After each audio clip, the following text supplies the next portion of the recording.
Well, hello there. It is I am already live because I can't afford to wait any more longer because I'm very hyped. Hello, hello, everyone. I'm TheNando, your strategist VTuber, who is turning 31 today. Let's go! And you can see that we are in a different place. This is my train, TheNando Express. Where's the train going to? It doesn't matter where the train departed from or where it is going. What matters is the journey. Journey before destination. But yes, hello everyone. Let me know how the audio levels are because we have the sound of the train. We have our lovely classical music in the background. And of course, most of all, my great voice. Don't worry. I can have the chats here on screen. And I do see on YouTube Zirzon and Grad with the hype. Hello. Oops. And I forgot to remove sound from here. Let me make sure I'm doing everything professionally. And let me make sure. Okay. Tanjobi omedetou. Thank you, Pedro-san. Arigatou gozaimasu. And on Twitch I already have Mi-chan, Lady and Fallon, and Zirzon with the 11-month subs. Thank you so much, Zirzon.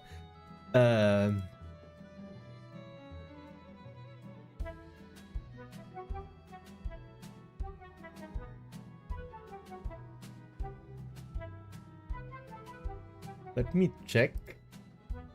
Because I'm coordinating so many things behind the scenes to make sure everything is prepared correctly.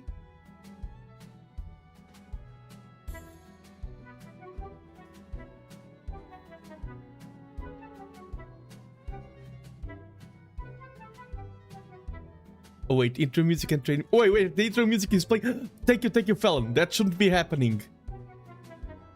Why is the intro music playing? Oh yeah, that was... Thank you, Fallon. That was a bug. That's why I started a little bit earlier. Because soon we have guests and we can have these shenanigans going on while there are guests here. I was just clearing some confusion behind the scene.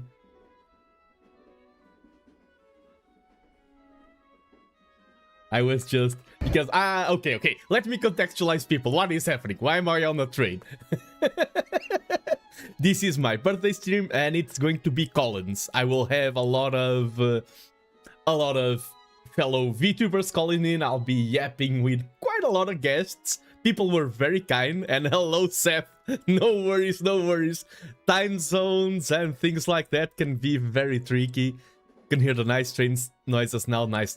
Should be just a pleasant BGM, just the sounds of the train and me yapping along. Fun fact, the landscape that you are seeing on my... Wait, what's left, what's right? On my right is the...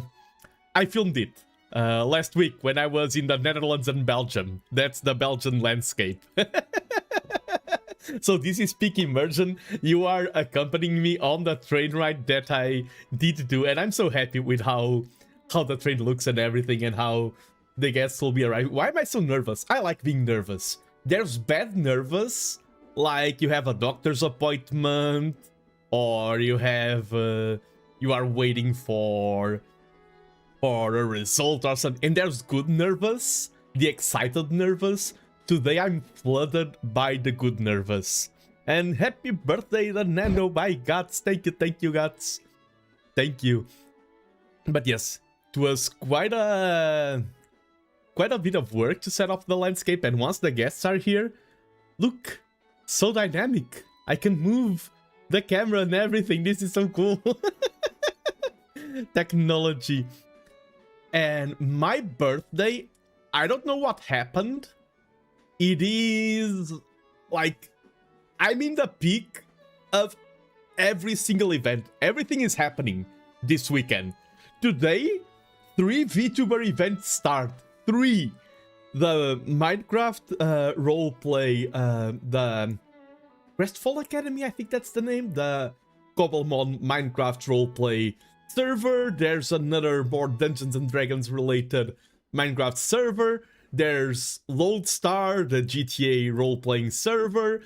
There's T90's Titan League is finishing now, and matches have been great.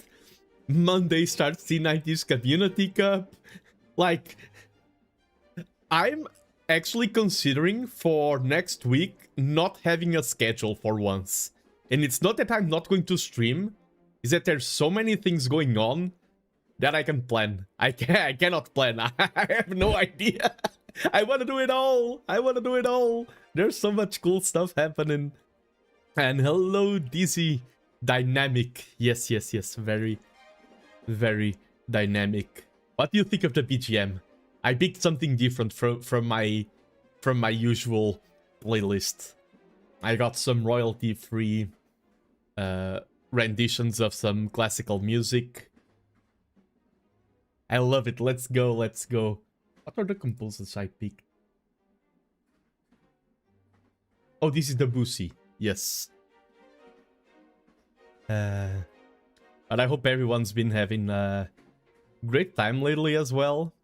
I love the start of spring. Oh, I have something cool to show. Let me grab that picture. I should have prepared it beforehand. So many things that I had to prepare. But I have a picture. Where is it? Where is the picture? Bring me pictures of Spider-Man. Oh! A little bit too big. But yes, my birthday cake. It looks so good. And it tastes so good. I already had a slice before stream. It is a really good birthday cake. It looks straight out of a movie or a game or something. It's really like, this looks like the cake that is alive from Portal. What's up? Happy birthday! Thank you, Rado. Thank you. I am celebrating today. This is the calm before the storm. I'll be having guests over. Let me see. The cake is not a lie, exactly. Yeah, it looks like the Portal cake. It was not intentional. I ordered the cake and I was like, make it tasty and make it look cool. And they're like, oh, do you want any special features? Nah, tasty and looking cool. And it turned out spectacular and very Portal-like. How old are you now? I'm 31. 31 years old. I'm becoming ancient. I'm turning to dust. I'm crumbling. No. Nah, it's cool. 30s have been the best years, the best ages so far. And I have a lot of plans for my 30s. I have a lot of dreams that I'm chasing regarding streaming, regarding my book, regarding everything. And I feel like now I'm in a very good position to chase them. To say what I just said in a more straightforward way, it is my first birthday in 12 years that I'm not studying in academia. It's my first birthday where I'm Dr. Nando and not studying to be a Dr. Nando, and it does feel very liberating. I'm free from the PhD, I'm free from the stresses of academia, and it does feel superb. And one thing I want to say even beforehand, I'll be having guests showing, and I want to thank to thank every single guest who is here, and also guests who aren't here. Because there are some people who I invited, I won't reveal the names out of professional courtesy, and they declined because of reasons they provided, but they were so polite in doing so. I'm someone who doesn't mind getting a no for an answer. I'm super busy. I understand people are busy as well. And I want to thank even those who won't show up today for declining in such a polite way. No one at all was rude in every single way, in any single way. Or you got a single problem finding your bakery chef? Could be Dr. Nando. Hello, hello, Akira Ochiba. Yes, Dr. Nando does have a great name to it. I'm only 20 and it goes downhill. Oh, but don't worry. 20 is going downhill and then 30 is uphill. 30 is a new best age. Being 30 is amazing.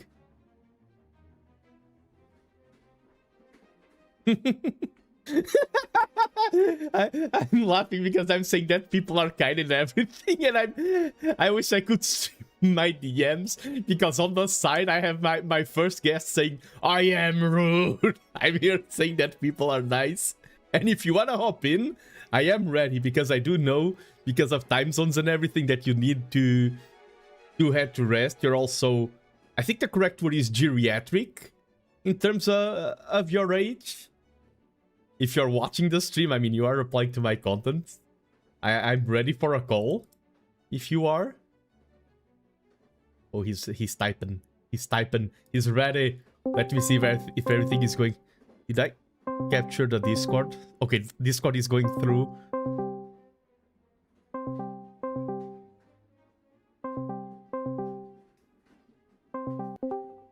Hello, hello?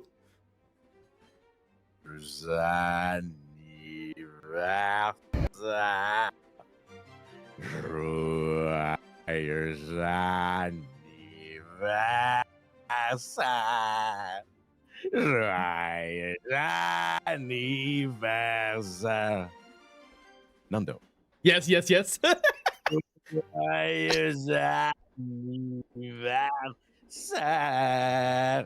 Happy birthday! Let's go. I'm so glad you weren't muted and that everyone could listen to that beautiful singing.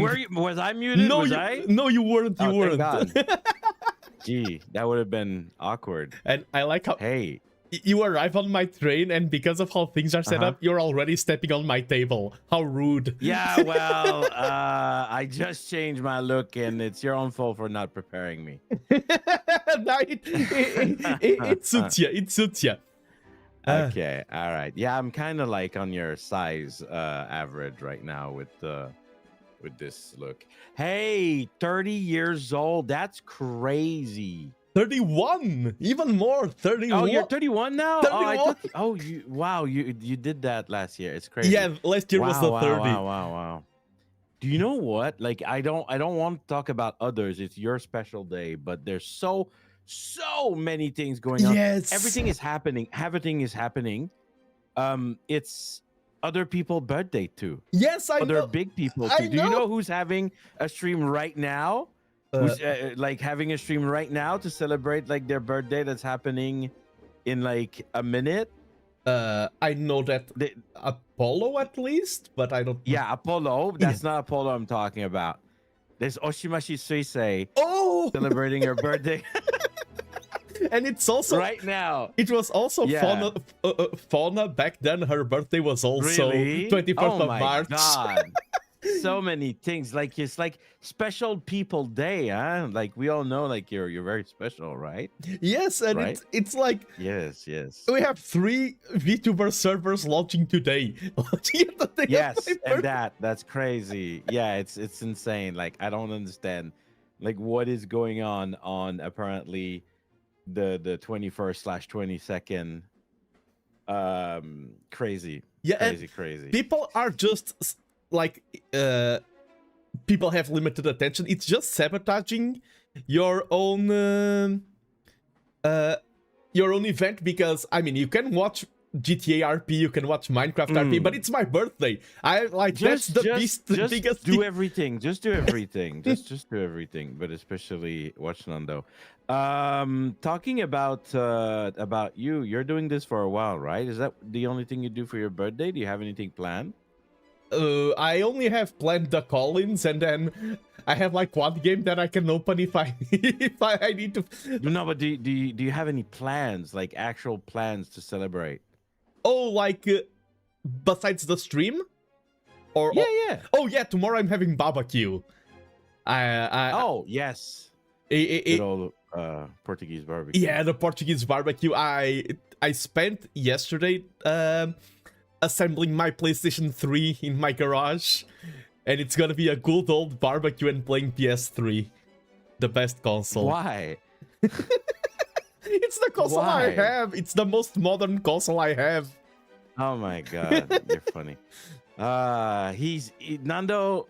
You're like 30, but your soul is so much older than that. Yeah, because you're in your.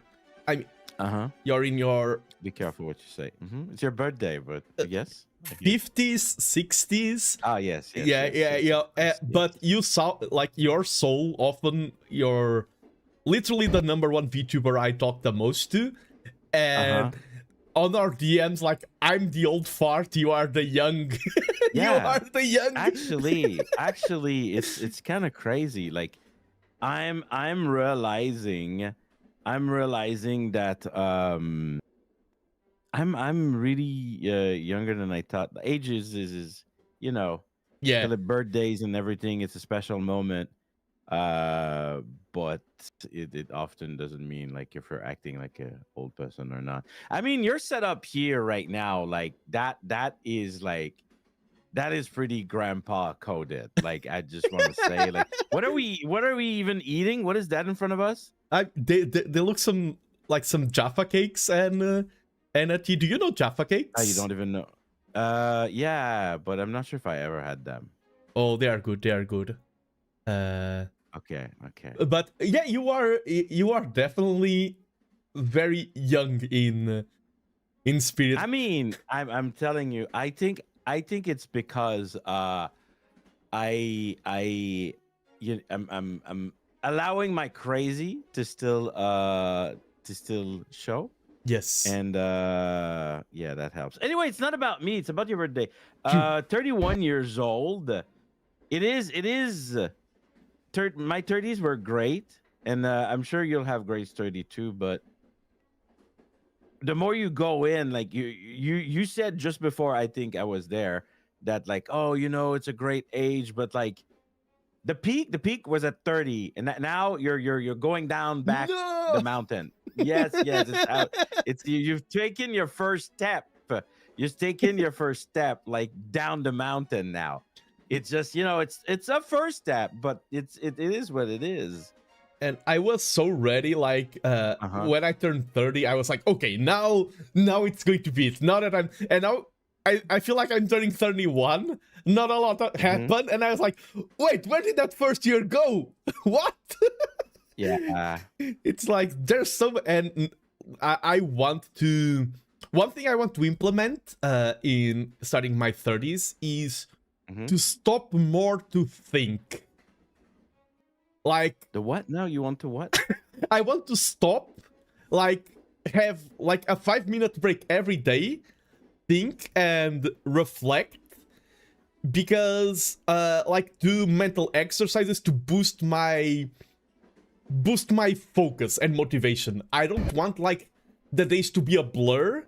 I want to be like okay, today I want to write well. Let me get into that headspace and let me commit. Like, I want to do the same things I'm doing, but with more commitment, with more emotion. I want to go harder on things.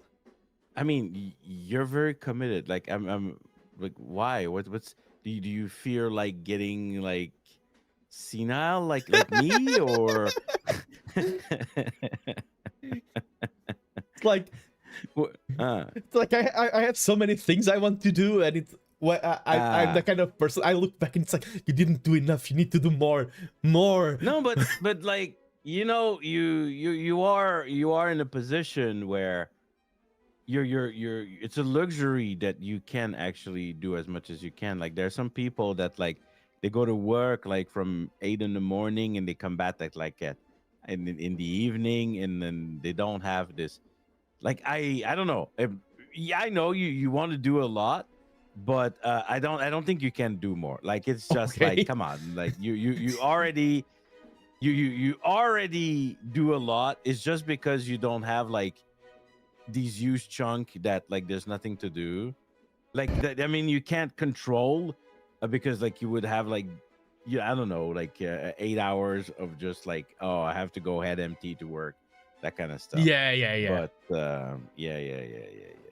You're being Nando is always like that. Everyone, he's always like, he's always like, no, I have to optimize.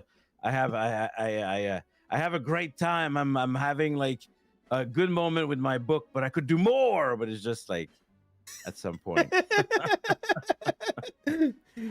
at some point, it's just like, no. I think that I've never seen someone as busy than you, right? With project and things you want to do and going out. Oh, I have to go touch grass. I have to do that.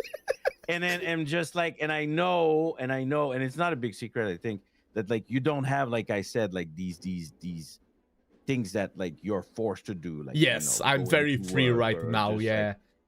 Like, right. But you still, despite that, like you're still like always busy. There's always something. But there's something though that I want to say about Nando. Okay. Is that even if you are someone who's very busy, and I don't think you put like your streaming life as like the number one thing in front, right? You're more about like writing, right? But despite all that, despite like all like the writing, the being busy, the going out, the reaching out to your people in your life and all of that, like you have to be the person who's been like the most present. Like I talk a lot, and I'm in Japan. I don't have the opportunity to go touch grass as much with others, with people. Yeah. And despite all that, despite when you say like, oh, I want to be able to achieve more, maybe you did say you need to do more introspection. Maybe that's right. Maybe that could help. I think that could help on anybody, right? Getting older also mean that like we keep on increasing in our baggage, right? We keep on increasing our life experience, and like you said, like that last year, you didn't see it. And when I think I was talking about to someone that about past experience that I had. Like I think I told you about that. Like I run like a anime and manga I remember. Club. Yes. Right. And but this seems like in a lifetime behind me. It feels like, and we forget, right? And we're just like right now, oh, I need to crunch more on like challenge stuff, channel stuff, doing more content that people want to see, and getting better in my craft. But like we it's easy to just forget that we have all this past experience. So yeah, maybe you are into something with at least doing more introspection daily. Yeah, and yeah, especially you talked about the looking back. I'm at the age where the other day a friend of mine sent me a picture of something I did, and I look at the picture and I was like, when did that happen? I did that. That was me. And I had an even funnier one. I once asked someone for a the image of a logo, and that person was like, "Oh, here are the files, but you probably have them because you designed this logo." And I was like, "I did? What?" And it was true. Like, I'm turning senile. I don't remember the things I did, Janken. Yeah, something that like I don't know if it's fine. I'm sure it's fine. That people might not know, but you play music. Yes. You're at least you know how to play music. Yes. And like you were in a band. Yes. I don't know if you talk about that often, but like it's something that like I remember you told me, and it's just like, okay, so he writes, he's in a band, he's an engineer. It's just like, you know, and like you're 31, like it's like that, right? It's just like, man, it start at some point to really accumulate, and yeah. And I think that I think the thing that frustrates me, and oh, let me just add, by the way, I'm seeing everyone's messages in chat. It's just that when we are collabing, sometimes it's harder to address chat as well. But what I was about to say is that one thing that I think frustrates me is that I've done so much, and it's true, and like when you put investment, you're like you're planting a tree, you want to eat the fruit, like you want to reap the rewards, and I feel like I haven't eaten enough fruit. I think I need to start focusing more on harvesting and planting less trees. I'll keep planting trees, but I need to focus more on getting results, on being less scattered with... It's probably too deep for like a 3-minute conversation, yes. But I remember there was a point in my life with I'm a little bit like we're similar in some way, even if we often joke about like you know how we're not, but I am similar about like discovering new things, like a new skill, discovering a new passion, a new hobby, a new things, like a new tree, like a bit like what you just said, right? Yeah. And especially toward work, for me especially, it becomes really hard because a lot of company and a lot of like the way that things are structured, they expect you to have done the same thing for 20 years and that you just keep on growing into one field. And when you have touched like all of these fields, you're just like, oh, I am not good. I'm not a good fit to be a worker. Like that's not what they want, because I guess people don't realize that that also comes with its set of a good thing. And there was a term, and then sadly, I was not prepared for that conversation, but there is a term for people like us. And I think it's okay to continue, like you just said, you're growing trees, right? Yes, it is fun at some point, like you actually get something out of it. But what was it? There was a term, and it's basically basically jack of all trade, but there was like a better kind of wording to that. Yeah. And I think that like we develop like other ways of thinking and other ways to like trouble solving, you know, when you have like many tools on at your this just for you to use, then it's by itself its own kind of thing. So I don't know, maybe all I can say is that whatever you do, today's your birthday. Yes. And just enjoy. Don't overthink. I know you're an overthinker. Yes. You're having an event right now with people, and you're just like probably like you want it to be perfect and everything. Just enjoy the people, enjoy the compliment. Thank you. And the bits, and yeah, sometime head empty.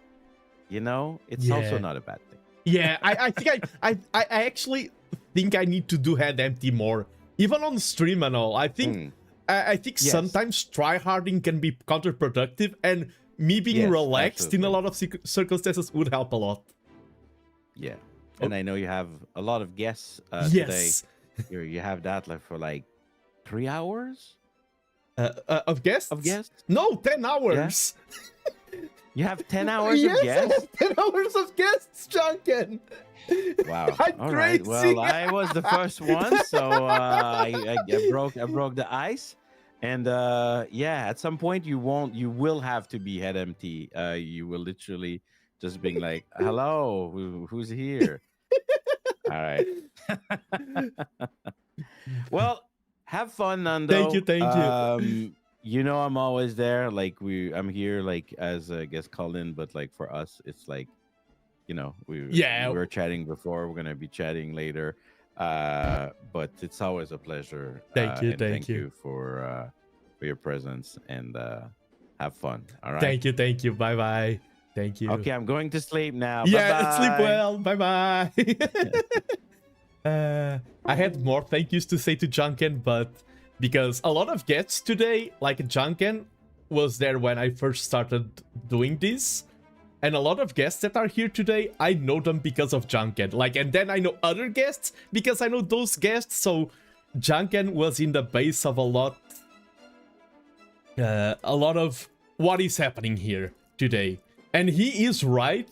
Even for the stream itself, I need to be relaxed. It helps. I need to not try hard. Okay, I'm going to call in the second guest. I think they are ready. The Discord sounds. Hello, hello? Oh? Oh, hello, can you hear me? Oh, wait, your audio seems to be very low. No. Okay, yeah, your volume, I have you at... Hold on, it's better. Oh, it's way better. It always happens after an update, you know? Yeah. Yeah. All good. Hey, let me update your socials there. You're not Janken. And hello, Phil. Thank you so much for being here today. Hello. I'm so happy, and we often talk. I seen you talk about the first time we met, which was 1 year ago. Yeah, it's been a year now. It's been a year now. That's so cool. But and how do you say Feliz Aniversario? Right? Oh yeah, that was good. Yeah. Feliz Aniversario, but Aniversario, that's right. Yeah, Portuguese pronunciation is a nightmare. Yeah, try. But thank you so much for being here, Vil, and I'm always excited to talk with you. You get a bunch of members, by the way. Thank you so much for the members. Nelly, thank you. I never got this many members gifted before. Thank you, Nelly. Thank you so much. I was like, thank you, Nelly. Thank you. But yes, Vil, please introduce yourself to my viewers. Oh, okay. Hoot everybody. I'm Vilhelm Vanderbos, the Noble Owl. I'm an artist. I'm an occasional cozy gamer, and I used to be corpo. I'm now independent. Oh yeah, they used to be corpo, and now for me it still it didn't happen to me, but it still feels fresh to me. Sorry. It's all good. I still have it on my introduction until it's kind of done its round, and then I'm just gonna be then it's just me. That's just Vilhelm Vanderbos, Noble Owl. I'm an artist. I do whenever I play games, they're cozy usually, but I am mainly focused on art content. If you are an artist of any kind of skill level, I do art challenges, and I also do a lot of art in chats where I either teach, you can drop by and ask things, or like I'm doing a speed draw, dono draw thing today, so that'll be fun.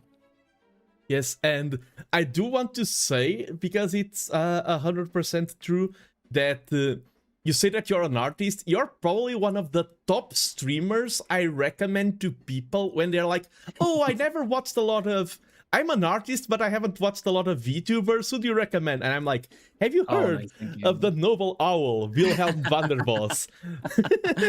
That's awesome. Thank you, because it's really hard to get out, especially on YouTube. It's hard to find art streamers. Yeah. The algorithm sometimes will send things your way otherwise. So I really appreciate it. Thank you. Yeah, I'm very word of mouth kind of person. I really value. Yeah, definitely. And one thing that I can say is that, like, we are both streamers. It's sometimes hard for us to be in other people's chats, to be in all Yeah. To be in, like, to be there every single time. Yeah. But every time I hop into one of your streams, I'm filled with a feeling of, man, I'm happy I support Vil. Like, I'm not always there. Thank you. But No, every single time, I just feel like, okay, I'm glad I support this VTuber. I'm glad I met Vil. yeah, thank you. Like you're always welcome whenever you can. Like that's the deal. Life gets in the way, or we do our own projects. But my streams are there for anyone that wants to drop by and just catch your breath a bit in the everyday hustle and bustle that is life. Oh, for sure, for sure. And I do want to also talk about one collab that we did, because one thing I value in content creation is creating memories and remembering things. And I highly appreciate when I can do something as a content creator that I couldn't do otherwise. I couldn't do in my daily life. And our 6-language collab is up there. I really liked our very memorable to me. I don't think you could do that with a lot of people. No. 6-language collab. For those that don't know, we played Keep Talking and Nobody Explodes with a roulette. For every round, we would switch up our languages, basically, and we would just like randomize the languages that I know and the languages that Nando knows. And sometimes we would understand each other pretty good, other times not so much. Yeah, it was a challenge, and yeah, it's something that like other people couldn't do, and it was something oriented to us, and it was very cool. And I do want to say one thing that I appreciate a lot about your content, and I feel like I'm telling you the obvious, because I think it's one of the things that you appreciate in your content as well. It's the plumies and the community that you've created. Oh yeah. The plumies are. I always say, if the fandom and the fan base reflects streamer, then the plumies are the biggest compliment I'll ever get, because everyone is so nice and supportive and very creative, and it's always fun to do. That's why I also like doing the art challenges, where I get to also feature everyone's creativity, because it's so nice, like fostering creativity is something that I really care a lot about, and having that reflected back, that everyone has been so nice and appreciate that, just feels really nice. Yeah, and one thing is that I also love art. I mean, as a fan in general, but in terms of art production, I love to write. But I've tried writing on stream, and I didn't enjoy the process. No, it's yeah, I get what you mean. Yeah, but it's a different art. But now, lately, I've been taking my writing more seriously. And it's funny because art illustration is a way better package to show on stream. And when you're talking about things like, oh, I'm doing this sketch and now I feel like my style is coming through and things like that, I'm like, yes, I've been feeling the same, but for writing, and I can't communicate it properly, but I relate to this message. Yeah, the process of writing is it's much different, and you tend to need to be a little bit more locked in, unless you're doing the kind of brainstorming and generally mind mapping your content. That could work on stream, using prompts, or kind of thinking of like what kind of story to build around something, if it's like a story driven writing. But actually writing the piece might not work as well. Yeah, and it's more about the enjoyment on a personal level. I felt like it's not clicking to me. That's the main feeling I had when I was trying to write on stream. Yeah, but I've also told you that for my art, for my stream, like it's developed a little bit more to the normal art style I have, but I actually have a specific art style and process for streams compared to the one I draw for myself. Yes, and speaking of your art on streams, you are working on one. I saw it on one of your streams. You were working on one of my favorite pieces I've ever seen of art. Oh yeah, Which is me. yeah. I was gonna say, yeah, I am working on a commission for you. That's very true. And Should be done soon. And now, at first, when it was members only, I didn't show anyone. Now that it's more, because what happens in members stays in members. That's rule Yeah, number exactly. one. Now that it's public, I can talk about it. I've showed it to so many people, and it's cool because they're like, "Oh, like, have you met Vil like in person?" I'm like, "No, he captures your spirit so well." Like everyone really? is like, "Yes, everyone is so surprised." That's so cool. And for me, when I was watching that stream, the words that you directed me, like words of kindness, talking, because as you said, I saw myself a lot in what you said of me being a very passionate person, me always talking with a smile. That I think that gets me down to a T. Yes, I'm doing that right now. But yeah, I hear it. often, like, it's one thing to be who you are. It's another thing to have other people acknowledging it and pointing that out to you. And it feels very positive and rewarding. So I do want to thank you for the kind words. I just said it like I saw it. Essentially, that's basically how I draw portraits of people with little guidance. I feel like, because I wanted to translate your likeness into my own style, that's kind of where I had to pull a lot of things from, like kind of what would it be, to fill in the features, to the expressions and everything. And I think it just went really smooth because you're, like I said on stream as well, you're very you feel like you're very genuine to yourself whenever you do streams, and everything that you do, you probably, like, what you see is what you get at all times, I would imagine. Yes. So that's just kind of what I was going for, because it's very encouraging and very passionate with a lot of things, and especially when sharing about things that you like. So that's a strength that you got there, buddy. It's really nice. Thank you. Yeah, when I get to teach, I taught you Go and everything. I was like, no, Daiya is being so cruel to Vil, but I want Vilhelm to enjoy this. This game is so cool. No, but that's how I learned, though. That's how I learned. Actually, kind of getting taught systematically a little bit, so that I understand things, because I never like to play something blind, really. Yeah. But if I know the deal and I kind of get the general gist of it, then I don't mind losing to something, because and then it kind of also gives me the impression that, okay, well, there's a lot to learn still. That, like, you kind of, if it was something that I found interesting, then there's like almost like the sky's the limit. So it's just really motivating too. Like, there's so much to learn here. It's amazing. Like I'm gonna, like, you really dig into this and learn all of it. That's kind of how I feel about things. If I won my first couple of matches directly, it might give me the impression that, okay, well, I mean, that's all there is to it. And then there's just a couple of levels to it. So it's just rather it be that way personally. So I think it's all good.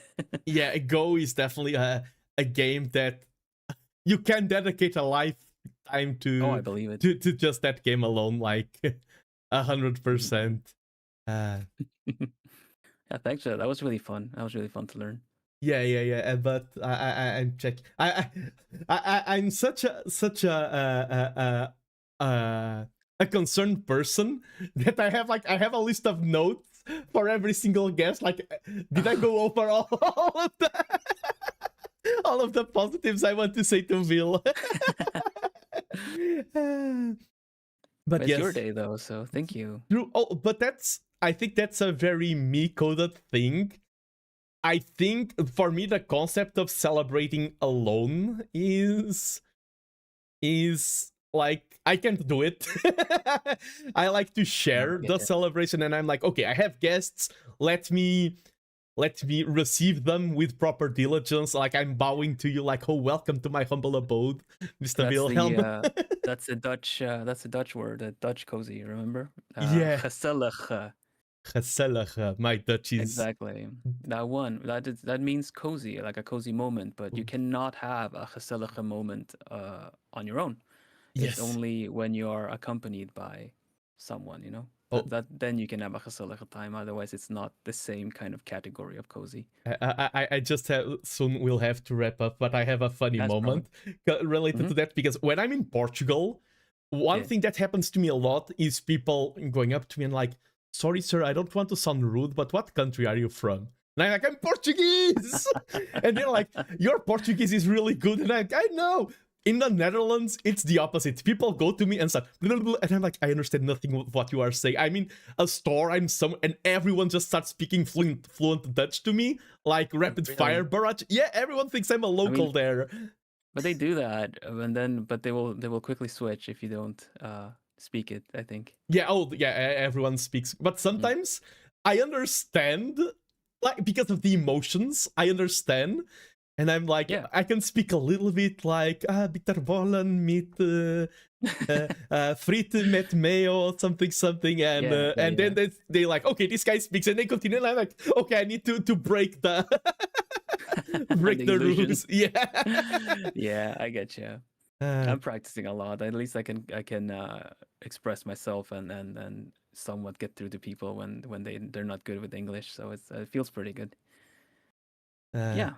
But yeah, and thank you so much for having me. I don't know if I'm taking up time for someone that's coming up after me. No, we should be wrapping up now. But thank you so much for being here, Vil. Like, I will keep being a Plumie. I mean, I'm Nando first. Sorry, but I'm also a Plumie. I also want to support you, and I hope I've been accompanying your journey with very enthusiasm. And especially you had a big moment. That was the transition to indie, and I'm glad things are going okay. And I'll keep supporting you with my whole conviction. Thank you. Take care, everybody. Have a nice day. Bye bye. Have a nice rest of your birthday as well. Thank you very much, Phil. Bye bye. Thanks for joining. Bye bye. And that was Vilhelm Vanderbos, and I was having some audio issues. And I think they are fixed now. I'm like doing a million things. Wow, who was that? If you want to know who was that, Vil, oh nice, I was about to say use the command. Let's go. I wanted to receive people properly, have the command set up, have all the names set up. Let me reach out to the next guest to see if they are ready. My Discord DMs are a mess. I don't usually speak with this many people. And as I said, oh, more gifted subs from Van. Even Miss and Miri got a sub. Miss Janken got a sub. Let's go. Miri's one of Vil's mods. The first person I reached out to when I wanted to chat with Vil. And let me call my next guest. He is ready. And thank you so much for the 5 gifted subs. I never got this many subs. I'm not used to it. I'm about to get my next guest in. Just want to address this. I said that after 1 year, it's like, oh, 1 year passed and not a lot has changed. That's definitely a lie. Because last year wasn't like this. It was great, but it wasn't like this. And I feel my growth in going from last year to this year. I think I fixed all my audio issues, let me know, and I'm going to get the next guest in.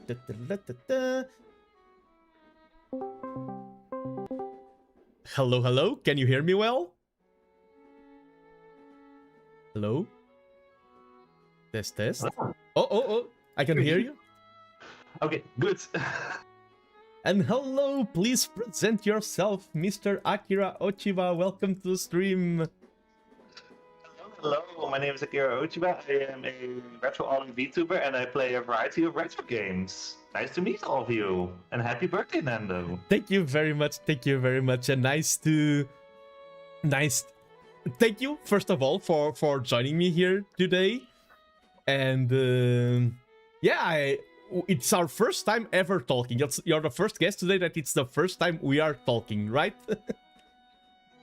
Yeah, this is the first time. I followed you, I think I discovered you like pretty recently, actually.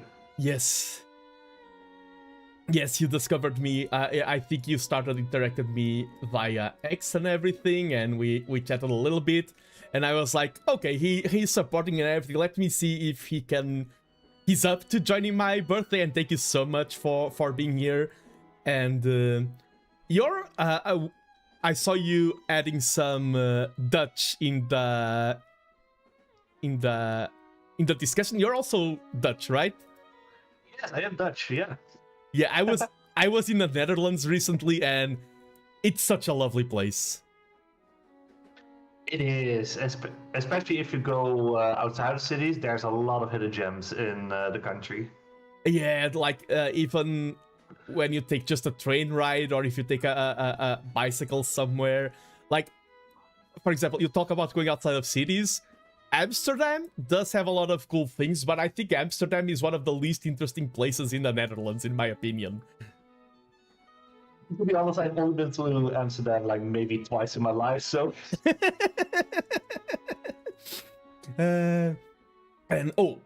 We have some things that we can talk about, but the first thing I want to talk to you about is you love cooking, right? Yeah. I always had a love for cooking and baking when I was a kid. I'm one of the people that barely actually orders online, like from like food delivery services. I always try to cook something fresh every evening when I come home. Yeah, and it's funny because like my previous guest was Vilhelm, who also is in the Netherlands and also cooks a lot, and I also cook a lot. One time in my life, I lived alone for like 16 months. Every single meal I just cooked for myself. I love cooking as well. Yeah. And it's very rewarding to be able to cook something. yeah, and one thing I want to ask is because in Portugal we have a lot of traditional dishes that are easy to cook and everything. When I go to the Netherlands, the main thing I see, like in the streets and everything, is always fried foods. But I assume that's not what you cook for yourself at home. I assume you don't eat like frikandel broodje and things like that every single meal. No, I actually don't own a deep fryer or an air fryer, so I never fry anything. Oh, so yeah, what are like your go-to dishes, if you want to reveal? Well, I see some stamper by Vilhelm in the van. Yeah, I know. I sometimes make stamper when it's like more colder, but a lot of go-to meals are just like pasta or burritos, like something where you could just easily combine meat and veggies together in like one pan. It is one thing that I find stressful is like cooking with multiple pots on the stove. Oh, okay, yeah. I understand that. I like to also be able to focus on one thing. I like when cooking I like dishes that have a lot of prep time. Like, okay, you're cutting everything, prepping the vegetables, and then you just need to focus on one task when it's cooking time, when it's fire time. Exactly, yeah. And besides cooking, you also do a bit of gardening. I've seen you share some flower pictures, and they look very lovely. Oh, thank you. Yeah. At my apartment that I currently have, I recently got rid of my old plants, and I start picking up, taking care of plants again. It's something that's always been a hidden interest of me. Yeah, and I mean, I've been to the Netherlands, so you do see a lot of flowers everywhere. It's a very flowery country. And, for example, Portugal has a lot of... I'm from Portugal, has a lot of beautiful nature, but I feel like the beautiful nature is in its own spot. Like, you go to a city, and there's no parks. There's, like, we are like... If people live, it's all concrete. If people don't live, you can go nature. And one thing I like about the Netherlands is that I feel like I see... Like, you go to any city, I see a lot of parks everywhere. I feel like there's a lot of flowers, parks, and beautiful things intertwined between daily living. Like, you don't need to go out of your way to cross a beautiful bed of flowers. I mean, that's my impression as a tourist, at least. I mean, yeah, you're kind of right in that regard, but it also surprised me that Portugal doesn't have much of that stuff. But then again, I've never been to Portugal before. Yeah, our organization is like, we have a lot of beautiful nature places, but they are in the beautiful nature places. Like, if it's a city, it's concrete and everything. We have a lot of bad urban planning. While I think in the Netherlands are amazing at urban planning and reclaiming the seas and feats of engineering. And okay, there's one more thing I also wanted to ask you about, because I was checking the games that you played, the games that you've streamed, and you've played one of my hidden gems of a franchise. Whenever I see the name of that game mentioned, my eyes sparkle with joy. You've played Disgaea 1, right? On your channel? Yeah, I'm surprised that you found that one, because that's been almost 2 years ago that I started playing Disgaea. Yeah, like my Disgaea radar does not miss. I have a Disgaea art book. I first played Disgaea back in the PS3 era. One of my best friends just gave me the case with the game, like Disgaea 3, and he was like, play this. And I had no idea what I was getting into, and I just got completely hooked into, like, the art style. The writing can be, like, it's not writing like Lord of the Rings or something, but it's very charismatic. I feel like the way they write, the characters and everything have a lot of personality, and it's always been, even before I streamed as a VTuber, one of the second game I ever streamed on my channel was Disgaea 7. So I have a lot of... Oh, wow. I've played Disgaea 1, 3, 4, 5, 6, and 7. I haven't played 2, which is known to be a masterpiece. And what was your opinion on Disgaea 1 as a newcomer to the franchise? Oh, yeah. Yeah. Generally, when it comes to video games, I'm usually a newcomer and just discovering new series. But for Disgaea, I was a bit scared because, you know, with RPGs, there are a lot of elements that you need to keep in mind. I had the same worries when I did Fire Emblem, but when I played it, I really enjoyed the characters, the story, and overall, I thought difficulty-wise, it took a bit of research, but after that, it was really nice to play it. Yeah, I feel like sometimes the difficulty can be a little bit all over the place, because if you're leveling this or that character, then suddenly you get hit with a stage that is horrible for them, and then it's like, okay, do I grind or do I brain it out? Because you always have the two options. But yeah, Disgaea, another thing that I think it's one of the highlights in Disgaea is both the English and Japanese voice acting. I don't know which one you played, but both of them are really good. I had the English one, but it's a bit jarring because for some attacks it just has the Japanese voice acting happening, so it was a bit jarring that it keeps on switching between Japanese and English. Oh, yeah, for me, I'm now used to both the voices, but when I first switched between them, I'm like, no, English is so good, but I think both of them are amazingly dubbed. And another game that you played, that's also like my main gaming era, was the PS3. You also played Heavy Rain, right? Yeah, I played Heavy Rain last year. Yeah, the Jason! I don't know if you know the meme. Yeah. I was laughing my head off the entire game, especially at some points. I was just running in circles, shouting Sean the entire time, Sean! and losing my mind. Sean! I was running in circles in the streets. Yeah, that's Sean. And like, it's Heavy Rain, I feel like it's one of those games. I played it on release, and when everyone played it on release, it was like, this game is a masterpiece, this game is game-changing. Like, everyone was discussing in my school. So, just so you can tell how big it was, I remember seeing someone getting punched because he was telling Heavy Rain spoilers to others. There was like Heavy Rain bullying. It was such a craze. But I feel like as the game aged, it aged very poorly, and now it's more of a funny game than that revolutionary game where everyone was like, oh, this is like peak writing in video game form. This is how the game released.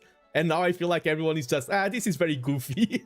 It definitely. Yeah, I do admit, I played like almost 50 games so far in my time as a VTuber, but I do think Heavy Rain is one of the most funniest games I've ever played. Yeah.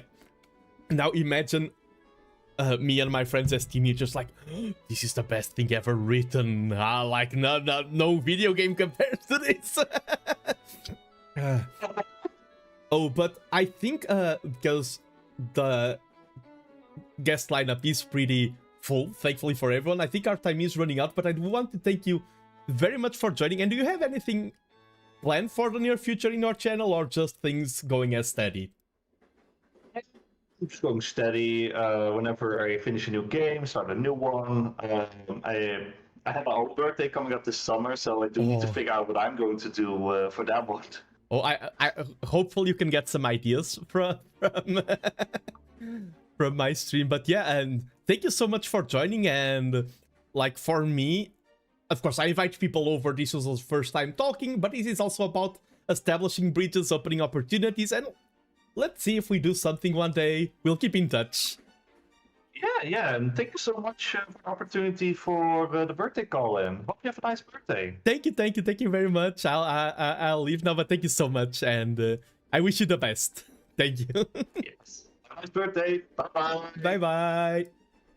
And that was Akira Ochiba, our first time talking on stream, and now I have... Let me ask the next guest if they are ready. Then this is like... There's no brakes on the... I mean, I'm literally on the train, so I can do the joke. There's no brakes on the Nano train. I do see Miri. Yes, you got a gift of membership. Like, everyone is being so kind today. Okay, next guest is ready. Okay, let me join the call. Hello? Hi, am I live? Yes, you are live and people can hear you loud and clear. Yeah, hi, chat. Hello, my son. It's... Yes. You are very much older than me. Yes. But it's just the strangenesses of the world, I suppose. Yes. I hope... Happy birthday. I hope you've been having a good day so far. Yes, I'm surviving everything.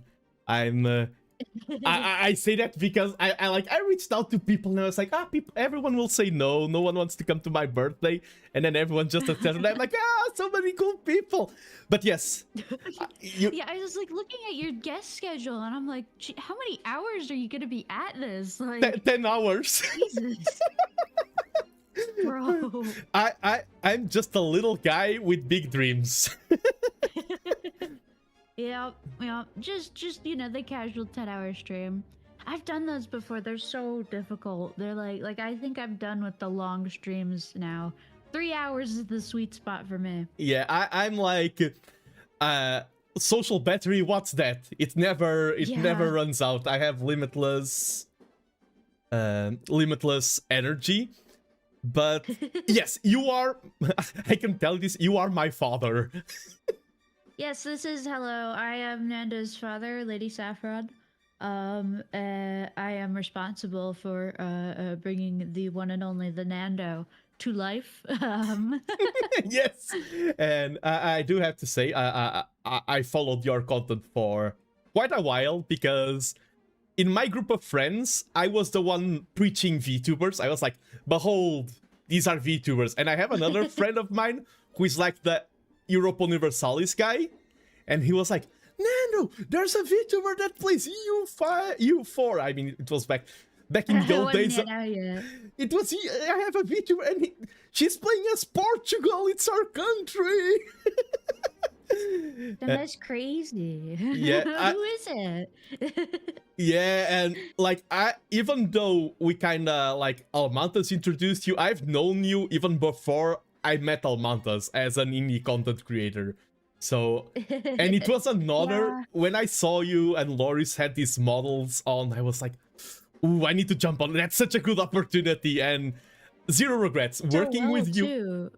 Sorry, because like Loris's whole thing is like, I don't know, he does sort of dress like a hobbit, like he's big into the sort of hobbit aesthetic, so he's very good at drawing that too. And so like the other models we've done, like my model's pretty simple. It's just like a sweater, or like I guess, I don't know, Spiff's model is like his little outfit. Yeah. But like you're like, oh hell yeah, you got the cap. You got the little tie handkerchief. You've got the patterns. It's perfect. It's exactly Loris's style. Yeah, and so many people have complimented me on my model, like because it is different from your regular VTuber model, and for it being different, people could either love it or hate it. I show so many people and they're like, "Oh my god, this is so cute! I love your model!" And I think I presented you with quite a. You did more than. I should have paid both you and Loris more, because you were doing like, "Oh, we will adapt your model into a VTuber," and I'm like, "Oh, you're actually going to do character design for me and everything. You created this concept, both of you," and it turned out great. And I mean, I am very things. Humble is not one of them. So I want to say that I think I'm one of the best models you and Loris have created. No, it really, like, yours turned out like really good, honestly. No, he did a great job, and I think the turnaround wasn't that bad either. If I'm recalling correctly. Sometimes it kind of takes a while. We have this problem. He works best when he gets paid, like, sort of at the beginning, and then he does the work. I work best if I get paid on delivery, because it keeps, like, the incentive. Oh. And so because of that, it always ends up one of us is slacking off. So you heard it here first. If you commission Saffron, don't pay her. Yeah, don't pay me. Don't pay me. I will not do the work. And, okay, yeah, of course, your content is mostly Paradox games. It must be so tiresome to be a Paradox content creator, tell me about because I accompany it lightly, and it's like 1 week it's like, "This is the best game ever." Next week, "This is the worst game ever." We are so back. It's so over. We are so over. It's so back. It's such a up and down. Yeah, I don't even know what's going on now. It's like, it's crazy. It's nonsense. They're just announcing stuff for this year, and it looks pretty cool, but will it be good? Who's to say? Yeah, I mean, it's good for the clickbait at least. You can do EU5 is over, EU5 is back, Victoria, and that's the other thing. I mostly know Is EU. it good now? Is it good now? Yes. I keep getting hit with the Corbett thumbnails and everything, like every single time. And I'm like, no. That was the other thing. When I open EU5's tutorial and it shows Loris's artwork, the videos, I'm like, that's my mother. It's Father Loris. It's so weird that they're just like, they just put stuff in there. It's so funny. Like, like they have the Loris art. I was actually in the little Chiron once as well, because they made. It was such a strange occurrence. They made a music video called Hunting Accident, and they had a bunch of the Paradox YouTubers, like, sing in it, and none of us are really singers at all, except for, like, Corbett. Corbett did a great job, but everyone else was kind of just like, but so in order to promote it, they put it on the Chiron, and they had, like, a little, like, preview play, and I was in it, so I was just, like in the launcher for a while. It was so funny. I was like, "Thank you, Paradox. I appreciate that, but can you please maybe promote, like, things where I'm good, things where I do a good job?" But that's the thing. For example, I try to break into I'm more of the Age of Empires world, and we had like some smaller VTubers like Nimi and Mint playing Age of Empires. And it's like, how do you not seize this chance, Microsoft? How do you... Age of Empires content creators... Microsoft doesn't give a damn. Yes, I know! The difference is Microsoft is a multi-billion-dollar company, whereas Paradox is a multi-billion-dollar company that doesn't realize it yet. Yes! They still run it. Like, I've never had any other company be so, like, chill as Paradox, like, when I work with them. There's just like half of the times I've had sponsorships or something, they'll just be like, "Oh, sorry, we'll get you a contract, like, next week, but it's fine, like, we'll pay you." And I'm like, "Yeah, it's okay." And then they do, and everything's fine. And it's like, for a while I wasn't even under NDA because it was just like, "Oh, sorry, there's a problem with this contract." And they're like, "Oh, we'll send you another one." And then they never send it, of course. And it's just like, yeah, it's whatever, it's casual. It's like, this is a very big company. Like, are you guys good? Like, what's going on here? It's like, everyone's cool. No need for contracts. Those are for lame people. Like, we trust Yeah, each other. Whatever. No, but Paradox is so great. Like, honestly, as a company to work with, like, you know, the games, that's a separate matter altogether. But the company itself is really great. They've been, like, working with me. So it was, like, since the very beginning. They gave me, my first key that they gave me was, I think, for Emperor. Or not Emperor, it was, Imperator was Rome? it- Oh, no. No, Domination, the DLC Oh, for EU4. Oh, I think that was the first one. And that was like right after I debuted too. So I was not like, you know, raking in the views or anything. They were just like, hey, have a key. no, that's great. I think more companies should learn that from that style from Paradox. One thing that No, literally. that one day I need to introduce you to, not today of course, is the board game of Go. God.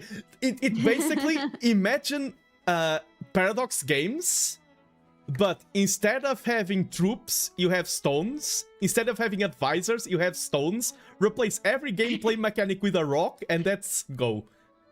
But they're all still there. All the mechanics are still there, right? Yeah, you yeah, put yeah. Your advisors. Yeah, okay. Yeah, you Yeah, surround. I feel like I know a little about Go, but because it's like I think featured in Apothecary Diaries. Oh like- yes. There's an insane lady who is arranging stones, and everyone's like, "What the hell is she doing?" And then one of them's like, "Oh, she's playing Go with nobody because she's insane." I say. But no, it's funny. I wanted to talk to you about Go because one time I was teaching at the university, and one of the guys played really well. I was like, "Oh, you play good for a newcomer," and he was like, "I'm good at Go because I play Europa Universalis." Literally, it was such like a Redditor moment. Literally, like Same skill set. Yeah. And then I thought Quarbit, and Quarbit is one of the best students I had in Go. So I'm Oh like, my maybe God. there's truth to that. Maybe if you play EU5, you're automatically. It's funny too because I've always been awful at chess. When I was like really young in like second grade or something, I went to a chess camp over the summer and I was really bad at it. Like I'm just not good at that kind of game at all. But who knows? Yeah, it's very. I'm not a huge fan of chess. I play it very casually, but the structure is very different. So do not worry. Another thing that I wanted to point out today is that this is our second time collabing because we were together for New Year's. Oh yes, you were there for that. Yes. Yeah. It was. That was a fun little casual thing. Yeah. Yeah, but I was thinking, because you are my VTuber father, and you know those family members who like show up for like New Year's, for anniversary. Yeah. Since we talked only on New Year's and anniversary, it feels like, okay, that's our relation now. When I Yeah. My estranged son who only shows up when there's alcohol involved. Speaking of alcohol, I mean, it's not that alcohol related. One of my favorite things right now is following your American living in Europe journey. I get such a kick out of that. It's a fun time to recount, I find. I keep getting ID'd, which I was told that it wouldn't happen, and it's like I don't know why this keeps happening. One time I was wearing a high school hoodie, and I was buying alcohol, and I think that's why they ID'd me that time. But otherwise, like I got ID'd buying marzipan truffles, and I was like, what? Oh, these are my chocolates. You see the beard on my model? I started growing this beard when I was 14, so I never got any ID'd issues. Oh my god! If you're a 14, that's what I should do. I should grow a beard. That would help. Yeah, you would look. It would work great. And and I have in front of me probably your current favorite beverage, sparkling water. That's something great there in Germany, right? It's everywhere. It's impossible. The problem is I don't drink anything sparkling. Like I don't like it. I never have. I've never drunk like soda or anything often. My main drink is just like water. And so I'll be like at a restaurant and I'll be like, okay, can I have water? It's normal, right? It's normal water. And they're like, yes, it's normal water. Perfectly normal. And I'm like, great, bring me the water. And then they bring me sparkling water or like sparkling juice. And one time I was at a restaurant and I was like, okay, is the juice, is it juice without sparkling because the other one is listed as sparkling juice, and they're like, no, it's just with less sparkling, and it's like, well then what what's this? Why? I got, like, recently for Christmas, I got one of those machines that, like, a soda stream that makes everything sparkly. Like, it's the only exist. I don't know if you know that yeah. machine. And I know this. I am aware. My dad has one. yeah, and when I pick up the instructions and everything, like, I have a bottle right now of the machine and everything is in German. So whenever I look at this bottle, I remind myself of your suffering in Germany because of the Soda stream. It's a disease here. They can't drink things that are like non-carbonated. It's like, oh, would you like to drink beautiful tea? It's not carbonated, so you won't. Okay. It's like, what are you, Asmongold? You gotta chase your water with bubble? yes. Yeah, that's the. And by the way, German. I understand and speak a lot of languages. German and Dutch are the worst ones for me. I know that you speak. Leider kleines bisschen schwierig. Josu. Deutsch go Josu. Yeah, that. I keep getting told I have good German, which is so funny because I'm like, what are you talking about? But I've been referring to it as Deutsch Josu. Deutsch Josu, exactly. Yeah. I have the problem. I wonder if I've been to the Netherlands, I'm going to Germany and everything. I wonder if it will happen there, because in Portugal, like, I'm Portuguese, my parents are Portuguese, my grandparents are Portuguese. In Portugal, everyone asks me, oh, what country are you from? Like, you speak Portuguese very well. Where did you learn Portuguese? And I'm like, growing up, I'm from here. And when I'm in around here, yeah when somewhere nearby. When I'm in the Belgium or Netherlands, everyone just speaks to me the local language. So I bet in Germany it will happen the same. People will come up to me and go like, blah, blah, blah. I'm like, no, I don't understand anything. Mr. Worldwide over here. Oh, I don't travel a lot. I've only visited Portugal, Spain, France, Greece, Italy, England, Scotland, Luxembourg, Belgium, the United States, Canada, Turkey, South Korea, Japan. I've been to 4 countries. One of them I don't even remember because I was like 1 year old. I mean, but in America, visiting another state is like visiting a country, so... Yeah, well, if you count that, then yeah, I've been to the great nation of Connecticut. I've been to Texas, and Texas alone is 11 times the size of Portugal, so... Texas Texas I think counts as a country. I've never been there though, so... Let's go. Okay, but our time is wrapping up, and I want to thank you so much for joining me here today, Seth. Of course. I'm glad I was able to make time. I'm so fucking busy right now. I haven't streamed in like 2 weeks. I know. I'm aware. I've been following your lore, so thank you so much. I didn't want to take too much of your time as well, but it was cool to yap and to chat a little bit. Yeah. Back to the grind. Yeah, good luck on the grind. Good luck. And bye-bye. Right. Well, take care then. Bye. Bye-bye. Let's go. Saying goodbye is always the hardest part. I want to keep... Yeah, like, sorry for any delays. I'm doing my best to keep things flowing. And... Oh, I see so many people wishing me happy birthday. Mars Stardroid. Zumu, I saw you as well. Pickle. Zerzon once again. Yes, Miri, Vexal, and let me ask my next guest if they are ready. Sparkling, I do like sparkling water. But maybe if I was living in Germany, I would be burned out of it by now. But let me ask my next guest.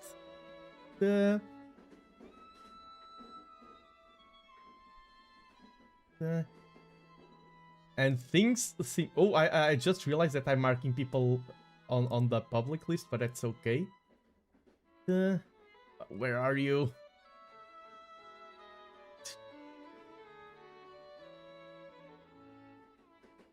Oh, what did I press? Where am I? I pressed a weird hotkey. Sorry.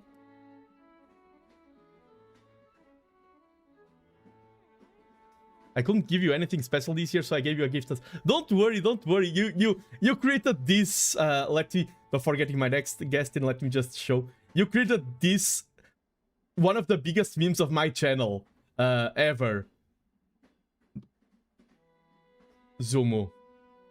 Did I? Okay, you created this, Zumu. You don't need to give anything. Just one gifted sub. Just being here is enough. Never feel forced to give gifts or anything. All your support is very welcome. Yeah, Zumu and Zirzon together created some of the coolest memes of the channel here. Let me ask my next. And hello, hello.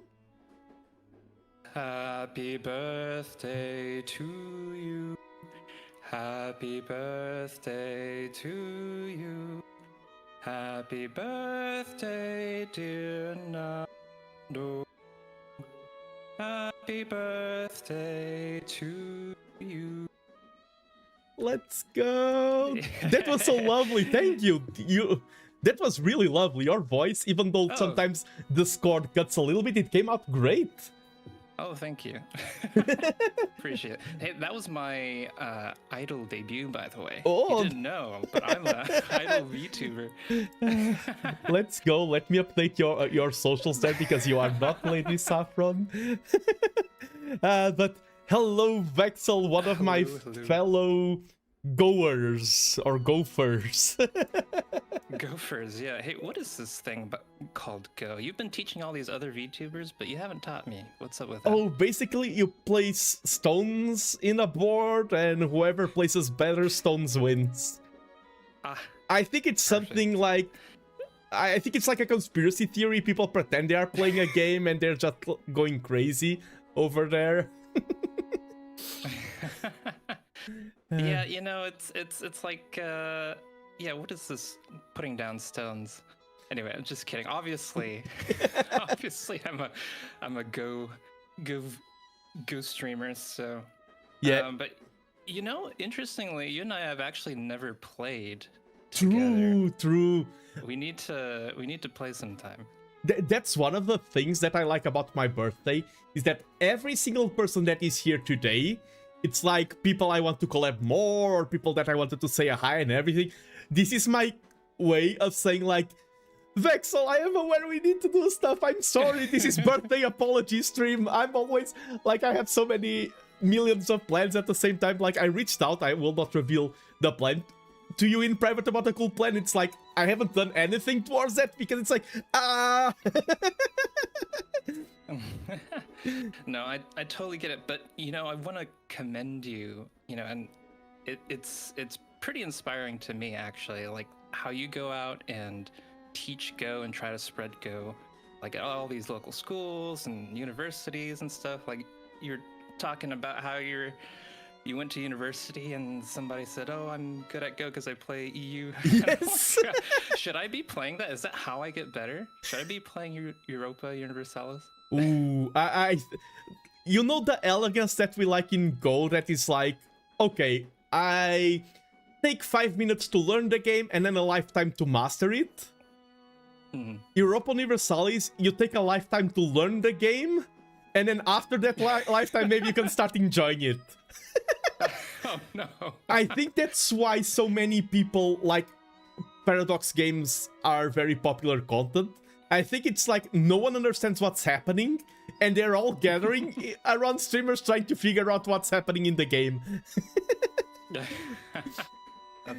Yeah, that definitely makes for good content. I'm sure lots of like weird stuff happens. Yes, and I do want to say, because we do share the Go in common, but that's not the only thing. That we have, your cafe and your vibes and aesthetics are so lovely. I really enjoy like your branding, your like everything, like sipping the coffee and everything. I think it's really cool. Thank you, I appreciate that. Yeah, I mean, like, Go and coffee are two of my passions, and so to be able to like put them together is like been a real joy. Yeah, and they strangely go very well together, Go and coffee. So what are you serving today? I see we got some pastries in front of here. Yeah. What's in the pot? Yeah, so it's just some black tea, no sugar added, like pure black tea, and then some Jaffa cakes. Ooh, delicious. Yeah, I also go ahead. I also really enjoy tea. Like I'm mostly a coffee guy, but recently I've also been discovering like really good tea and exploring tea. I've been really into Gong Fu style tea. Oh. Are you familiar with that? Yeah, but I never had a lot of it. But yeah, I mean it's really fun. Like for me, between Go, coffee, and tea, there's a similarity between all three of them that I really enjoy, and it's the tactile essence of it. Yes, that I can feel that because I 3D printed some boards and they are good, but like the tactile, it's different. Like picking up the stones and everything, and it shows. It feels different. It's such an important aspect. And speaking of coffee, it's funny because you're definitely a coffee person.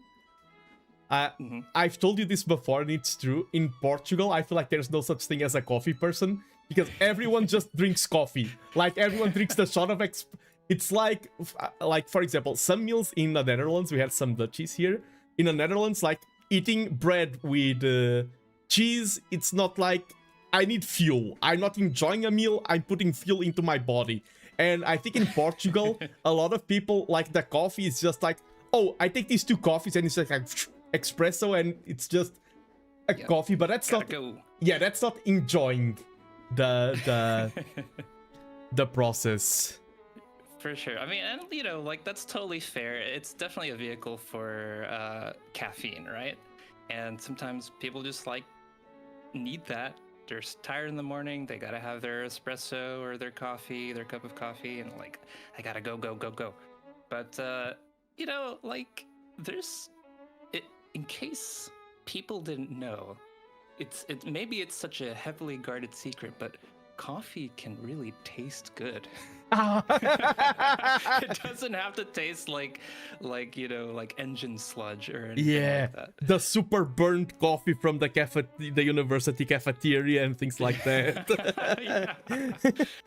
and it's funny because like I didn't start drinking coffee until like university, and it was definitely like it wasn't terrible. I added some sugar and cream, right, and it was palatable, but like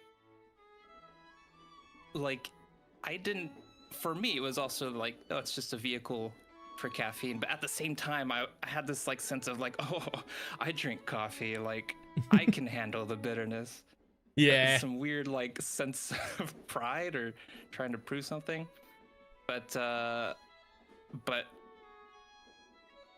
my coffee journey really started with the anime Tokyo Ghoul. Oh, I never saw Tokyo Ghoul, but that's a peculiar starting point for a coffee journey. It's well, because there's it's not for those of you who know, and it's not really big spoilers in case you intend to watch it, but there's a cafe, and in the cafe they are training the main character to brew coffee, and it's the slow pour over style of coffee, right? Yes. And visually I see the manager and the main character doing the same motions, but the manager is known for having the best coffee, and it's always a privilege when he's the one behind the bar making the coffee. And he's training the new guy, and he's like, this is bitter, this is gross. It's like, what do you mean? They're doing the same thing. So that kind of like got my gears working, and I'm like, what is going on here? I have to find out. And the rest is history from there. Yeah, it's like, coffee, it's like doing alchemy or some sort of magic. I did get gifted recently some already ground coffee from Bolivia, and it's so lovely. I use, I don't know if it's the correct methodology. I have a French press. I think that's the name of it. Yeah, French press. That's a really good device. Especially it's pretty beginner friendly. Oh as yeah. well. It's hard to get a bad cup of coffee from a French press. Yeah. I think like what matters the most is the results. I don't know if I use like the super technique of the monks that meditate within the mountains, but the coffee was really good, and that for me it's all that matters. Yeah, I'm glad you enjoy that. So like, do you typically take your Portuguese espresso like just black? Yeah. Or with sugar? Just black. I never add sugar or milk or anything to my coffee. Oh, because of course TheNando is a real man. Yeah. I mean, you already hit 30, right? So then that means you can handle that bitterness. Yeah, Old man. I like when something's sweet, I like it to be very sweet. When something's bitter, I like it to be very bitter. I like when things are extreme. So do not Nando's give extreme.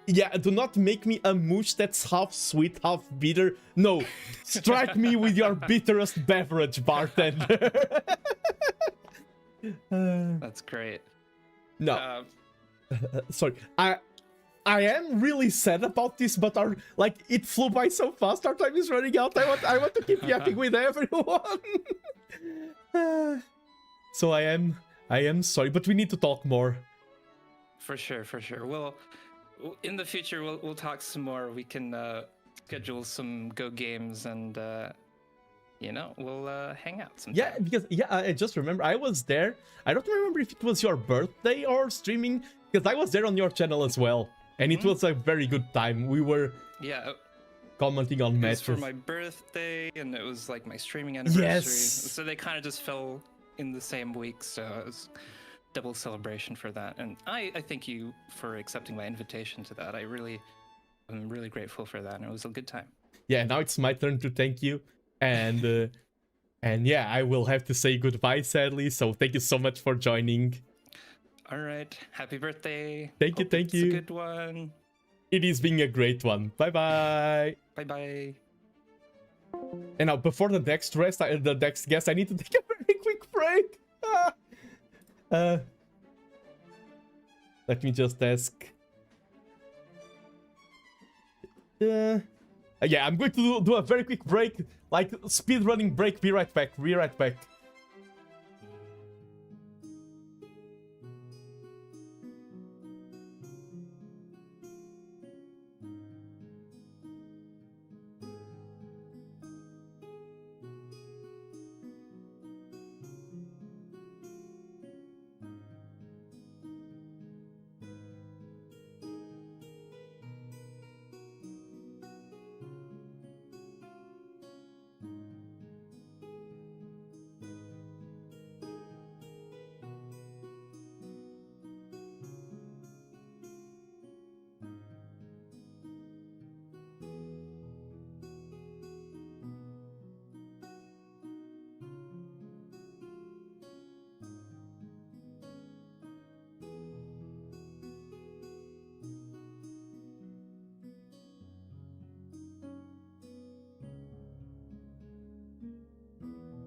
I'm back. I said it would be a quick break. And I do want to say, because I've been talking to my guests, and of course they are... when you have guests over, I'm Portuguese. I have guests at my home. I need to honor them. And I'm very... careful about having good hospitality. But of course, I am sharing this with the viewers, and I do hope the viewers are enjoying as well. I'm highlighting some new content creators.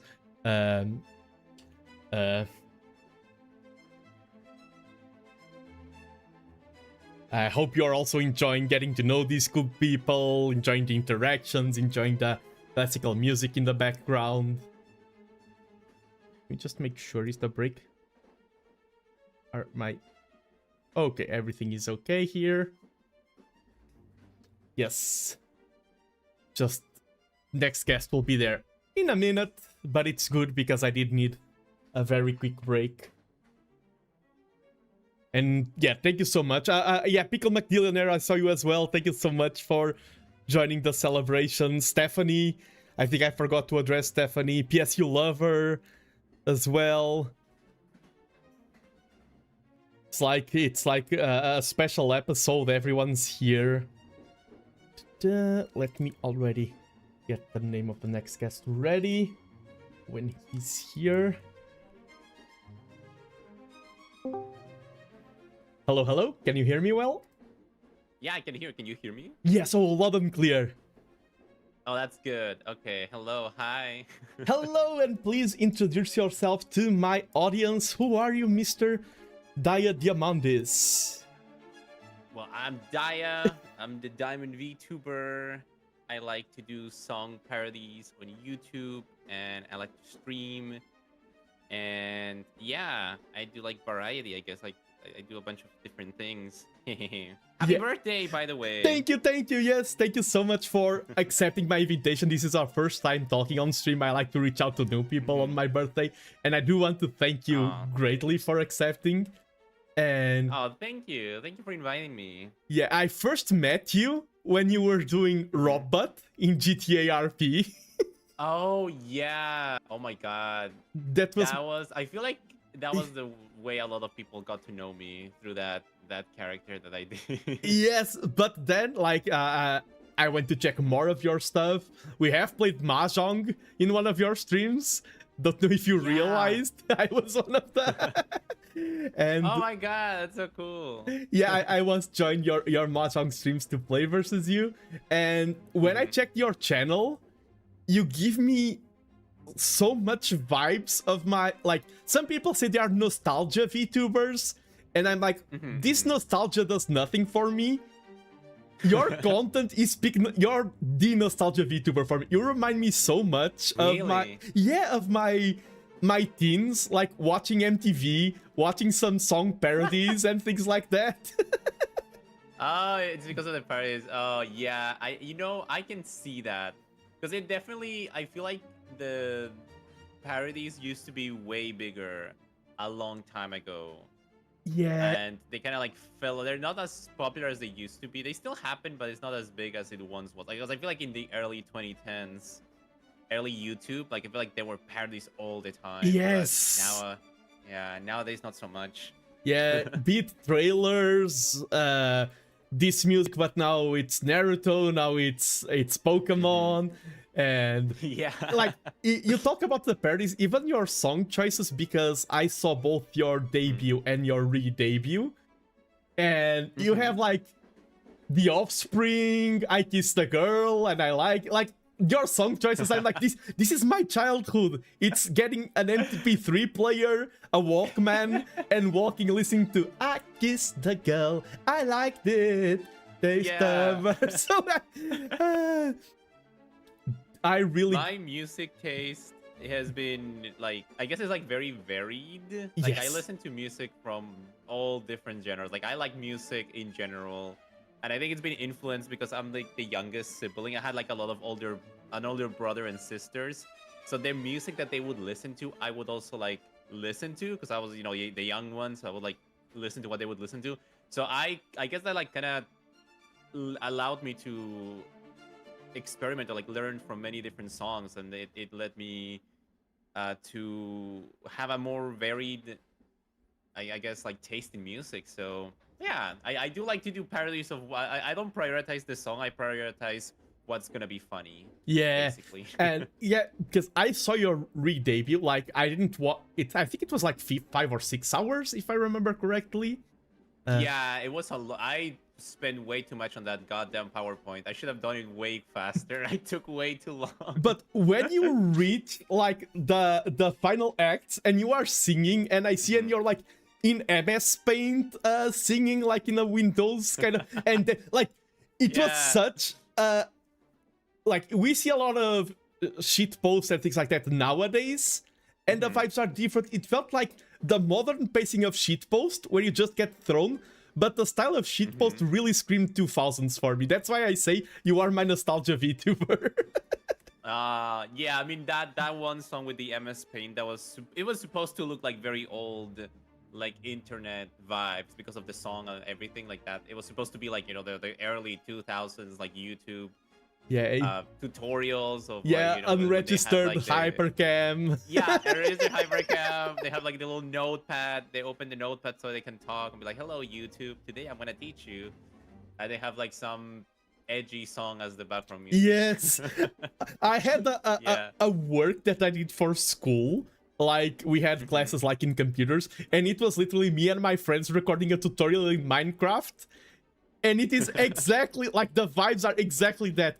Hello, today we're going to teach you how Minecraft works. You first need to get a chunk of wood, and then you can craft your crafting bench. Like that. That's my culture. That's amazing. Another thing that I want to point out is that, like me, you are English second language, right? Yes, English is my second language. And when you released, because there's the March singing and a lot of people are releasing a lot of parodies, you released one that, not parodies, covers. One from... Covers, covers. Yeah, one from Eminem, that you were like, oh, because I'm ESL rapping is... When you sang that, you sounded so Portuguese. Your English, I know that you are not Portuguese. I think your second language is Spanish from Mexico, if I remember correctly. Yep. Yeah, but you sounded so Portuguese in that specific one. Your pronunciation, I've heard. I have a music background. I used to play guitar in a band. And cool. I know a lead singer who sounds his English sounds exactly like the one you were singing there. Oh my god, so funny. My accent is very strange, I will say. Because a lot of people say, like, before I revealed, because like me revealing what my second language was, that was like a thing that I did for my re-debut like earlier this year, but I have been like streaming for like 3 years now. And during the first 2 years, I had not said anything. I always kept it a secret. You know, at first it was like for an OPSEC reason, but then it kind of like became like a fun little thing of like, you know, viewers try to guess. And so they would guess like very different, wildly like crazy countries. They would be like, you're from Sweden, or no, you're from Japan, or you're Asian, and you're this and you're that, and they're like, oh my god, like I don't know. I guess my accent is a little strange. Oh, I could say you are Swedish. I have a lot of Swedish friends. I could say you are Swedish. I can hear it. Yes. A lot of people. I say on my streams, I say I'm like spiritually Swedish because like they for some reason a lot of people think I sound Swedish, but I'm not. But I appreciate it. I keep that in my heart. Yeah. You know, the Sweden people. Yeah, we now I give you the pass of honor if you want to be Portuguese as well. I give you the title of honorary Portuguese. Thank you. I hope to acquire honorary titles all over the globe. Yeah, and I want to be an honorary British person as well. That'd be pretty fun. Oh, okay. You can flex a lot of skills like your singing, your covers, and everything. You talked about British. I have one of the coolest skills in all of VTubing. Have you heard? What's the skill? Have you heard the name of that Welsh town that's hard to pronounce? Or do you know? The Worcestershire sauce? No, it's a city. It's a city. Oh, a city. That's called. I will tell you the name. Slanfer Parhuengis Colgatic mit Drop of Alticilio Gogogoch. Wait, what is that? Slanfer Parhuengis Colgatic mit Drop of Alticilio Gogogoch. It is a city in Wales. And it's my biggest skill is being able to say that name. Oh my god, you know what? That's a great flex. You should put that in your CV. Yeah. Like when you're applying for a job, that should definitely be up there. Honorary Welsh. Can say Slanfer Honorary Welsh. Yeah, I have a redeem to say that. I'm so proud of that. Being able to. I mean, that's a very crazy skill to have, to pronounce something like that, especially like ESL. Yeah, that is very impressive. Thank you. Yeah, I love. You were talking about being honorary Portuguese and everything. It's one of my favorite things about VTubing in general. Is today I'm getting call-ins and it's like I already have people, Canadians living in Japan. I have people from the Netherlands. I have Americans who are living in in Germany, Americans are living in them. I like it's cool that the multicultural aspect of VTubing is one of my favorite things. Yes, I agree. I think that it's very like that's a thing. I don't feel like it's exclusive to VTubing. Yes. Just like internet in general. Like the internet just allows people from all over the world to interact and to talk to people that if the internet didn't exist, I wouldn't be talking to any of these people because they all live from very widely different places here. So it's like, yeah, I like that it allows for a cultural exchange. Yeah, and it's really it's good. like if you put yourself into the opportunities, for example, I know you because you jumped into the GTA RP. That just shows how it's worth it to jump into opportunities. I was like, okay, this robot guy, I want to support him for the rest of my life. It wasn't that dramatic, but I did enjoy your presence there. And yeah, if you go, thank you. If you go out of your way and create opportunities, it's cool the people you get to meet, the chances you have, and for example, I reached out to you. You could have said no, so I thank you as well for being here and for sharing your presence with me, with my audience on my birthday. Yeah, no problem. Thank you so much for having me. I really appreciate it. Thank you. I don't, surprisingly, I don't really get invited to many things. So every time someone invites me to something, I feel honored. I feel like, oh, thank you. So I always try to, if the schedules do align, I will be like, yeah, I can totally do that's it. One thing I want to it's one thing I like to make clear to people is that sometimes when we are watching like the top 10 VTubers, we think, oh, a lot of people admire them, and like here I am in my corner. Like, I want to say that you are here also because I admire you as a content creator, and I'm like, I'm going to reach... Like, we don't feel that, we don't feel... But I'm like, this guy's so cool, I hope... Like, I was like, I hope he says yes, like, nervous, he accepted. So you make people already nervous to reach out, and you cause that effect on people already, so... I have been told that before, and when I was, like, very new, even, like, when I was, like, very new, I did have, like, I remember hearing from people, other VTubers being like, that I was a bit intimidating. Not in the sense of like, I sound like tough or like I'm scary, but like there's something like intimidating about me. And I was like, what is it? I have no idea. Because I remember I made like a poll. I was like, wait, because people brought it up on stream, like someone. And I made a poll. I was like, am I intimidating? And the answer, and yes was the one that won. Like the poll. I was like, what? Why? I think what's intimidating about if I have me? to put my finger on it, we'll have to answer. I think something about the way you structure your speech and word choices and everything, you sound very professional. And really? Yeah, I think you sound very professional, and I think a lot of people find professionalism intimidating. I feel like I'm talking like, if I'm talking to like cousin Zé from the bakery or something, like, hey, hello, I feel like I'm talking like to a celebrity. Something about the way you have celebrity aura. Really? I have never been told that before, but that's crazy. Celebrity aura is crazy. Let's go, and thank you so much for being on, and I hope you also enjoyed being here. I like to... Once again, thank you so much for having me, and happy birthday once again. Thank you. Well.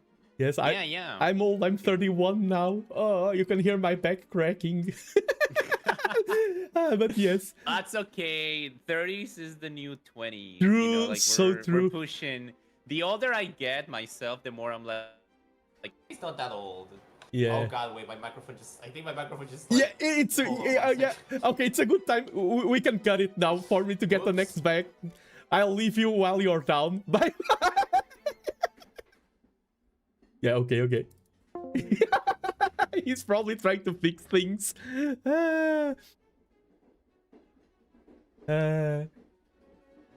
He's back. I could hear like the voice switch so big. And it was a good time. Let me go to...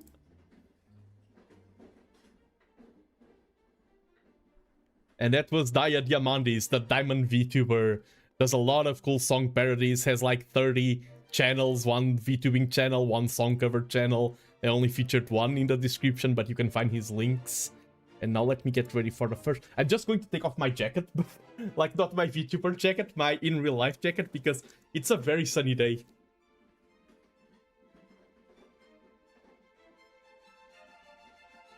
Oof. Okay, and let me call my next guest. So far, I don't know about you viewers, but I'm having a blast. So far, I'm really having a really great time with guests.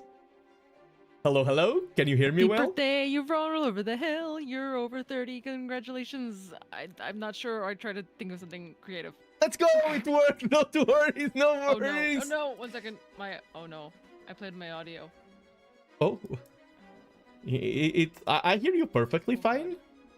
I can't hear anything. Oh no. So let me introduce, this is Basina Droomkraai. And we... Hello? Hello, can you hear me? Oh no, what have I done? Oh no! What have I done? This is a one-way talk. We are playing like that game, like a broken phone or something. Go. Okay, can you hear me? Oh yes, I can hear. Oh, nice. Oh. I was hearing you perfectly, no worries. Oh, good. That's what matters. I was like, how cringe can I be? Can I be like the waitstaff at a restaurant surrounding you with like a small dessert and being like, hello, everyone will now perceive you. I mean, we are VTubers, we embrace the cringe. Yes! Yes! Like the goat meme, that one meme just lives with me forever. Just like, I am cringe and I am free. Goat. Yes! Oh. Oh, please introduce yourself to my audience. Yes. Hello, I'm Basina Droomkraai. I'm a Canadian living in Japan right now. And yeah, big nerd vibes are over here. Thank you, Nando, for the invite. Happy birthday. Happy birthday. I can hear the clappies. Yes. Thank you so much for it's funny how things are a quiz. You're the second Canadian living in Japan that I have here today. I've had someone actually mention that. They're just like, yeah, there's actually a surprising number of Canadians living in Japan. I'm just like, yeah. You're like, no, yeah. My uniqueness. I wanted to actually, be no. Actually, I went to a cafe the other day that was owned by a Canadian guy who's been here for like 20 years, and he had poutine on the menu. And I looked at him, I was like, you have poutine? He's like, it's not real poutine. I couldn't get the cheese curds, and I'm just like, it's okay, you tried. Okay, fun story. I've had poutine with cheese curds in Japan. Where? I was in Tokyo. I was visiting a Quebecois. I was visiting a Quebecois VTuber, and we had an off collab, and he cooked poutine for me, and it was very good. Oh. I'm jealous. Send the Quebecois to me, please. Send the Osaka, please. Yes.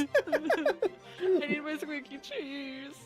I've heard him have this talk. He should open a poutine place with actual curd cheese and everything. Oh my fucking god! Oh my god! People would kill for that. I'm sure of it. Actually, holy shit! And it's funny. I think the first time I interacted with you was because of Go, because I was probing interest for the board game. I haven't done anything since, but I would love to teach you Go one day. Yippee! Yeah, no, yeah, so fun fact, I found about you because I was looking through, like, I think IRL hand cam people on, like, Twitter somehow. I found, like, oh my god, I'm blanking on the name because I'm overthinking now, but Sugi Yamagawa. Oh yes, Sugi Yamagawa, yes. And then I saw you and like his things, and it was just like, I do this thing where I call it creeping up on people, and I just stalk their socials, like, oh, they're talking to this person, they're talking to that person. Yes. I'm in the corner going like, will I speak to them? No. And then you did the post like, Hikaru no Go. I'm just like, oh hell yeah, I'm down if you're doing things. Oh hell yeah. Oh hell yeah. Oh hell yeah. And I'm the kind of person that's good for us to be here. I have zero fear when it comes to reaching out to people. That's how which is great. Yeah, that's how I have this guest list and everything. It's not because I'm super famous, it's because I live with no fear. Okay, but like that is just the hack of doing things. Is just like you just reach out to people and be like, "Hey, time, place, thing," and they'll be like, "Sure." Like, Yes. I know that's like that's just how you do it. That's just how you do things. But I'm over in the corner going like, "I need it to be perfect. I need to give them the right reason because I'm." Fucking it's pardon it's like it's self-esteem issues I've always had all my life. I'm just like your own worst enemy. You're just like, oh, but if I'm not worth it, if I don't make it worth their time, they're not gonna like me. Yeah. Yeah, I get that. No, but I mean, you go one step at a time. And Exactly. And then you reach my point where, like, I used to have a lot of self-esteem issues. Now I think I'm the greatest VTuber ever. Yeah. So. Oh hell yeah! Lulu is the Lulu. Exactly, 100%. exactly. Oh yeah. Common sense. Who needs that? Throw that out of the window. Yeah.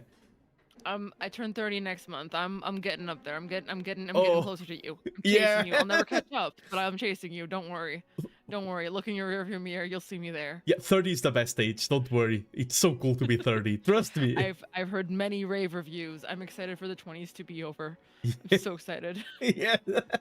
Oh, and one thing I also wanted to bring up, like you talk about like you're stalking people. Whenever I have a guest, I always like dig everything about them. Like, oh hell yeah! You also like me. Yeah. You also speak 4 languages, right? Kind of. I've been severely nerfed. It's because I've been focusing on Japanese. And then English is my default. そうですね。本当に。はい、日本語は本当に難しいけど面白い。めちゃくちゃ面白いな。はい。It also doesn't help that I'm also learning Kansai Ben because I live in Osaka. Oh yeah. Like so I'm over in the corner going like, do I say the funny things and maybe get like vibe checked as like local enough that they're like, no hand holding for you now. Yeah. Like I have the confidence, as I said, and that goes for Japanese. My Japanese, like in my class, I have class. I'm not the best student, but I'm the best speaker. Just because I'm like, screw it. Yeah. Okay. But like, so my personal background is in linguistics. So like, I've learned done a lot of like study like language acquisition and like language heritage and stuff like that, heritage language and stuff. I'm just like that's my interest kind of. But like there's so much, just like mindset is the biggest hurdle for learning languages. Yeah, no, definitely, because when I was in Japan, like I have some people who follow me, and I met them there, and I just spoke with them in Japanese, and my Japanese is not that great, but I was like, passion Nihongo. Oh yeah, passion Nihongos, yeah. No, as like my boss at like my bar job that I have, like kind of be like, yeah, like talking is only really 30%. I'm just like, yeah, so true, boss man. So true. So true. Yeah, I just need to have emotion and I remember because you see how I look in my model. I met 2 Japanese nurses and we were talking about cosplay. And they were like, you look like Zeke from Attack on Titan. You have to cosplay Zeke. And I'm like, it's not my favorite character, but I do look exactly like him. Oh, no. You're just like naruhodo ne. I also had I think that's kind of common for bearded people. I also had in Japan like, you look like an Ainu. Oh, God. That you look like an Ainu, and I was like, no, I'm not an Ainu. They just go, oh my god, look at that beard, look at that luscious beard. Yes. But yeah, because I've traveled quite a bit. I've been to both Canada and Japan, so in Canada I actually went to Canada because of Go. I was competing in the World Cup, and holy shit.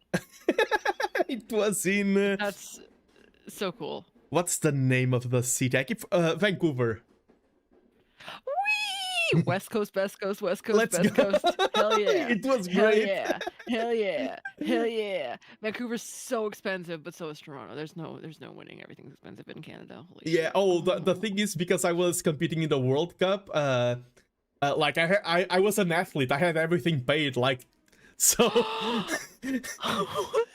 like I was staying at like a 4-star, playing in a salon and everything. That's the cool thing about, like, let me explain. Only like 20 people go in Portugal.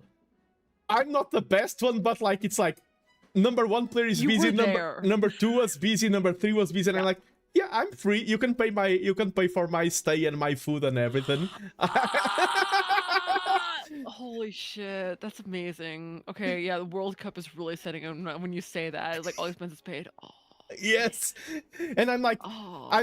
oh, I have like they asked, oh, do you have any dietary restriction? And I'm like, oh, I have diabetes, but I can eat everything. And they're like, oh, we will have a team of paramedics for the athletes. And I'm like, whoa, let's go, professional athlete. Oh my god. Oh, I love that. I love that. I love that. Oh my god. Especially because like I did sports in like middle school and stuff, but then I kind of fell out of it because I was just like, I want to do other things with my time than be semi-competitive with poor self-esteem in like water polo. Okay, like the weird niche sport. And Yeah. I'm just like, okay.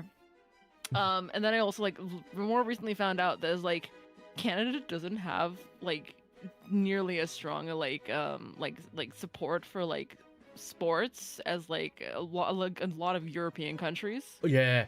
So it's like you have to like privately fund like your own like sports competitions for like so many things. Oh, Like if it's not like within a very like specific scope of sports. So I'm just like I hear about people going like, yeah, this is a sport, so I got fully paid. And I'm just like, oh. In terms of sport, Europe is great, but Portugal is kind of bad in that regard. We only have money for football. What saved me, for example, when I went to Korea, it was a Korean government that funded it. It's the local, so that's what so saved me. Oh.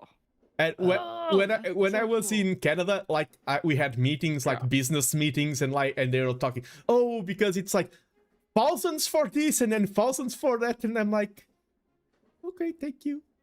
You were very kind. Like they are talking about numbers reaching the billions, and I'm like, can I get a sandwich? It's tasty. Like, can I get a $14 Subway sandwich, please? Canada pricing kill me. Oh yeah, Canada pricing was. I mean, for me it was okay, but I could see the prices around me, and it was rough. Yeah. No, I like the number of times people will like look at me like, oh, everything's cheap in Japan, all right? And I go like, no, the Canadian dollar and the Japanese yen is like the same value. So I'm just over in the corner going like, oh my god, I can actually afford things. Oh my god. Oh my god, this feels reasonable. Yeah. And then I have Americans or Europeans visit, and they're like, oh my god, everything's so cheap. Yeah. And I'm just like, Japan, the trip is I expensive. cried 2 currencies. Yeah, but the travel is dirt cheap for me. But sadly, like I feel like we could go on for hours, honestly. But yeah, I have chronic yapperitis. I'm so yeah, sorry. same. But time is running out. I need to go. Yes. But thank you so much for joining, and we'll be in touch. Thank you for inviting me. We course. will need to yap more later. Yes. Have a happy birthday. Thank you so much for I will cut you during that. Oh, I was going to cut during the cut me off whenever you're ready. Bye. Let's go. Let me ask my next guest, and this was Basina Droomkraai. Sorry, Droomkraai. Hard to say name.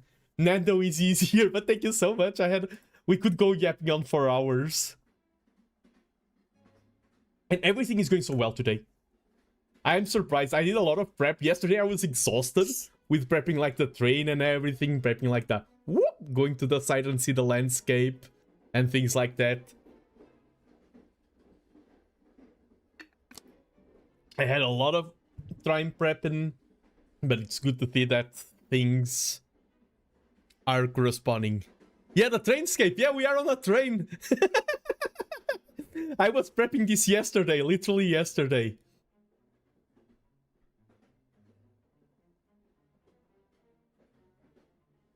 Yeah, and the video that you are seeing, the train on the outside, that's actual footage from my trip to Belgium. Yeah, to Belgium last week. That is the Belgian landscape.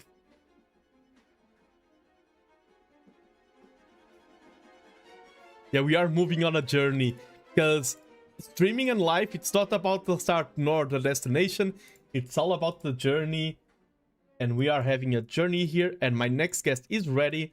Let me go back to this scene and call him. Yeah, Belgian feature.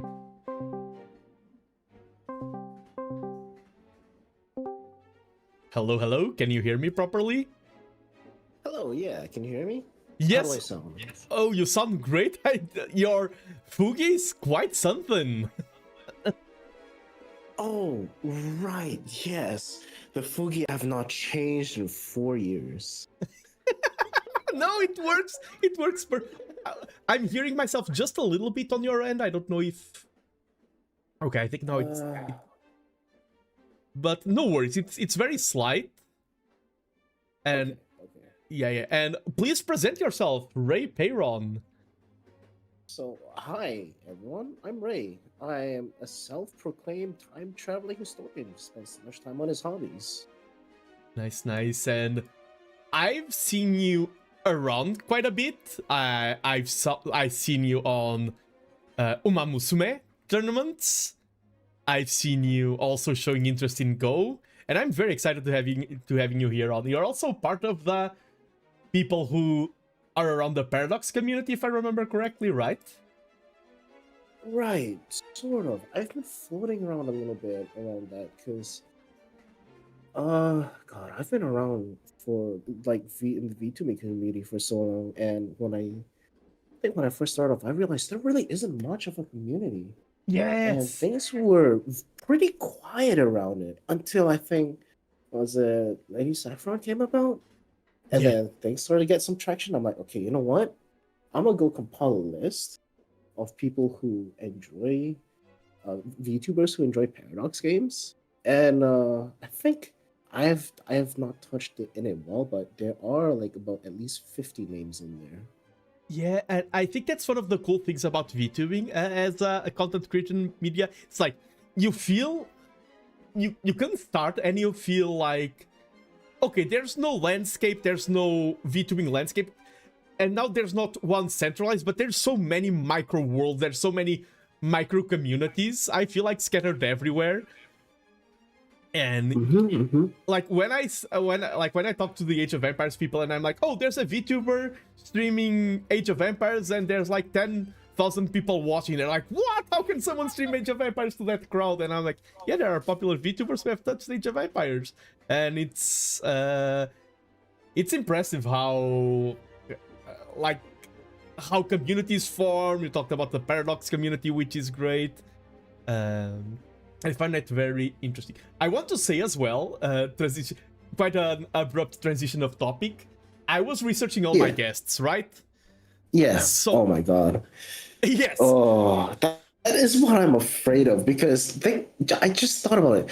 When people research or look up me, what do they find? Because I've been around for so long. I've been doing so many different weird things. I've been on like part of different communities and just hopping around. Like, what do I even look like to others on the outside? At first, I thought like, okay, this is my first impression. Umamusume, things like Paradox games, maybe he's like a chill gamer. Then I did my research and I realized you're the most toxic person I have here today. Not because of personality, but your most because of League of Legends. And like your most streamed games are Apex Legends, League of Legends, Teamfight Tactics. Like, what? Yeah, there's a little bit of context to that. I think so. Last year, I moved back to Indonesia. I've been living in Florida for the past few years. and basically I was doing school and all. And I think when I came back here, pretty much like I guess there's just so much work stress loaded onto me. Mm-hmm. So I just naturally pivot the one game where I could just release all my stress off yet, and that goes to League of Legends. Yes, and I've had this talk with other people. Like, yeah, I've played probably roughly 2,000, 3,000 matches of League as well. So we are we are similar in that regard. And I feel like as much as people like it's trendy to complain about League, it is a game that's very cultural relevant. And I met a lot of like IRL friends through League of Legends, and it was an important game for me. You want to hear what my hot take on League is? Go ahead. League of Legends is not toxic.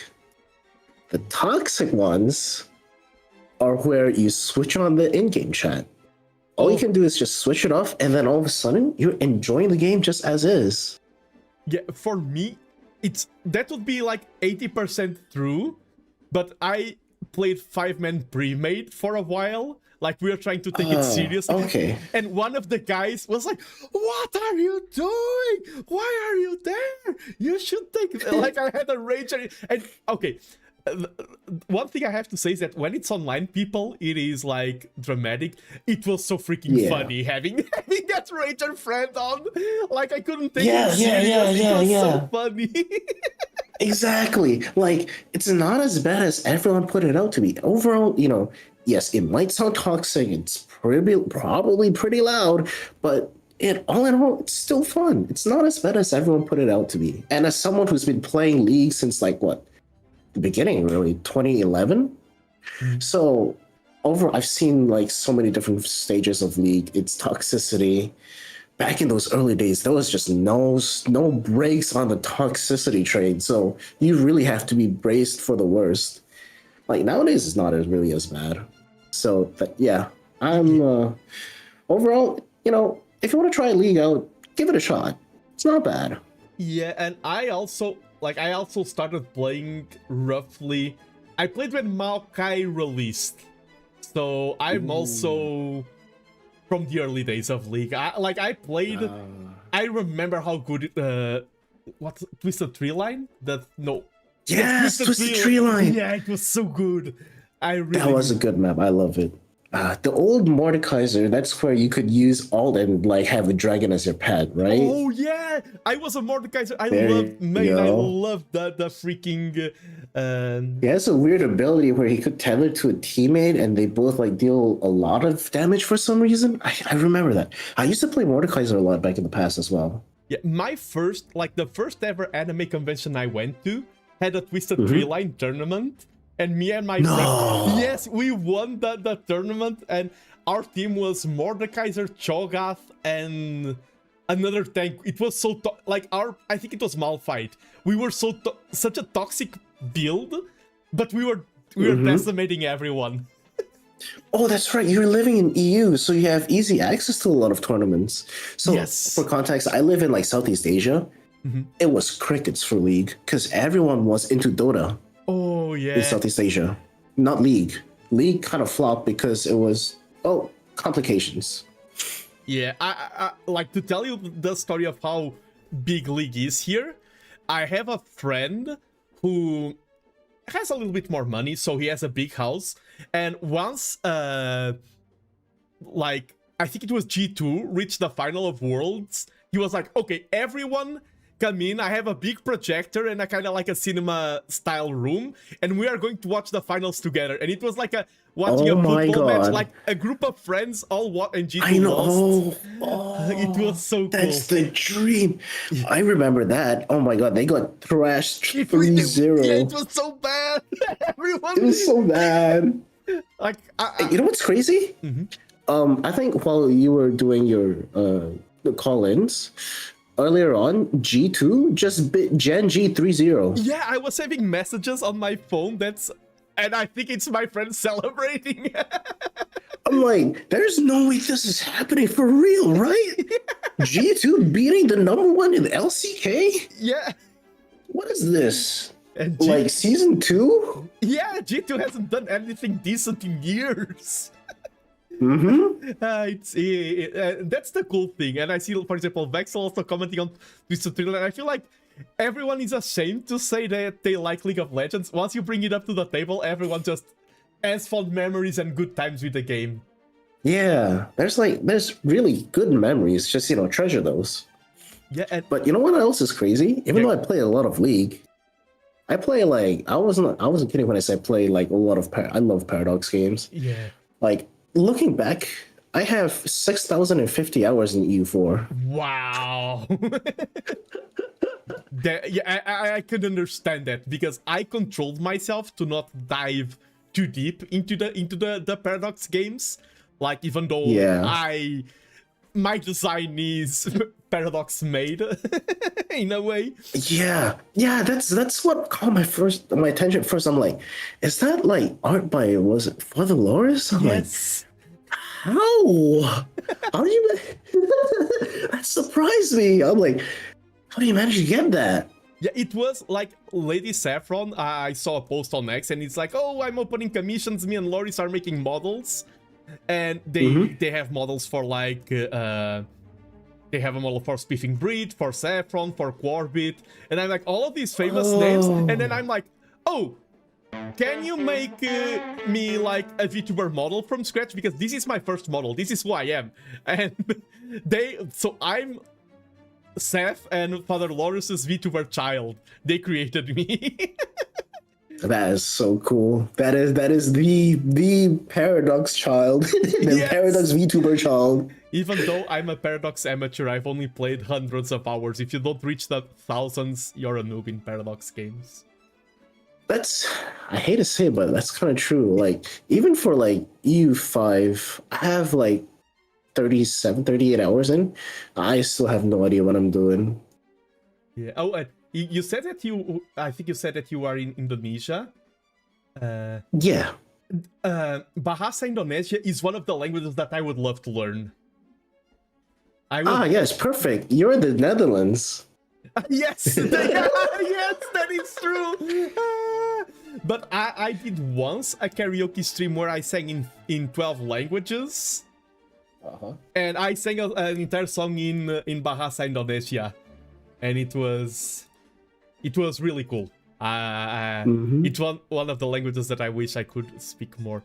Yeah, thankfully, Bahasa Indonesia is a lot easier to learn compared to, I think, a lot of the other languages out there. Yeah, it felt, and I love how my mouth moves when I speak it.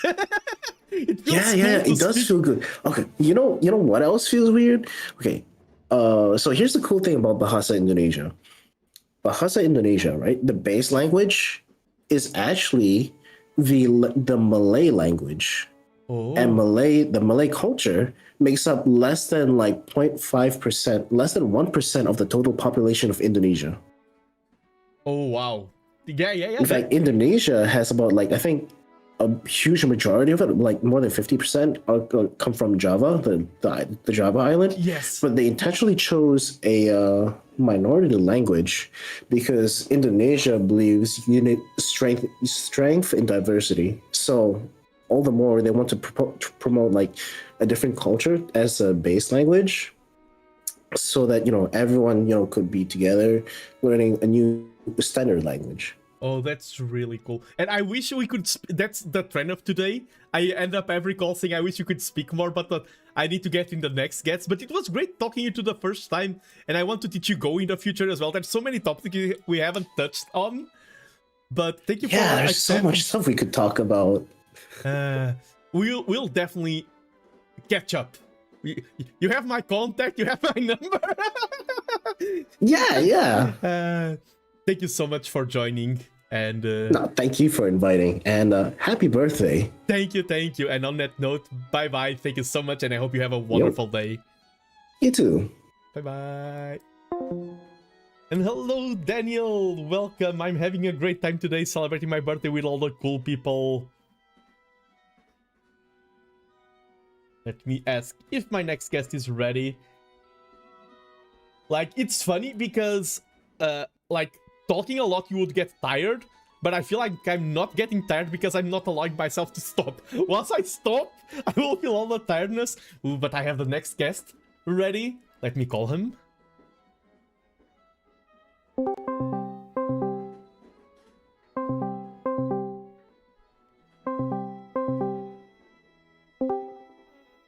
Hello, hello. Can you hear me well? Yes. Oh, hello, Ambros. I'm so excited to having you on. Please introduce yourself. Hello, bom dia. Ah, bom dia. Let's go. Feliz aniversario. Oh, damn. Hitting me with a Portuguese. Let's go. My German is horrible. Sorry. No, that's fine. Hello, everyone. I'm Komiyama Ambros. I am formerly a corporate VTuber, but I am just a silly little Fennec Fox VTuber now. Yes. And yeah, look at me, I'm so cute. Yeah, you look great. We look great on the stream. We do. Okay, and I have a first big topic that I want to address because for me, respect is very important. Should I call you Ambros, Dango, or Ambros, Josef, Mario, Hubert, Francisco, Amadeus, Heinz, Gregorio, Cetos, Fenecus, Maximus, Fortnitus, Komiyama, der Fünfte? Which one? I feel like if you always go with the last one, I think we're only gonna like be talking for like one little thing. So I mean, call me whatever, like Ambros or Dango, both are fine. Okay. No, but I saw the shot with your full name, and I'm like, I need to do that. Well, I do appreciate you learning my full name. And you are currently on a hiatus, but yesterday you announced your return, right? Yep, I am coming back to streaming in April. Let's go! I'm so excited. Finally. I said this to Vil before, and I will say it to you as well because it's equally true. Because since I'm a streamer as well, I can't drop by. I can't be on everyone's streams every single time. I wish I could be on everyone's chats, but whenever I'm in your streams, in your chat, I have a strong feeling of like, I really want to support Ambros. I really like his style. Like, you conquered me as a fan, and I'm like, I was reaching out to you like, ooh, I'm reaching to a big name, to a celebrity, and you said yes, and I'm like, yeah. I have Ambros. Well, I wouldn't say in big name or celebrity. I wouldn't go that far. Oh no, yeah, you are. We talk big names. We talk like Lady Gaga, Komiyama Ambros, and things like that. Oh my god. Queen of Pop, Lady Gaga. Princess of Pop, Komiyama Ambros. For sure. Oh god, no. Listen, let's not go there. I don't want to get into a fight with Stan Twitter. Let's not do that. I'm hyping you up. Oh god. But another thing that we have in common, and I told you this name in DMs, is that we are Daiya besties. Daiya besties. That is so good. Yeah, we are the only two. Maybe there are more, but we are the only two Type 1 diabetes VTubers that I know. Yeah, like vocal about it. Yes, you know? I like. It's not part of our brands, but I'm very vocal. If like I have low sugar, or if I need to eat, I just say chat. Oh, hey, I need to grab something. And when I join your streams, you're also very open about it, and I think that's important. I'm going to be a bit serious now, because sometimes when people are being inspirational to other diabetics or something, they're like, oh, there is this one diabetic that climbed Mount Everest while doing a handstand. And I'm like, okay, but that's too far out. I can't relate to the guy who climbed Mount Everest or did the cycling because it's too far-fetched for me. But when I see someone like Komiyama Ambros and who is a celebrity like Lady Gaga, and he's a diabetic, that inspires me way more. People being open at that scale instead of just being the ridiculous stories. Listen, okay, let's before we get into this, let me just say this. if somebody wants to tell me, oh, this diabetic like climbed Mount Everest, okay, well, guess what? I climbed Mount Fuji and Mount Everest. Oh, you and did? I did. No, but you know, but. Okay, my brain is weird. I'm the kind of person, you tell me a story once, it stays in my brain forever. And I think once in your streams you talked about skiing, that you did ski, right? Yes, So I did. you said that once and I'm like, okay, you're talking about Fuji and Everest, you ski, it makes sense. Well, no, because here's the thing, like, because I live in Austria, right? So a lot of people are always like, oh, Austria has like so many mountains. And I was like, well, yeah, but it's not just like fully made of mountains. And then I realized, you know what? No, it does have a lot of mountains. So, because I'm always like unsure about a lot of things. So I'm just like, I don't know if it does, but then I'm like, actually, they were right. I don't even know. Like, I'm literally like native Austrian. What I was saying, there's a lot of mountains. So, but yeah, I did win a skiing competition when I was like little. I don't know how old I was. Yeah, and go ahead, it sorry. was like just like I didn't see it as a big thing, but then I won and I was like, look at me. I can get you because I've been like in the world tournament in representing Portugal in the World Go tournament. And when I was there, I was telling people in chat, "Oh yeah, I've been there, but I'm not that good of a player." And they were like, "Oh, but you're in a World Cup and you're saying..." Yeah. Like, when it happens to us, like you're in a ski, it feels like it's very easy to lessen ourselves. To like, yeah, I did that. But yeah, it's not that special. Yeah, exactly. Oh, you know, since we're on the topic of like diabetic celebrities, Halle Berry does also have diabetes type 1. Oh yeah, when you start, yeah, I know, and when you start researching, you find out that it's way more common than people realize. By the way, talking about mountains, because I was in Netherlands last week, and we are going through the Netherlands, you don't see a single mountain in the horizon. It is... Oh my god. It is. Because Dude. Portugal is also very mountainous. It feels weird in my brain to see a country without mountains. Listen, I feel like that's just like fair. Like if I look out of my window from my room, I see well, not like a lot of mountains, but I see one in the very distance. And it's just like, yeah, I'm like it's kind of a beautiful sight, to be honest. It almost makes you feel kind of safe in a way, even though it's very weird to say, but like you just like sit there and you're like looking in the distance and you see like a mountain or two and you're just like, yes, I see you, bestie. You're there. You're always gonna be there. Because I've been in small islands, even in I've been in deserted islands as well, and like it's the opposite. You look around, you see the ocean 360. It's peaceful, but it also gives me like, if I slept here, I would feel anxiety. Like, give me my mountains. I'm too exposed. God, yeah. It feels like you have like a certain like, almost like it's not like a wall, but like it's kind of like a. It gives you a protective feeling almost, even though it doesn't really protect you from anything. You know, but it's just like, yeah, like I feel homey here, you know. Yes, and another thing is that I'm doing a very advanced research that proves that the coolest people all have their birthdays in March. And you had your birthday stream on 3rd of March, Mimi Day. Yeah, that's the thing. I don't think a lot of people like caught on to that Mimi pun. I felt so proud when I realized. I was like, oh, I need to comment this. I feel so proud. I found the pun. Yeah, I remember when I like came up with like the entire character. I was like, let's make the ears like the focus of everything. That's why I came up with like Mimi Dachi, three, like Mimi or Mimi Dachi, and like one of my nicknames is like Komimi.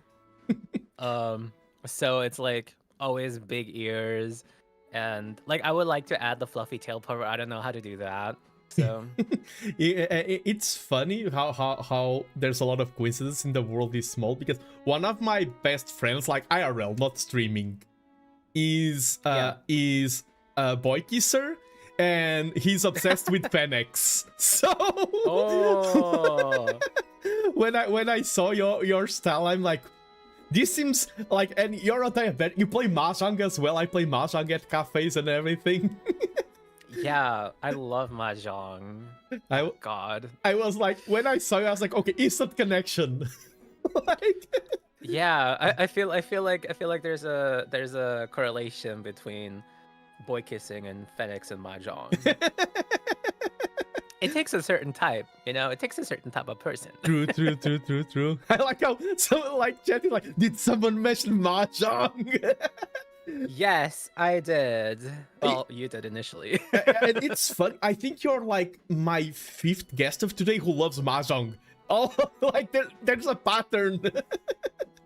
I love getting people into mahjong. I love getting people into the things that I enjoy. Oh, same. It's I remember, like, this was like before we debuted, but like we would like always sit and call, and I would get like a manager and like 2 or 3 other people from Gen 2 to play mahjong with me, even though they've never played it before.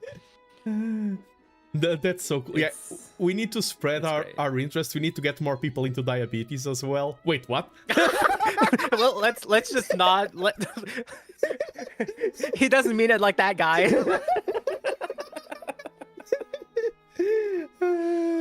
I actually had a plan to do like almost like teaching people about diabetes stream at some point. Same. But the thing was, sadly, that it was around the time when I had my Pride concert, so I was like fully booked. Yeah. And then it was like a few, like a week or 2 later, the you know, the closure thing happened and everything. So yeah. I was like, maybe not now. Yeah, no. And because there is an International Diabetes Day. Yes. And I think it's in November. And I wanted to do it but I mean, kind of fell through. If you need anyone else to help you with that, you know who to call now. Yeah.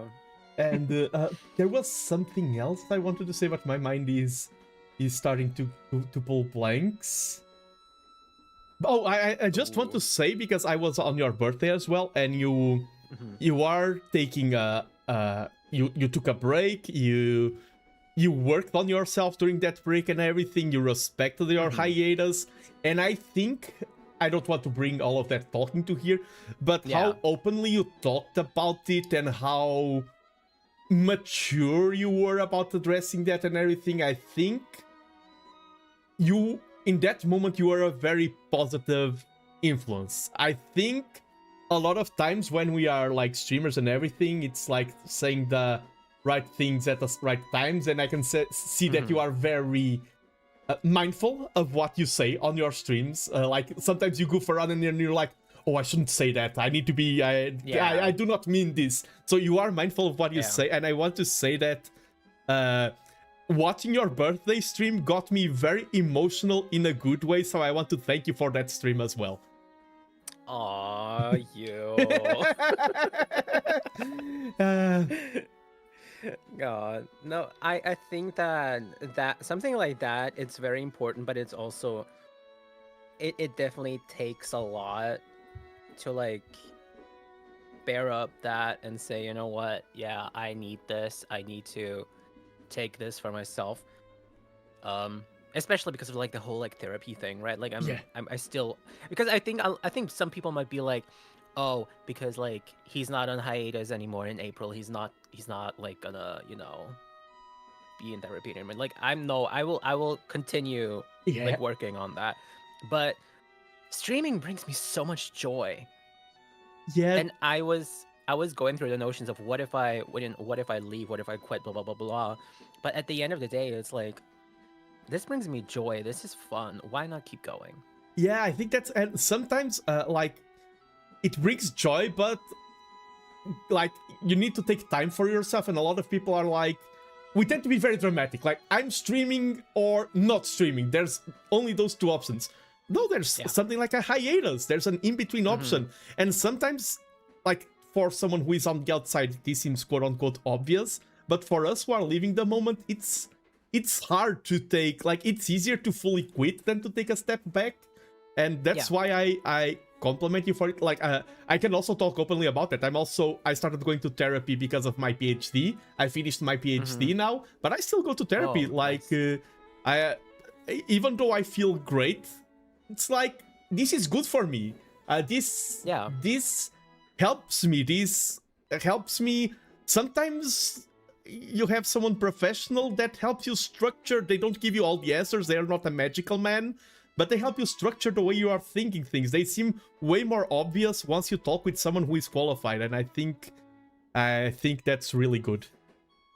Yeah, and also like almost like a third party in a way. Yes. If you talk to like someone who's like close to you, like a family member or a friend or something, obviously like they're gonna be honest, but like having like a third person to give you input can change like your whole perspective and your whole like approach to things, you know? Yes, definitely. So yeah, I think our time is running out, but I do want to say above all else, I want to thank you so much for being here, because as I said, I reached out to you. You could easily say, oh no, or even ghost me or something, but you were super kind, and I want to thank you for being here, for accepting. Of course, I'm always happy to join. I'm always happy to do this. Thank you. Because I love yapping. Yeah, and like this, 100%. Like the only reason why I reached out to you was because during your birthday stream, you literally said, "Oh, I'm on a hiatus, but I will join other people in their stuff." Because before that, I already planned on inviting you before, and then I said no. He's on a hiatus, respect boundaries, I will not invite him until you specifically said, oh, you can invite me. And I'm like, okay, literally same day, send you the message. Yeah, because that's the thing, right? Like, I don't know how many people understand this who are not VTubers, but like, streaming your own POV and whatnot of like a collab is way harder than just like joining a collab and having your Fugi set up and like being in call. Yeah, I'm way more, like, I'm more commonly the host kind of character. I host the events and everything. The few times I get invited, I'm like, oh, this is so easy. How could... I just have to talk. I don't have to press buttons. I don't have to change. Oh, this is so easy. yeah, I know. Yeah. And I do feel I always, like, I always try to, like, show that I'm understanding of the ones who do host entire collabs, especially if they're like large scale. I'm always like, if there's like anything going wrong, like I don't blame anyone. I'm like, it like, give them some time. Let them settle some things before we, like, you know, like start attacking like a host or something, because everyone's doing their best. Yeah, and like you have to walk before running. Like this last year, I also did call-ins. This year, things are going way better because I have more experience, and it's you just have to take things in your stride. But yes, I like this was our first time ever talking on stream, and I'm doing like my model can't do that, but I'm doing a heart with my hands, sending you all the love, Ambros. Aw, likewise, and I hope you have an amazing rest of your birthday. Thank you so much for joining. I will keep supporting you. Oh, your last cover was super emotional and good, and also the I'm forgetting the name. The 1 2 3 1 2 3 1 2 3. Sit down. That was changed. Yeah, sometimes when you listen to a cover, like you listen once and it goes like, it's very common. Your cover of Change, I go back to it often. I can say that. That one lives rent-free in my brain.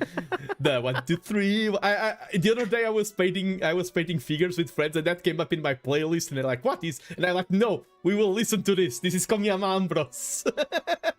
Oh, you. Oh, fun fact. You know the in the Change cover, the the part. Yeah. Like that. So initially, like that was like the very first take I think that I did for that yeah.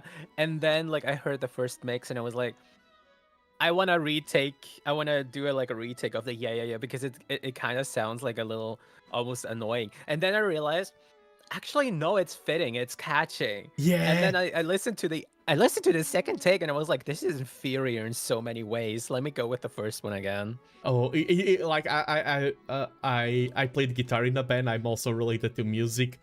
You record one take, then you record 19 others, and then you just go back to the first one. It's so it happens so often. That happened to me so many times. Yeah. It's crazy. But yes, I will not take more of your time. Thank you so much, Komiyama Thank Ambros. you.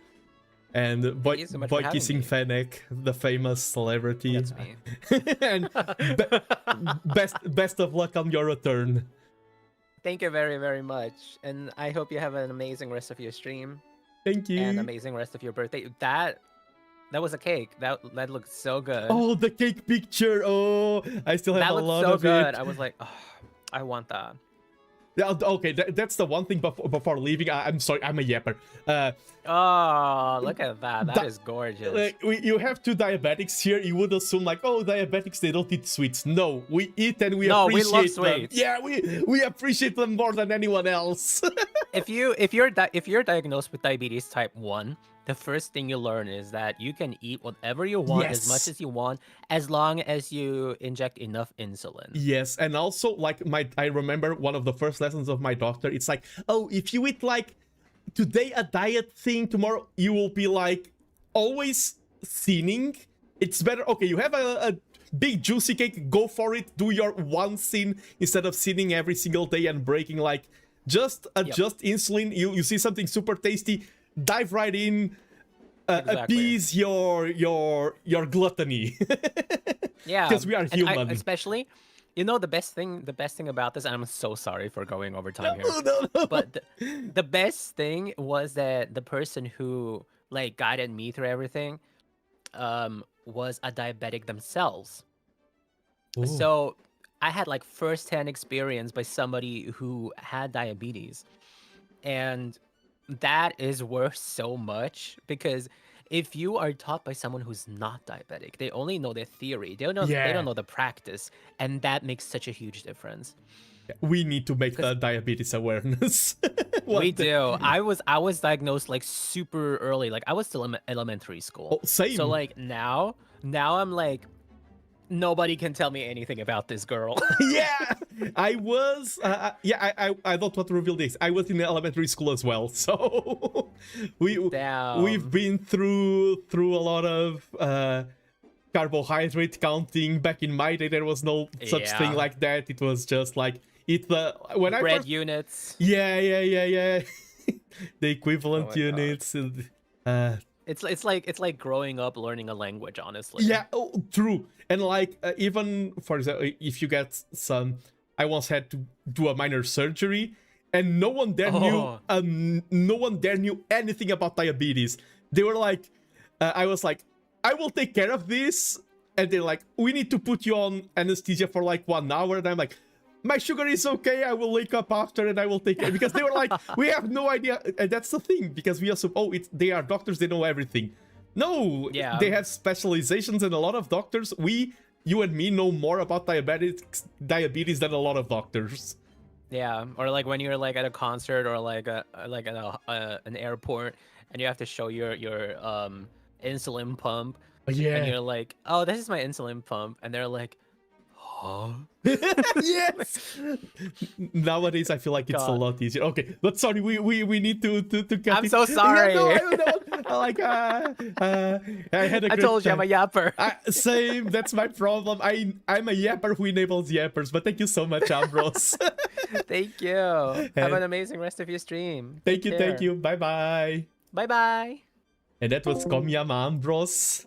And we have I know that the next guest also had a little bit of time still, that's why I extended it. I was looking at the schedule. And happy birthday! Thank you, Ambros! Thank you, Mr. Ambros, Josef, Mario, Hubert, Franciscus, Amadeus, Heinz, Gregorius, Cetos, Fenecus, Maximus, Fortnitus, Komiyama der Fünfte. Let's go. I'm having such a great time. Let me get my next guest. We go from Ambros to another great guest that has a lot of energy from what I know. Hello, hello. Hello, hello, hello. Hi, hi. Hello, Kaeru. Please introduce yourself. I'm so happy to have you on. Oh, how you doing? My name is Ukeru Kaeru, just a little froggy boy whose dreams are big. Hello, hello. Hello, and Happy birthday. thank you. Woo. Woohoo. I What's up? I feel like I have the man of the, like, it is my birthday, but you are the man of the moment. You have such a cool project starting today. Thank you so much. Thank you so much. No, it's still your birthday. Your birthday is as important. How are you? How's your birthday so far? Oh, it's been great. I was kind of scared, like, because I booked a lot of people and I was like, oh, I'm going to crash. I'm going to have no energy. I will run out of talking topics. Like, I'm having, I had regrets before, now I'm just enjoying the moment. I'm like hands in the air, laughing. That's good. That's good. Yes. I'm glad you found some topics for everybody. What's my topics? I literally, you're asking, I have a research sheet. I have all your topics here written up. Oh, wow, research I did my research, Oh my yes. God, you did my research. Yes. Okay, hit me with him. The first time I ever saw you, I remember very specifically, you won the first Janken Pomme rock paper scissors tournament. You were the champion. Thank you. Yes, that was my first ever breakthrough as a VTuber. I'm more on the, I was not as known before that, but thanks to Janken Pomme, my name is put out there for some people. And I didn't even know that I was gonna win. I thought I was just gonna be there for like 2 rounds and have fun. And I just ended up winning. And when I saw you there, because it's not only winning, when you're there, you're a performer, you're showing your amazing performance. I saw you laughing, and even this year going with a lot of 6-7 energy, a lot of... And I saw you and I was like, okay, where can I buy like 5 Kairus and sit them in a corner in my room? Like, I have my plushies and I want my Kairus next to them. Thank you. Yes.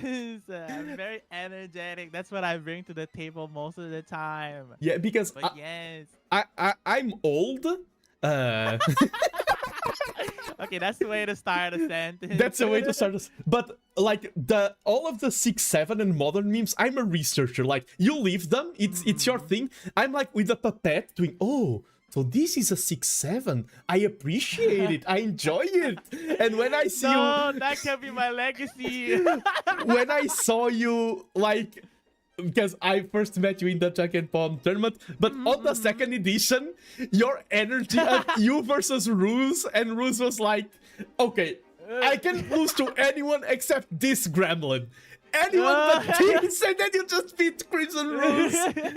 That was so nerve-wracking. I think when I got announced, I was watching Janken do the little pulls, and I was there, and I started screaming, because I was like, I'm going against the Ruse, and I was so scared. Holy crap. All eyes was on me, and I took out his main player. Oh my god. I was like, I'm so sorry, Jack. I didn't mean to take him out. I didn't mean to take him out. I was just it was the champion versus the new person, so I had to prove my legacy at least. Yes. No, it was such an iconic moment. And okay, thank you. Another topic that I want to say is that you are quite a logo maker. I have commissioned you myself. Thank you so much. I have two logos. One I haven't used much yet because of things going this or that way. But my personal logo, the Nando logo, you were the one who designed, and it's such a good one. Thank you. I've been doing graphics since I started VTubing at 2020. I actually was supposed to be an illustrator, but because of VTubing, I found graphic design as my passion. Yes, insert the meme here. So I started studying graphic design, and now I do it full time. Yeah, and one thing, of course, I love the logo you made for me. It is amazing. But like Thank you. when you're doing if you're doing a full illustration, you can add a lot of details into it and you create your own art style. In a logo, you are more limited. Every time I see one of your logos, I don't see them usually on your channel first. I see like an event and I see a logo and I'm like, that seems like a Cairo logo. I check your socials, it's there. Your logo styling is so recognizable. Which is a great thing in my opinion. Thank you. I like to keep mine simple and iconic. As much as I love to have a really detailed logo with all of this pizzazz and stuff, in the world of graphic design, what makes a logo iconic is it's iconic. Like you'll remember it from its silhouette. I do before doing everything, I make sure that the silhouette looks amazing. So even if it's a different color or it's just pure black or pure white, it still looks good. So yeah. That's the goal. And I have my business cards printed out and they all have the logo you made. So cute. And it's funny because the logo is so professionally made that once I gave my business card to someone and they were like, oh, I already have your card. I thought it was a restaurant. Because it looked so he didn't read, he just saw the logo and he was like, oh, I thought it was like an international franchise or something. And I'm like, no, it's me. Thank you. Oh, that's so sweet. Thank you. That really did happen. Oh, and talking about professionalism, I have said this behind your back. Whoa! What the hell? Because I actually believe it. I've been checking out your preparations for Crestfall Academy. That's the name, right? Yes. Like the project you're heading and like. Regardless of how it goes and everything, I want to say massive congratulations. That's impressive. Thank you so much. Yes. Again, I've been doing graphic design, but they're mostly for other people or for my actual job or for my school back then. And it was my first time doing a full project, which is my concept, my idea. So I really went all out, did pulled all the stops that I could make. With the website, logo, the graphics, and the video. So everything I learned throughout my years is poured into this project. So yeah, I hope everyone gets to see it and gets to enjoy it. That's the main idea of it, no matter how it ends up. But because I can tell you something because I've been living for long. Okay, thank you for your wise words. Yeah, I have two uncles now, Uncle Janken and Uncle Nando. Yes, Uncle Nando. But what I can say is that, for example, if people are watching like an amateur-made illustration or game, they feel like it put a lot of work. A lot of work was put into it because they see like the brush strokes and they see the effort. When something is made super professionally, people don't grasp that because the end product is so clean that they forget that someone had to build that up. And that's stuff, like, it's like when you're watching a building, you see the scaffolds, you know someone is working. The finished building, you forget that people worked on it.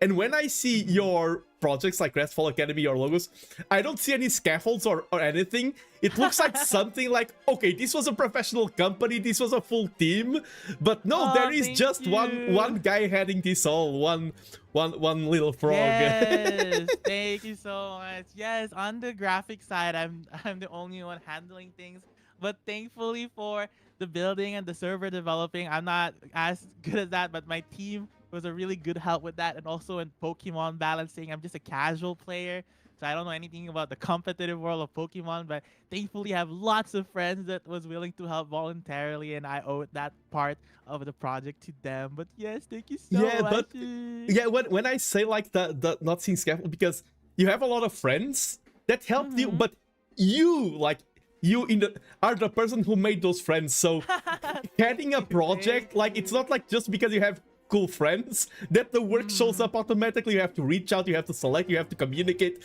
It's so much, because I know how that things can take a lot of effort, and that's why I want to really emphasize my admiration. Thank you so much. Thank you. Yes, this project started as an idea on December, and because my other friend had an event after during January. I didn't get to start it, but we've been working on this for almost 2 months now. So I'm glad it's out there. It's everyone's seeing it, and it's going the way I want to. So yay! Let's go. And okay, another thing that I need to ask you is that you are Filipino, right? Yes, I am. Because I know Proud Filipino. Yeah, they call it the Pinoy, right? As well? Pinoy, yes. Pinoy. Because I know that the Pinoy are like, they are powerhouses in VTubing. They are like silent powerhouses. Everyone knows like They are. everyone knows like Japan, Indonesia is also people all know. But I feel like the Pinoy, I don't know how to say it correctly. It's okay. Are the hidden powerhouses, and you are the first VTuber from the Filipino I'm collabing with. So I now have the power of the Philippines. Your own Filipino powerhouse. Yes. Yes. It's all uphill Yes. from here now. Yes, they're very good. I do agree. A lot of Filipinos are hidden powerhouse. We're hidden gems, but yeah, I'm so glad I can be part of that. Yeah, powerhouses. Yeah, if you ever need a Portuguese for anything.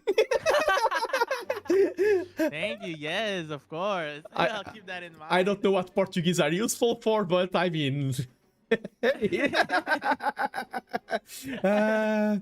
But I mean, your big event is debuting today, literally. Yes, literally today. I'm so glad I can make time for your birthday. Thank you. Yeah, I'm so appreciative of that, because if you're that busy and you still find time. But I will probably now let you go to rest and everything. I mean, you probably won't rest. Yes, I'm so nervous, Nando. Thank you for this. It's a good, You got this. relaxing talk Yeah, with you got. I'm your hype man. No one can Thank beat you so Kaeru. much. No one. I Thank believe you you. so much. I hope you have an amazing birthday. Thank you. Thank you. Nando. Bye bye. Thank you so Bye-bye. much. Bye bye.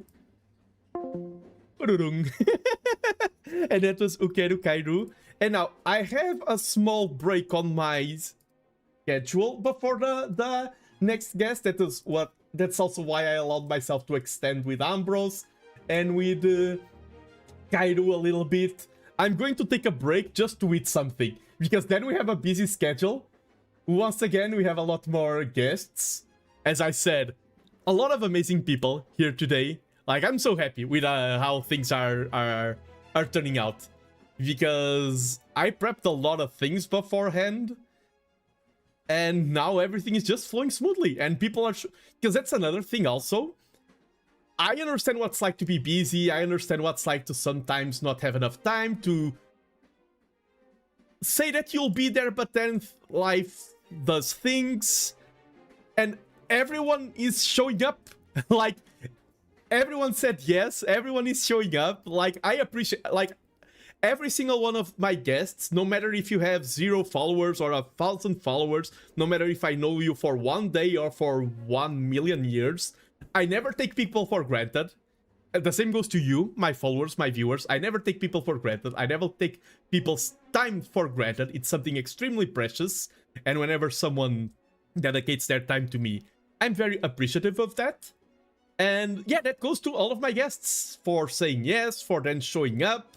If you're a future guest and you can't show up, no worries. I will never hold you accountable. I will hold you accountable if you're an ass.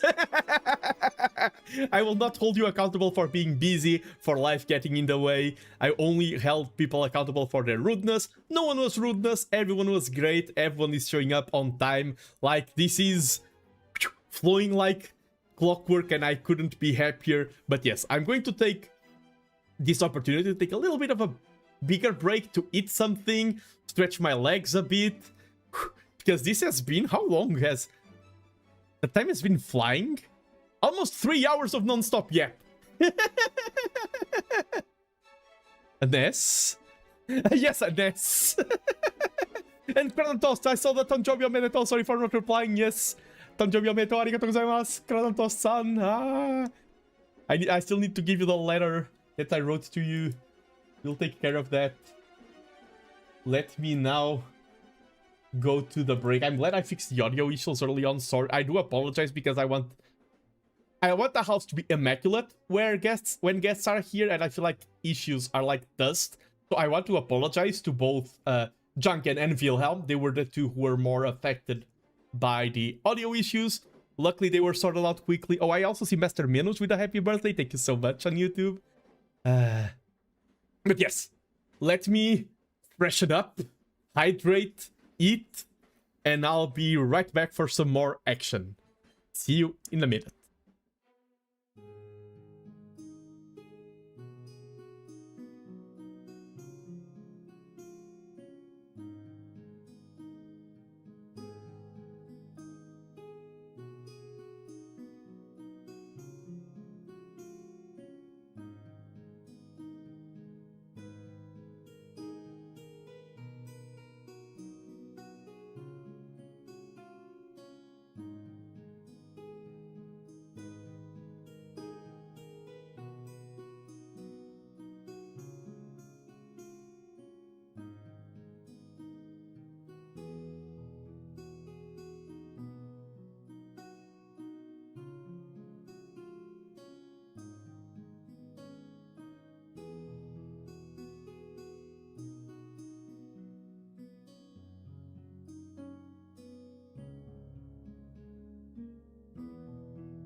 hello. I'm back. And it was a bit of a longer stream than my usual, but I mean, if you're doing a long stream, you gotta respect your breaks. You gotta respect them on all streams, but especially if you're doing a longer stream. Woo! Getting myself pumped back up, and that's the cool thing. I did apologize to Janken and Vilhelm, the first guests, because of the sound issues. I feel like I have that a lot, where the longer the stream goes, I don't get more tired, I get more energetic. The other day I was having a Japanese class, and everyone was getting tired, and I felt like I was absorbing everyone's energy. I just kept getting more and more energy. Yes, I was having birthday cake. That is 100% true. Get the picture again. It was so good. It really looks like straight out of a movie. Looks like fiction, but it is real. And now 2 slices of it are already down my belly. Enjoying a little bit of rest. And soon I have more guests lined up. Yeah, I'm an energy vampire. I saw my next guest already in chat, and get ready, you're about to lose all of your energy. Where are you traveling to? I've answered that question a few times, and I'll answer it again. It doesn't matter where I departed or where I'm traveling to. What matters is the journey itself. Today's stream is about the journey. I do have the pictures here of the guests we've had so far. I don't want to have them all on the screen at all times, because it can create a lot of visual clutter. But now that we had a small break, seems like a good time to get the pictures here of all the guests we've had so far. Look at that roster. Look at all these cool people. Ambros is misaligned, I know. I will leave. I don't know why it feels thematic. Yeah, this is all yeah, I did a lot of prep work. This is the ones we've had so far. Janken, Vilhelm, Akira, Lady Saffron, Vexal, Daiya, Basina, Rei Peiron, Ukeru Kaeru, and Komiyama Ambros. Wow. I'm really cool. But yes, let me send a message to my next guest just to confirm.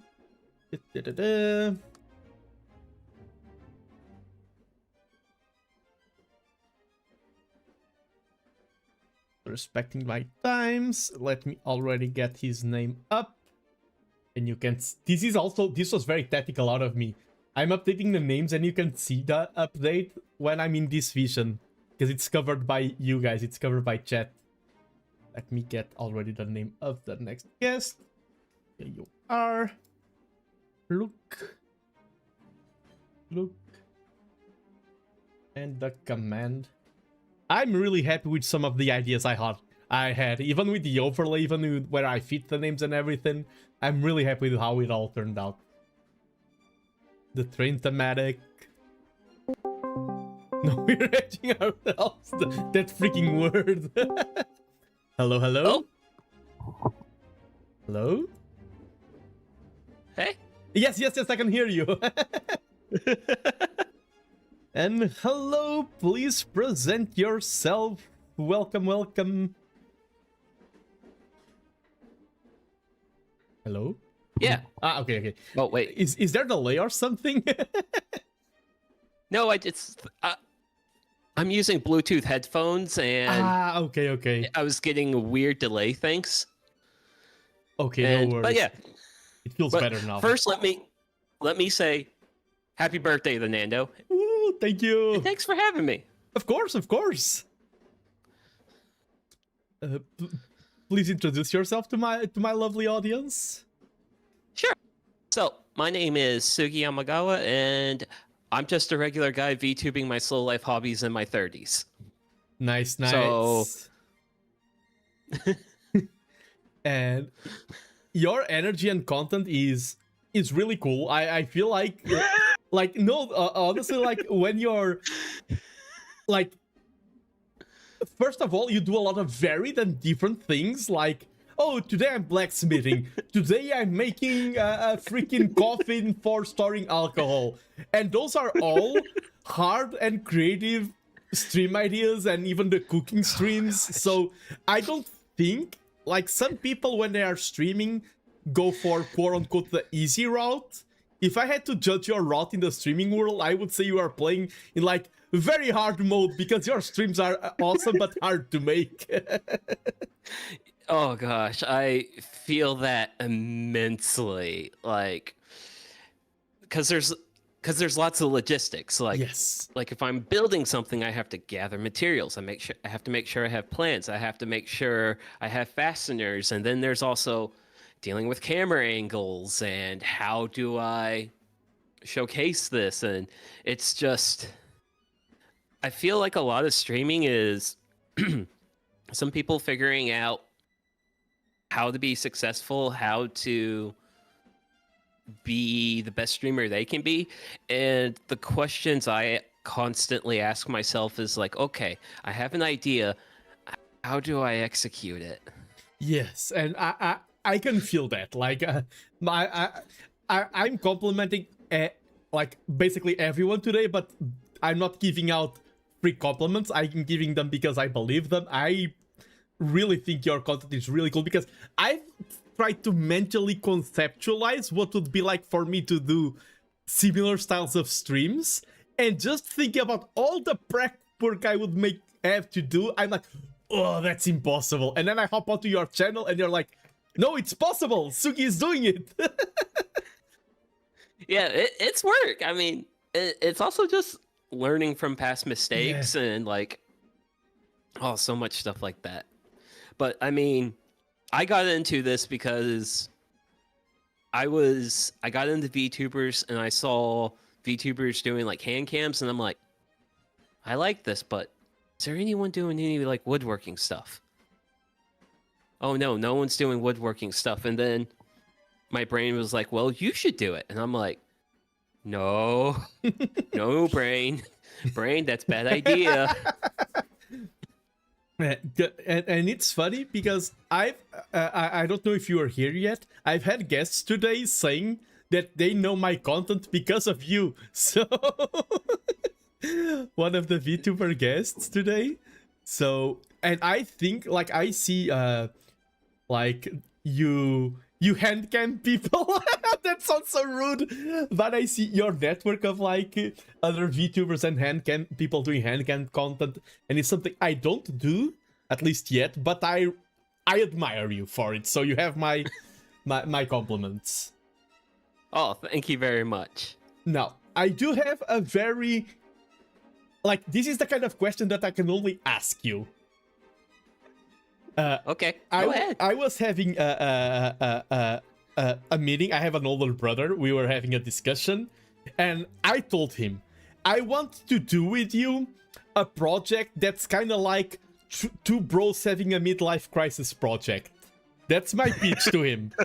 And he was like, okay, have you thought about fermenting stuff or producing beer?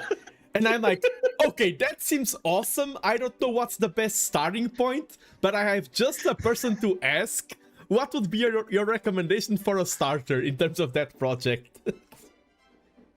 So are you talking about like brewing your first beer, or how you want to do like your first beer? Like what technique you want to go for? Whatever you would recommend. I would like to brew, like, it could be beer, it could be something else, like, I don't know, what else do people ferment? Like, I mean, wine seems way too hard, but anything that you would say... Oh, go ahead. Yes, I want it to be, like... Oh. Well, the thing with wine's a time game. Yeah. Like, I have 5 gallons of blackberry wine that are fermenting right now that I made last year that's not going to get bottled until next month. Wow. So, that's the issue with wine. Wine's actually really easy. Oh, but yeah, it's the... And what about beer? What's the time on return for beer? Time return on beer is going to depend on what style. So beer is largely classified into two main branches. Branch 1 is your lagers, branch 2 is your ales. Your lagers, they have to go a period of lagering, so they're going to take a little bit longer, and you're going to have to maintain the beer in a cool area. Okay. So they can be a little bit more time consuming to make, whereas an ale will ferment out in 2 weeks. You can bottle it, and then 3 weeks later you're ready to drink. Oh, okay. And and an important question that I need to ask a veteran is, when you're doing those kinds of things, how easy or hard is it to poison yourself? Because that's a good concern. Oh, poisoning isn't gonna be a huge issue. I mean, there's certainly things you can do that will get you off flavors, and you'll end up with a beverage where you're just like, it's a beverage. I don't enjoy this beverage. Okay, but so then, because I don't mind producing poor quality. As I said, as long as I'm not producing like, because for example, cheese seems very interesting, but I'm like, okay, having molds everywhere and things like that, like, I don't trust myself with cheese making or something like that. So yeah, that's fair. I see that, but if you want like the most straightforward and easy route into like beer making, there's a style of beer making called where you use LMEs, light malt extracts. Okay. Where they basically have already done the mashing part, and it's basically a canister thick syrup. So that way you don't have to do the mashing step in brewing, and you can go straight to the boil where you add your hops, and then after your boil, you cool what's called the wort down, and then you add your yeast to it, and then you let it ferment. So you get to skip a step with that. The base ingredients are more expensive, but it's less complexity. Yeah, seems like a good... Yeah, because what I wanted was, like, we are not... Like, I have engineering, but we are not experienced, neither me or my brother, at all in the field.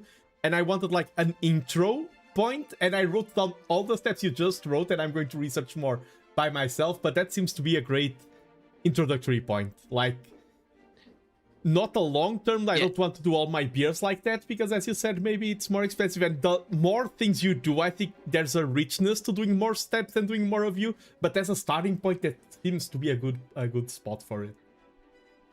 Yeah, it's usually where a lot of homebrewers will first start out in homebrewing, is they'll start doing that, and then they'll transfer to what's called the all-grain process, where you're actually working with malted grains, in which case you'll mash them, combine them with basically hot water, to where enzymes will convert the starch in the grains to sugars, and then you pull that water out, and then you're at the step where you have wort, and you boil, add hops as needed, so on and so forth. Nice. Yeah, no, I knew I had, like, I don't know everything, but I always know I'm the kind of person who says, I have a guy for this. And you were my guy. And one thing I want to say to you as well regarding your content is that I've taught a lot of people how to play Go. And it makes me very happy. Like, I can't be there for all of your Go streams because sometimes I'm busy. But it makes me so happy to see that you continue your Go journey. And I hope you're enjoying it. Oh, yeah. I really like Go as a game conceptually. Mm-hmm. However, though, it does make my brain hurt a lot. Yeah. But particularly last stream, where I basically had an aha moment in seeing the situations where if I'm being cut, seeing the distinction between when is the best time to attack on a cut and then defend on the cut. Yes. That's huge. Yeah. And just having that, okay, I felt like there's a way to handle this, and before I couldn't handle it, and now it's like, aha, okay, I can do things now. Okay, I can do this. Yeah, and you are the same type of learner that I am, which is like some people I would teach the rules and they were like, okay, I'm going to read 5 or 6 books on strategy. You're like me. You're like, no, I learned the rules, now I want to play and learn by experience. That's how I learned the game myself, and I feel like that's your learning process. Am I right? Yeah, for the most part, it depends on how complex of a topic I'm going into. I mean, I love my books. I love reading. But for something like Go, I feel like I really just want to jump in, both feet head first, and just immerse myself in it and be like, okay, here's what works, here's what doesn't, and then repeat that process a lot. Because it's also low risk. Like, say, other things I do, like if I ruin a recipe, well, I've ruined ingredients. For sure. Go is very low risk. The only thing that you can lose is your ego. And I don't have that. Yeah, And I took the same approach to you, and I think it works particularly well in Go because you are talking about a haha moment. I love discovery in Go. Like, if you're doing a recipe, things can go wrong. It's better to learn by having someone teach you. In Go, you can afford to fail, as you said, and I think it's very beautiful to have the eureka moments to discover by yourself, and it's part of the enjoyment of the game, I feel like. Oh yeah, very much. And also, Go games happen a lot quicker than Age of Empires 2 games. Yes! There is one thing I wanted to ask you, because you do a lot of cooking streams as well, and there is one particular style of cooking that is very trendy and viral on YouTube Shorts. What is your opinion on the concept of the perpetual stews? Do you know them? I think I've seen some people talk about the perpetual stews, and it's like, so the perpetual stews seem like, to me, it's like, okay, you have a boat, and then you remove a plank, and then you add a plank, and then you do that throughout the whole boat till the point where none of the original pieces are there. Is it still the same boat? Okay. Honestly, I don't know. It's very funny because what you are describing is known as the ship of Theseus, and the philosophical discussion of changing the planks. And the #1 perpetual stew maker I've seen calls his stew Theus. Because, so you are referencing, without knowing, the most famous stew maker currently calls his stew Theus because of that same philosophical question. Like, so the thing with like a lot of cooking ingredients is like they're organic materials, which they can break down with time and especially heat. In a lot of cases, we want those things to break down. Say like you're taking beef bones and boiling them for like 24 hours to make a bone broth. But just having your stew forever, it's interesting, but it's also like I'm not entirely sure. Like as long as like there's not going to be like bacteria in there, but it's like but the flavor's going to change over time, and I don't know. It seems weird to me. Yeah, we were talking about the beers, and my first question was, what is the chance of poisoning? Like, I would never do a stew Theus, one of those stews myself, because, technically people have studied, and if you keep the temperature always at a certain point, you're okay. And like, no, I'm not going to risk it. Food poisonings aren't fun. Oh no, I think of that when I can, because botulism's a thing, and it's a very bad thing. Really, and that's one that is very, like, the processes of a lot of homemade fermenting are good towards developing the botulism bacteria and things like that. Yeah. So we need to be mindful. But like, it is a trend today. When often people stream together, they have a topic or something. I love to. Let me just answer to this. Just answering to my next guest. Sorry, I was saying that I completely lost my train of thought. Sorry. When I have it's fine. When I have collabs, it's like, okay, I'm teaching you about Go, and that has to be the focus. I love just having a conversation with people. I love just talking about something. Like, of course, when you are producing content, you want to have something being the main thing, but today is my birthday. I want to indulge in my pleasures, and it's great to just have, we are both sitting on a train and just having a relaxed talk, and you are, in my opinion, a great guy to talk to, Sugi. Thank you very much. And I hope one day I will meet you in a final of a tournament, like anime style. You'll rise up and face the monster. That's gonna be a little ways from now, I'm sure, but eventually, we'll see. Life has, I will say, like, one of my favorite things about streaming is the conversations I get to have with people in chat. Yeah, that is definitely like one of the best things about this. Yeah, and for me, I'm someone who likes to do a lot of things. And for example, I'm going to take Go because it's a thing I'm familiar with. Imagine you play Go and you just play Go with your same old friends. It's very easy to start eluding yourself that, oh, maybe I'm the best player in the world because you're in a bubble. And one thing I like about this, reaching out to people and everything, is that sometimes I realized, okay, maybe I wasn't as good at this specific topic as I thought. And on the other side, people have told me, oh, your laugh is great. And that's a constant thing I've seen everywhere people say. And I'm like, okay, I never valued this as much now because I'm exposed to so many different people and concepts and everything. You get a better notion of yourself because you see yourself through a set of very different eyes.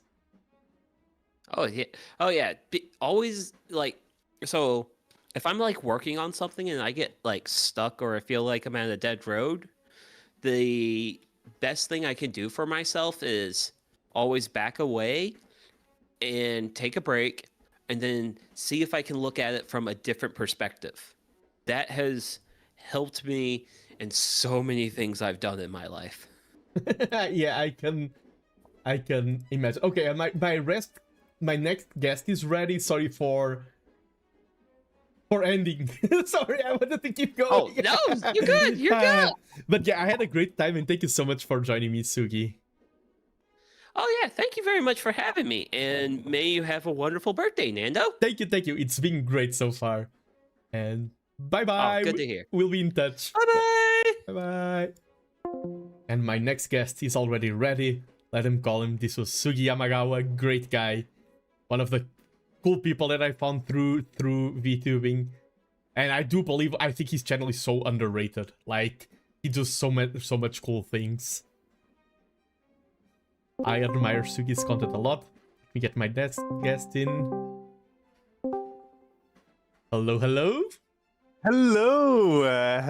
Nando. Hello, Nando. How do I find you? I'm doing great. This is, like, I had high expectations for today. They're all being destroyed, like, because they are, like, this is being such a cool day. That's wonderful. And I do want to specifically thank you for making the time to be here, because you had your break, and I'm following, like, I don't follow everything. Whenever I check you, you're like, I'm streaming here, I'm going there, I've streamed 11 hours today, I've streamed 12 hours today. I feel like, yes, he found time for, like, thank you so much, Almantas. Of course. You're actually one of my favorites. Like, let's go. I have always found you to be a wonderful and amazing collaborative partner. And I apologize. Give me 5 seconds. I need to grab something very. Go ahead. No worries. And One thing that is great. Okay, let me wait for Almantas to return. But yeah, Professor Almantas, always a great guest. I mean, he says former professor, so I shouldn't call him that. He will judge me. But and I'm back. Okay. No worries, no worries. But oh, am I the almond right now? What am I? Oh no, okay, no, okay. Yeah, you're right. We are just both two cool guys sitting at a train.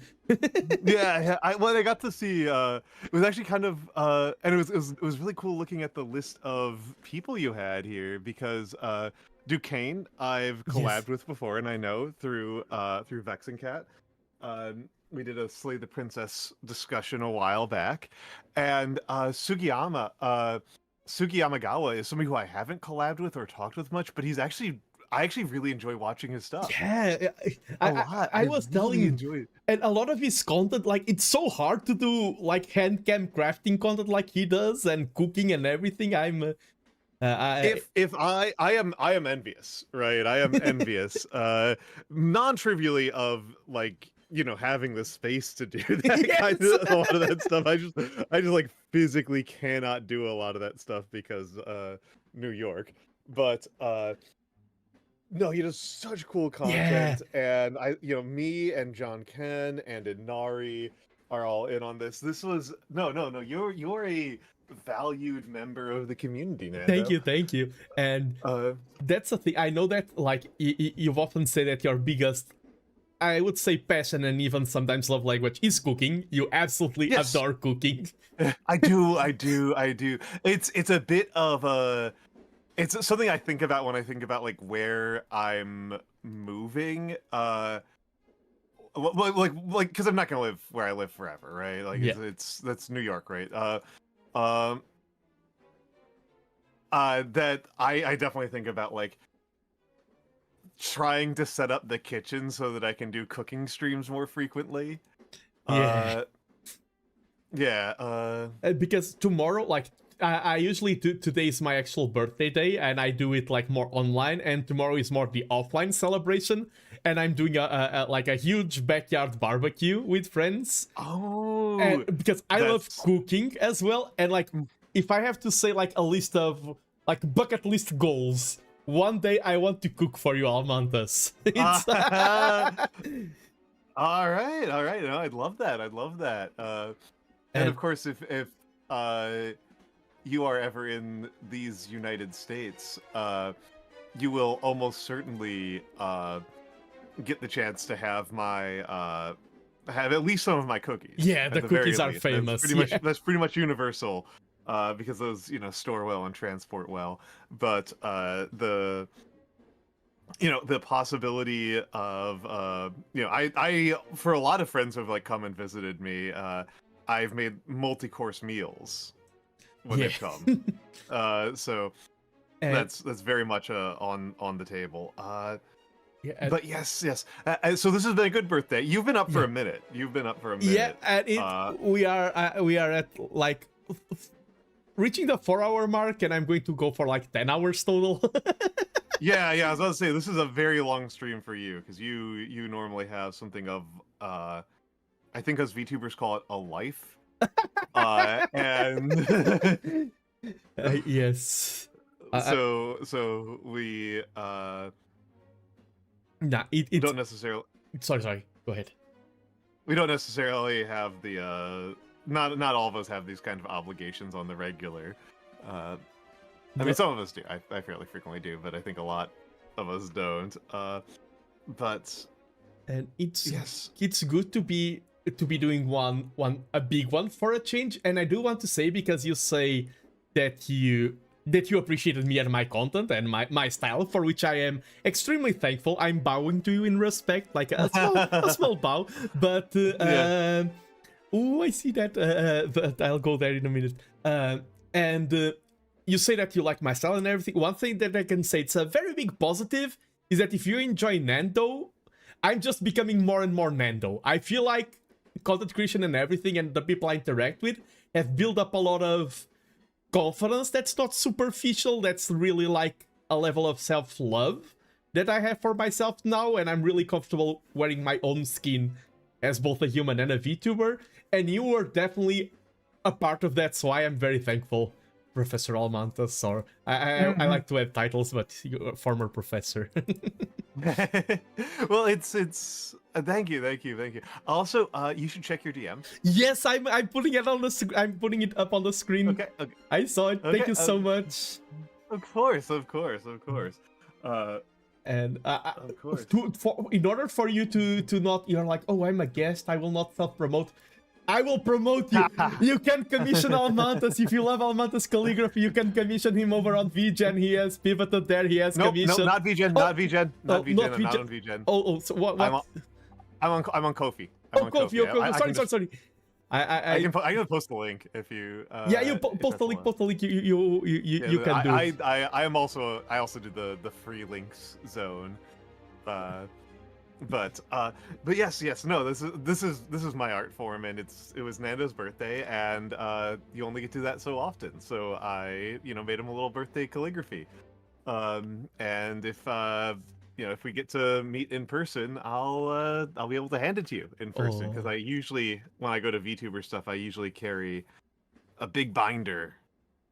Yeah, and all of these that I've made for people.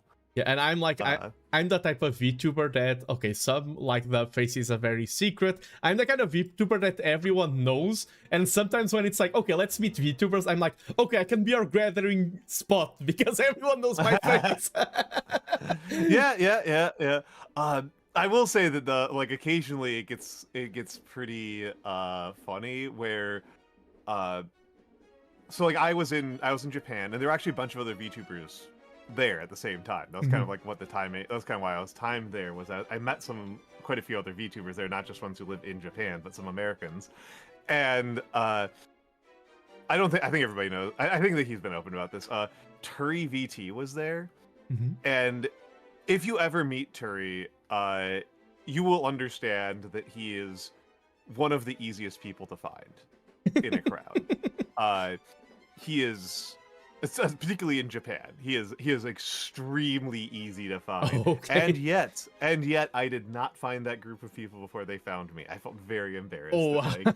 They were like, "Oh yeah, we're standing over here," and I was like, "Where the hell are they? I should be able to see Turi." And then I get poked by one of the others, by Akari, and I'm like, "Are you kidding me? Are you kidding me?" One of the funniest ones I've had related to that was a Portuguese VTuber coming up to me, and on their cell phone it was my picture of my VTuber, and they were like, "Is this image familiar to you?" And I just they weren't sure, and I just laughed myself so loudly. Yeah, no, that happens.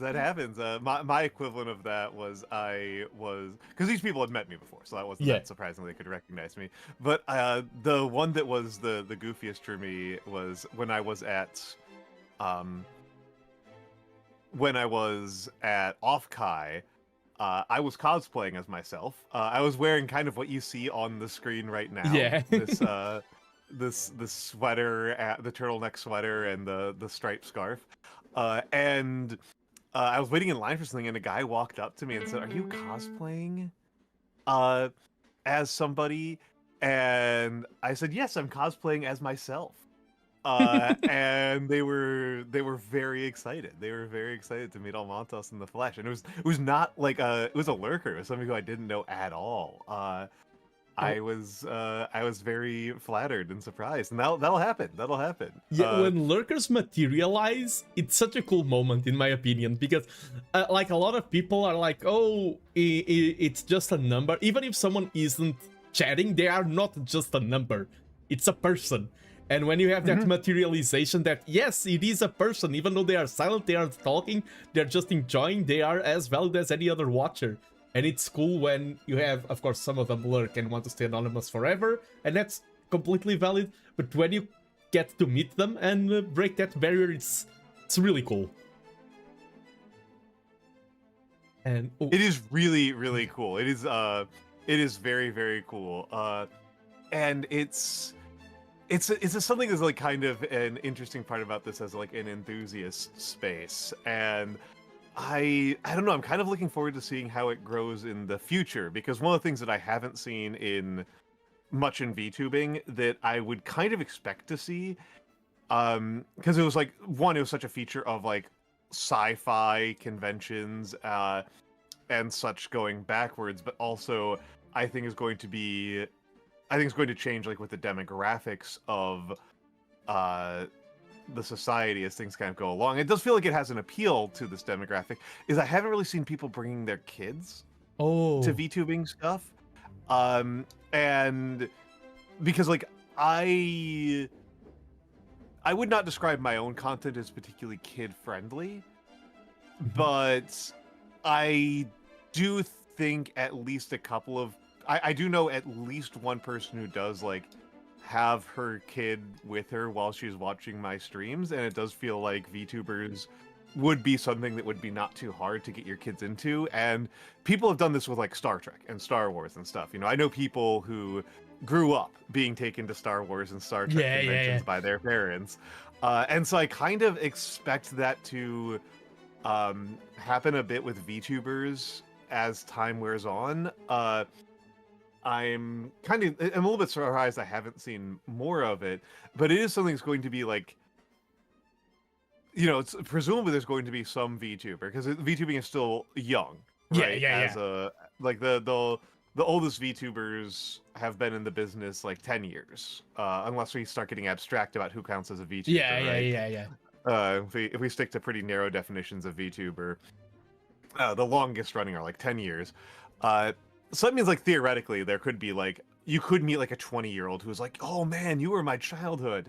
But theoretically, but it's probably on the outer limits of possible. But you know, once we're probably gonna have some VTubers who are going to be in the business 20, 30, 40 years, and they're going to be they're going to have some fans who are like, yeah, I remember watching your VODs and your videos and your streams when I was, on my mom's lap. You know. Yeah, and for example, my content as well, I think like I don't specifically cater to a younger audience, but I feel like it's I feel like it's absolutely valid. Like I even don't swear, but that's just out of personality, not because of curating the content. I am trying to swear less, and it's mostly because I think the less often you swear, the funnier it is when you swear. Oh, true. I that's really kind of my logic there. Is it's boring to just be swearing every third word. And I think it's more impactful to like save those up. Yeah, and I think for me, because I am ESL brain, if I try to swear, like in Portuguese, it can happen, like I hit my leg and but because ESL, when I speak in English, I'm more deliberate with my choices, and I feel like if I want to swear, I would have to really be forced and deliberate, and because of that, it wouldn't work. I would like miss the timing, because I would be like, good timing for a swear, and then I would say it, and because of that mental delay, it would be too late. I feel like there's different types. I mean, I was talking with Kara about this, because Kara speaks English and Spanish. That like there's kind of different modalities around swearing and around language learning, and like she's one of those people, like when she learns a language, she just like learns the swear words first. And meanwhile, I'm like only did you cut out how to swear in Japanese, which I can read like 2,000 plus kanji. I'm not a complete slouch at Japanese. I was able to navigate Japan without a phone, but it's not obvious or easy to me how to use the swears, especially because the swears in Japanese are from such a different philosophy than in English. Yeah. Where English swears are often like scatological and religious, and then in Japanese they're like specific conjugations and forms of the word you. Yeah, he's yes, yes, it's like special pronouns Yeah. are like swears. And the main one that I can remember is rooted in sarcasm. Oh my. Oh my. Oh my, oh my. It's one of those things that's like kind of funny. Is like I'm actually still a little bit cranky about this one. Was that somebody asked on, you know, the Learning Japanese subreddit, like, so oh my is made up of two different polite words. So why is it an impolite word? And one person was like, this is why you learn whole words, you moron. And it's like, no, this is a legitimate question, even if you already speak Japanese natively, because it did used to be a polite word. And yeah, the evolution. Yeah, the evolution of language. It was like 200 years plus ago. It was a polite term. It was how you would refer to aristocrats. Was oh my, because it's like the honorable one before me. But it has become like a swear basically, and as far as I can tell, basically by sarcasm. By long-term like use as a sarcastic term. And you bring our time is almost short, but I want to bring up a final point. You bringing up Japanese reminds me of one of the coolest things I like about interacting with you, is that I feel like you and me, in some aspects, are very identical, and in other aspects, we are the complete polar opposite. It's not like we can be like, because in Japanese, I know like 10 kanji, but I'm the weird one. I am the strange one here. This is definitely me being weird. Is like the normal way to learn Japanese is to learn the spoken language and then begrudgingly tolerate learning the kanji. As you can see by me being a calligrapher, I'm kind of invested in the written word. And I'm kind of hard of hearing. So I definitely prefer the writing. And it was something that was kind of funny while I was in Japan, was realizing how the written and spoken languages actually diverge pretty considerably. Yeah. To a certain extent, I don't think other people have this because they often kind of learn the two parts of the language like together. My written has outpaced my spoken Japanese by such an incredible margin that they really do feel like different languages to me. Wow. And it's, I mean, part of the I will also sorry, I'm gonna eat up a little bit of your next guest time. No worries. I am a writer in my non-VTubing job. I'm a writer and editor, and I actually really hate the writing advice of write like you speak, because or the like read your writing out loud to see if it sounds natural, because that's actually produces really terrible writing. Yeah, I agree. I agree. Really bad writing, and I can fucking tell. And I will yell at people to be like, no, you need to like remove things like comma, for example. Yeah. Right? you need to remove these like circumlocutions and stalling tactics. These are not serving your arguments at all. If it's character dialogue, that's one question, but I also just kind of make a point of not editing dialogue because I don't edit fiction very much. And there's a similar, and in the case of Japanese, it's like in written Japanese, there's all these grammar rules that you learn when you're studying Japanese about like when to use particles and these formal conjugations and this wa, ga, o stuff. Half that stuff just doesn't exist in spoken Japanese. Yeah.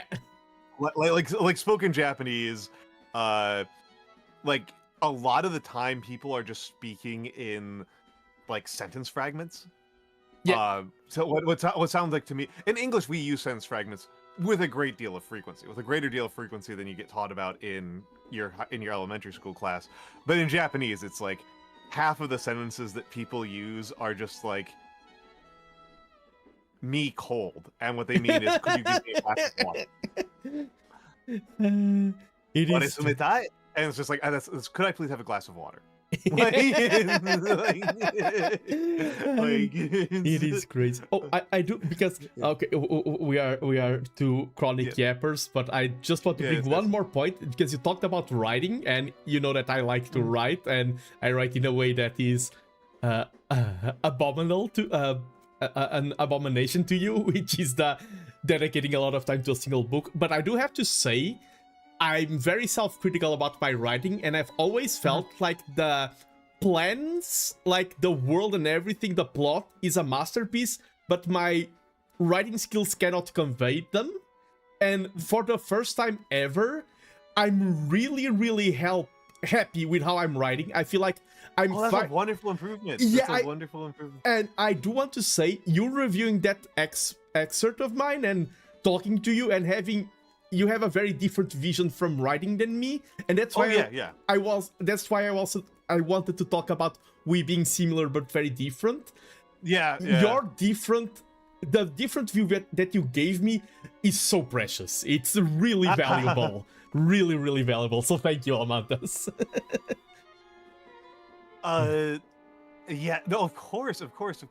I would almost call myself a partisan for my school of writing, in no small part because I'm gonna call you out here. I think that the way that you approach learning how to write is the wrong one, and it's a popular one, which is to start with the ideas, the underlying ideas, and then elaborate on those ideas and build up those ideas off screen until those ideas are insurmountably perfect.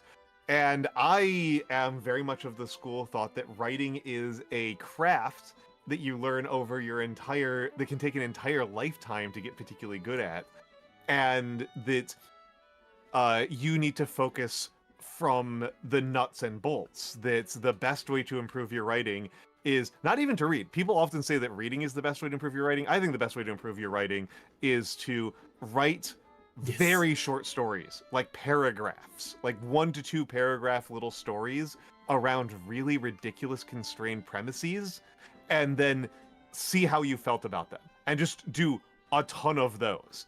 That, working on your sentence to sentence craft and your transitions from sentences and how you structure a paragraph, those are the real skill of writing. And you can write an incredible story with the dumbest premise on the goddamn planet if you are a good craftsman.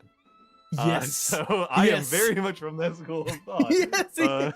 But like as I said, you're from a very different school, and that talking to you enriches me. And that's also because I'm turning older today. I think that's personal growth, because I think a younger Nando, like 2 or 3 years ago, would feel threatened by because people fall into their comfort zone and they feel threatened by anything that diverges from it. And I feel like you came at the right time, because I was never combative towards you. I'm not. That's true.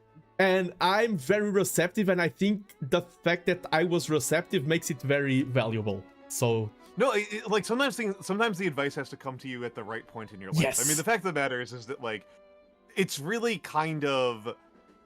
there's only kind of a couple of schools of thought about how you approach writing. I would say like there's maybe 10 different schools of thought about how people, at least in English, about how people think about how do you go from not knowing how to write to becoming a good writer.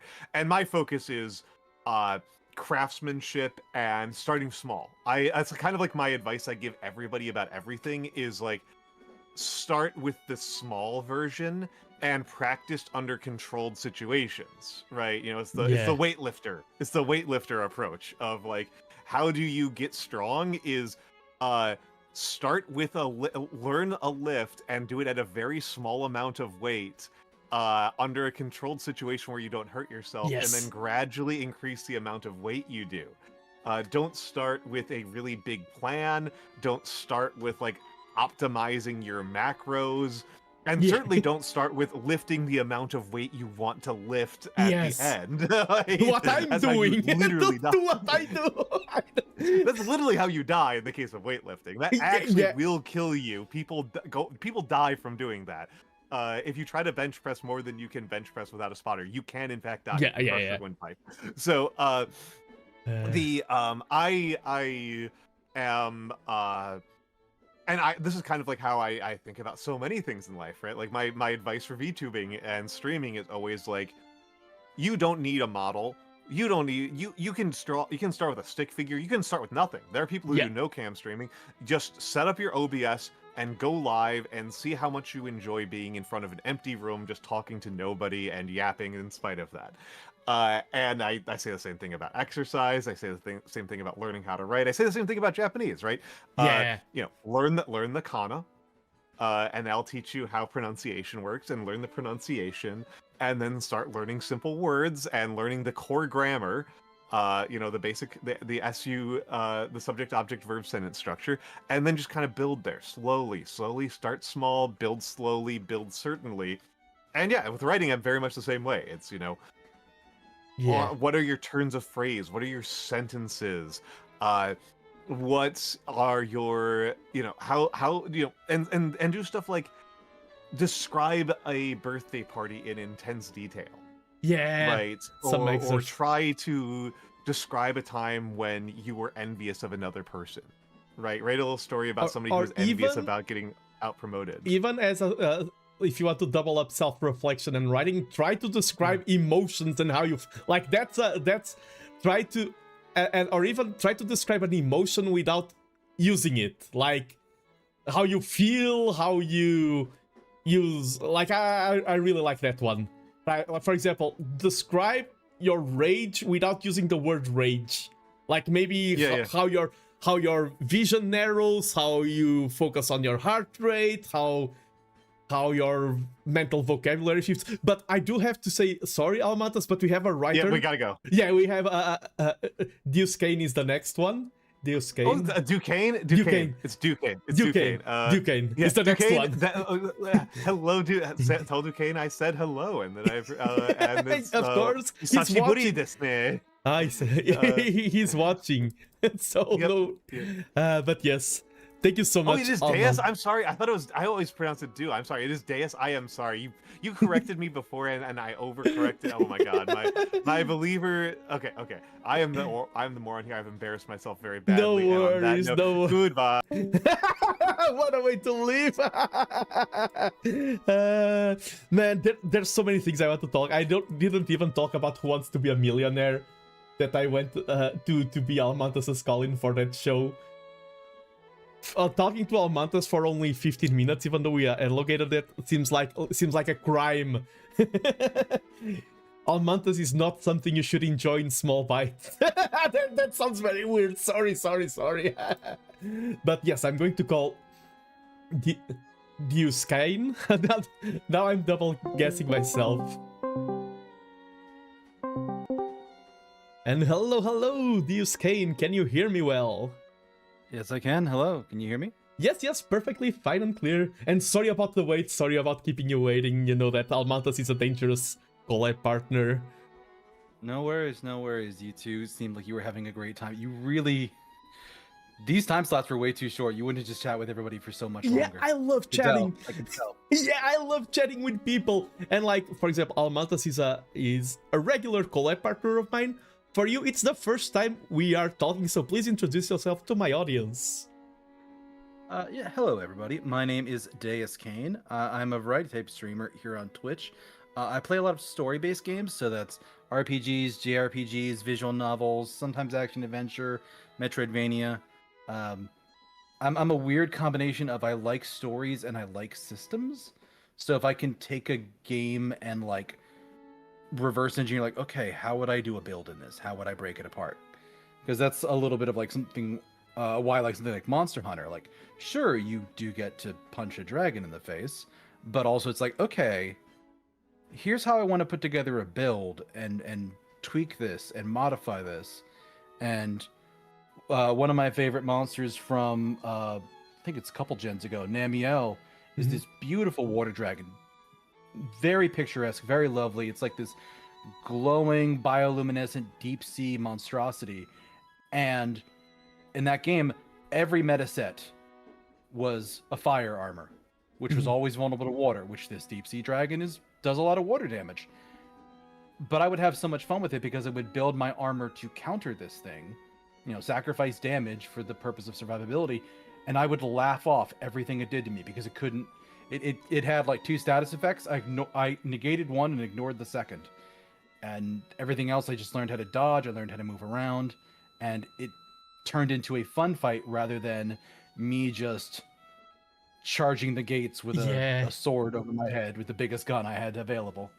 Yeah, it's converting, like, it's really tackling gaming as a problem solving. A lot of people are like, okay, there's this hurdle, using internet lingo, just get good, just press the buttons better. But it's like, no, there's preparation, strategical work that can go behind it, and it's very interesting to see that you're that type of gamer, and I did do a lot of research on every single one of my guests. I was talking with Almantas about writing. My dream is one day becoming a writer. You are a writer as well, right? I would probably these days describe myself less as a writer because I don't actively write anymore, but I am still an author because I did self-publish. So once you do that, you get to keep author forever. Yeah, you're absolutely right. You're an author. I'm still a writer. Almantas, I hate is too much of a strong word, harshly judges me because I'm doing that route of creating a fantasy universe, and I've been working on the same book for like 10 years, which is the worst thing you can do. I'm that kind of guy. Listen, if you're having fun doing it, it's like you never worked a single day in your life. And if anybody gives you too much sass, just try and look up like how much time Tolkien spent building this world. And just slide it back across the desk. Oh, really? You think I should stop? No, I think I should keep doing it. Do more. It's let's build 10,000 years of lore. We can do it. Like, sometimes everyone, no matter how passionate you are about a craft, everyone has self-doubt. It's just normal. Whenever I have self-doubt about writing, the only thing I need to do is start writing. I enjoy the process so much, all self-doubt gets immediately cleansed. It's my main number one medicine. I really love the craft itself and feeling that I am writing. I go back and forth. There are definitely times when I struggle to write something, but other times I hit a flow state and I just go and go and go. Oh, yeah, so it's sort of a mixed bag for me. Yeah, the flow state, like, people talk about, like you see in fiction, like an artist that is painting and gets like focused. That never happened to me in any task of my life except writing. The thing of like it's 2 p.m. and then suddenly it's 8 p.m. and you're like, huh? That never happens to me except when I'm yapping or writing. Makes perfect sense to me. Yeah, and okay, this is more of a fun curiosity then, because my first ever collab on my channel was interviewing an author named Daniel, a Portuguese author. So that's I like that. That is funny. That is a fun. As for those who are unaware, my real life name is Daniel. I use it in conjunction with my VTubing name for a number of reasons. One being the books I published were in my legal name, and I also like basically transitioned my old personal account into VTubing. So Deuscain was what I used. Yeah. So the two are very linked. So there's very little reason for me to hide my name. Also, as we learned earlier, people can't say my name right. It's something about the Latin. Every now and again, I come across somebody that's from like a romantic language country, and they're like, "Oh, Deuscain." I'm like, "Yes, yeah." I'm from Portugal. I was like, "It's Deuscain," and then Almantas corrected me, and I'm like, "Oh, sorry." Yep. No, it's very close, and the funny thing is, I do get a lot of do. I do get a lot of Deuscain. I get a couple of Deuscains every now and again. Yeah. Which is entertaining because that also do is French for two. Yeah. Deuce is also two. Ironically, I chose it because I was picking a name in high school, and I used Cain in a lot of the video games I was playing, and I'm like, what can I do to spruce this up? Because Cain is way too simple to use on the internet. Yeah. And I'm like, yeah, let me use the fanciest word I know, the Latin word for God. Yeah. It doesn't mean anything. The name is purely gibberish, but I'm giving myself the number one name, and everybody's calling me number two, and it's a secret little joke. I love that. Every time they get it wrong, I'm like, I can't even be mad. It's still just funny. No, I absolutely love that that small bit. Yes, but yeah, and you are a published author. What was your route? How did you decide? Like, is it childhood passion? How did you discover that you wanted to write? How did you discover that you wanted to do that? Hard question, I know. Yeah, I definitely did some writing in school that people liked and praised me for, but this particular batch of stuff that I wrote and published was actually purely on whimsy. I was at a job, and my one coworker there started a project where she was going to take a photo every day for a year and post it to Tumblr. And I am not a photographer. I don't know how to do editing like she did. I'm like, people used to like my writing, so I decided to do poetry, specifically. So I did one poem a day for every day of a year, and every month I would change up the poetry style I would write in, because I knew enough about myself to know if I did a year of haiku, I would be tremendously bored very quickly into it. Yeah. So every roughly 30 days, I would write something completely different, and some months it worked out, some months it didn't. Some months I was scrambling at the end, trying to desperately be like, we're not failing another month. That was Sonnets for me. Sonnets was like, okay, I've got 7 days left and I need to write 25 poems. Let's do this.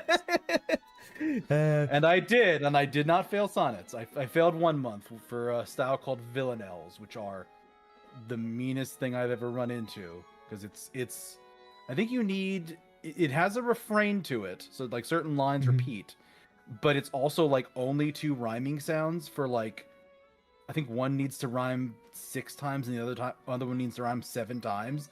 I'm like, how am I supposed to write this? Yeah, I can relate to that, because in Portugal it was one of my frustrations in education.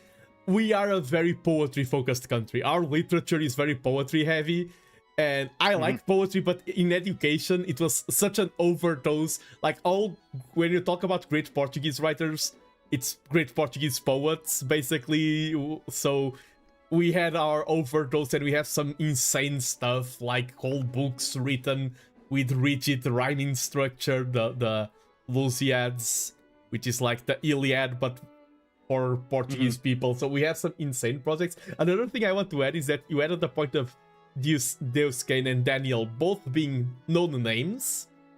Well, because of my Go journey, I played a board game of Go, and I often tell stories that if you Google, you find me right away. I'm Nando, and my real name, shocker, is Fernando. So it's another... Oh, nice. It's another... I like that, though. Yeah. That reminds me a little bit of like the Sword Art Online thing, where the main character, Kirito, picks his name because it's like different... I think it's different kana of his first and last name. It's like the last letter of his first name, the first letter of his last name, or something like that. Like, that's how he picks the name Kirito. It's just, yeah, it's just his name. Yeah, I'm the least creative VTuber out there, because I used to stream as, even when I interviewed the author, I was doing face cam, and I was Fernando, and then it's just like, I already have a small audience, and I want to transition into VTuber. Let's get the first 3 letters, and that's my new name. Yep, that works. So I can relate. I can relate to that. I was also checking your Goodreads. I do all of my research, and you rated the God. Goodreads. I haven't logged into that in years. Oh wow. I dig all the dirt on my guests. And you rated... You're gonna find it. I am Deuscain most places. I'm not that on Reddit. Somebody else has that one. Okay. And you rated the final book of Wheel of Time. Did you read the entire saga?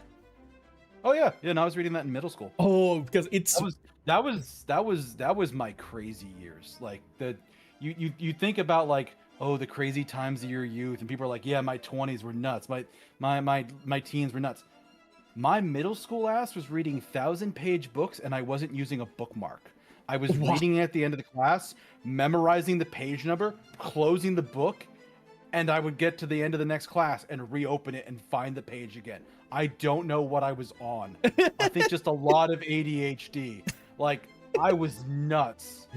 No, but that's great because for me, it's especially here in Portugal, I've never met anyone else who said read The Wheel of Time, even though it's way more popular. I also read the entire Wheel of Time, Lord of the Rings, Brandon Sanderson, who is now very popular. I like for me, Almantas is more short things. I like beat movies, beat series. The longer, the better. So you give me a series that's like 4 million words, I'm like, yes, this is what I want. I do. Sorry, go ahead. I say it's a mix for me. Like I both like a long running series if it's done well, but actually, one of the things I did on my writing blog that is a story in one of my books is I actually wrote a section on endings and like pretty much a mix of like sometimes it's just nice to let them go off into the sunset. Sometimes it's nice to just have an unhappy or bad ending just because it's an interesting moral question. But just generally, I'm like, I don't like stories that run forever because after a while they kind of just get a little contrived. But if you know where you're going and you know how you're going to get there, it can be very, very pleasant. Yeah. Tying it a little bit back to Wheel of Time. Yeah. How in the hell was Jordan going to fit those last 3 events into one book? Yeah. No way. No way. I'm a fan of the series, but I think any Wheel of Time fan will say that there are parts of the series that's like, come on, move the plot. And the worst one for me was book 8 because at the end of book 7, there's like a big thing that happens. Yes. And the first 300 pages of book 8 is just checking in with every character while every Aes Sedai there is looking generally at the same city on the map, and they're all like, that was weird and I'm terrified. And then you get like 350 pages in where it actually picks up the plot with what actually happened. I'm so happy because I've described what we are feeling to so many people. That exact moment of like, I've told people, oh, this series is great, this series is amazing, but there's a moment where for 300 pages, it's always the same day. It's like, oh, Deuscain wakes up in the morning and he looks something happening and he has a reaction. Next chapter, oh, Nando wakes up in the morning and he looked at something happen. And it's like, I don't need every single POV. The story and plot does not advance a single, like, See, one thing I like, I think I'm rather good at, because I do a lot of this in my day-to-day job, is explaining, like translating topics. My day-to-day job is tech support. So I have to take technical things and translate them to non-technical people and then vice versa. So the way I would explain it, what we're talking about here with the book, because anybody that's like, I don't know this book, I don't know what they're talking about. Resident Evil is big right now. Imagine at the end of Resident Evil 2 when they blow up the city. And if Resident Evil 3 was 6 hours of just checking in with everybody from 1 and 2, talking about, man, that Raccoon City thing was crazy. And then just reading police reports for 6 hours of your life that you can never get back.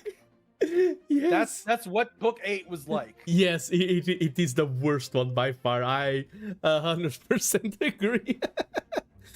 For me, it's funny because I like long series, but I also believe things should have an ending. My book is constantly getting altered, and I want to publish it next year. It's going to be a big saga. I already have the final chapter locked in, so I have an ending, and I want to move towards it. So I have that covered at least. I know how it's going to end.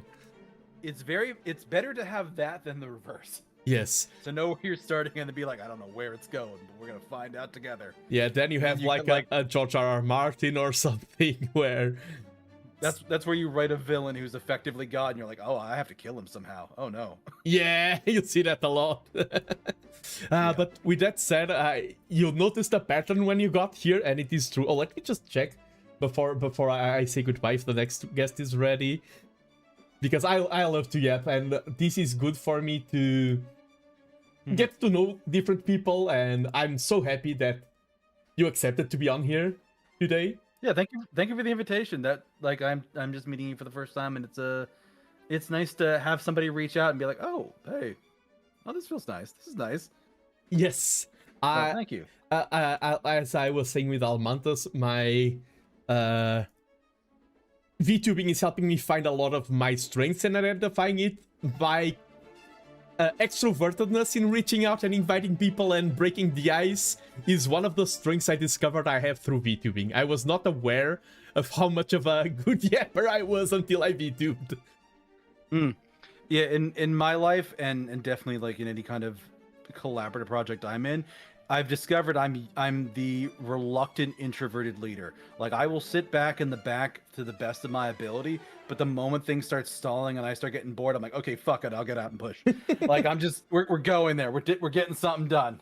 Yeah, and definitely like it was cool having you on, and I had a list of topics. I'm glad I brought up the Wheel of Time because I resonated so much with with our small talk. But yes. My next guest is ready. Thank you so much for being here. I wish you a great... I mean, the weekend is starting, so I wish you a great weekend, and thank you so much. And we'll keep in touch. Anything you need, you have my contact now. You're very welcome, and also happy birthday. Thank you, thank you, thank you. I don't know if I said that earlier, but yes. Yeah. Take care and have a good one. Bye-bye! Bye. Yeah, the happy birthday is optional. You just need to bring good spirit and cheers. Man, I hate saying goodbye to... I love saying hello to people. I hate saying goodbye. Why can't I... Next time I need to gather everyone. Like 20 people group call. People just join. You can never leave. That would be horrible. But next guest is ready. Let me go to... Oh, hello, hello. And can you hear me well? Hello. Yes. Oh, you also sound loud and clear, and please introduce yourself to me and to my lovely audience. Hello, everybody. My name is Cryiiic. I am a Fae Leviathan who is deeply interested in knowing everything and anything about the concept of humanity.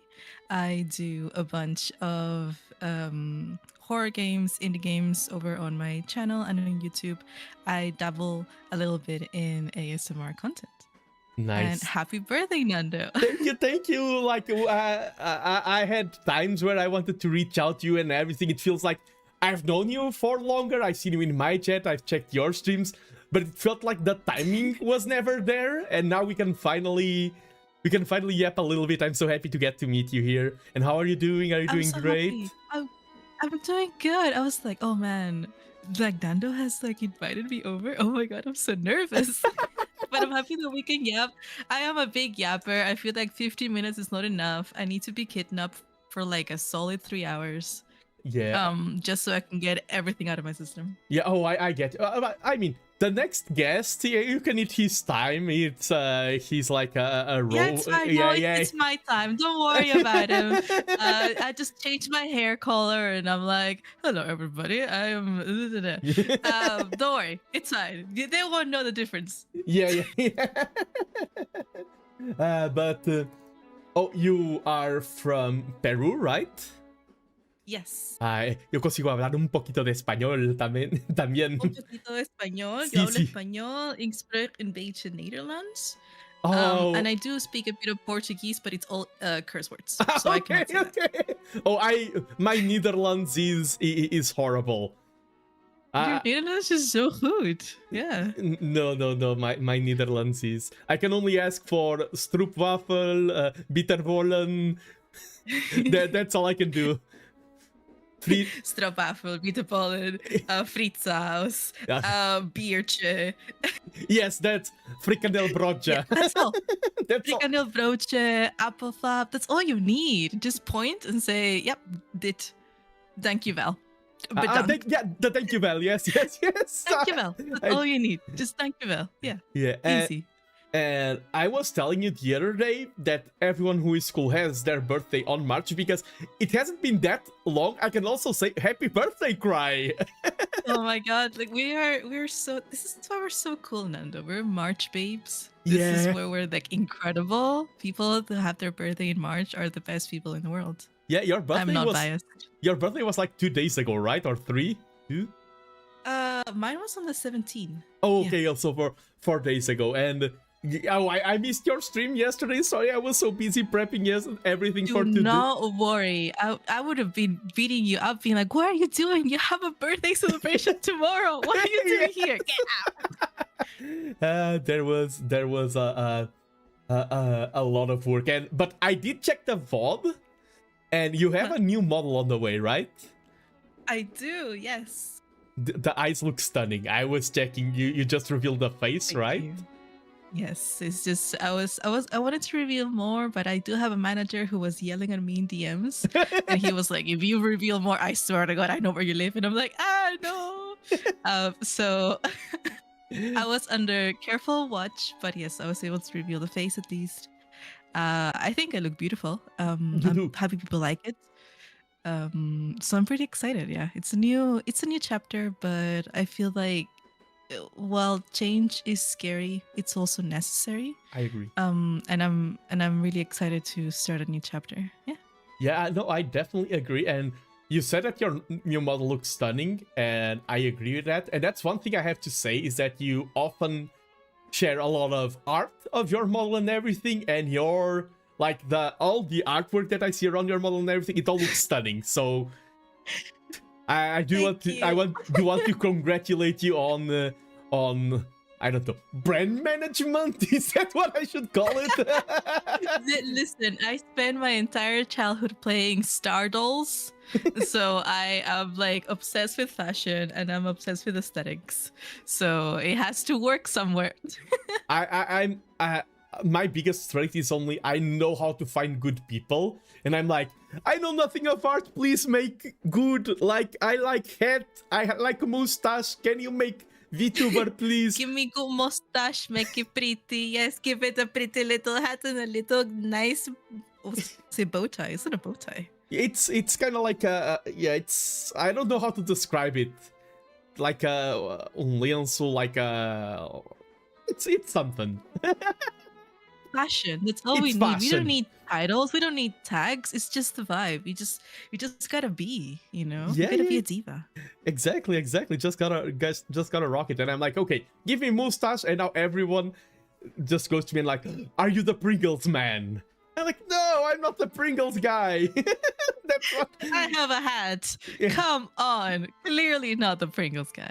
Yeah, clearly not the Pringles guy. And you also, if I remember, you had quite a subathon and then a break, if I remember correctly, right? Yes, I did. Yeah, because I wanted to invite you earlier and it was during your break and everything, but I'm glad that we can finally talk. Yeah. Yes. We aren't just people in It's each so other's exciting. chats. We are interacting. No, I had a really cool subathon, and then I had the opportunity to go back to Peru for a month to see my family during holidays. So I went there. I had a week of I'm gonna see my family, and then the other 2 weeks was just eating nonstop because people kept feeding me, and I was like, I feel like I no longer walk. I just bounce around this country. Please stop. Please, not anymore.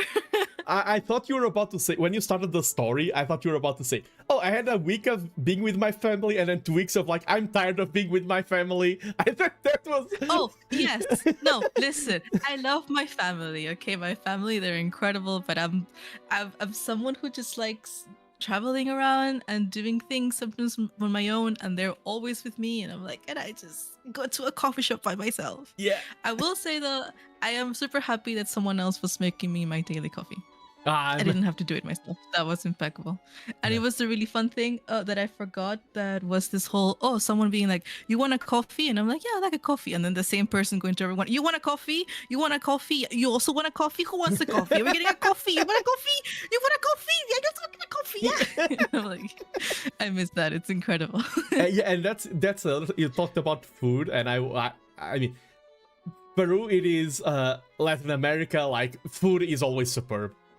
I'm sure.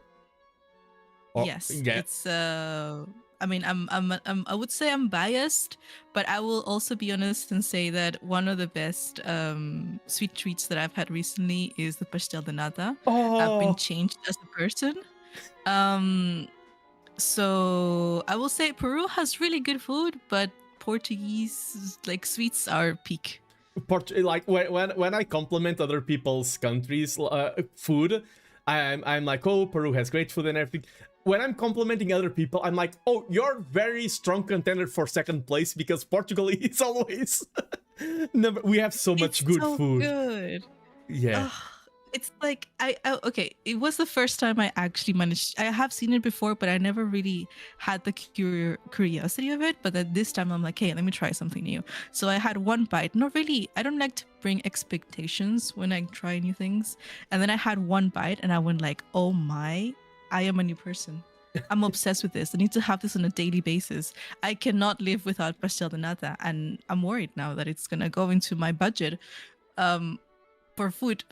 Yeah, well, like peak experience is like you go in the afternoon, you go for a walk in good weather, you sit on a coffee on the outside, you have the sun, and you ask for one coffee and one pastel de nata.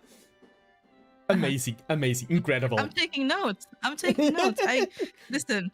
If there's ever a Nando Cry meetup, Chad knows exactly what we're doing. What is a bitterballen? What is a fried? What is like fried sauce? What is the frikandel? No, it's 2 coffees and 2 pastel de natas. Yes, that's all we're doing. Peak, perfect. No. I mean, I'm that I've traveled a lot of the world, and I'm like, okay, I'm in the Netherlands. I'm going to eat like only beer and bitterballen because it's a limited thing. Like I'm only there for a week. But if when I go back to my core, it's like no, always the Portuguese food, always number one. No, it makes sense. And I wonder, like, do you ever get really homesick of your own food? Because I know that I have friends that travel around that they don't really feel like eating food from back home. They're like, no, I'm like, when I'm in a country, I get so connected to the culture that I don't really miss it.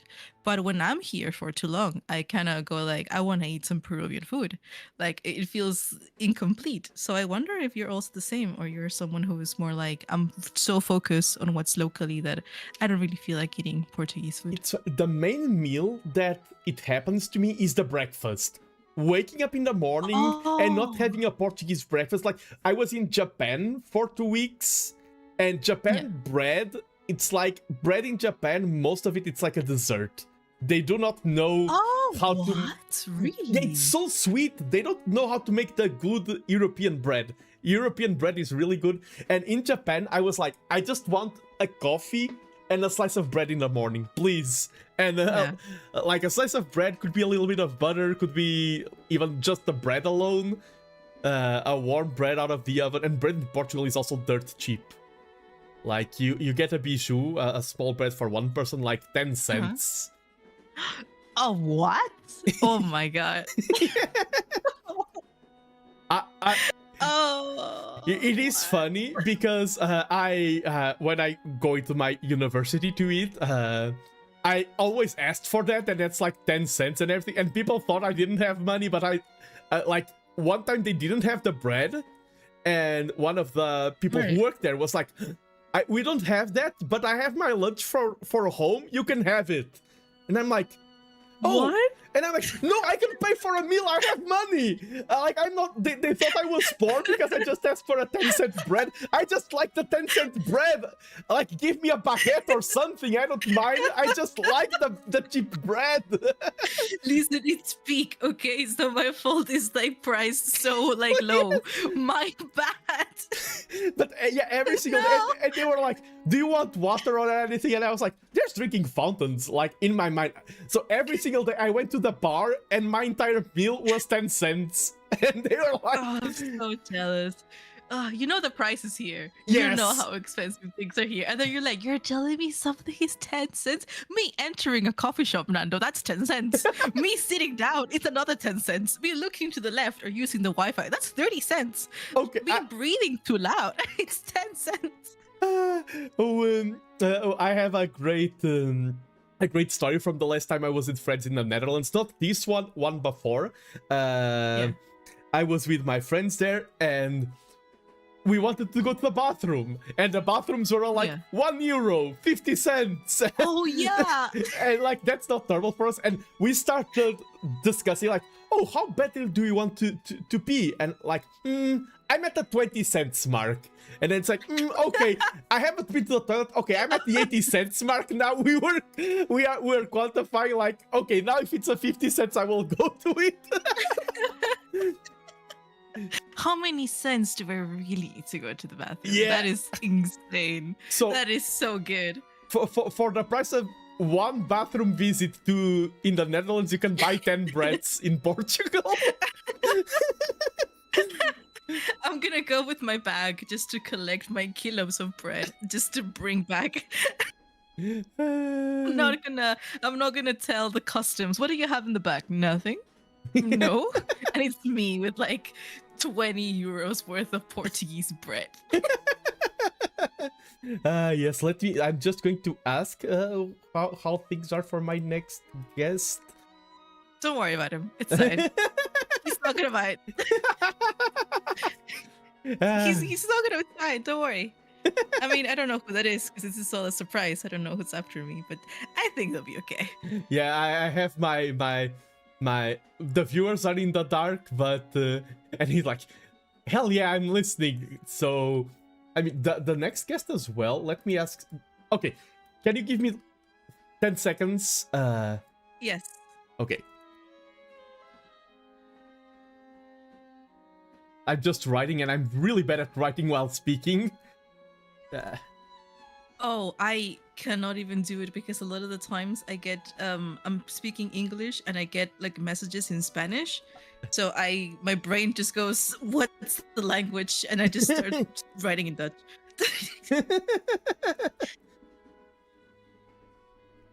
Okay, I'm just arranging, just asking if this guest can go at that. Nice. Okay, we can get for a little bit longer. Then I'll have the next guest, and I'll have the one after.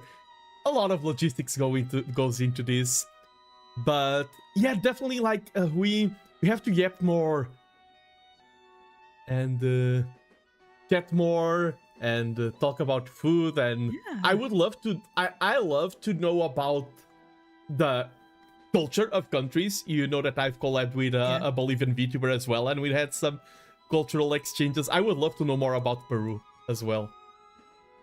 Don't even get me started. I will make you a PowerPoint presentation of my country. Oh, I love making PowerPoints. Like, I'm so down. For me, it's like we just need to find a date and everything. I will be traveling to London soon, so but for me, you want to do that collab? It's 100% down. And if you want, I can get you Portuguese as well. Nando, listen. You, me, two cafecinos, two pastel de natas, two PowerPoints, ready to go. Done. Let's do it. Let's go. It's a deal. It's a deal. It's a deal. Perfect. And yeah, okay. I think with this arrangement, it's the correct call to the correct time to get my next get in. But thank you so much, Cry, for joining. Thank you. Thank you so much for having me. I hope you continue to have fun talking to everyone. Yeah, I was and happy birthday. Thank you. I was saying this earlier, and it is true. I don't take anyone's presence here for granted. I'm very grateful for each and every one who said yes. So I was very happy and delighted that you could find the time to join, that you are here today with me. We have to yap more. This was super fun. Yes, let's do it. Okay. I'll set you free. Thank you. Bye-bye. Bye-bye. Let's go. Let's go. And that was Cry, our first time talking together, and now I'm ready for a cultural exchange. I want to learn more about Peru. And I'm going to call my next guest right away. This is non-stop on the Nando Yap train. We are halfway there. Whoa, Nano train. Let me call this VTuber. Hello, hello! Hello. Hello. And please introduce yourself. Who are you? Who is this man bouncing around in my train? This little guy. Hello everyone, I'm Akselsky. I'm your lone rover working on jobs. Currently in a bit of like vacation, so I'm enjoying my time. If you don't see me online, I haven't seen me online for like a month. Well, that's as normal. I've been enjoying my time playing some Dark Souls games and stuff, and I'm experiencing that love and hate with Dark Souls too. I love it. I hate it. Dark Souls 2 is amazing. I saw your streams of Dark Souls 2 and 1 quite a bit, The Adventures of Booty Cheeks. And it's funny that we are only collabing now for the first time. This is our first time ever on stream together, which feels weird because we've known each other for quite a while now. Yeah. I mean, it's also like partially because of my own mentality when it comes like as a streamer, because I tend to one thing that I did when I did my new debut was I wanted to focus a lot on my own content and myself, so I ended up just keeping like the collabs at like small amount. So I ended up just doing like, I don't know, 5-6 collabs since in 2 months I've been debuted for like a year, so it's like in 10 months I did like 5-6 collabs. Yes, of course, and I was not saying that in quote-unquote a judgmental way, because I'm kind of the same. I'm more collab oriented, but I think like this is business as well. We are good friends, but we also understand that we're important businessmen over here. And and it's funny because you're probably one of the few VTubers who I've met in person before meeting in content. And then and you're all important lore. You're probably the only VTuber who owns my fit pictures. Let's go! Listen, okay. So when Nando gets really big, I will put it on eBay, okay? And y'all motherfuckers need to like bid on it, and I'll make it like the bid will start at like 10,000, okay? And then I'll give you like half of it, okay, Nando? Yes, okay. As long as I can get something out of it. Oh no, you get half of it. Of course. It's fair. But yes, you can crash the nano fit pick economy. And it's funny because in random circumstances, I've literally been walking around and I look and like, hey, that's Axel. It has happened. Oh man, it was really funny. Like the first time that we saw each other, I remember that I was like taking care of a booth in a con, and I remember seeing a really funny looking dude. And I was like, he has such an insanely cool mustache. This guy looks really cool. Then I was talking to somebody else. We're talking about streaming, and then you showed up and like streaming. I know VTubers, and I was like, VTubers? I'm a VTuber. Yeah. And you're like, you're a VTuber? I'm a VTuber. It was really like straight out of a movie. Like we met for like 5 minutes, and then we're on to VTubing, and like, wait, you're a VTuber as well? Let's go. We gotta follow each other. We gotta exchange contacts. So yeah, definitely a different way to meet people. Yeah, definitely. And you know, it's also like we had like recently a time that we were together. We also just grabbed a pint together and just talked for a bit. It was really cool as well. Like, yeah, we just hang out for a little bit as well. Yeah. We just chill, and it's cool because like online is one thing, but having an opportunity to spend a little bit of time with a friend and everything, it's cool to have friends in the VTubing space that aren't just I mean, I don't think anyone here, I'm not that cold of a person who are like, oh, you're just a content partner. I'm a very human person. I like the warmth of human connection. And one thing that you can confirm is that I've been saying to all of my guests that I'm pretty authentic when it comes to my VTubing style, and I think you can confirm that, right? Oh yeah, basically the way that you're talking right now is basically the way that you act IRL. Yeah, there's basically no in between. Yes, there is like the wall that separates online Nando from IRL Nando is non-existent. That's it. Yeah, just a screen. Yeah, it's just a screen. That's only wall. Yeah, it's like it's a digital wall. There's no actual difference. No, for sure. And I do hope that I know that you're in a break right now, but your streams are all very entertaining. I've had it happen. You are dangerous as a streamer.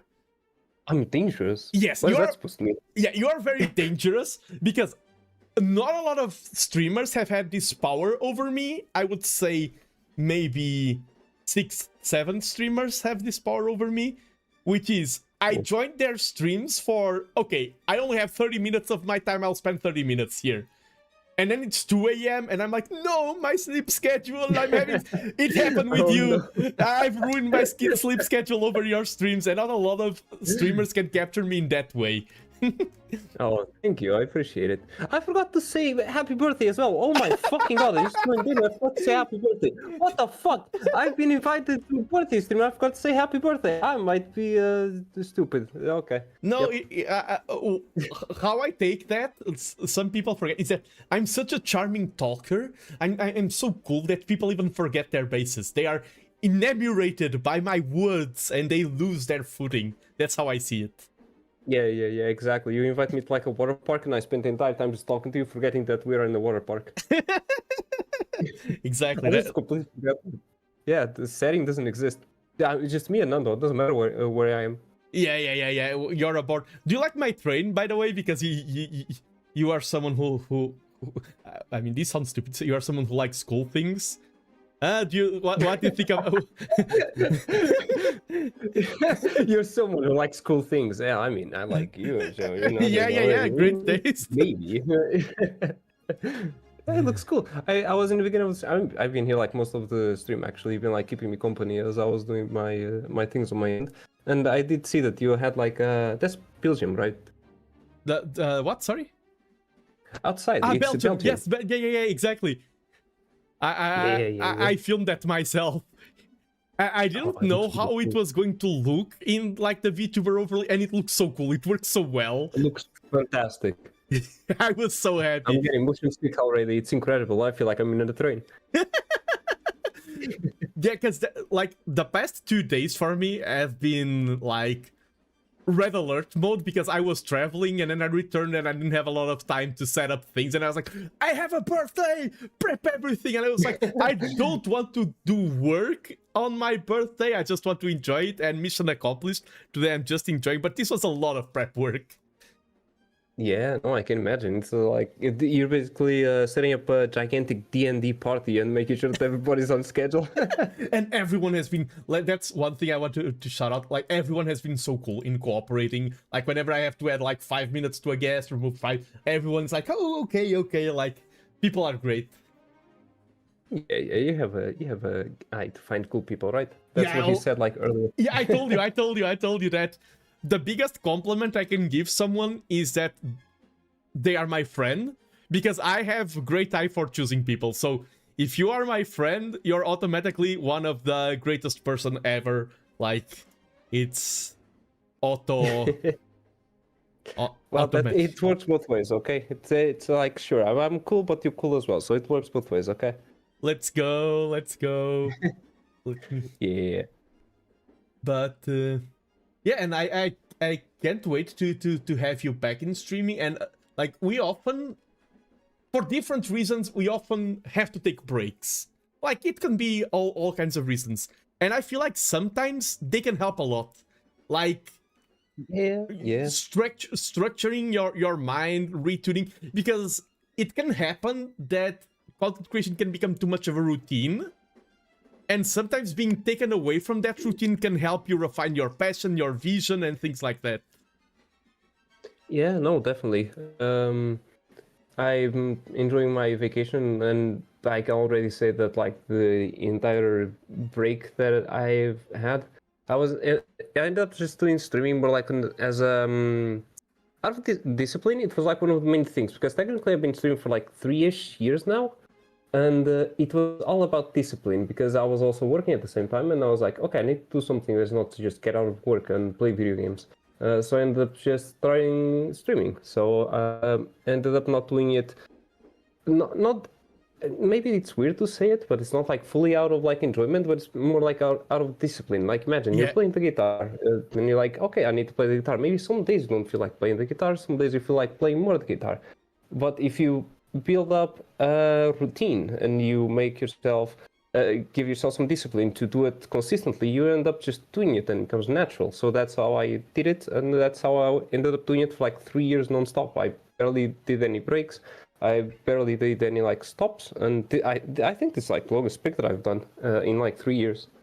Yeah, and I haven't watched all your content for 3 years, but I've talked with people, and I think everyone says that your consistency is phenomenal. Like, even respecting the schedule and everything, I've heard people talk very highly of you in that regard, and it also, I think it shows, because you are creating, fostering your own community, you have your Discord server, you start getting your regulars and everything, and I think people can see the results of the effort that you put into maintaining that discipline.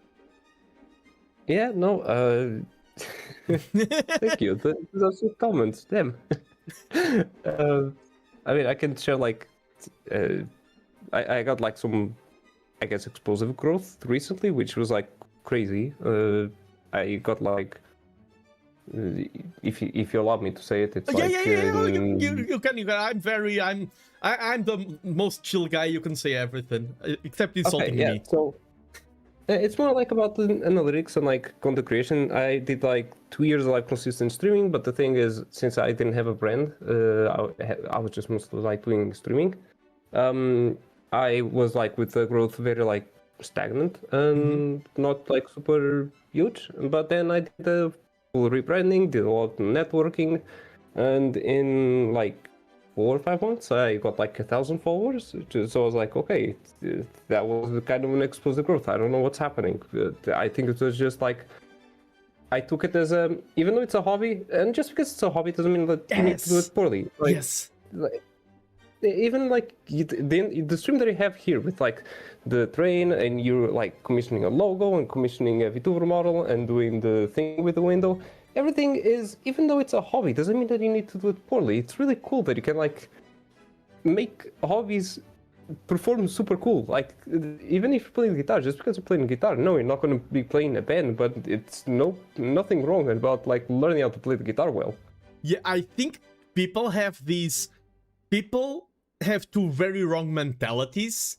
One is that if you're taking something seriously, you should never do it poorly, which I think it's very bad. For example, imagine you want to lose weight, and one day you are tired, and you're like, oh, if I go running, I won't run my mark, so like I won't reach my distance, so I'll do no running instead.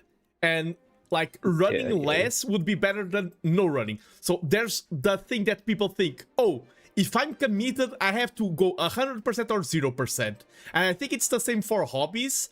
On the other way around, it's like, oh, a hobby needs to be zero pressure, only enjoyment, but sometimes adding pressure to your hobbies, adding quality standards, adding objectives that you want to meet, sometimes, depending on the person, it can contaminate the hobby, but in other people it can make it more motivational. It makes the like, you don't need to split things rigidly into this is my work, this is my hobby. Most things are in the middle, in a gray area, I believe. Yeah, no, for sure. I think that's like one of the main reasons is that if you tell somebody that they're like, oh yeah, my hobby is streaming, they go like, streaming, I'm trying like become one of the big streamers or like make money or something like that. And no, it's not even that. Like streaming doesn't instantly mean that it's about like making money or anything. Yeah. Sometimes just like meeting people, communicating, expressing yourself. It's as simple as that. It's not even just about making money. And there's like the problem with why people don't like to mention that, yeah, I'm like making things super cool on stream, because just because I'm making things super cool, it's not me trying to get money because I'm making things super cool. I'm just enjoying it. I like designing things. I like making sure there's consistency, there's a world building. You know this because you're also writing a book. Yes. Like the entire idea of like designing things is cool. So like I take it the same way when it comes to stream. Having like a logo that is consistent, having like designs that is consistent, just even designing like visuals for like I did like my VTuber character sheet, and I did that by learning a completely new program, which was Inkscape. doing Yes. that is cool. That's it. It was not like Yes. to blow up. It's just because it's cool. Yeah, definitely. And I think, yeah, a lot of people don't realize that, yeah, taking things seriously can be just cool and enjoyable. You're having a way better time by doing that. And it's like, for example, this stream today, we are going super meta. Maybe it's not the stream that gives me the most growth. Maybe if I was doing super consistency, 3 Age of Empires streams per week or another topic and following the trends, it will give me more growth. But I took today with full knowledge that, okay, today I just want to have a good time and yap with people. And it's important to match your expectations to your investment. And today I was like, yeah, I want to have a lot of cool guests. I want to talk. I want to enjoy. And I think you don't need to be on one extreme or the other. I've been on times where I just focus on numbers and growth. Now I'm in a part of my life where I'm using stream. Like, stream is serving me. I'm not a servant of streaming. I'm using streaming for my enjoyment, for my pleasure. And this is me doing that. Yeah, exactly. Again, it's a hobby. It's as simple as that. It doesn't matter, like, if just because it can make money doesn't mean that it needs to make money to, like, pollute it. It's like that thing, like, I don't know, you're a painter, and as soon as you start selling paints, it stops being a hobby, becomes a job. Yeah. No, I think streaming is always a job, as long as you don't take it to the maximum way where you need to, like, output the maximum revenue out of it. If you're like streaming, and sure, people can sub and all those things, but subbing in itself, it's cool as well, because you're like making emotes, getting cool things for people, making a community, and the entire like building of community is part of the fun of it. Yes, definitely. And now I will have to yeet you out of the train because it is time for my next guest. But thank you so much, Axel. It was, I feel like it was our first time on stream. We were like, yes, we were transitioning from our friends into, okay, we are actually streaming, and now we were just ready on the rails and ready to yap for hours. That's what I felt like. Hell yeah. Okay, I'm gonna go yell at my Pookie because that little shit said, yes, yeah, you can take it all the time that you want. I swear to fucking God. Yeah. You know what I'm talking about? Yeah, I know who you're Yeah, bye-bye. Have a great one. Bye-bye, Obi. Let me get my next guest. That was Axel, and yeah, Axel and Cry. I forgot to mention that they were consecutive, and they are great friends. They interact a lot on stream, so they were throwing shade at each other. And I have a next guest already on the line. And hello, can you hear me well? Hello, I can hear you. Let me just mute the stream before I go insane. No worries. And hello, Primo. Please introduce yourself. Speaking of consecutive friends. Yes. How you doing?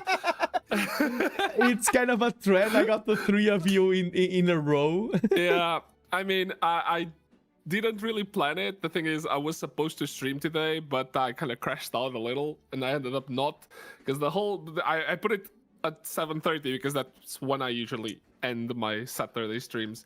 But oh well. Anyway, yeah, my name is Protocol Primo. I'm a VTuber. Oh Let's my God. go! What? You don't say. God, what? You're a VTuber? Yeah, I do variety gaming. I also do a little bit of like creativity stuff. Yes. Like either 3D modeling or like recently I've been doing a plugin for VTuber Studio. Just random stuff. Honestly, a little bit of everything. Yeah. But yeah. And I think it's important to have periods of a little bit of everything, and sometimes they can be longer or shorter. I think it's important. I've had a period where I was doing literally everything, and it's kind of like a way of testing and even about finding yourself. So I think it's important to allow ourselves to go over that. No, for sure. And I a lot of times you don't know me long enough for this, okay? Okay. You actually no, you do. We know each other for like what, a year and a half? Yeah, Or a year and a something, or half. 2? Yes. Year and a half. You kind of do. Maybe we need to interact more. Otherwise, you know already. But I have these phases where I'm like, I hyper obsess about something, like some game or something, and then I, for example, play 120 hours of Baldur's Gate in like a month or less, like 2 weeks or something, and it's insane. And then I have periods where I don't feel like playing anything, and I just work on projects for the same amount of time, you know? Yeah. Very swingy. I have a very swingy mentality. Some people call it deranged. I call it bipolar, I guess. No, I don't know. But how you doing, Nando? Happy birthday, by the way. Thank you. Happy birthday. I'm doing superb today. It was a lot to set up, but now I'm just enjoying the yaps, these 3 calls, it's literally enjoying the friends you made along the way. It's the meme. True. But were you streaming already back then when we met? Yes. I'm not. I was already a VTuber. Yes, I was. Or wasn't I? Oh, I don't think you were. I think I was a Flash content. I think you had I think you had content like some Age of Empires content and stuff already, but you didn't have this model. This came after we met. I think I was planning this when we met. Now that you mention it, I think so. I think I was planning this. So I shared fake news when I was talking to about Axel and everything. But yeah, you are the VTuber who was a very positive influence with me, because you're the first person who made me practice radical sports in like 2 or 3 years. Practice radical sports, of course. Yeah, let's go ride scooters. Yeah, ride the fucking electrical scooters. Yeah, those are fun. Those are fun. Wait, you've been to Dusseldorf recently, right? No, I'm going to Dusseldorf. Can I say that? You're going to Dusseldorf. Okay, 2 things. 1, you have to make sure you say hi to Maku. Okay. She's great. You have to make sure you say hi to Mako, and when you say hi to her, say hi for me too, okay? Okay. And 2, you need to go ride scooters in the Seine River. Bro, it's such a vibe. It's so nice. It's really good. Yeah, we did that, me and Nebula, when we went there. We did that, and it's so like the environment, you know? The sun setting, and you're just scooting along next to the river. There's a lot of bike paths and stuff where you can ride. Super cool. Oh, that sounds absolutely lovely. And okay, one thing that I need to talk to you about that made me very happy is that I usually am the one dying alone on this hill saying that, oh, Dark Souls 1 is the best game ever and every other game on the franchise isn't worth playing. And you kind of start to relate with that now. You are starting to feel that. Yeah, like kinda.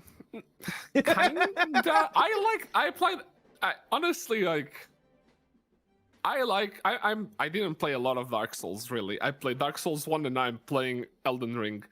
And like, I think I like Elden Ring more, but I can see why some people are so, let's say, dedicated to Dark Souls ones. I can definitely see it. For me personally, not my jam, not like neither of them. I'm not a big Souls guy, I guess. I'm having fun, but I'm not getting obsessed about it.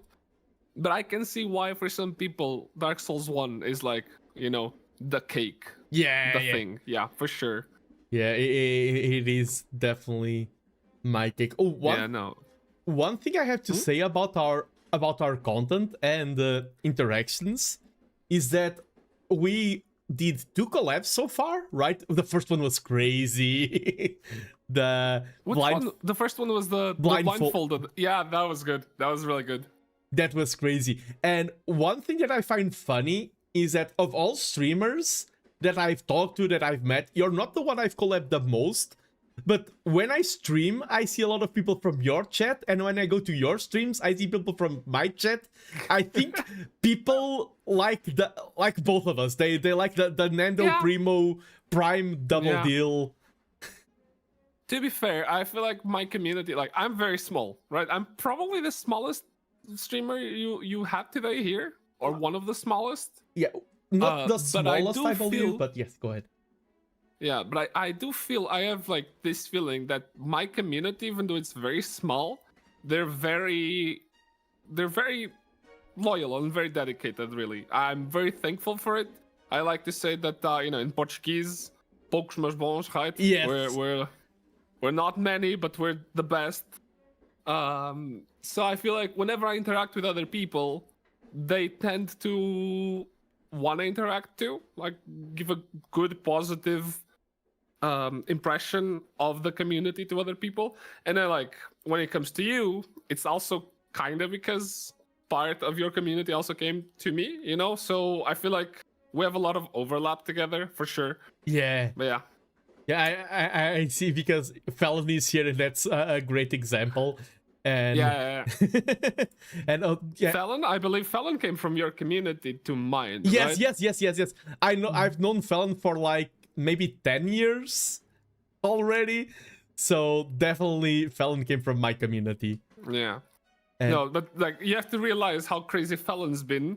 I'm doing this project where I'm trying to get like around 40 some shorts edited, like bulk edited. I have 8. I've started this like a couple of days ago, so I'm still very early into it. And I'm doing a thing where I'm crediting whoever clipped the thing that I'm editing, I'll be crediting. Mm-hmm. Out of the 8 I edited, I think 4 of them or 5 were clipped by Fallon. Yeah. If I go to my clips page, I scroll down, it's all Fallon. Fallon, it's all Fallon. I'm sitting in bed trying to sleep, and Fallon is posting clips from a stream 2 weeks ago, and I'm like, bro, what are you doing? He's like, oh, I had in my notes some fun moments that happened, so I had some time. I went to the VOD from 2 weeks ago, and I'm clipping stuff. Like, okay, this guy is a saint. This guy is a genius. This guy is a little bit mad too, to be honest. You have to be a little bit mad to do that, but it is what it is. I'm not gonna complain. Quite the opposite, actually. It kind of makes me feel really appreciated, Yes. And yeah, like, sorry, just real quick before you go. And that's not even like, Fallon's not even an incredible exception. That thing about going to old clips is kind of the only one that does that mostly. But like, Fallon, Sun, Become in Love, Ciel, of course, Nebula, like, they are always there to support. They are always clipping stuff. They are always participating. So yeah, it's one of those, poucos mas bons. Let's go. Yeah, exactly. And I had the exact same thing. You were listing names. Like, Become in Love has been very active lately here. And of course, when I say this, I don't want to put pressure on people. Like, if you have other things to do, don't yeah, but, of course. Yeah, but we are just showing appreciation. And that's another thing I think we have in common, is that we really appreciate people and they're dedicating their time.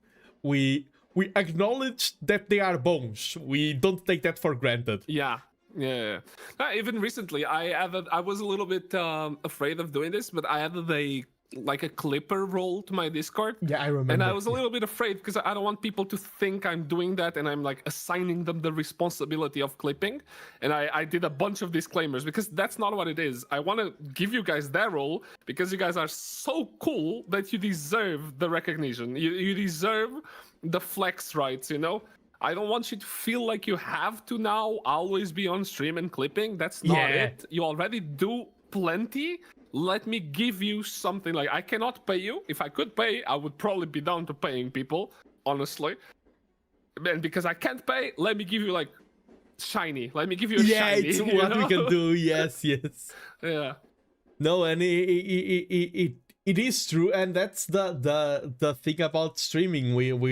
We mentioned the numbers a little bit, but I think it's very important to have a good time. And one thing that you do in streaming, I like how we are having the Fallon appreciation moment from all the communities. Let's go! And it's great because, as I said, I've known Fallon IRL for like 10 years, maybe. So I can vouch that he deserves the positive recognition. I can definitely vouch for that. A great person. Definitely. But what was I going to for sure. say? But even your thing about creating assets and everything for VTubing, I think it's very, very interesting. The things that you do, I don't understand a lot of them, but I think they are really really interesting, in my opinion. You do kind of understand. It's kind of like the train scene you got set up Yeah. here, right? Like you had a need and you took care of it and you set things up for yourself. Yeah, I kind of do the same. Like the first big one I did was the Halloween pumpkin. Yeah, I remember. Like I had this redeem where people could put a pumpkin head on me for Halloween. It was like a usual thing. Even though I'm small, I've been streaming for a while, so it's, already a usual thing. And people really liked it. And then I was like, okay, but if I do that, I don't have my face, I don't have tracking, and that kind of sucks. I'm a VTuber, I don't have tracking. So on the next Halloween, I was like, fuck it. I'm going to make my own, and I'm going to add tracking to it. And, I had a need. I figured out, I researched how to get things working, and then I did it. It's the same thing you did with your train here, like exactly the same thing. It's just different skills required and different research required. But yeah, you could do the same probably. Yeah, my usual limitation is only time. But if I had enough time, one thing that I want to say that speaks to your maturity as a streamer and a person, it's something that for a lot of people it would pass by unnoticed. I really like the maturity of, for example, today you're not feeling it and you cancel the stream. Canceling streams, some people are like, oh, this person may be like, maybe it's wants to rest, it's not being responsible. Any VTuber that I know that has been on this side knows that it's the opposite, that canceling streams is not easy for us. And yeah, it's very stressful. Yeah, and often it's the correct call that we do not do. I think it takes maturity, and I think some people struggle with that. And I do want to say that as a VTuber, since I see that on your community, on your side, I think that's a very good thing to do. I think if you're not feeling it, I think it's better to just cancel it. And nowadays, I haven't been needing that a lot. There was a time where I needed, and I wasn't canceling streams. When I started doing it, I was like, oh, I should have done this earlier. It was definitely the right call. So I think as you said, numbers are small for both of us, if we are honest. But although I have to give you the props, you're growing pretty fast, Nando. Very nice to see. Thank you. And you deserve it. You put a lot of effort into it. Your networking is insane. Like the amount of people I'm saying this, I'm gonna say this, it's gonna sound very cold, okay? It's not that I think it is a cold thing, but it is what it is. When you're networking, you're juggling people, right? You have to juggle relationships and people. You have to do it. Even if you like everyone, you can't dedicate 100% energy to everyone at the same time. So you eventually, inadvertently, you have to juggle. And the amount of people you're juggling all at the same time, it's crazy, dude. I can't even fathom. No. I can't even fathom, dude. Yeah. Crazy. It's like some things that would be easier for others are hard for me. I feel like using the same terminology, the juggling people and talking with a lot of people and like switching the mental chip, because I'm not talking with you the same way I talk with Almantas or Janken or Daiya Diamandis. Like, I'm good at this, so I need to play to my strengths. And I talked about how VTubing has helped me find my strengths, and I thanked Almantas for that. You were also probably one of the first people to be very vocal about Nando, talk, do content that makes you talk. You talk good, talk well. You're very charismatic. You're very charismatic, and you yap a lot. Of course, talk. Yeah, you were one of the very, like, more people have said it. You were one of the first to be very vocal about that, and very, like, not just, oh, you speak well. No, you were very like, no, you are good at this, and I do appreciate that. I mean, the context in where I met you kind of like immediately brought that forward, right? Yeah. Like we met each other in a convention where you were teaching people how to play Go, and you literally just come up to me and to Nebula and you're like, "You guys gonna learn how to play Go? Sit down." And we're like, I guess we're learning. I guess we're gonna do that. And then I remember that was the first time, and then the second time when I gave that talk on stage at Iber Anime, Yeah. You yeah, also yeah. told me after, like, oh, that was so good. You really need to. I remember that very clearly. Yeah. No, you are a good public speaker. Like, I think I am a good public speaker too. I'm not like, I've never really had issues with like school presentations and whatever. And now later in life, work stuff, streaming, yapping. Yeah. I don't have issues with that. So from a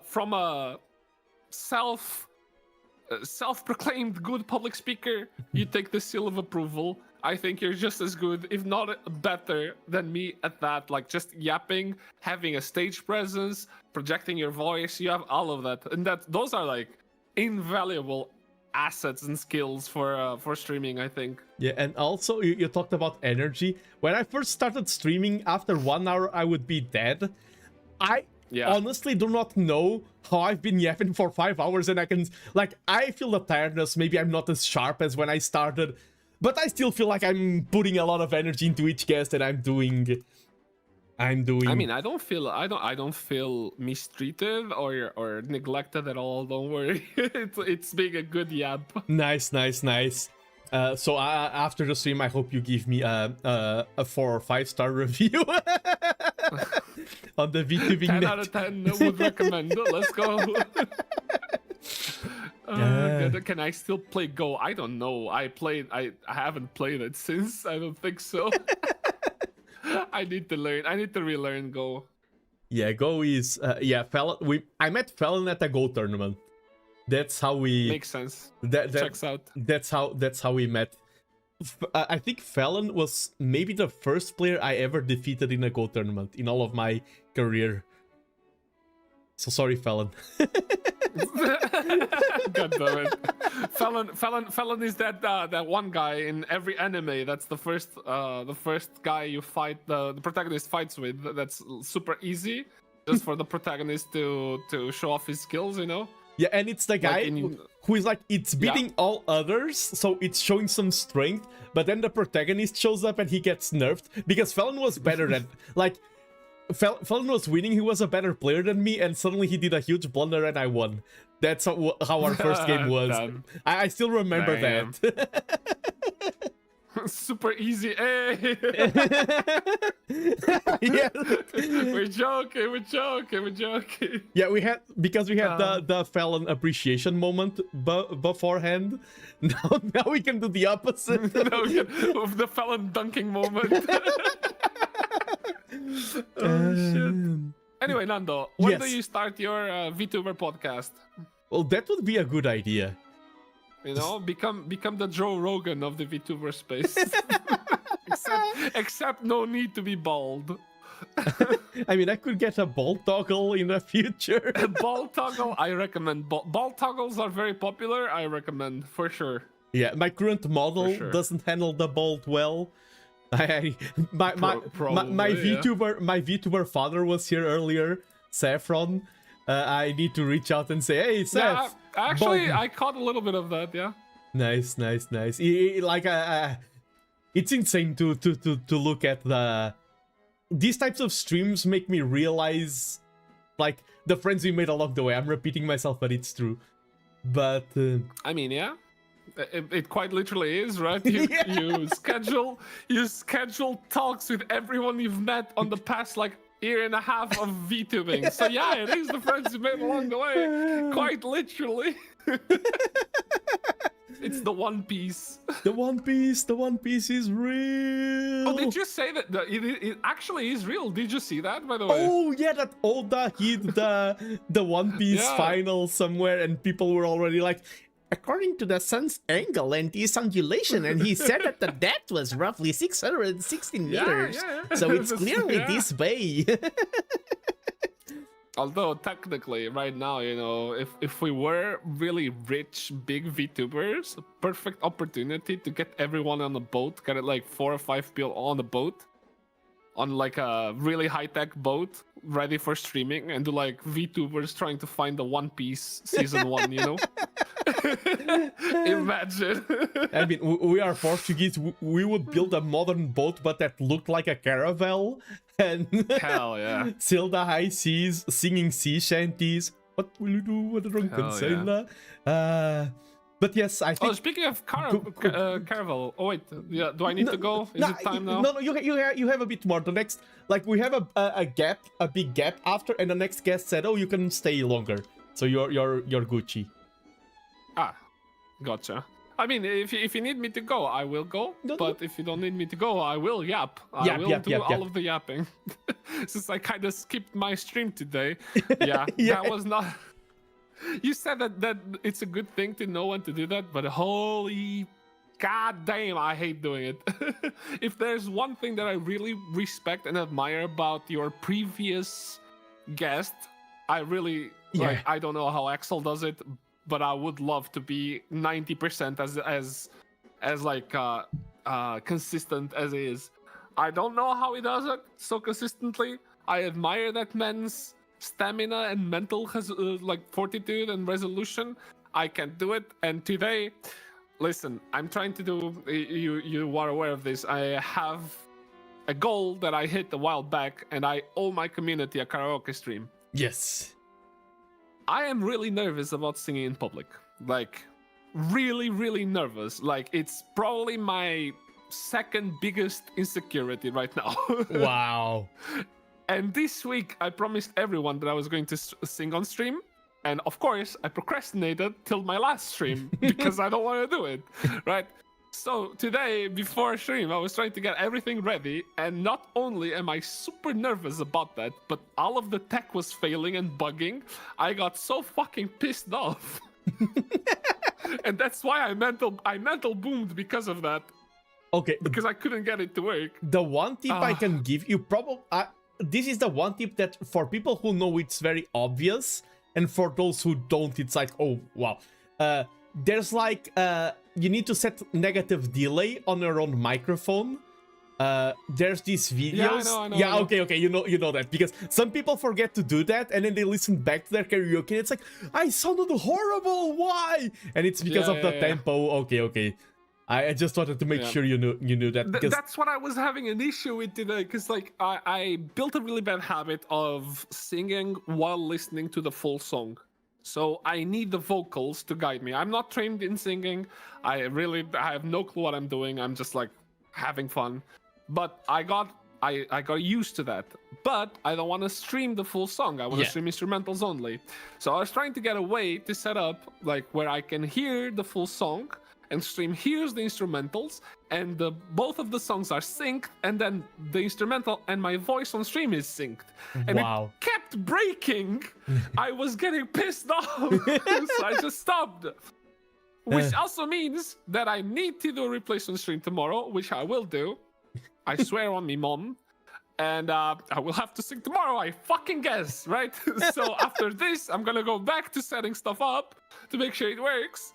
And tomorrow I'll be dead inside, because last time I even tried to sing on stream, or when I was getting ready, I sweated so much that I had to go take a shower. I'm so sweaty today because I'm in my streaming room with the PC turned on, and it's a warm day. I understand you. Oh shit. You'll be a star. No! Oh, but no. One thing I do want to say is that you were talking about Axel, for example. Axel has a lot of diligence, and that's one of the cool things that I can really tell from everyone I had here today, is that, and it's one of the things I like about VTubing as a means of self-expression, is that everyone is so good at A and B, and maybe he's bad at C and D, and the other VTuber is great at C and D.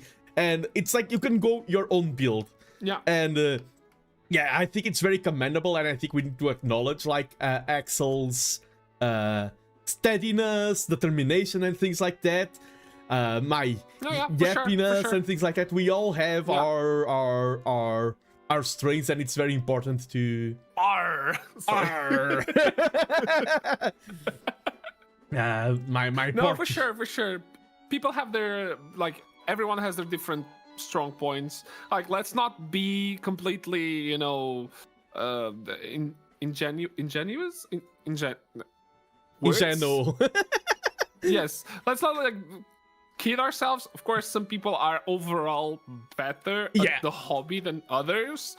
Not that it needs to matter. If you're doing this for fun, it doesn't need to matter unless it's something that makes you have more fun being good at it, right? Like playing video games. You don't have to be good at them to have fun, but if it is something that makes you have more fun, then yeah, get good at them, of course. But regardless, yeah, people have different strong points. Yeah, for and me, I think that consistency is not one of them for me.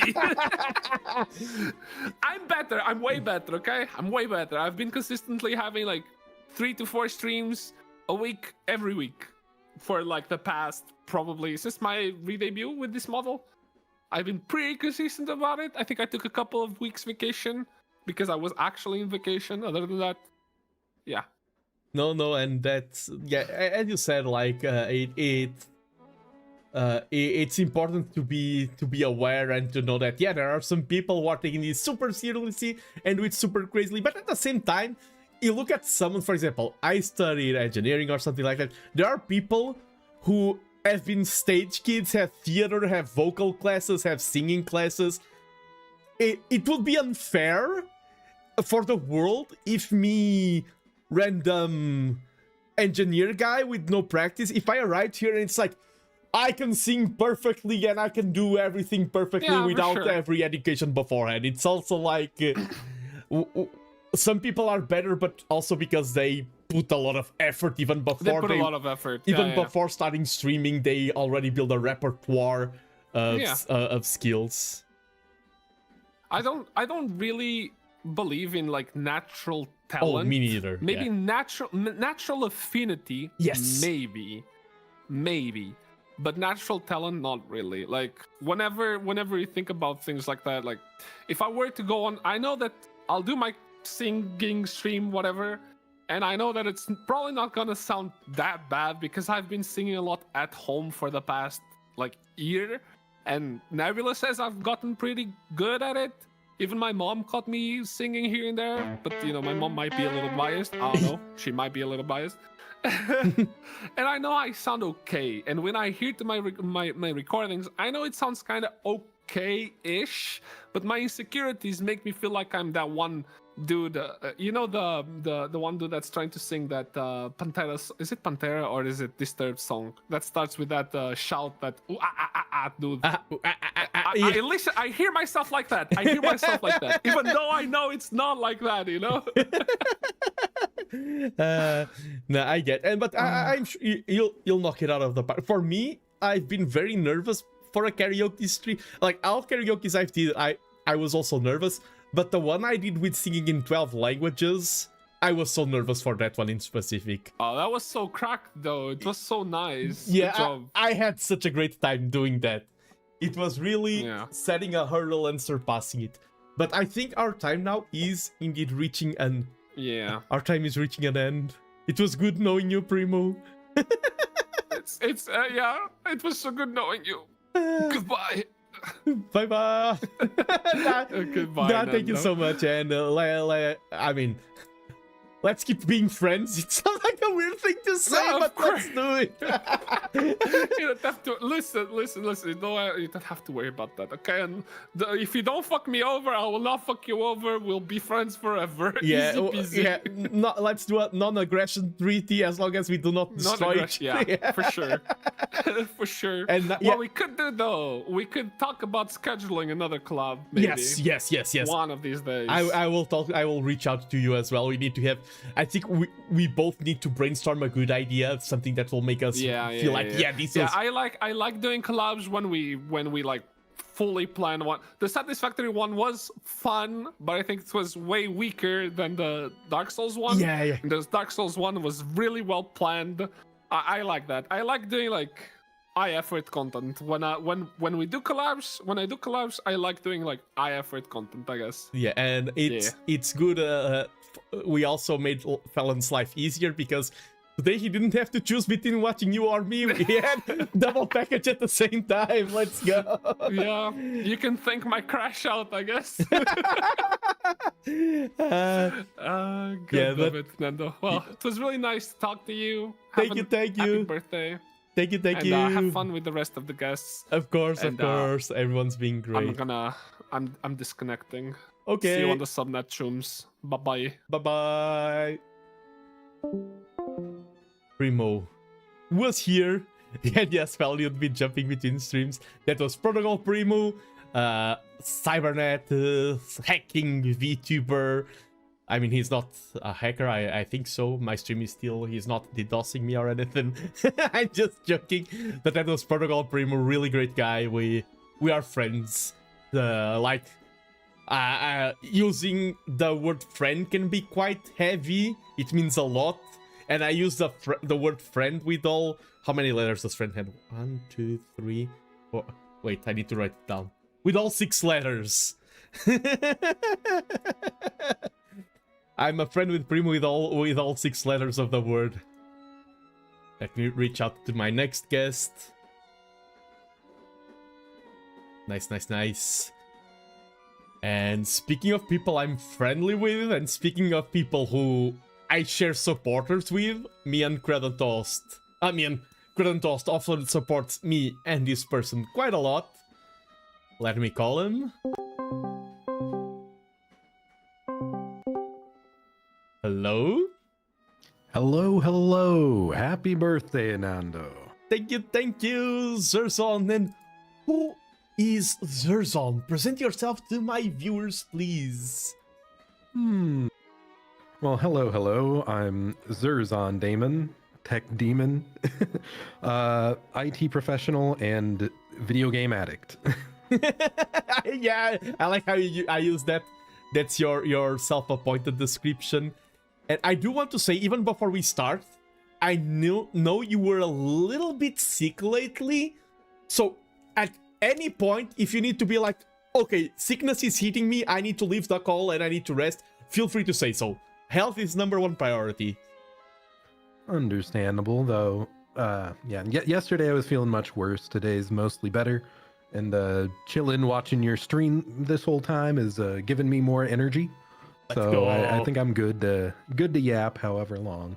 Yeah, and if you need to spare your voice, I can just yap a lot. I can yap for both of us. I can do both voices. Like, hey Zirzon, how was your Japan trip?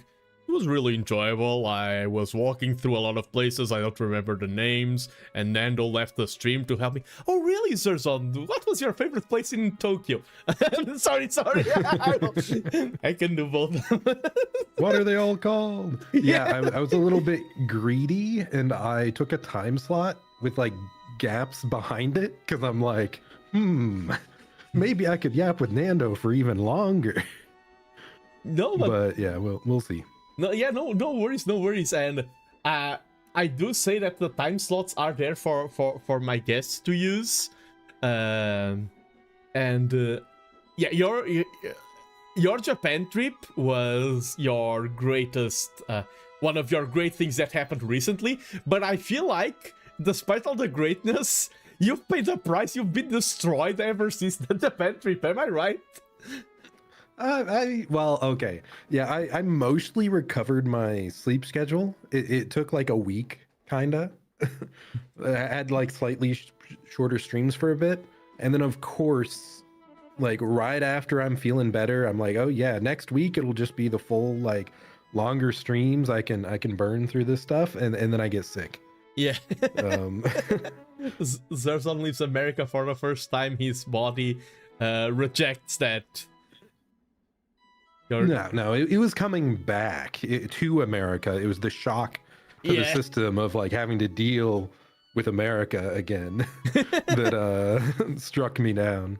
Yeah, the howdy y'alls. And I mean, that's not your part of America. Okay, one thing I need to if we had even more time, I would say, oh, let's do it today, but this needs to be scheduled and do properly. We've discussed so many collab ideas already. But the 3x3 VTuber grid, I really want to do that. Agreed. It should be soon, if possible. Yeah, well, once you recover from your trip to Japan, so like 3 months from now, could be. But my esports coaching stuff is also like wrapping up for the year soon, so I should just be more free to stream and collab more. So. Oh, and that's a thing. I was teaching.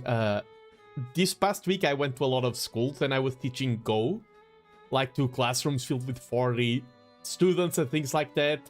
Some were younger, some were older, but I remembered your esports coaching things, and it's like it's so cool to have like the mentor role of these people. Clearly, like, of course they have wisdom, but they don't have 30 years of wisdom on them, and I can help them, feeling like you are helping them, you are guiding them. It is a very rewarding feeling. I don't know if you feel that in your coaching. Yeah, like, so I work IT at a school, and then I also started a few years ago doing esports coaching for that. And I will say I was like starting to burn out a bit, I think, before the esports coaching stuff started. And it really added a lot of like fulfillment, like, because I was like connecting more with some of the students. When I'm just the IT guy, it's like, you just see a lot of people coming down. It's like, I broke my computer again. It's like a negative interaction a lot of the time. So it was really nice to be able to like step up in that role and just coaching in general, seeing people improve. It's neat. I'm sure you really enjoy seeing some of these your VTubers Go students potentially rise up. Yes. And potentially take you down one day. Yeah. Oh, fingers crossed. Yeah, that's one of my goals that hasn't been met yet. I want someone who I introduce to Go to defeat me. That never happened. To like defeat me in a real setting, like I've played like handicap matches and things like that. I want to be toppled by one of my students. It hasn't happened yet, but I think it's only a matter of time. It can be you, Zirzon. Perhaps. I need to free up more time to practice more Go. But I've definitely been crushed by my esports students. One of them beats me like 4 out of 5 times, and he's actually getting like a scholarship via esports. Wow! After for next year, so that's pretty hype. Yeah, that's something I wish Portugal had more of that, because in America it's quite common to have. It is common to have like, you're good at sports, so you have a scholarship and things like that. And in Portugal, it's like, do you play football? You don't play football, then we don't care about you. It's the only sport that exists. Go ahead. I do think esports stuff specifically has really come up in the last 5 years or so at a lot of schools. So that's nice. I mean, I wish so much that I could have participated as a kid, but alas. Yeah. I mean, but I'm glad like things need to change more in a lot of directions, but at least I like that things are moving towards that direction. And by the way, when you were in Japan, how was your Nihongo? Were you Nihongo Josu'd a lot? I don't think I was Nihongo Josu'd at all. In fact, Janken gave me shade for my Japanese. Then you got the reverse Josu, the Nihongo Heta. I mean, most interactions were like pretty simple, and I think it went fine. But yeah, I wasn't Josu'd. But one thing that I like is that I saw your haul, and I've been to Japan twice, and your haul from the trip was like 1 figure, 1 plushie, and something else. One other small, like really small figure. Yeah, exactly. My first trip to Japan, the first one was like 1 keychain, 1 small plushie, and 1 other thing. My second trip was like, I'm looking around my room and it's like a tapestry of Marine, like a figure, idol stuff, glow sticks and everything. So I look forward to your second Japan trip, because I can tell you from experience, the first trip to Japan is great, the second one is even better. You're still recovering from the first one and I'm already hyping up. There really is so much to do there. Like we jumped around to Tokyo, Kyoto, and Osaka, but like you could spend the entire time in either of those and have plenty, like more than enough to do. Yeah. There's a lot. and like my brother is pretty jealous of me having gone on this trip, so I think he's gonna be dragging me along next year to nice. show him around. So nice. I'll definitely probably go at some point. Oh, and one thing, looping back to our talk, you talked about how in IT people only saw you like when they had a problem. You only saw people on their negative, and that is funny because I'm someone who is very cheerful and I like talking to people, and I had a lot of doctor things, and whenever I see a doctor, it's like, oh, I really like you. You are very, very pleasant, but I hope I never see you again. Because if I see you again, it's a bad sign, and it can drain someone's mental. The fact that I'm only seeing people when they need something out of me. If I see them again, it's a bad sign, and it can start draining you. So I'm glad that the esports side creates a better balance for you. It gives you something that you were needed, and I think that's the secret to be it content creator, be it life and everything. Everyone has their own unique balance, and finding what works for you, finding the way to navigate towards that balance is one of the best things you can do in life. Agreed, 100%. Yeah, there's just a balance you have to find. If things aren't working, just see what you can add to enjoy it more. Like, yeah. Sometimes it's about adding more. Sometimes it's about removing things. You can be overworked, and it's not easy. Like sometimes it can seem easy, like, oh, just add this, but no. It's a lot of testing, a lot of probing around, and I even remember. Go ahead. Sorry. And like me for work, with IT, it's not that I dislike the job. It just became very like one note and monotonous kind of. So pursuing stuff like VTubing as well and all this other stuff, it's like I just had to add things in other parts of my life. Yeah. To spice it up. Now I completely understand you. Luckily, I've never been a person who doesn't have enough. I have the opposite problem. I often need to stop myself and remove things. I add too much. My natural response, I see something that is even mildly interesting, like, oh, there's this 10-year commitment you can do, and I'm like, oh, it looks interesting, I want to go into it. I need to calm my horses. Yeah, 100%. I mean, I think we both have dabbled in a bunch of different hobbies. Yes. And that's part of what, like, the nice thing with streaming is it's like you're committing to the hobby, like this dedicated time more often to try and pursue all these things. Yeah. But yeah, if only there was more time in the day. Oh, tell me. Like, if I could, I would schedule collabs with every single person I had here today, like next week. And especially, like, as I said, in my birthday, we have the freaking Minecraft roleplay, 2 servers launching today. We have GTA roleplay launching today. There's a big final of Age of Empires. There's so many things, and I'm like, ah. But all of those pale in comparison to Nando's birthday. Thank you, everyone, for showing up. Like and subscribe. Woo! And one thing I do want to say is that, like, I had Primo and Axel here before, and those are people that I've met in real life before starting VTubing business. And business is a strong word. Starting VTubing, and I met as a VTuber, and it's funny because you're probably one of the #1 VTubers that when I interact with, I feel like I've known you for like 30 years. When I talk to you, it feels like we've grown up together. It's been 10,000 years. But yeah, I remember one of our earliest collabs was like League of Legends or something. Yes. And we just connected with a lot of like things we had done in the past. Like it just felt like meeting an old friend again. Yeah, after a long time. I think there's nothing stronger at forming connections than League of Legends, sadly. Oh no. No, but I definitely felt that, and we do yap sometimes even off stream and everything, and I do. Oh gosh. Every collab we do ends up being 5-6 hours unintentionally. It just goes.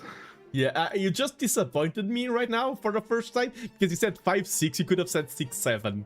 You lost a chance. Oh, I work at a school. I have rewired my brain to avoid those numbers in conjunction with each other.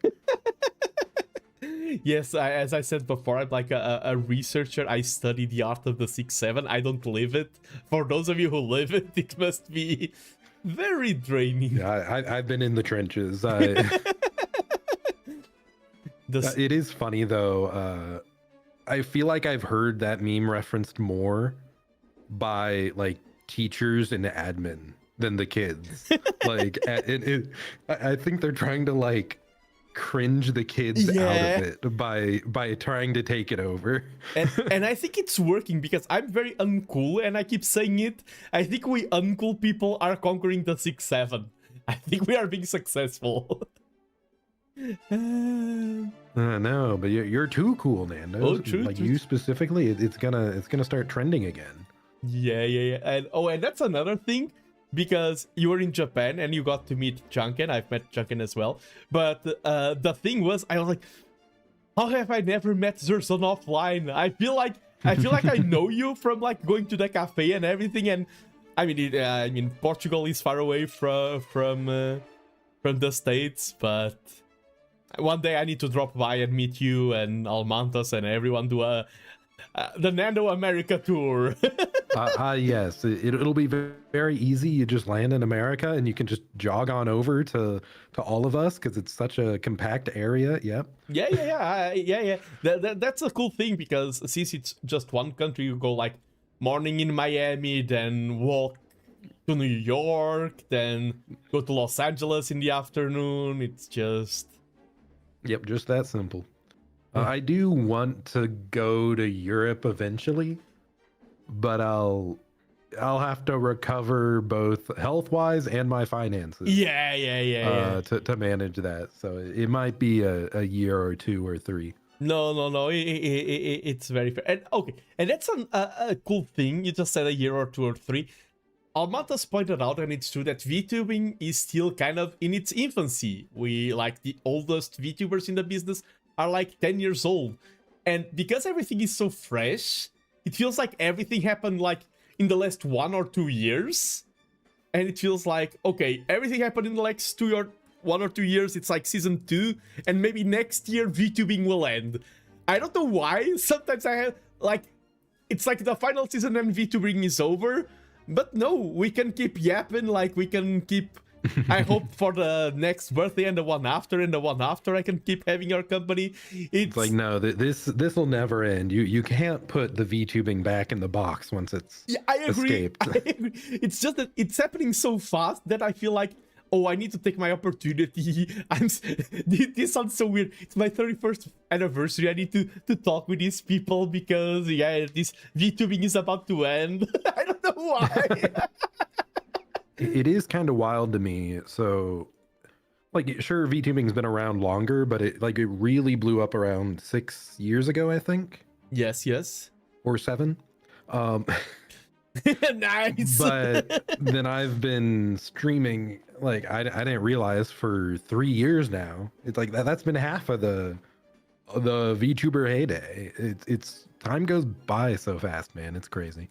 Yeah. I mean, I was shocked because this month was my first year VTuber anniversary, and I feel like I've been VTubing for like 20 years, or at least 2 or 3.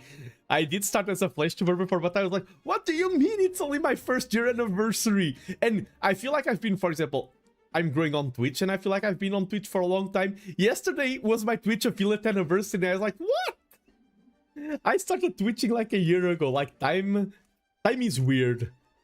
It's crazy. Like, now I'm like a Dark Souls hard game addict. But I didn't really get into those games until like a year and a half ago, which is crazy to think about. It's been like all consuming in a way.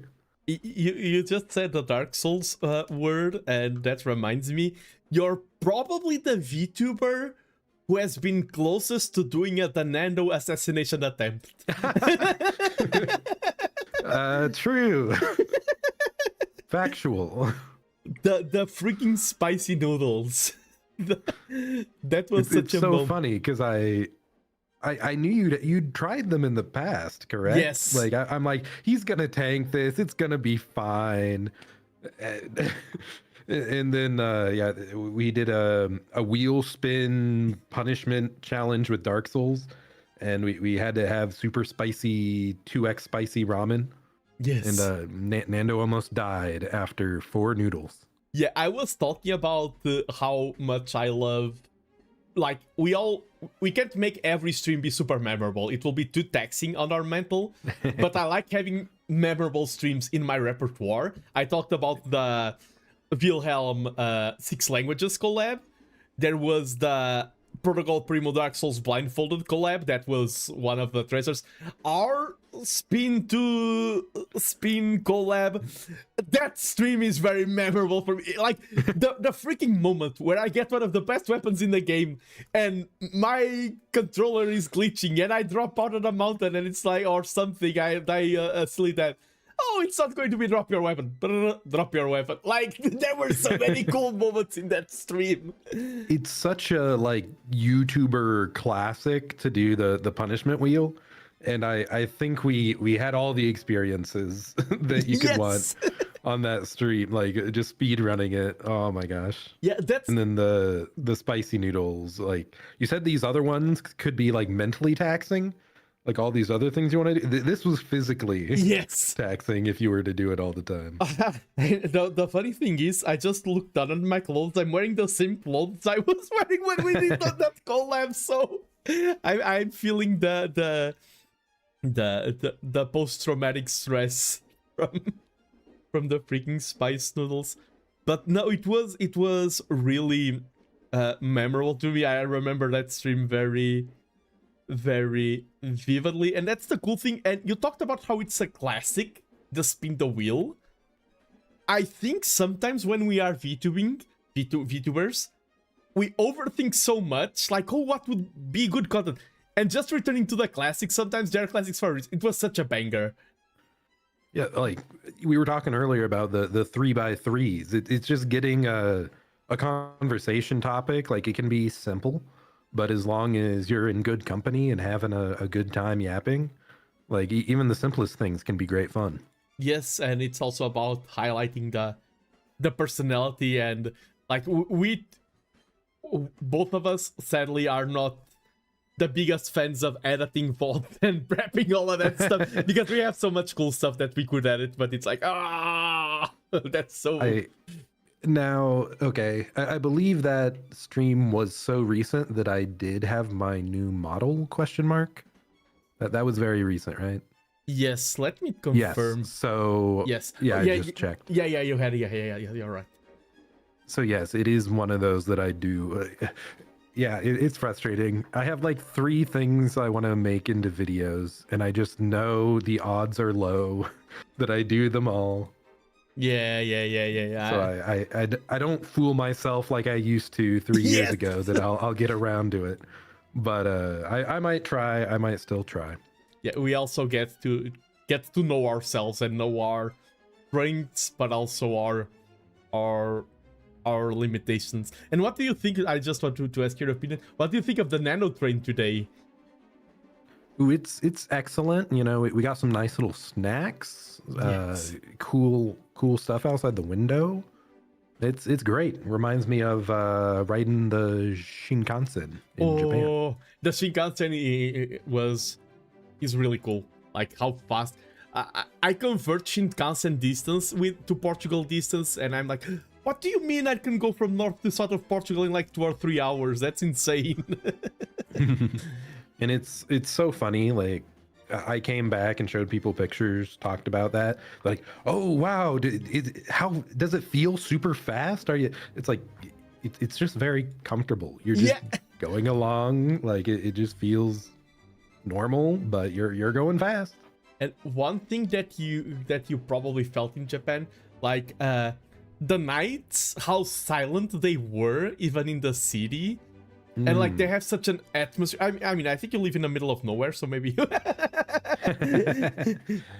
I've still been to other cities in the U.S. at least. But yeah, like it was interesting going from the U.S., which is such a car culture, Yeah. to being in the midst of Japan, like in the midst of Tokyo, and there's like minimal vehicles driving around, and just in general, everything is much more quiet. Yes. It's and a lot of vehicles are just electrical even already there. It's very small. Yeah, I mean, everything's big in Texas. All my experience of America was Texas, and the saying of everything's big in Texas is very true. Like cars were huge, everything was huge, streets were huge, buildings was huge. I think I said this before. I've traveled to like 20-something countries. The US was the biggest culture shock I've had. Oh, really? Yeah, so I can imagine if you leave the US, then you have culture shock everywhere, because for me, entering the US was the biggest culture shock. I felt more culture shock in the US compared to like Korea, Turkey, Japan. Though to be fair, like if I was to go to Texas, I would probably experience culture shock. Oh, true. Because the US is just so big. Yeah. I'm located in the Midwest, so we just have a bunch of corn. Woo, a lot of cornfields. Yep. Let's go. And then not much to do, therefore I stay inside and play video games. Let's go. Yeah, Zirzon average day. Oh, let me check the newspaper. Oh, they drew crop circles in one of the crops. I wonder if it was... They are now trying to figure out if it was aliens or if it was old man Steve once again. That's so true. That's the main event. A new crop circle has appeared. Another thing that was... Oh, I need to talk about that. I just reminded. You also recently got away from another crippling addiction. Out of frustration, if I remember correctly. Oh, okay. I'm like, what are you talking about? I don't... I said frustration. Yeah, Uma Musume is dead. Rip horses. Alas. It's interesting. I wonder how long ago it was, because I got out of all the other gacha I used to play. Yeah, I remember. I want to that say moment. almost a year ago, maybe longer than that. But I used to play so many gacha. If anyone knows Grand Blue Fantasy, yeah. The fact that I played that a lot, you know how rough it was. But yeah, at some point, like I was playing like 4 different gacha games, but I dropped pretty much all of them, and then someone dragged me back into Uma. To be fair, I do think gacha are fun if you have like people to talk to about it. Like that was a big thing. Yeah. It was like I enjoy like the spreadsheet optimization type side of things, but then I also enjoy the like talking with other people about what's going on. Yeah. But it just got to where the gameplay was a bit too grindy and RNG for me at the end of the day. Yeah, I think the fact that we have all the roadmap in the global release, we know, oh, there's this event coming next, and now there's this. I don't think for a game like other games can get easily away with it. For Uma Musume, I think the global release is very heavily damaged by the fact that there was a JP release, there's the fact that pacing is going faster, and I think there's a lot of elements playing against Uma Musume. Right, and the fact that you don't... Yeah, there's no surprise factor when everything's like scheduled out.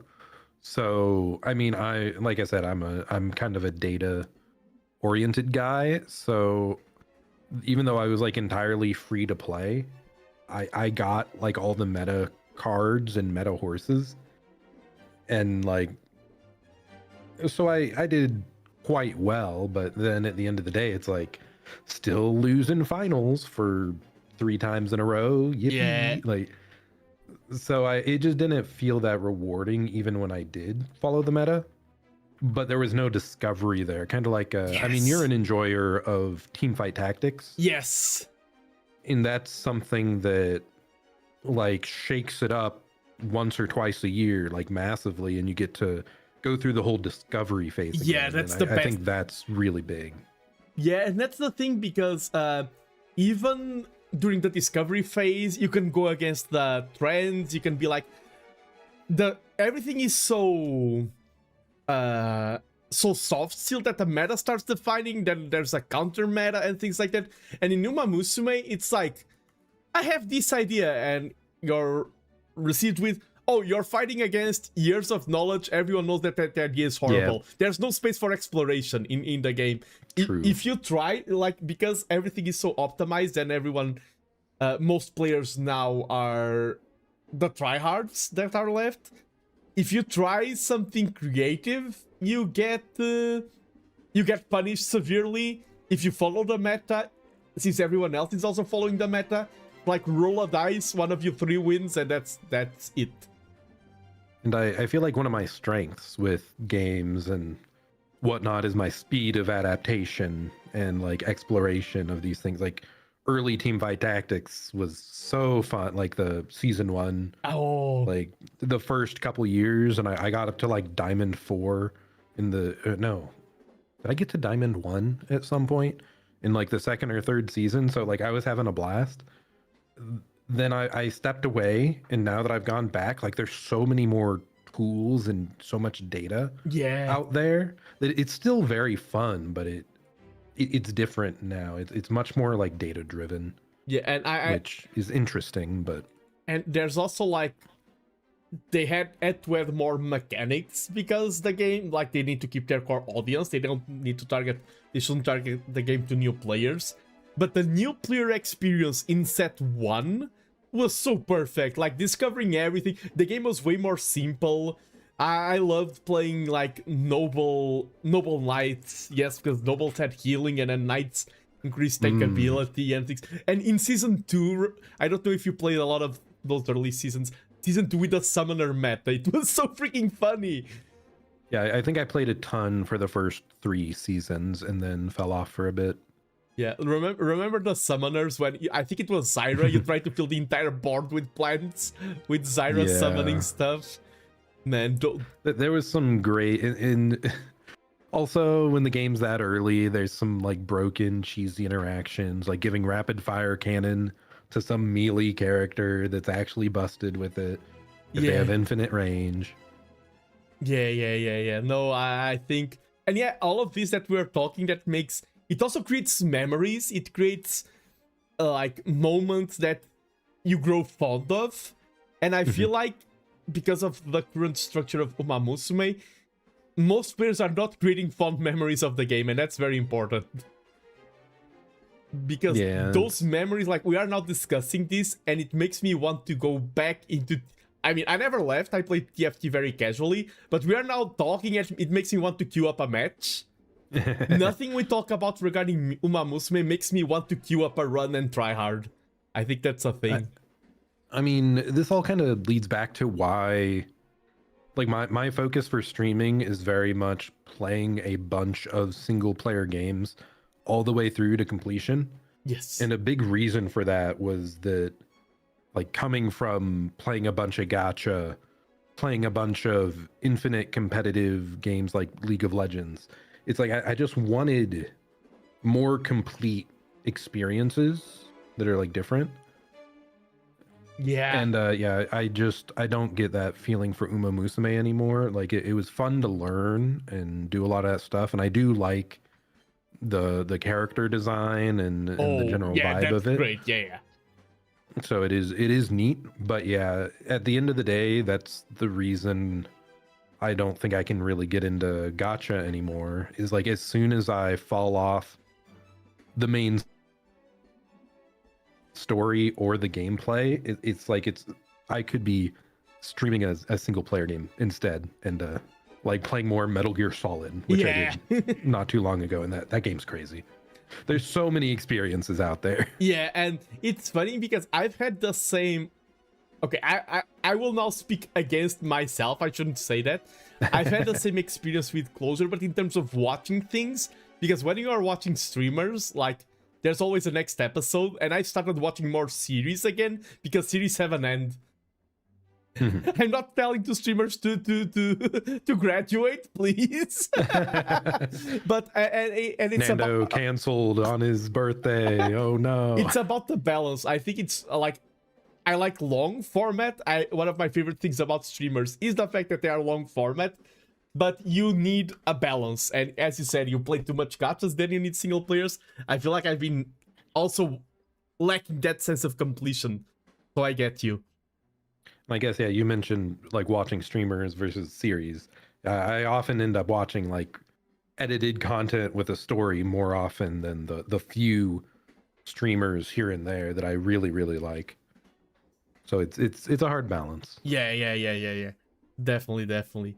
And but yeah, I wanted to address something. When I start losing topics in my mind, I'm like, oh no, am I starting to get tired after 6 hours of non-stop yap? No, it could be happening. No, we've just been talking for like 40 minutes. Like, 'cause that's why like I said, I strategically chose my time slot. No, and I thank you for it, because yes, Zirzon, I was like, Zirzon, you're not on the list. Why? And you're like, oh, I'm patiently waiting. I will pick my place very deliberately, and you did do that. And thank you. And I also am just more flexible, so I wanted to make sure other people that maybe have restrictions on their schedule could and even some people find their slot. Time zones can be quite aggressive on some of the guests. Yeah, I've become way more aware of time zones in the last 3 years, just between other content creators. I like how some streamers that I reached out to, you see the spreadsheet that I won't reveal to the public, and it has like 5 different time zones. And some that I reached out to were like, you added 5 different time zones, thank you so much. Oh my god, that makes it so much easier. And like, yep. Yeah, it's funny. Like in the past, never would have thought of other time zones, but now it's like, okay, what time is it probably in Portugal? Because I don't want to bother Nando if it's like 1 a.m. What time is it in Japan? Yeah, Janken is fantastic. But then there's people, for example, Almantas, even though he's American, because he's one of my first American VTuber friends, he destroyed all of my understanding of American time zones, because he's the kind of person that, oh yeah, today I went to bed at 5 a.m, I woke up at 6 p.m, now the next day I went up. Like, I never understood Almantas' time zone. I think he lives in a different planet. Very possible. I mean, my schedule would probably be a bit weird if I didn't have my like full-time job to go to. Like, I'd probably be one of those that stays up till 3 a.m. streaming. Yeah. I mean, but yeah, that's also the fact that the job forces you structure can be good for you. Because staying up until 3 a.m. sounds very appealing, and some people can pull it off in a healthy way, but others can start going a little bit. It starts snowballing. Your lack of true. Your lack of care and lack of discipline. That's a word that has been tossed around quite a bit here. I'm taking a breather since you are here. all good. But yeah, it's been a blast of a year. Like, okay, now my mental faculties are escaping me. This is like today. It's like two VTuber friends deciding into insanity. And thank you, Geeking Out, for the wish. But yes, we are both. Because I was gonna say that, and it's like, wait, no, it's not your like VTuber anniversary. No, it's your birthday. I'm 31 today. Yes. Oh yeah, yes, you're so old. I can still call you old for another 4 months at least. So that's nice. Yeah. I'm still in my 20s. I'm young and spry. And are you ready to join the old man club? Are you mentally prepared Not really. to be an Not elderly. really. Yeah, it'll be fine. I don't think it'll change No, that it doesn't. much. Yeah, it doesn't. Especially nowadays, it doesn't. It doesn't change anything. It's more. It is funny. Like a lot of the content creators and people I follow online, it's like every so often you'll hear them like mention their age. It's like, oh, I've just been following people of the same age. Like it just. Yeah. It just pops up. It's like, oh, we just have our own little. They all age with you, so. On the internet, it doesn't matter that much. Oh. Hmm? Sorry. I was just talking to. I was just checking my next guest. They will be ready soon. Oh, good. But we still have a few minutes on the clock, so no worries. And we are really. You know what this reminds me, and this proves that we are good friends. Have you had that moment where you reach like 2 a.m. with a group of friends and you start having those talks like, man, what do you think about pants? You didn't take any substance. You're just goofy mentally, and I feel like both of us are now in that mental state. Zirzon, what do you think about lamps? They are shiny, aren't they? Ooh, they are. They are indeed. How many lamps do you got here on this train? You know. Oh, it's full seems very bright. Full of them lamps and the electrical bill, man. Don't get me started on it. And hello, Unfunny Failure. It is my birthday. I'm 31 today. He's old. I'm old. Old, but getting more and more energetic, getting more and more spry, getting more and more like okay. I had my. I'm glad you were here and we had this pair of brain fart moment, because I'm feeling the energy returning now. I do thank you, because I needed this moment of letting my brain turn to mush for like 5 minutes. Yeah, you've got a few more hours. We can take it slow. I'm stretching now. I'm moving. I feel I'm revitalizing. Like, you're 31 years young. You got this. You have reaching the prime of our lives. You have cool guests. So it's only up from here. Yeah. I'm ready. 30s when you start to gain wisdom. I haven't found any wisdom yet. I'm still the same old goofball. When I find wisdom, I will report to you. Yeah, you were just farming int all that time with your doctorate, and have to wait and find wisdom. It's so great. My first anniversary without having to do a PhD. I mean, that is like you have so much more. The potential's limitless, I guess. Like you have so much more you can do because you're not locked down. Yeah, not locked down to a commitment that feels... You talk about closure and that feeling of satisfaction of closing a chapter. A PhD feels like the opposite of that. It feels like it never ends until suddenly it ends and you're like, oh, thank myself for all my work. I mean, I kind of felt like that at the end of my just university time, which was only 4 years for me. So I can't imagine going after the PhD, just how taxing that could get towards the end. I had in total, because I had some extensions, I had a pandemic in the middle. For me, since starting to finish university, it was like 12 years of university consecutive. It is way too much. Like the bachelor's, the master's, the PhD. It is still just... It's so funny to think about, because I look at you and your model. It's like, I'm a funny little guy. By the way, doctorate in yes engineering. It's like, whoa. They call it the gap moe. True. But I think it's about such massive gap.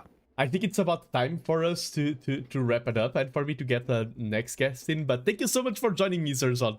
You gotta do that 3x3 in the future.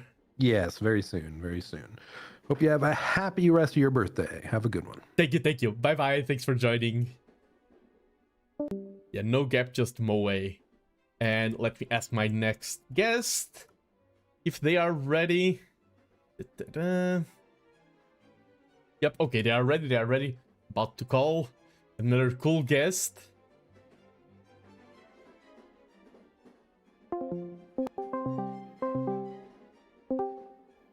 Hello, can you hear me well?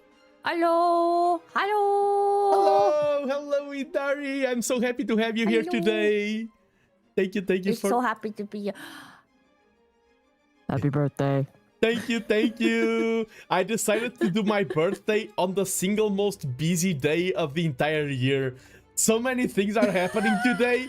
Why does everyone let's launch 2 Minecraft servers, a GTA server, all on Nando's birthday? Why not? I know, right? Well, you know what? That's how special this day is, and that's how special you are, Nando. Oh, thank you. But please introduce yourself to my lovely audience. Hello, my name is Inari Reiju. I'm the Fox Guardian Spirit, sometimes called a demon, and sometimes called a gremlin for reasons. Domo, Yogitsune no Inari Reiju desu. Domo.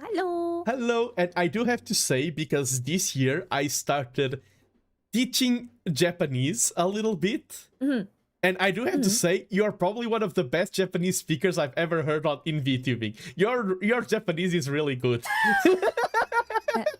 Hey, Nando, you want to hear something very surprising? Yes.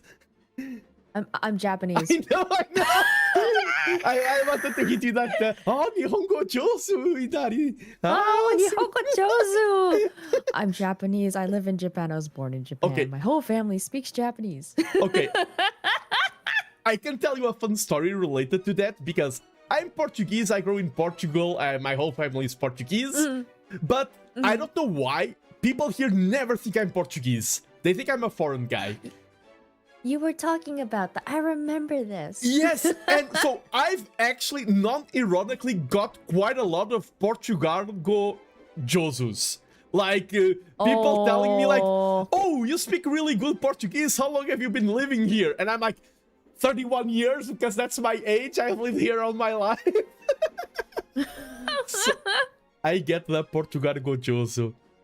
And got it. Since I have you here, I need to humbly apologize because it's your second time on my channel, and the first time you were on my channel, you were a victim of bullying. So, not by me, but by a fellow old man who... Certain Almantas, yeah, I remember. Yes.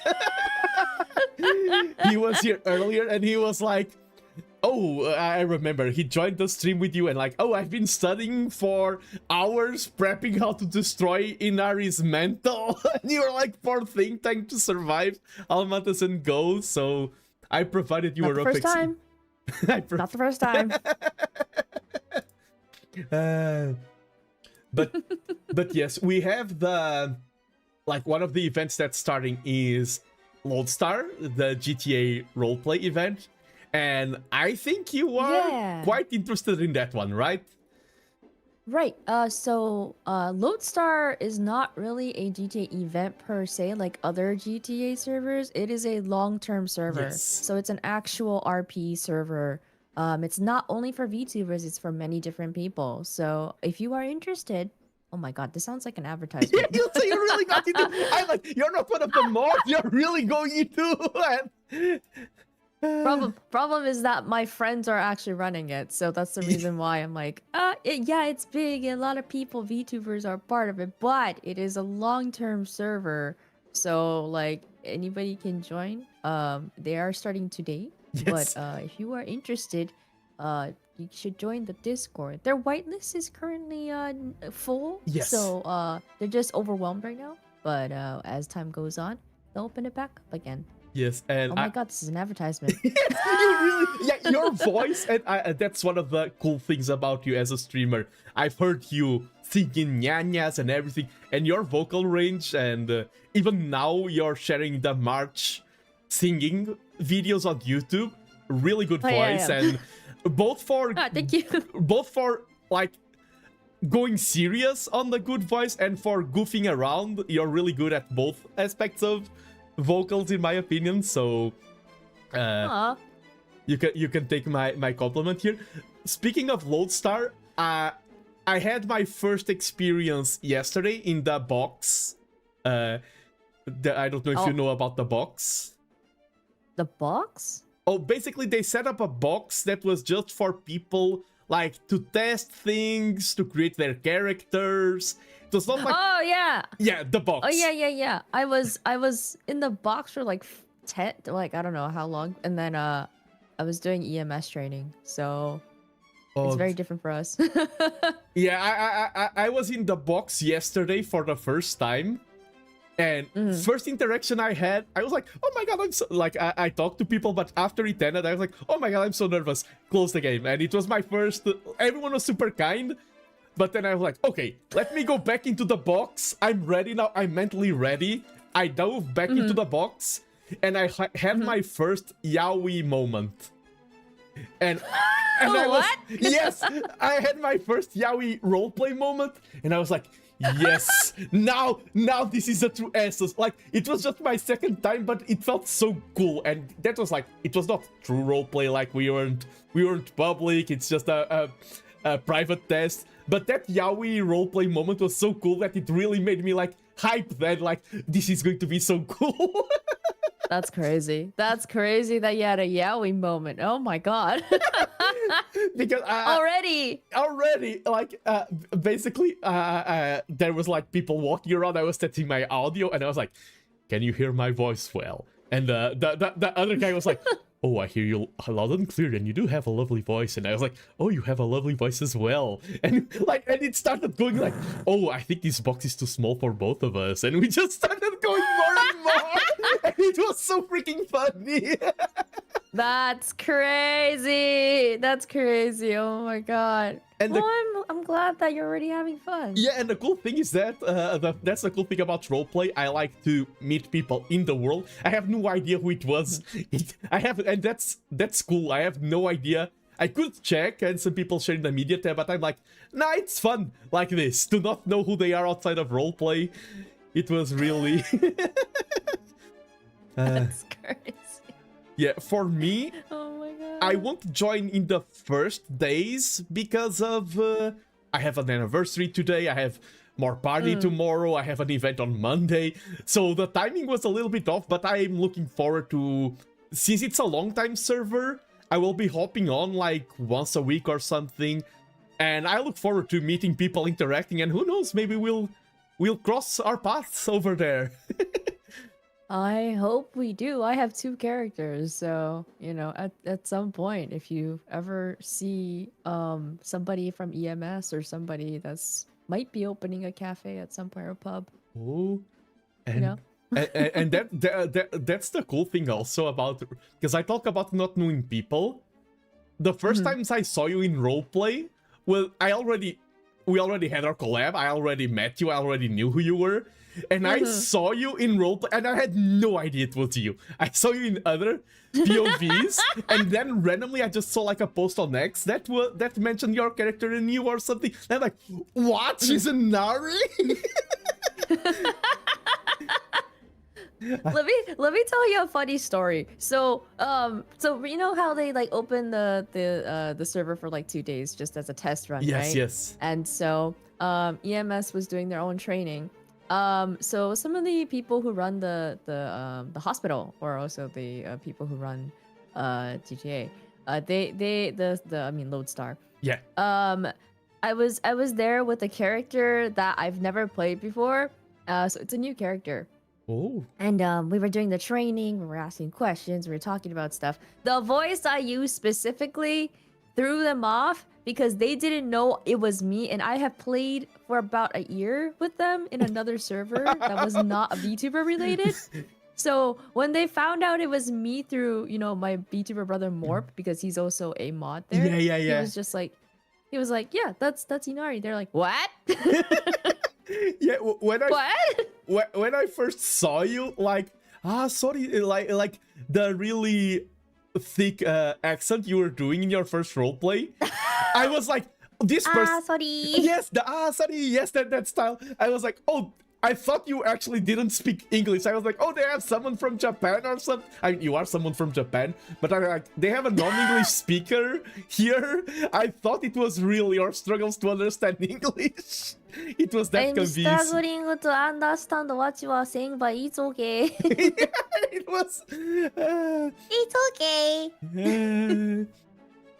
But yeah. I'm gonna use a different voice. And I'm curious because it would be very funny if we both cross and we don't recognize each other. I think my voice is very easy to identify, but sometimes in roleplay... It's very easy. Yeah, my voice is way too easy. And I don't... It's crazy. My accent and everything, I'm not good at doing other voices. I feel like I can do it for short, but I feel like if I commit to a voice to a character, I want to fully commit, and I feel like I would destroy my vocal cords in like 1 hour. I can't do... Oh god. I can't do another voice that I'm comfortable with, and that's important. To pick a voice... Yeah, go ahead. Yeah.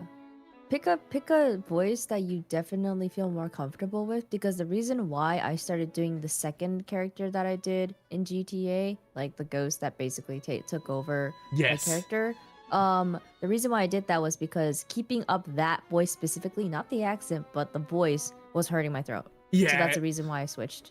And that's the most important thing. Also, someone starts about Laughing Maniac. I was asking people in the box, oh, should I use push to talk or open mic? And someone told me, what's your opinion, by the way? What did they say? What they told me was like, they were like, oh, if you are someone who laughs a lot, push to talk is better, because if you laugh a lot, you'll be laughing over everyone's thoughts and I'm like, okay, push to talk from that because I'm always laughing. I'm always like, I can't. If I overhear two people talking, I will start laughing. But what's your opinion? Push to talk or mic on?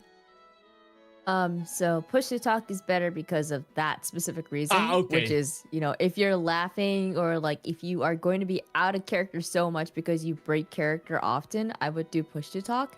But also, if you are ever streaming GTA, you would definitely want to do push to talk. Okay. I feel like I can do like I can stay in roleplay and not talk to chat during all the stream and everything. But once they gave me that tip of, oh, if you laugh a lot, I'm like, okay, push to talk. That's enough. I'm always laughing. Yep. You don't have to be funny. Yep. I just laugh. That's my natural personality. Yep. No, you definitely want to do push to talk then, because I have seen open mic people who just break out of character so much to the point that they just cannot stop laughing, and I'm like, well, they're out of character. Yeah, and that's okay. That's my main concern, because like I would love to do like a complex character, do a lot of plans and things like that. But I'm like, okay, I'm a newcomer to this, just learning the keys and everything, just learning camera control, just learning like how to emote is a lot.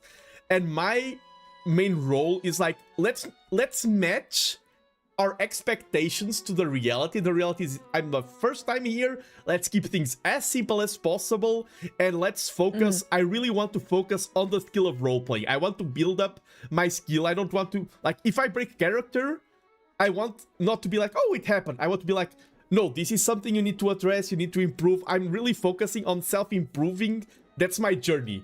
Of course, my journey as a character won't be like, hey, hello, I'm role-playing guy and I'm focusing on improving. I need to have a story and everything. But I want everything to serve my setting up skills. I don't want to be like, oh, I'm the coolest guy ever. I'm here in the server. Look at my jokes. I don't want to be main character syndrome, basically. Yeah.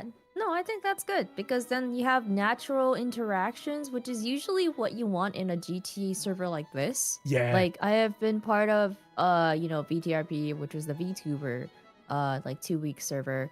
And then I was part of Doodle, which was a, full-time year-round server, GTA server. And the climate, well, not climate, but then, like, the basic, like, how they roleplay is very different.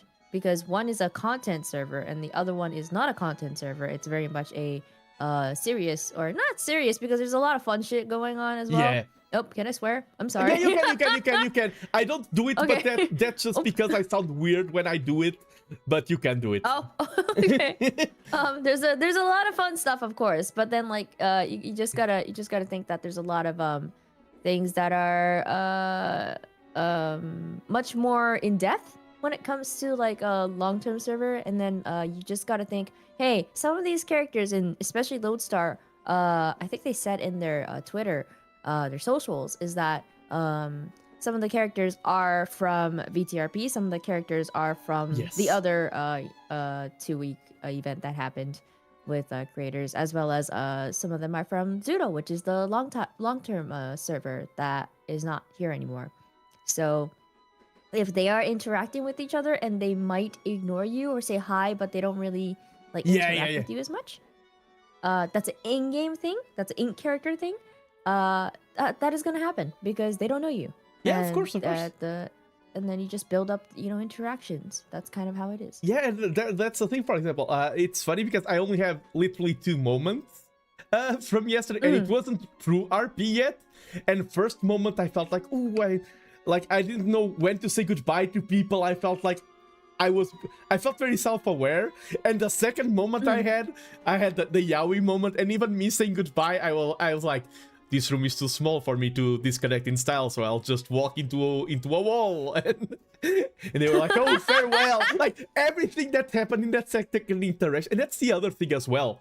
I can be a great role player, and you can be a great role player, and we can just not click because people have different styles. Some go for the super serious, some go for the super goofy.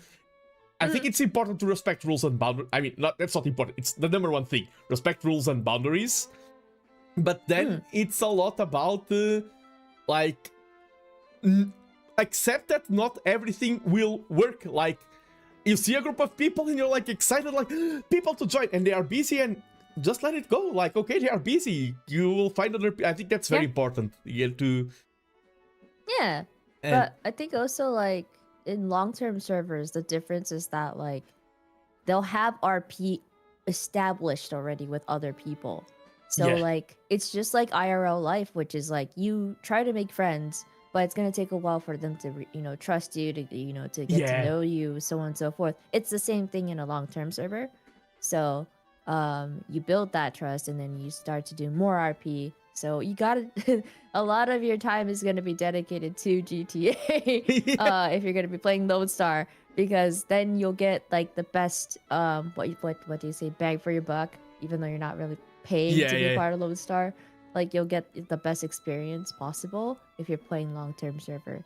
I have a character that's already dead from my last server. That was part of season 1 VTRP. Her story continued in another so-called city, and she passed away.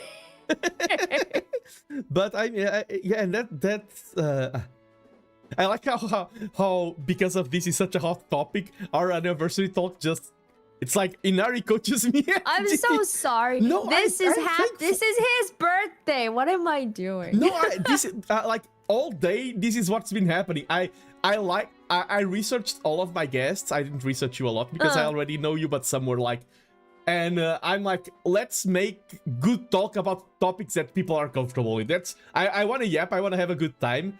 And that's one of the main reasons why I want to hop into GTA RP is that today I've been talking for 6.5 hours already, non-stop. I see that. Yeah. I see that. Holy. Look at the lineup of guests. Oh, that's the wrong button. Look at the lineup of guests I've talked to already.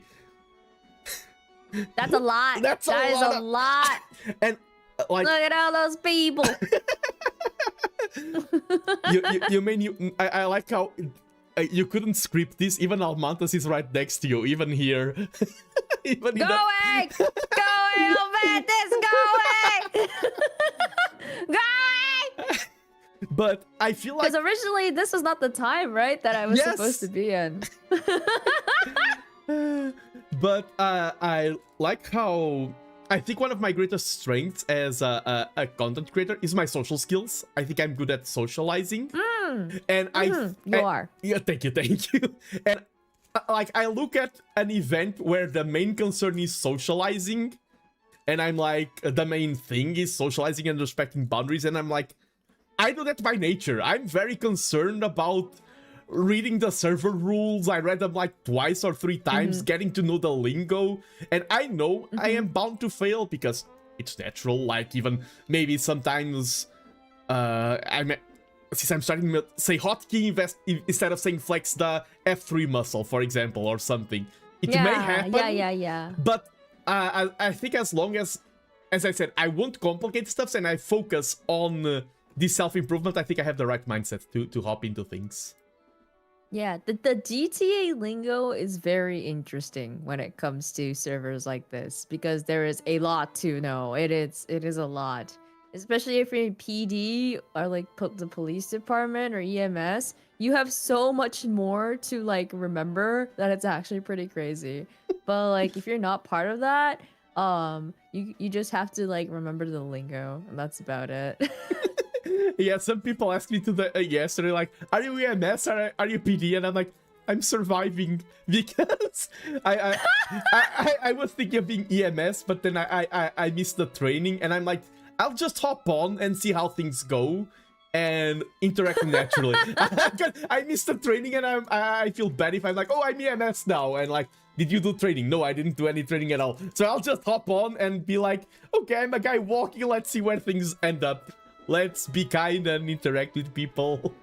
Yeah, like natural progression, because that's kind of how I got into like PD at some point and EMS at some point. It was like a natural progression to, hey, would you like to join? It's like, yeah, sure. So like, you know, take wherever your character you think will go, and like, you know, at least have like a base story for your character, and then go from there. Oh, okay, yeah, of course. You're a Nando. Of course you have one. I love writing. It's one of my favorite hobbies. I think it's great. Yeah. It's gonna be great. And now, if you have to hop off, I don't want to take too much of your time, because it's all good. Okay, because we have quite a few vacant times next, so I don't have to rush you out. Okay. But when you need to like. Maybe if I feel like I'm being very cool, like, oh, 6 more minutes and you're out of here. I'll kick you out. Bye, guys. Bye. So cold. Bye. But I'll probably go have to leave in the time that you have allotted me, though, unfortunately. Yeah. But... No. Yeah. Just no, but it was great having you on, and I'm so excited. And like, you are like, Lodestar starts in like 1 or 2 hours. Right? Yep. So if any viewer is listening to this talk and thinking, oh, that GTA RP thing sounds interesting, you can use the command !Inari, find her socials, and you can find how it goes after my stream. If you're here, stay here, and then go support Inari. I won't be streaming GTA today. I'm gonna be in a different collab today, but because it is a year-long server, there's definitely a high possibility that I will be streaming GTA here and there for sure. Yeah, and thank you so much once again for dropping by. I always appreciate people taking the time to be here. I know that our time zones can be quite incompatible, so that's the main reason I don't watch your streams. It's like, oh, it's 2 a.m. Inari's starting to stream. But thank you so much. It's true. No, thank you for being here, and thank you for being you, Nando. Thank you, and happy birthday. Thank you. You're older, but you're the best. Thank you. We'll meet in the roleplay streets probably next. Who knows? Yeah, I'm excited. If I see you on a specific character, I'm not supposed to do that, but I'll be like, hi, hello, what's your name? I'll try to get to know you. Yeah, thank you. I'll be like, yeah, you'll hear my voice, and like in 1 second, yep, that's Nando. No question asked. Yippee! But yes, go. You have a lot of stuff. You are probably one of the busiest persons I know from Almantas's tales. So. Oh God, I'm trying to be less busy. Yeah, it's important. But go. I won't take your time. Thank you so much. Okay. Bye. Bye. faded into oblivion. And oh, let me just address chat as well. Hello, Arbase, thank you for the congratulations. And Inari's Fugi was really good. Inari's model, like, Inari is super talented. Like, I forgot to tell her this. I had a list of things I want to say to people. Inari has the kind of energy that when I see her content, I'm like, I want this person to succeed. Like, I feel that a lot when I see her streams, when I see her performing as a VTuber. I'm like, this person is great, and I want them to succeed. That's the main feeling I have when I watch Inari's content. So, and I'm very thankful for her for joining me here today. Now, I have a little bit of time before the next guest, and I may take a little bit of a slightly longer break. And thank you for the posture check, Vexal. Yeah, I'm stretching. I was already stretching with the posture check because I needed to. Even the hand packs, let's go, full combo. Yeah, I may go for a break to have dinner. I think it's a good idea. I still have more guests, but I feel like I've said it before, breaks are important in super long streams, and this is definitely a long stream, and I think it's a good time to go for a quick break. So enjoy the bookshelf cam, and the blocks are filling up. Yes, the wall. Let me just look at the wall one final time before heading into break. Let's go to this view. Let's go to this, and let's add Inari. And look at this wall of guests. They aren't like all in the correct order because there were some changes and things like that, but they are roughly in the correct order. And look at this amazing lineup. So many cool people. I want to call everyone again. Hey Janken, are you ready to yap again? Hey Vil, let's go. Vexal, Akira, let's go. Second round, Basina. But yes, I'm going to have dinner. I prepared sushi because why am I the only one low res? Oh, there is actually a reason for you being the only one low res. You are the only one low res. That is 100% true because I got all pictures from X, the social media, and you were the only one that didn't have an X profile. So I got it. I think it is from Discord, from Twitch, the picture, and it downloaded with horrible res, and I could have asked you for a better picture, but I was so overwhelmed with prepping everything that I was like, it's going to go. But yes, you are the low res. You are literally the only one who is low res, Vexal. Sorry. But that's the reason, because I used everyone's X's profile picture. But yeah, dinner time. I'll be right back. There's still more guests to come. Really enjoying everyone's presence. Not presents. I've got a shirt as a present.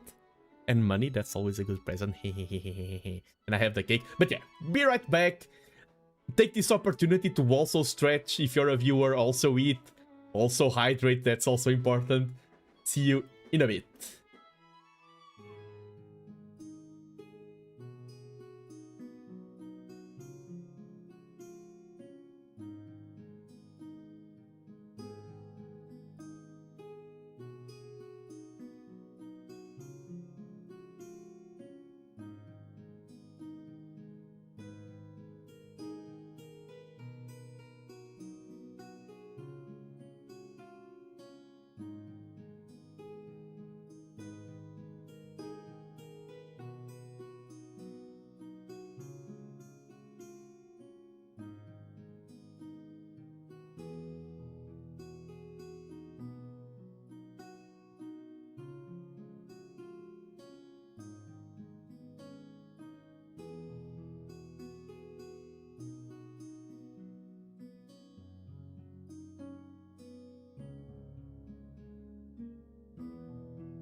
Hello, hello! I'm back. Dinner has been consumed.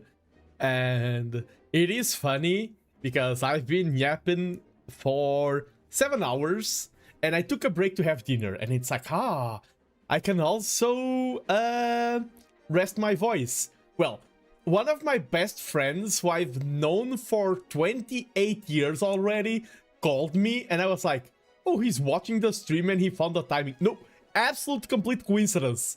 He didn't know I was streaming. We've known each other for ages and he just called me. So during the break, I kept yapping. I wasn't resting my voice. I had dinner, but I was yapping with a good friend.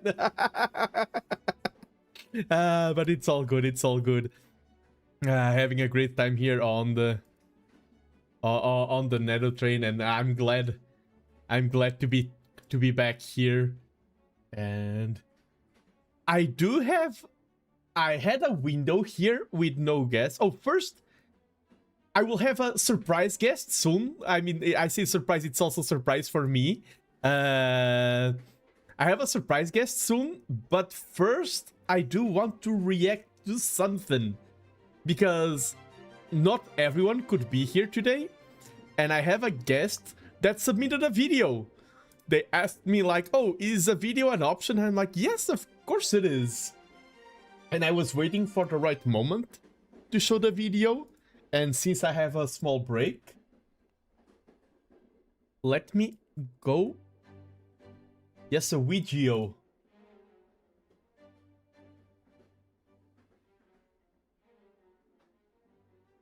And this guest is... Oops.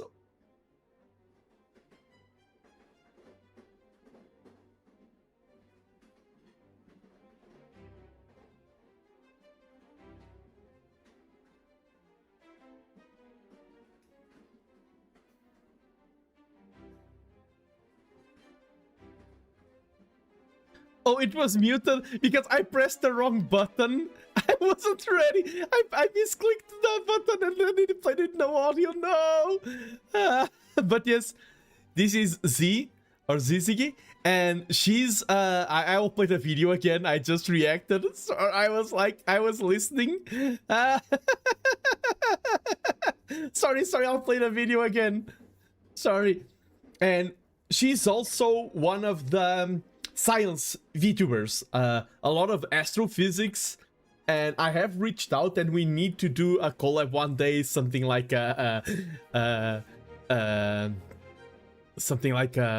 chatting about science, maybe chatting about robotics. And I like how my react was just me saying silent. But yes, let me fade out the BGM and let's do this properly. Hi, Nando. Just wanted to say happy birthday from me, Z. It's so exciting to see other engineering edu VTubers in this space, and I love the content that you've been working on. I hope your birthday is as stellar as you are, and I'd love to collab sometime, maybe do some stuff with robotics or something cool of the sort. Enjoy your birthday. Bye-bye. Thank you. Bye-bye. And yes, I would love to do a collab. I would love to do something robotics related. And I do appreciate, like, as I said, some people can't be here today. I do appreciate going the extra mile and submitting even a short video. But yes, Z is astrophysics researcher by day, VTuber by night. And I know that a lot of people that go into astrophysics, it's a very hard topic. Like, physics gets complicated once you go very big or very small. Astrophysics is a very big scale. But a lot of people who follow that route do so because they are dreamers. I feel like it's like the kid saying, oh, I want to be an astronaut and things like that. And I wish I could talk to Z and probe about these topics. Like, are you still a dreamer in the world of hard sciences? How are things going? But definitely a talk that we can have in the future, and I'm really thankful for the video submission. I know one astrophysics person there, super cool and chill and experimental. Oh, nice. I was vouching for the astrophysics gang here. And let me yeah, that was Z. and we definitely gotta do something, man. It opened my appetite to talking, and I cannot talk because it was a video. But thank you so much. It means a lot to me, even these small gestures. And now I have a surprise guest. I'm going to call him. I wonder if he's ready to pick up, because I have a vacant slot, and he just asked me, "Hey, how do I call you?" I'm like, "Okay, I'm going to call you," because I know this person quite well. Let me call him. Let's see how this goes. Oh no, I'm scared.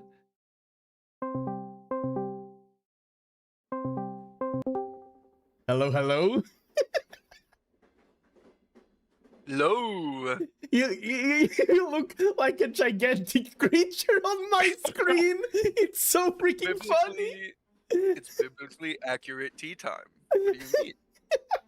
And the thing is, because you are my American cousin, it looks like, you know the meme RTX off, RTX on? Yes. Oh my goodness. It's perfect. I do kind of look like a homeless version of your VTuber avatar. Oh my goodness. It's home Nando. off, home on. Happy birthday, Nando. Thank you, thank you. You are 20 years old. Yes. Fresh out of high school. Ready to take on the world. No, you're actually probably one of the smartest people I know. Thank you, thank you. I'm glad I'm good at deceiving people and make you believe that. I hope you've had a good birthday. I hope you've had a lot of fun guests. I literally like woke up at 4 p.m., looked at my beautiful wife, and I was like, "It's Nando's birthday. I have to talk to him." So, are you just talking to people? Is that all this is? Are you having all your friends come in and tell you how wonderful you are and give you hugs and kisses? And I'm also telling the friends how wonderful they are back. Oh, well, you're the reason I'm going to be playing Age of Empires again, so there's another plus from you, because I have to practice for a thing. Yes. But for your birthday, I was going to say you could maybe pick the civs that I practice and play for that thing that you roped me into. We shouldn't do it on stream just in case my opponent is watching, but if you wanted to DM me some civs that you think I could entertain on, I think that would be a great birthday gift. What do you think? Oh yeah, that I'm down for that. I will DM you some ideas. Perfect. I see a cake has apparated. Yes. What do you think of my birthday cake? I wanted to show you. It is a beautiful cake. It's so interesting because every year for my birthday, I have a Jello strawberry sheet cake. It's a sheet cake that's strawberry, that you take strawberry Jello with like icing whipped into it, and you like drain it into holes in the cake so it like gets moist and soggy. So seeing you have strawberries, I'm like, yeah, no, that's a birthday cake. It's yeah, got that's a birthday cake. Yeah. But yes. Is that a Ferrero Rocher? Yes. It has Ferrero Rochers. Oh man, those things are good. Those things are very. Did you make it, or did someone make it? No, for you, someone made it for me. Yeah, it was a. I like cooking, but for my birthday, I'm like minimal effort. Just give me those things. I want to show you as well. You're like, oh, you're just taking in guests. I have my wall of guests. Look at how many guests I've added. Yeah, already. Oh my goodness. Oh my sweet goodness, that's so many. That's amazing, Nando. You are loved. Yes, I've been talking for over 7 hours with people non-stop. I mean, I've been talking to chat a little bit, but mostly with guests. Wait, is chat not people? Are you people? Hang on, let me check. I know Kraton Toast is, or Kraton Toast. Is it? How do you pronounce it, Nando? Teach me right now. Kraton Toast.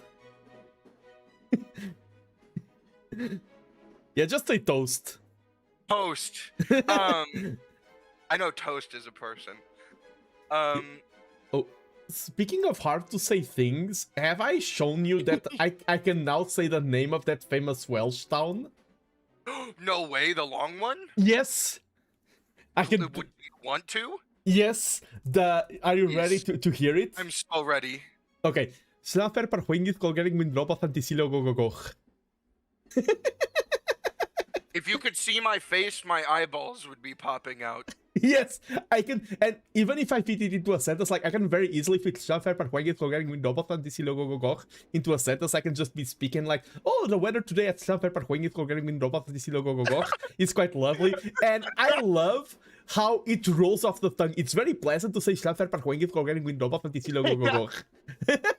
You know what? It's so interesting because it's like it's got so many letters, but it feels like all the sounds are kind of like they aren't nonsensical. It's long, but it flows like a river. Yeah, and after you learn it, you lock it, and it's actually quite easy to say. It's a lot easier than it seems to say Slaper per winged colgering min drop of antisilo gogogoch. And I can flex now because Dizzy is from Wales and Dizzy can't say the name. What? You've beat Yeah. Dizzy at being Welsh. Now I just need to beat you at being American. I don't. That is the true test of skill and dedication, is it not? Oh my goodness. The only people more American than me are people who aren't fun to be around.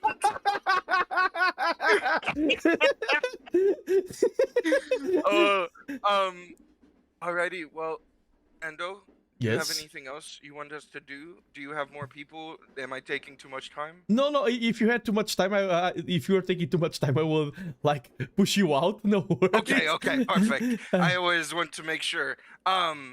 Question, do you want to play a game of bullet chess for your birthday? Ooh, well, the thing is, okay, actual real talk, I would like to, but I have everything so neatly set up. Like, look at my trade. You don't have I see. I don't have a chess scene ready. Let me show you my trade. Look at what I can do. Are you looking at the Please show stream? me your train. Yes, I have it up. Look at this. Look at this. Oh my goodness! Where is that? Is that a particular? Is it art or is it an actual like countryside? That's Belgium. I was there last week. I filmed that. Oh, dude! It doesn't Belgium have like history with trains? Like, didn't they have like the first full working like train system or something? Or am I cuckoo crazy? I mean, trains in Belgium are great, but I have no idea. Okay. Maybe you're right, but I'm not sure. I remember there being something about like Belgium really like at the start of trains being on that, but yeah, but it looks great, don't you think? That whole it does. It looks perfect. It's so interesting because honestly, that for a second, you know, I live in Missouri, and I was like, that kind of looks like Missouri fields. I was thrown for a loop. I was like, where is that? Am I being Josh? Did you Google Maps the fields down my road or something? Yeah, imagine if now your face appeared like walking outside. I was like, that looks like a place I could totally take a walk at. Like, oh my goodness. But yes, because I have all of this neat setup, I don't have like the scenes ready and everything. Oh, I can also do, I haven't shown this yet. Look at the curtains. I can even, Oh my goodness. Did you program this? Yes, the Or is artist this like a... prepped it and then I set up like the animations and everything.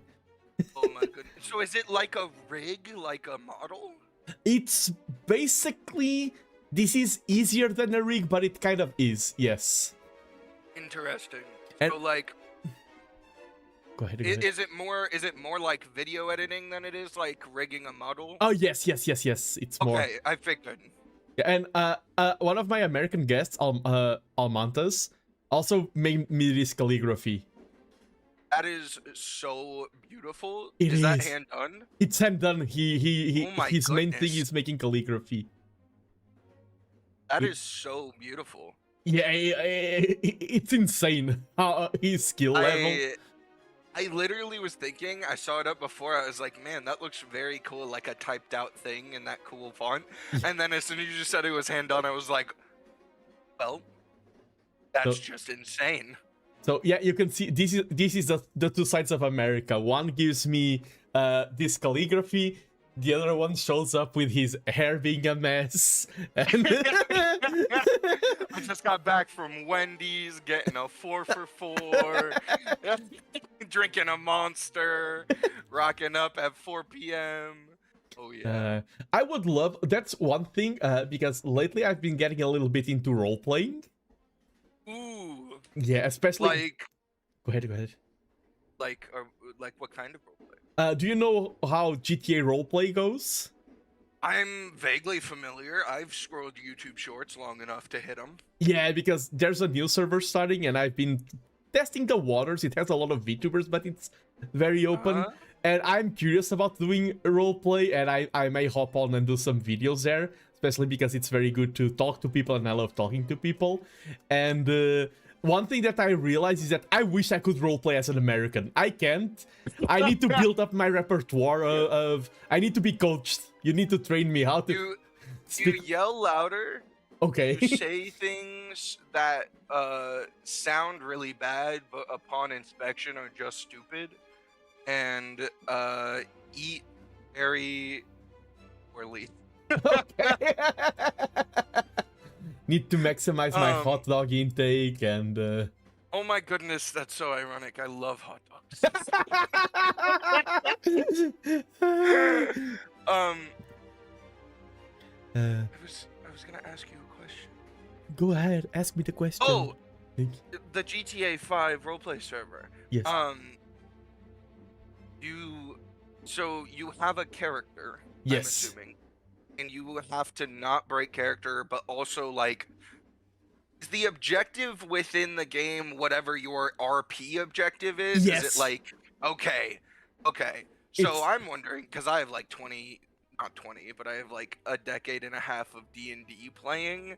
Like, if we swapped, I'll be a Portuguese. Oh. And you be an American, and we'll do a week-long intensive study. Okay. And then at the end, we'll write a paper on the other's culture, and we'll use it to play GTA 5 RP servers. I would love that. I would actually. And it's funny because on my birthday today, like there's like 5 big events that are happening today, not related to me. And the GTA server that I want to join opened, like the server started 4 minutes ago. Oh my goodness, they opened just for you, Nando. Oh, so are you gonna be late on tonight grinding out? Yeah. No. I have like two more calls. No, 2 more calls. 2 more hours. And I've been streaming. Look how much I've grown tea time. I've been streaming. I look like you. I've been streaming for 7 hours. And look at my energy levels. Look at how good... I know. I was going to say, like, rookie numbers earlier when you said a break after 7 hours. But then I was like, dang, you actually sound like you just started. Yeah, like, my energy levels, I'm like... I never... I keep, like... I had one moment where I felt a little bit more tired. And luckily it was with Zirzon. Zirzon is also an American bro. Like, you're also my American... It's the kind of people... Like, some people here I have to be like, okay...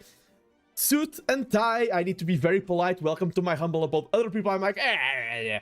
And it was... You're like, welcome to my cardboard box. Sit on the floor.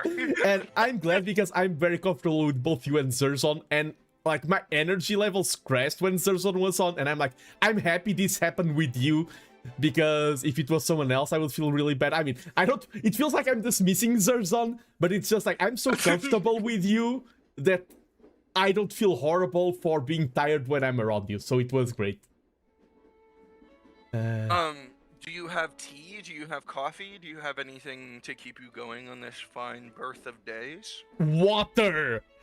All this energy is being fueled by agua, water. H2Os. Yes, the H2Os. Are the only thing that makes me run. I don't know how I got this cool, like this awesome. Like I look at the mirror and I'm like, what like Adonis was probably inspired by me. What a creature of perfection. And I don't know how I got this, but the truth is, it feels great. Dude, honestly, to get to a point where all you drink is water, honestly, is probably so freeing because you never have to think about what you want to drink. You never have to think about if what you're gonna drink is gonna keep you awake if it's too late in the day. You never have to think about like blood sugar because it's not gonna spike it. Like water truly is the all-time everyday best choice, and yet I never drink water. So that's why you're not American, Nando. Okay, in the past, there was a moment in my life, like the dark ages of Nando, where I drank daily, that was probably my American stage, daily 2.5 liters of Coca-Cola and 5 coffees. Oh. Every day. I can't even judge because in high school I'm not trying to play bigger horse, it's more just comparatively the same bad. Yeah.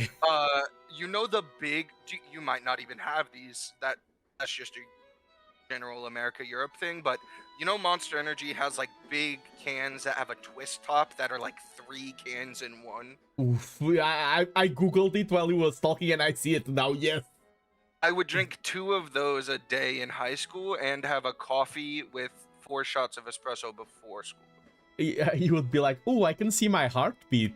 I never, thankfully never had any issues, but then I like took health and learned about like heart and like blood and all these kinds of things, and I was like, oh my goodness, what am I doing to my body? And now I only have 1 monster. No, it's definitely, it's also, like, I had that phase. It's one thing to do it, like, for years. It's another thing to do it, like, once or twice. But... Oh, yeah. And you say, oh, I had heart issues, I have diabetes, I have it all. I've collected them. I'm like a Pokemon trainer. Getting all the badges. Like, I have the diabetes badge, I had the heart problems badge, I have the allergies badge. You just made me imagine, you know the meme where it's like the sleeping baby and then like the soldier taking all the bullet? I imagine the sleeping baby is Nando saying he's the inspiration for Adonis, and then the bullets and the arrows are all your health issues, all the like things that have been delayed, all the like everything, but it's you in both positions. Yeah. Okay, I have a theory about that. I think I'm so cool that the health issues were like, okay, we need to nerf this guy. We need to give him a few nerfs. I think it was like the patch notes, like reduce Nando's power level by a little bit. They said if this man goes unchecked, we aren't gonna be able to stop him, so we have to put some caps on it. Yeah. Make sure it's not over 9,000 or nothing. Unleash the diabetes. It's so I don't know if you want to talk about this, but my sister, she has type 1 diabetes, and I learned about diabetes growing up. But I very distinctly remember there was a book that was Pink Panther. Do you know the Pink Panther? Yes, I know Pink Panther, yes. The detective, and then there was like an animated version. Yes. The Pink Panther animated Panther was on this like diabetic like education book, and it was the only reason I remember taking an interest in learning about it. But because of that, like I got to understand a little more about my sister's life and everything. But I just think it's so funny. I feel like it's such an American thing to be like, I saw the cartoon character, and that's why I learned about the diabetes. Yes. And I'm very open about it. One of my earlier guests today, let me check his full name. Out of respect, yeah, I had earlier today Ambros, Josef, Mario, Hubert, Franciscus, Amadeus, Heinz, Gregorius, Cetos, Fenecus, Maximus, Fortnitus, Komiyama der Fünfte. And he's also a diabetic VTuber, so it was really cool to share some of our experiences. That person and I have the opposite of like name things going on. His name is infinitely long and mine is 4 T's. Oh, but I'm the one who's closer to the 40s. You're still far away from being 40. 40? Oh man, I can't think that far ahead. So, when you, now that you are like, middle age? I'm in the third age of man, yes. My thing is, if you're middle-aged at 30, then that means you're gonna die at 60. And if you're honest, then you're not even close to middle-aged. Yeah, true. I'm very far away from middle age. I will probably have my midlife crisis at like my 70s. There you go. Yeah, that sounds about right. Nando's actually like a dwarf. Yeah, in Nando years. And Nando. We are talking about the long names. Do you want to know the name of the last king of Portugal? Yes. The last king of Portugal was called Manuel Maria Filipe Carlos Amélio Luís Miguel Rafael Gabriel Gonzaga Francisco de Assis Eugênio Sasco Burgo Gotha e Bragança. It's so pretty, but it feels impractical. I had fun story about my university time. We had a professor that picked random, like in the group we were groups of 8 and one people was going to present. And he was like, "Oh, I'm doing fully random," but we're like, okay, he's an engineer. He's not going random. There has to be a pattern. And we realized that he was picking the longest names of the class. Because some people here have like 8 or 9 names, and he was picking them to do the presentation. So I'm just imagining, and I'm sure this happens, but like, let's say you're in like a class, and it's a bunch of people with names and then long names like that where it's like multiple names. How many times have people heard their name called in the middle of somebody else's name and like responded because they heard like Fernando but it was in the middle of like somebody else's like whole name or something, and then it was just like they were like, "Oh, that's me, and then like, "No, actually that's me," because there's like 4 other names after that, and that's actually me, not him. Yeah, that happens. I'm assuming that happens all the time. That does happen quite a lot. Nowadays, most people have like 4 names, which is less. But when I was in Japan, I was showing my passport, and like in Japan, most people are like first name, last name. And they were like, "What's your name?" And I'm like, "These 2 are first name, these are last name." And they're like, "You have so many names." And I'm like, "I know, it's how we operate there." So is it like lineage? Is it like how do you get so many names? Is it just a thing? Is it cultural? It could be lineage. For example, I have a friend who is descendant from that guy who William the Conqueror. So one of the names is related to being a descendant from William the Conqueror and things like that. And that makes sense. Yeah, and some people want to keep all of those names. Oh, another fun one. Do you know Pablo Picasso's full name? You've heard of Picasso, right? Yes, of course, but no, I do not know his full name. His full name, because this is not Portugal only. You go to Spain, and his name is Pablo Diego José Francisco de Paula Juan Nepomuceno María de los Remedios Cipriano de la Santísima Trinidad Ruiz y Picasso.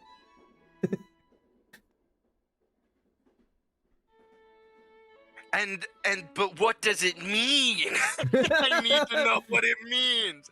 That's my only thing, is like when I hear people with a many name, I either imagine, man, what a rich like family history they must have, or like, man, what an interesting like set of parents they must have. Yeah, it's like, imagine if your name was like strategical period for the consumption of tea that was produced in the region of north of kind of Belgium. what I imagine. like if my name was the sweet dairy milk that comes from the farmland in the low hills of Missouri. Like, oh, but you are missing something. It needs to be Portugal and Spain name. It needs to be the sweet milk that comes and then add. And it was blessed by the Virgin Mary, and of course, you need to have the religious, part of the that name. all makes sense. No, the religious makes sense. I don't mind sharing this, but I often joke that I'm the size of 2 people because my parents named me after 2 brothers, Peter and Andrew. They should have only given me one of the names, but instead they double loaded me. But now I'm hearing people have all of the name in the universe, and I'm like, maybe two brothers ain't so bad. Yeah, you can collect them. It's like a as I said, it's like collecting. I collect illnesses. You can also collect names. Like try to get. I want to get them all. Maybe I should collect all of the apostles. Maybe not Judas. Oh, just kidding. Wow, Felon only has 3 names. I know a few people with 3 names in Portugal, but I think 4 is more common still. I think 4 is the current standard. Wait, you have 2 chats? Oh yes, I have YouTube and Twitch. I double stream. Oh, I forgot that you're a baller. Yeah, I need to double. It's like double TheNando for the same price. To double TheNando, half the cost. No, that can't be true. Well, now I have both of them. Why do I feel bigger on the Twitch stream?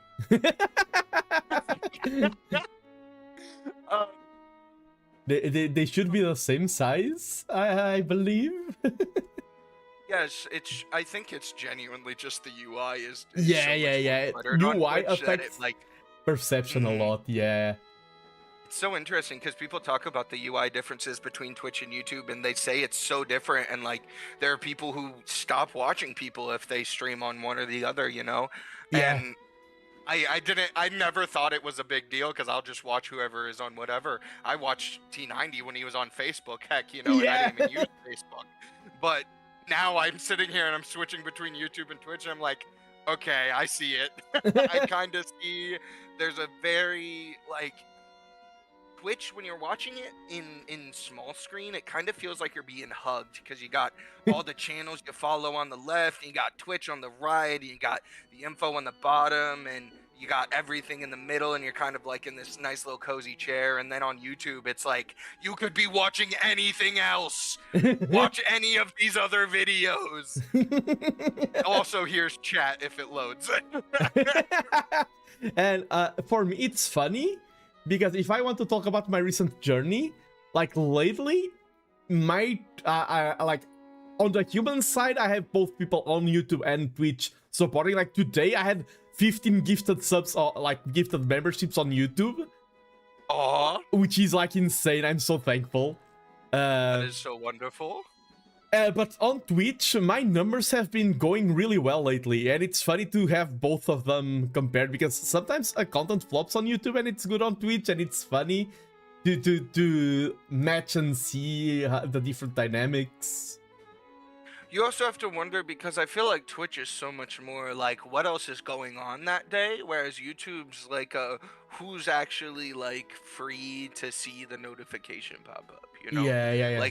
Like people on Twitch, I feel like they kind of like naturally gravitate towards like what's going on and what's happening and stuff. Whereas YouTube, if you're finding a YouTube live stream, you probably already knew it was happening. Or Yeah, you, like, there's no clicked an external discoverability. link.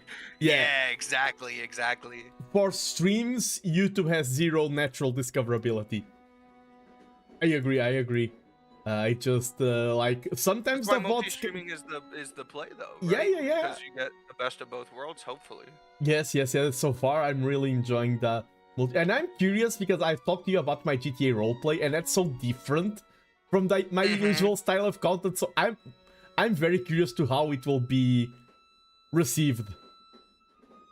Like, I think it's one of those things where it's like people love to see someone they already enjoy the personality of try and play a character, you know, like Dizzy whenever she like impersonates Arbase or one of us. Yes. You know, those things are like people love to see that. So I think GTA roleplay is probably just the next level of that, where it's like I get to come see TheNando be Bob the Builder. You know what I mean? Yeah. And like, it's like, oh, this is what Nando would be like if he was like a blue collar American guy going to Wawa, getting his icy in his tornado and like slurping down glizzies and going and slinging some Glizzies, I love that. Oh, and I had a sample. It was like we are having some test runs inside of a box. And do you know what the word yaoi means? Yes, Okay. I do. And I had, like, in roleplay, we were testing things out. I had my yaoi moment in roleplay, and that's not the usual thing you would ever see in my regular non-roleplay content. It's like, oh, here, this is Nando. It's nice, friendly, robotics, PhD, smart guy, good guy, click in, and it's you. And it's me talking to the other guy saying, oh, you do have a sweet voice. It's perfect. It's just that, I mean, to be fair though, it really, I think it says something about you and like anyone who can play a character faithfully without feeling insecure about like how it like, because only people who are insecure in themselves feel like they need to like project themselves into a character, whereas if you're secure in yourself, when you take on a character, and I think this is like what being an actor really is you can become that person without fear of it reflecting on you as an individual, because the character does not know that individual exists. Yes. You know what I mean? And I'm saying this, I sound like such a plebe off the street, but I have many years of acting experience at a college level. I'm not flexing. I'm just like, I have enough acting work and have done enough live stage performances to know that like when you're worried about what people are gonna think of you, you aren't doing the best performance you can. Yeah, and so that's like my biggest advice for the GTA roleplay is like, do what the character would do minus like breaking TOS, and at the end of the day, you're gonna be fulfilling that itch that people want to see of like, oh my gosh, I know Nando as this smart PhD person, but he didn't break character, and he was so like, it was so clever the way he figured out how to be dumber than he is, or be like clever in a different way, and there's this it's almost like, and this is going to sound so bad, a rat going through a maze of like seeing a super smart person navigate the challenges of being differently smart than they are in real world. Yes. And no, I definitely agree. It's like you get to see the same person in the completely different framing, and it's funny because you just mentioned your acting, and I do want to say you had like you were famous for destroying your sleep schedule and everything for one of your coverages of the T90 community events. Yeah, well, I don't think I destroyed it too much. I think I think it probably stayed that way. But the thing is, it's very easy. For example, I could go here and say, oh, TacticalTeaTime like was pulling the numbers, but like if I go every day live today and just stream T90 community cap, I will get the same numbers. Like, it's very easy to devalue the achievements of others, but I think what you did there was very special. What your presence in that particular community. I'm glad you didn't overcommit to self-destructing levels, but I think you pulled something off to a degree that only you could do it in that way. I think your presence in that community, the way you were screaming slam dunk, and like people keep talking about like I'm casting with Dizzy randomly, and we're like, imagine what T-Time would say about this castle. Your name keeps popping up every time, and that just shows that I think it's very important for us to realize that life has changed. That like, okay, I'm casting 9 hours a day of Age of Empires, maybe that's a phase. And moving away from phases having changed is natural, it's not something to be ashamed of. But I think you should be proud that you had that phase in your past, because it was very memorable and very cool. And if you look at our talk, our chat, where we chat a lot, you have a little crown next to your name. That conversation where it's me, Arbase, and everything, you are the one who created that. Yeah. You have the crown, you were the one who created that conversation.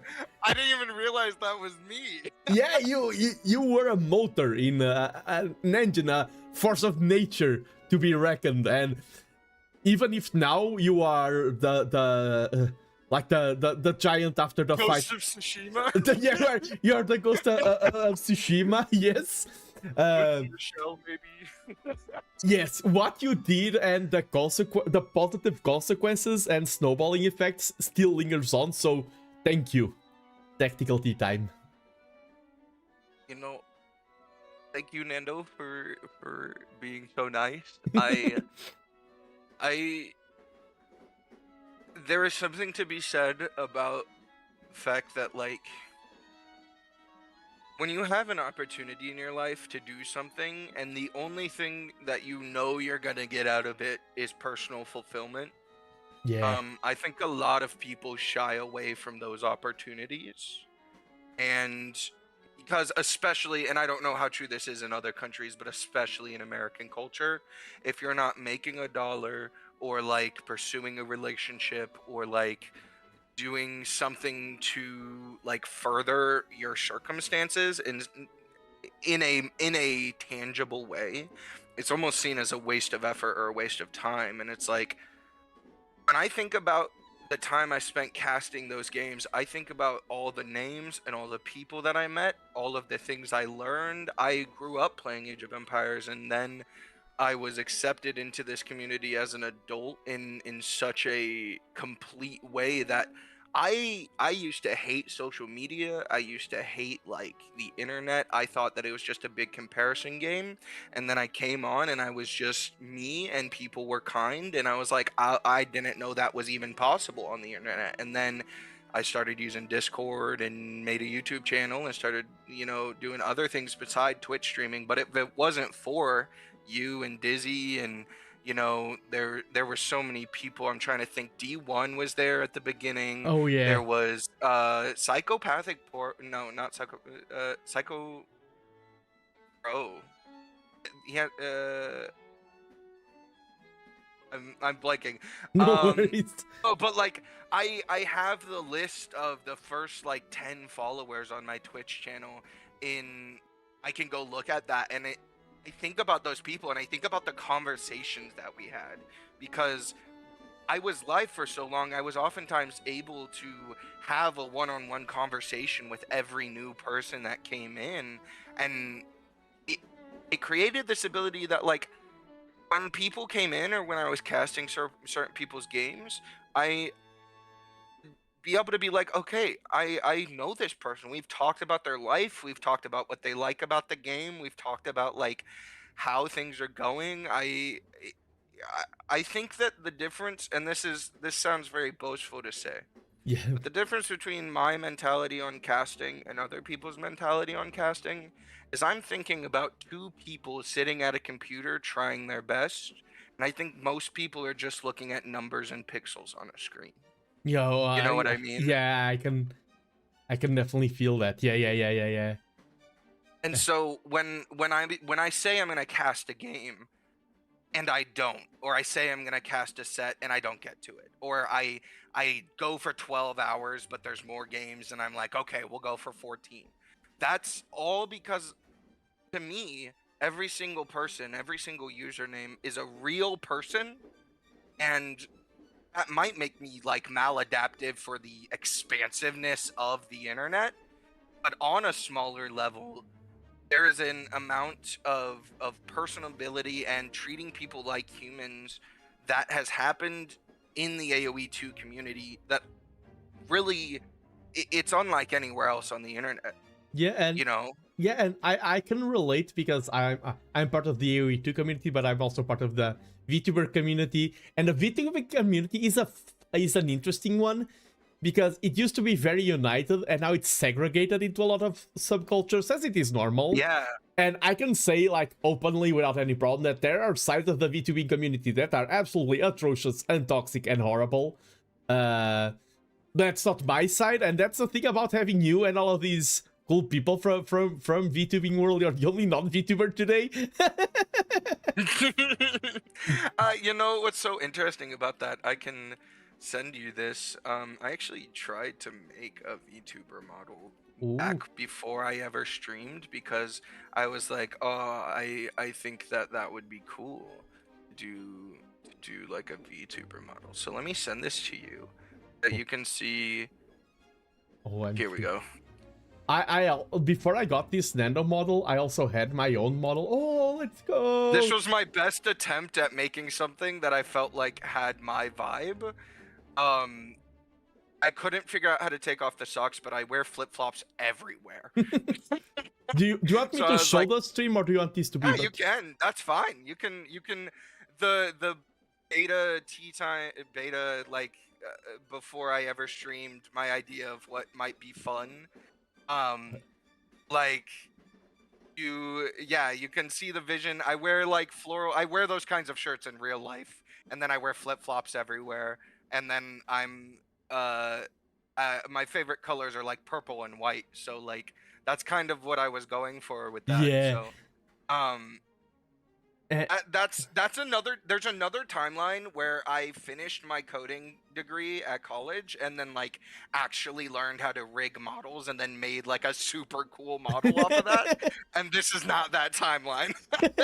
And one funny thing is that you were making your own model. I tried making my own model, and it's like you think you know yourself well. Yeah, and like, right. and then I commissioned an artist, and they represented me so much better than I could ever represent myself, to be honest. Right?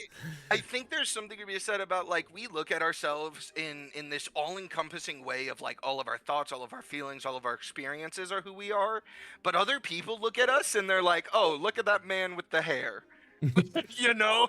Like, and it seems reductive, but I think there's a beauty and simplicity when an artist can really render down the things that make you your monkey face as a human special, you know? Yes. Like when my beautiful wife draws me, she draws me with a giant bushy beard and giant bushy hair and then a circle. And that's like the basis of it, but it makes sense because when you look at a picture of me, the first thing you think is, look, this is man with the giant hair, you know?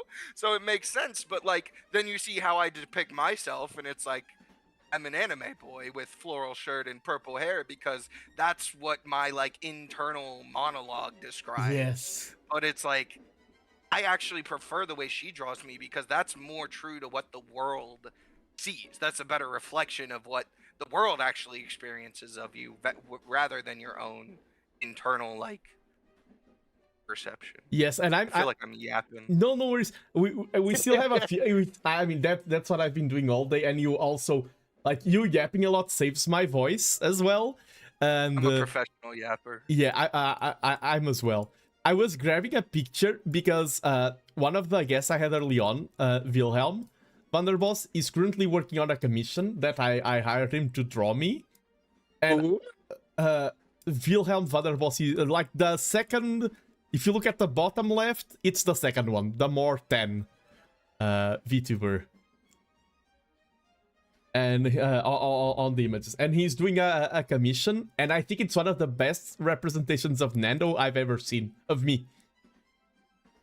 And I can show you because it's public. It's still a work in progress. It's unfinished, but look at this.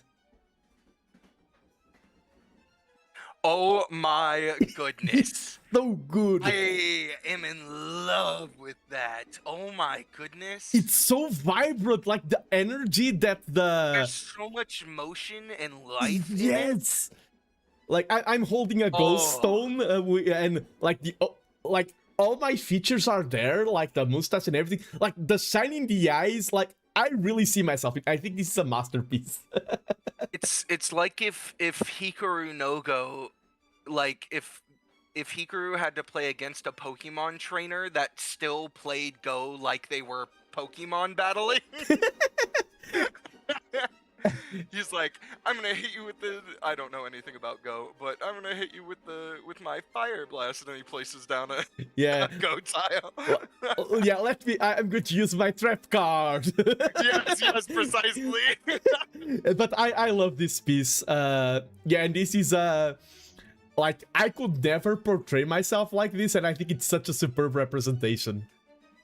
Right, because it's like, yeah, no, you've pegged it, you've got it figured out. This is exactly what I was describing about, like, the things that make you you, and like the motion and the energy also is so distinctly like Nando. Like when I think of Nando, I think of the beautiful like bubbly laugh and the big smile Yes. and the mustache and oh man, I think about Nando more than I probably should. I like this call started with I woke up in the morning, I look at my wife and I was like, oh, Nando. I literally woke up, opened my computer, opened Discord, and I saw a birthday, and I was like, birthday Nando. Oh my goodness. Do you know who your next guest is gonna be, or do you know where you're going from here? Oh yes, I know. Let me check. I actually like I have an Excel sheet with like 20 something guests, and they were all filling in their names and organizing. It's all like you were the improv one. Everyone is like on a schedule, and you hopped on right at the time that I had my biggest gap in schedule. It's honestly like, call it what you want, call it fate, call it destiny, call it a god thing, whatever you want to call it, but I have a knack for messaging you right whenever you have just a free minute to jump into the call. Like, it's without fail, I can wake up, no matter when I wake up, whether it's 6 a.m. or 6 p.m., you somehow are always like, I'm gonna take a little break on my stream, and then I'm like, I have awoken. But yes, I've reached out to the other guests. They haven't replied yet. They're still 10 minutes from now, so we can still yap a little bit. And I mean, the next turns are quite vacant, so if I have to rearrange them, it's okay. But yeah, for me, like this type of streams, one of my favorite things about streaming in general is when you can do things and moments and things like that you couldn't do as a non-streamer. And like, if I wasn't a streamer, I couldn't have all of these call-ins, I couldn't be interacting with all of you and everything. So the days like this make me really happy with the fact that I decided to start streaming. That's basically the essence. And I'm old. You're not old. You're not even middle-aged. You're just getting started. I did want to ask you a question, Nando. Do you play any instruments? I play electric guitar. I played it in a band, and I played it for like 10 years very heavily, like really regularly. So yes. That's so interesting because I play bass guitar. I played bass guitar in a jazz band for 6 years, and then I played it unprofessionally for a couple years after. Oh my goodness! He's operated a guitar! Yes. And I don't have the rigging setup, but if I had my guitar connected right now, I can actually play it. Oh, that is perfect. I actually ended up getting a rig so that I can plug stuff in. I'm working on my first album. Ooh, oh yeah, you're very music, yes.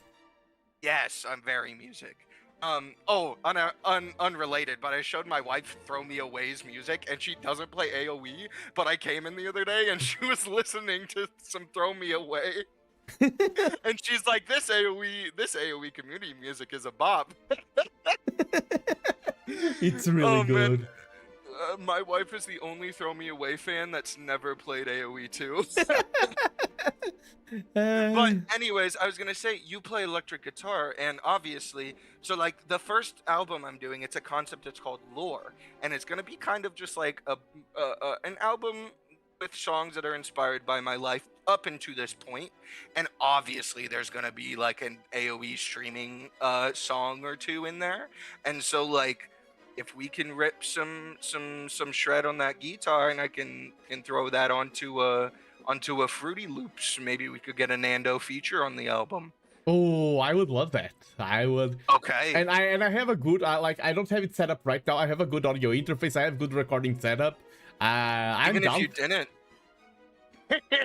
I'm down for whatever. We can talk about it more like in depth at a time when you have time. But we should definitely schedule out a good couple of hours to like, in case we have any technical issues and we want to give ourselves time to think about like things like that. But I think if we're gonna do something together and you're gonna do like main guitar stuff, we can do like a songwriting process together maybe, and then like once I have your guitar part, I can build around that. So I'm kind of thinking we do a Nando guitar shred, and we can do some like different sounding ones, and then if you don't mind, I'll take them and I will turn that into the basis for like the AoE 2 streaming song.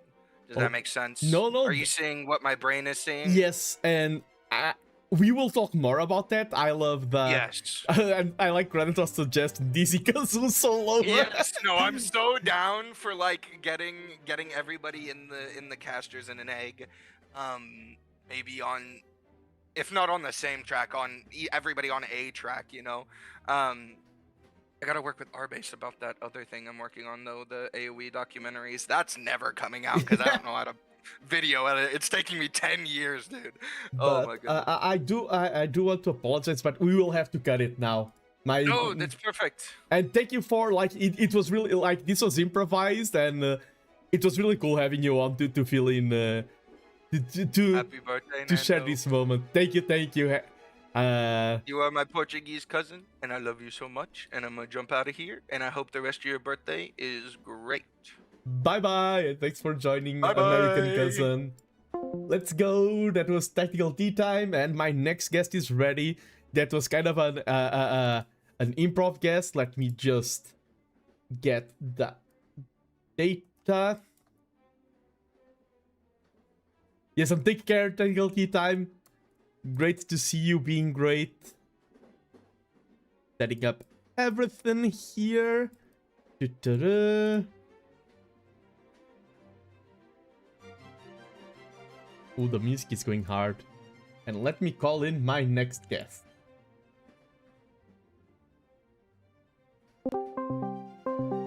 Doo-doo-dung, doo-doo-dung, doo-doo-dung.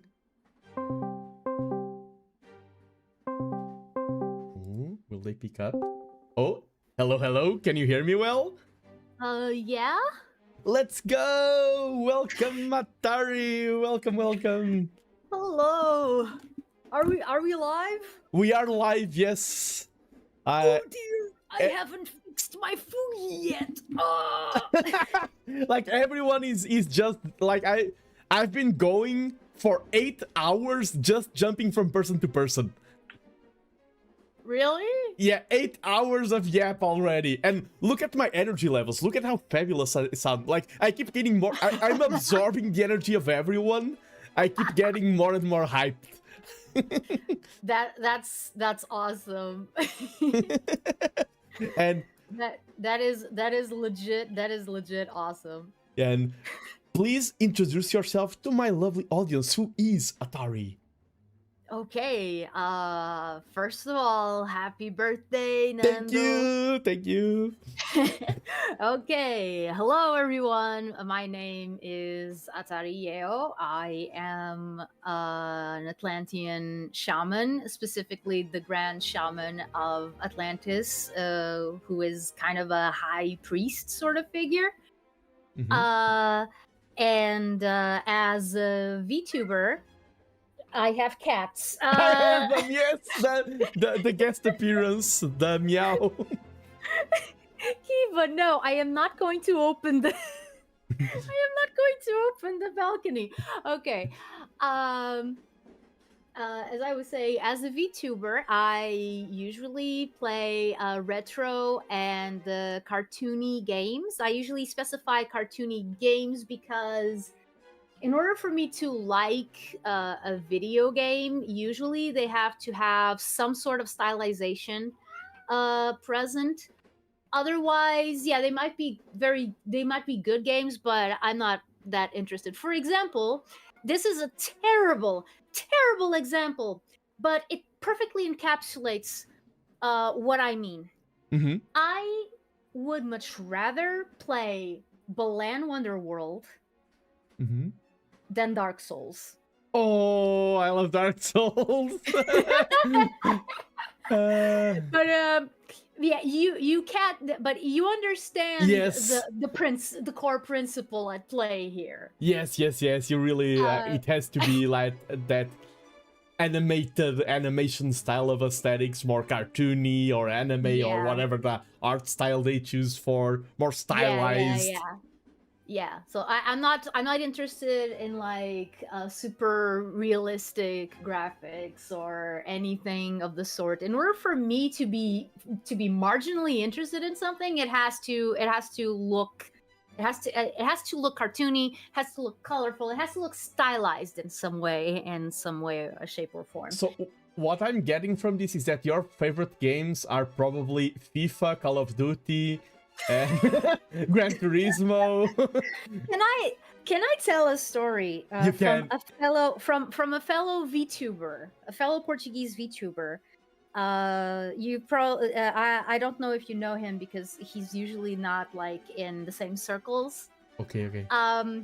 Also, he's only doing VTubing kind of like to justify going through the backlog of video games that he has. So yeah, he started before me even. Wow. And I've been doing this for 3 years already.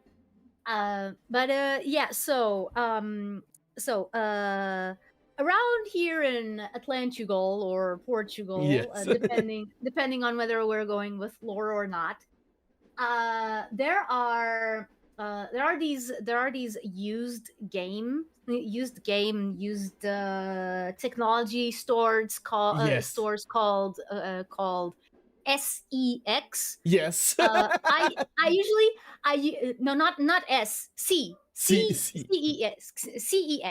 Yes. was making it worse than it actually is. Yes. Usually I call them CX, just to make sure that I'm talking about them and not talking about the schmecks. Yeah. So one day he walked into one of those to see if he could find some bargains on some fairly recent games, and he looked at the shelves and he just blurted out, "Ew, so much FIFA." Like in full earshot of everyone in the store. Because it was shelves upon shelves of FIFA, and I think that at the time it must have been like FIFA 19 or something, for 2019. Yeah. But yeah, this VTuber, by the way, shameless plug. His name is Daniel Komori. Okay. He's a vampire bat. Like he's an actual bat. Ooh. Like he's a cartoony bat. Oh, nice. So that just reminded me of the FIFA memory. The core memory. I wasn't even there for that. I heard about it secondhand from, I think it was my brother. Mhm. I think it was my brother who told me about that. The expression has become so ingrained in our house culture that even my mom sometimes You FIFA. yeah. Even my mom sometimes goes, "Ew, so much FIFA."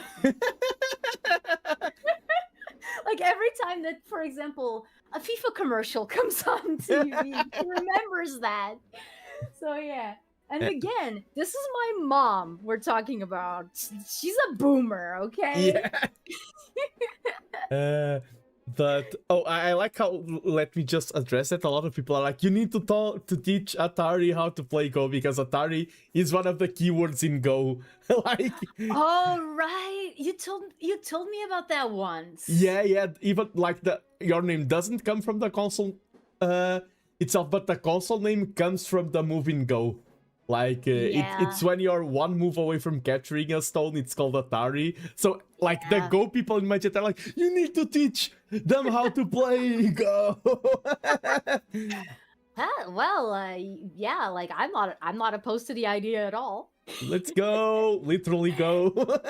Yeah, literally go. Retsu, go! And now you completely obliterate me in Japanese because you actually studied it, and I haven't. So 僕は日本語の天才です。毎日日本語を練習しています。はい。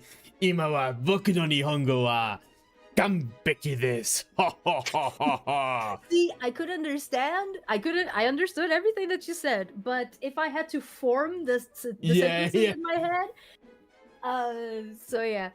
One day I'll be a polyglot just like you. Yeah, just take it one step at a time. And it's funny because I was doing like kind of like more of an acting kind of voice for Japanese. When I try to speak regular Japanese, I stumble a lot. If I try to go for an anime style, I can speak a lot better.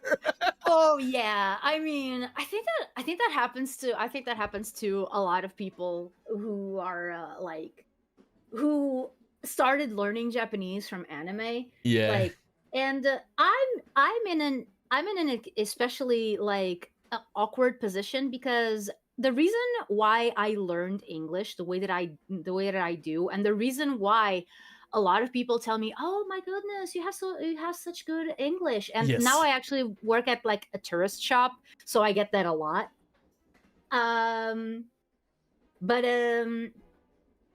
But yeah, the reason why I got so proficient at English was because I learned it through Cartoon Network. Yes, same for me. I also learned English in Yeah.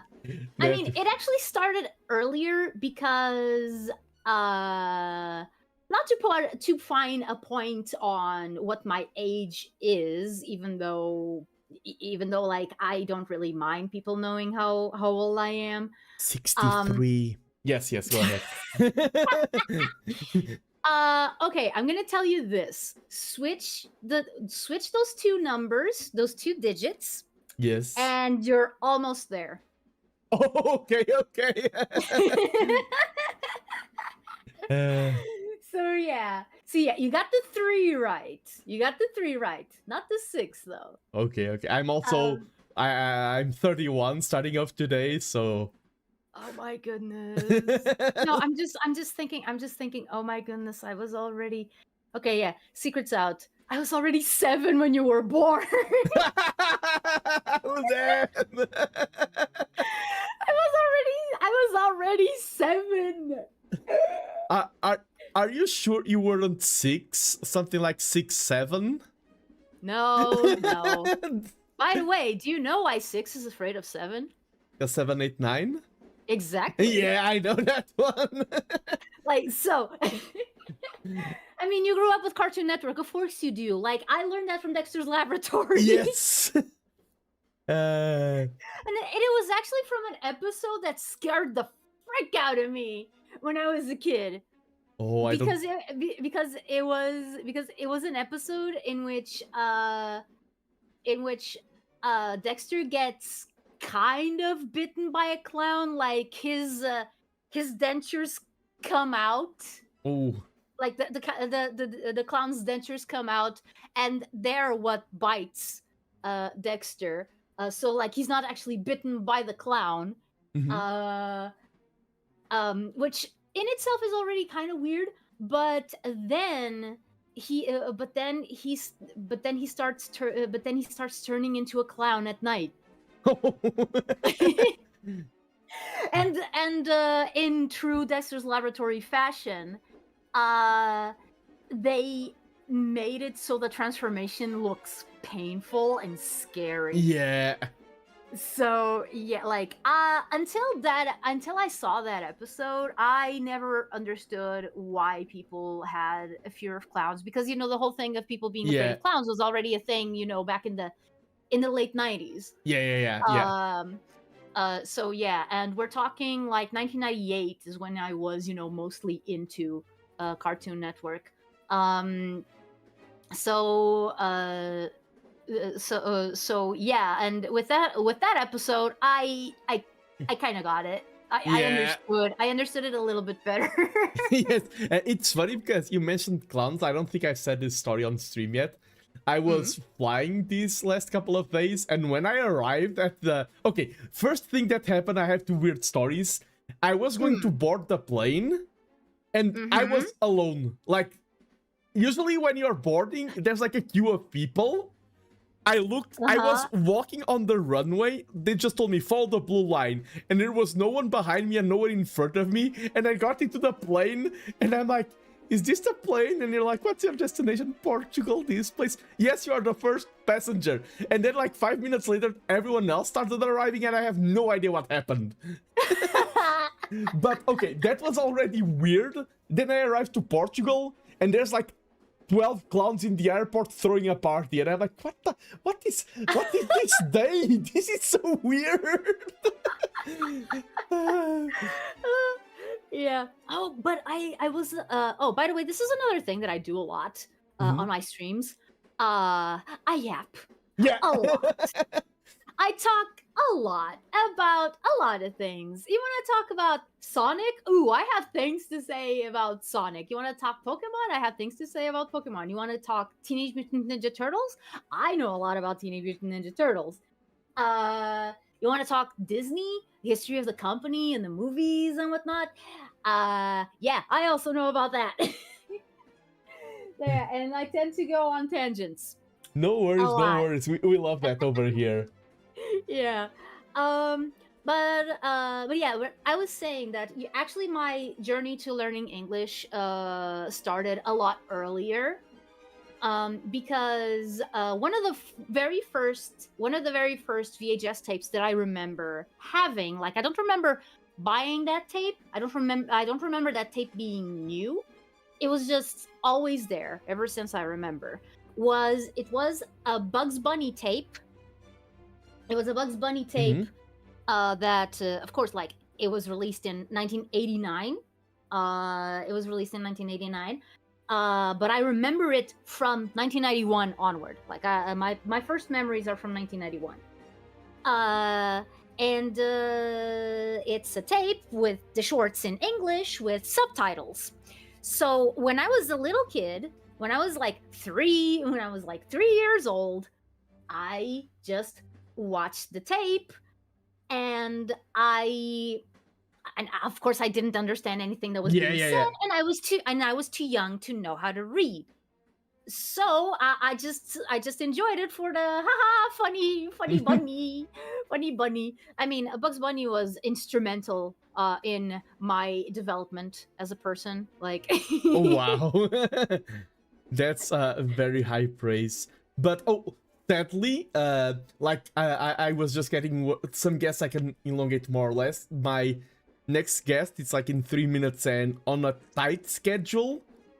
So I do want to squeeze 1 or 2 pieces of information here, because we've chatted even off stream.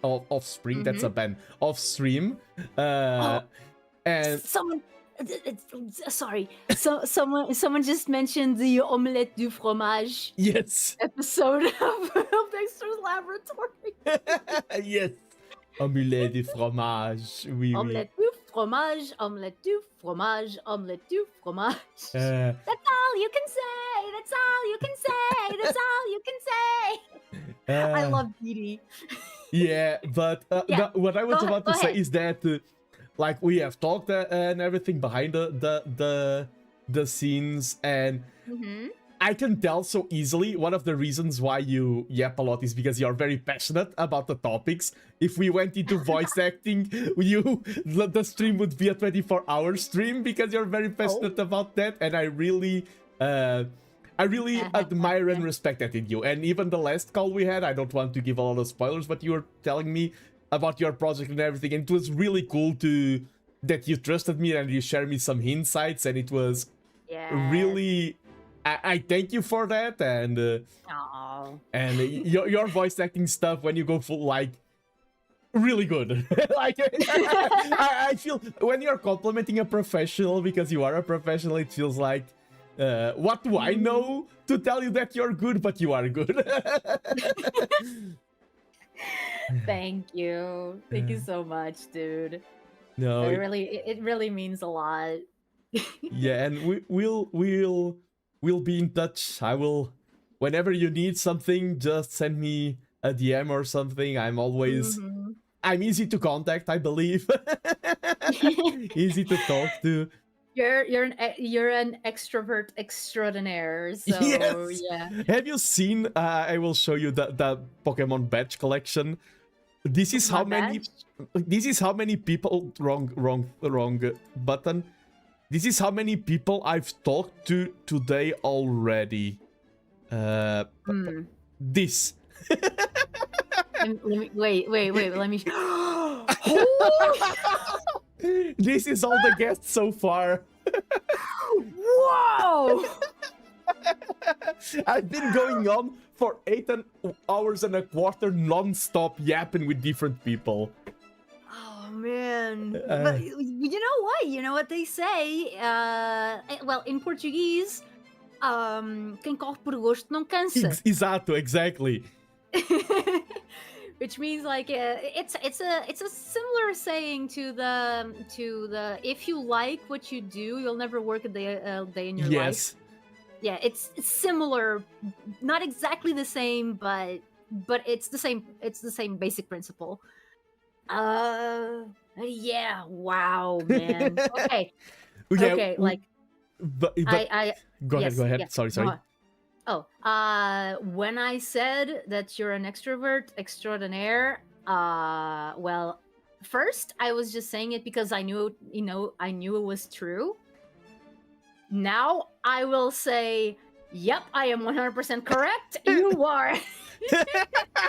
Thank you. And sadly, this has been a trend today. I have guests staying for a short amount of time. Like, I wanted to talk more with you, but sadly, I have to keep the. We are on a train. I have to keep the Nano train going and pick up the next passenger. Have you seen that? We are literally on a train on stream, and it's literally moving. Oh! I hadn't seen that before. I'm so proud of that. Hop along the birthday train. Choo-choo. Who drew this? Who drew this, by the way? The train itself? Yeah. It was a Portuguese artist. Her socials, I think it's Banana Shagnas. Oh, okay. I will send you because I often refer to her by real name, but the socials are Banana Shagnas. Great illustrator. I will link it right now to you. And it was a pleasure to work with her. Really talented young artist. Yay. But yeah, I will need to get my next guest on. Thank you so much, Atari. You're very much welcome. And bye. And like what you said, right back at you. Like if you ever need anything, just give me a holler. Okay, it's a deal. It's a deal. If there's anything that you think that I might be able to help, just say so, man. Okay, it's a deal. It's a deal. Thank you so much. You're welcome. And have a rest of a great big birthday. Thank you. Choo choo. Choo choo. Bye bye. Bye. Always great to. I wish I could stay for longer, but our next guest is having limited time, from what I know. And hello. Oh. Can you hear me? Yeah. Let's go. Hello, Amaru. I know. I can't even watch the on my phone. No worries. I know that. Thank you so much for being here. I know that things turned a little bit rough, but yeah. I appreciate you being here a lot. And thank you. I'm appreciate you being here. Happy birthday, feliz cumpleaños. Woo! Thank you. Muchas gracias. Thank you. 31. Oh my gosh. Whoa. Yeah, let's go. And I do want to thank you a lot. Yeah, it's my birthday, but I want to be the one thanking you because I have literally in my room physical art that you made of me. I have Bolivian coffee, I have a llama, and All critical things that one needs. Yes, and I like you invited me for your birthday as well, and I had a great time. So I want to thank you for everything. No, I'm supposed to be like, oh my gosh, you mean so much, Nando, blah, blah, blah, blah, blah. You know, like, happy birthday, wish you well, blah, blah, blah, blah. You're not supposed to be thanking me. This is your birthday. True. But I mean, when it was your birthday, I was like bullying you. Now you can have your revenge. Oh my god. Well, I don't know. I don't know what I should bully you about. I mean, you're short. That's true. Yeah, you're like very puntable. Yeah, and I understand because I'm too perfect, so it's hard to find things to bully me about. I understand. Oh my god. I'm like... This is... Go ahead. My god, I'm already shaking my head like as if I like can shake my head. I'm already like, oh god damn it, why? Yeah, I'm both. The bullying never ends. My two biggest qualities is how perfect and how humble I am. He's the least humble person, guys. You don't be tricked by his lies. I know it's his birthday, but you have to call him out, okay? He's not honest. He's the biggest liar, you know? And one thing I do have to say is that I was doing research on all of my guests and everything. I didn't need to do research on you because I know you. Okay, wow, okay. But you are self-described as the unluckiest Amaru ever, right? Yeah. And yeah. It's funny because I think your unluck is also your source of luck. Because I was thinking okay, how did I first meet Amaru? And I was in Canada and I randomly saw a post on Twitter saying, oh, my debut didn't get recorded. It went horribly. And that's my first time I saw you. So you were unlucky with how things went for your debut. But because of your unluck, that's how we met. We met through your unluck. Yeah, truly. It's my biggest flaw and my greatest strength. Yes. Definitely. But yeah. And now, because I know you, when I'm talking to people, I'm like, we are talking about random stuff, and I'm like, oh yeah, and llamas, they're really important in Bolivia. Do you know that they have a dragon that's like, oh my gosh. and they're like, oh my, you know so much history and culture, and I'm like, yes, I know things about. Oh my god, look at this. Look at this man, he's taking what I tell him and then he's being like, he's taking credit, wow. Yes, I am using, I mean, that means that I pay attention. I'm absorbing my infinite knowledge. Yes. I can't believe this. Impossible. But yes. Go ahead. Oh, sorry. I'm like, I should. Do you want like happy birthday wishes? I feel like we're already getting into the bullying, like the. Yeah, you can wish me a happy birthday. Yes, I accept that. Yes. Yes. Happy birthday, Nando. Do you want? Is everyone singing happy birthday, or are we like just kind of like, is that good enough? Like only 2 people sang happy birthday. So... Oh my god, guys, what the hell? They had whole day and they can't sing happy birthday? That took like 2 minutes. Oh my god. Oh my god. Okay, well I have to sing now. Okay, go ahead. Random... Okay, wait, which one do you want? Spanish, English? I don't know anyone. I don't know the other languages. Go for Finnish. Oh, okay. Or you know, Swedish. you're just gonna... Go for Spanish. Bro, what the hell? I'm not like a million infinite lingo like you. Like I can't speak like a million languages. Okay, I know 2 and that's the extent. You can go for Spanish. Español, por favor. Okay. So awkward. Okay. Cumpleaños felices. Te deseamos a ti. Que los cumplas felices, te deseamos a ti. Wait, no, is that oh my god, I'm like, I don't know why my mind's blanking, but you go, whoa, oh my god. I don't know, there's like a really long version, but I think that's like too long, I think. Yeah, no worries. That was perfect. Thank you so much. Yeah, happy birthday. You're 31, how does it feel? Oh, I turned that like so many centuries ago. It feels great because I've been yapping for 8.5 hours, And look at my energy. I'm still full power. I feel great. I'm ready. After the stream, I'm going to go for a run outside. Like, woo! That's insane. I would already be like, I need to go. Yeah. Oh my god. But no, I feel great. I feel like 31. Like 30 was great, but 31 will be the year of the Nando. I feel it. That'll be the year. It'll be greater. It'll be the best. Yeah, the 31-year-old Nando will be the best Nando ever until 32-year-old Nando arrives. That one will be even better. Yeah. It'll be like every year, it's just a better version. Like it's the numbers improve. They only go up. Yes. Exactly. But thank you so much for dropping by, Amaru. We need. Oh my lord. I'm so sorry. What? I'm so sorry. This is what I get for taking the stupid shift covering for people, calling on my phone in a parking lot. Oh, do you need to leave or? No, I'm like, I don't know if you can hear. There's like freaking people everywhere. Oh, I don't know why everyone decided to start revving their sports cars. Oh, the filter is going great. Like I can hear them. Oh, okay. Oh my god, thank goodness. I've never done Discord call on my phone before. Yeah, it's really like when you told me you're on the phone, I was like, oh no, and it sounds surprisingly good. Like I wouldn't be able to tell that you're on the phone. Yeah. Okay. That's good. I was like so stressed. I was like, where is the quietest place? I go to the quietest place and there's like 50 million people. But yeah, okay. That's good then.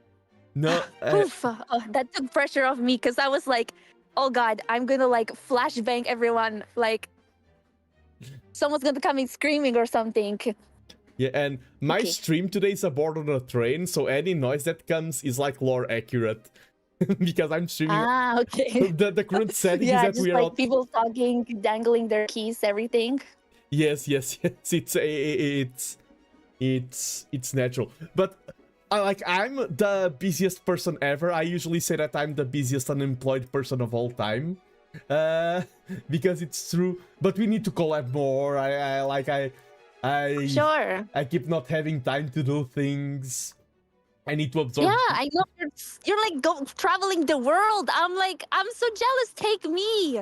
Like, okay, I don't travel that much. Last week I was in the Netherlands, and 2 weeks from now I'll be in London. This is what I'm saying. What? Take me with you. I'll happily be on like the iPad, just like video call, and I'll see the world and be like, wow, oh my god. It's gonna be like London. When you have like Sea Dog VA and then you have Iron Mouse in the robot. Yeah. You'll be like the robot next to me. Yes, I'll be in the robot. I'll tell you where to go, what to buy, and then it's. I think it's a good trade. I will buy. You pay for it. Well, I mean, I sent you a beautiful package with a painting and gifts, and I haven't sent you didn't pay me anything back. yet. Yeah, I haven't sent. You are true. I need to send you something as well. See, so like if I could be, you could be my Gundam, and I can just like wander around the streets of London is next. Netherlands. Yeah, Netherlands. I'll just be like, it'll be great. I will be like, it'll be like I'm there. Yeah, okay. I can, in a 1 month span, like if you consider 1 month, I've been in Portugal, Netherlands, Belgium, and then London is still in 1 month span, so... Oh goodness. You travel too much. I mean, while I'm young, I have to do it. Of course. No, but I'm lucky to have chances, and I'm the kind of person that whenever I have a chance, I hop onto it. Yeah, no, I gotta travel more. I have to figure out where to go first. That's the big question. That's always the question. Have you heard of this country called Portugal? I know, you make me want to go all the time. Yes, visit I'm like, you send me pictures and you're like, oh, look at the beach. I'm like, God, I wish I was there. We have time. There will be opportunities. The world is young. The world is our playground. I don't know what I'm saying. It sounds like we're gonna start conquering like world domination next year, Yeah. My New Year resolution: conquer the world. Yeah. Just like 1 year's time, I'm gonna be like, "Welcome to the Republic of Nando." Like, happy birthday! 1 year since we set the goal of world domination. Congratulations. Yeah, and Nandonia has a nice ring to it. Nandonia. But yes, Nandonia. I don't want to take too much of your time if you have to go back. No, to your... I'm okay. I'm okay. You're okay.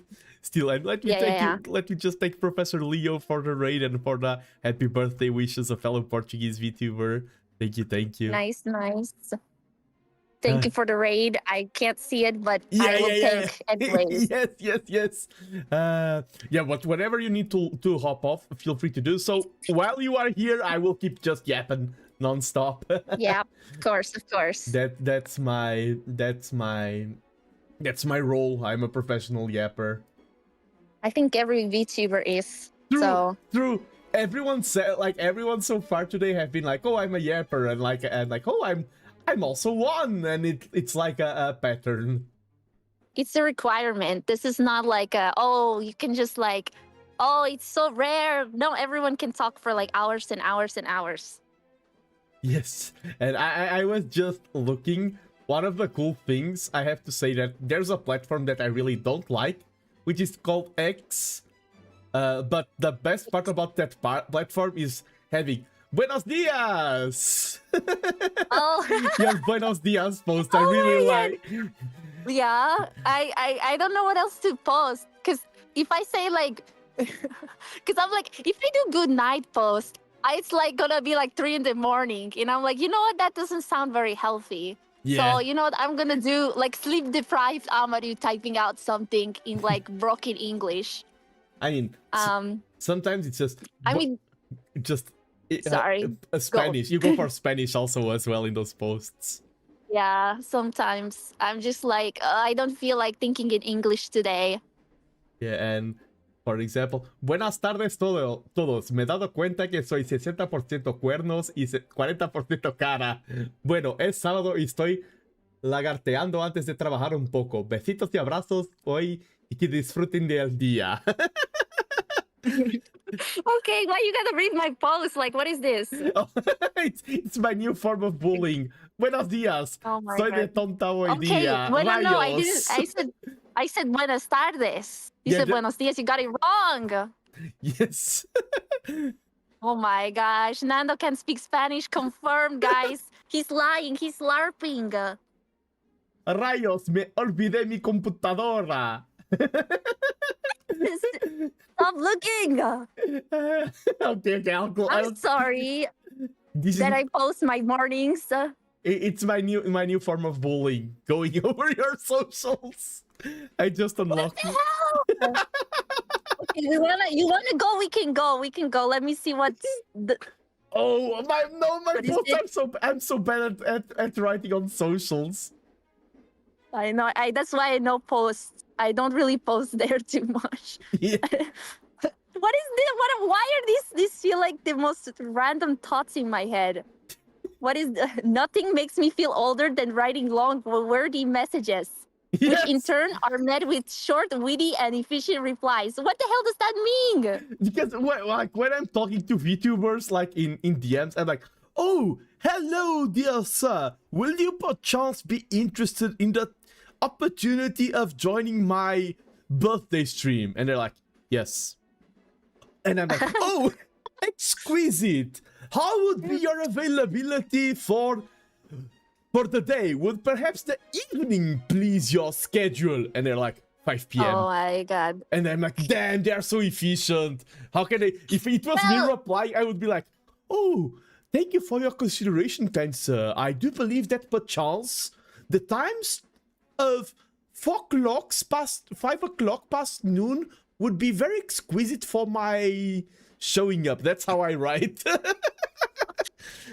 You do not. You're acting like you're from the 19th century. No, what is it? The 17th century? Not 19th. That's recent, right? Centuries are lost. Anyways, the 17th century, like a proper English, worthy person. Come on, you don't message like that. I do not understand these accusations that you threw my well, Amaru. This is how I always communicate with my fellow colleagues. I do not understand. Oh my god. Nando he's become British. Oh no. Oh, a true crime. Not the British. What is it then? It's like high society, Nando. Yeah, very posh, very posh. I mean, once Posh.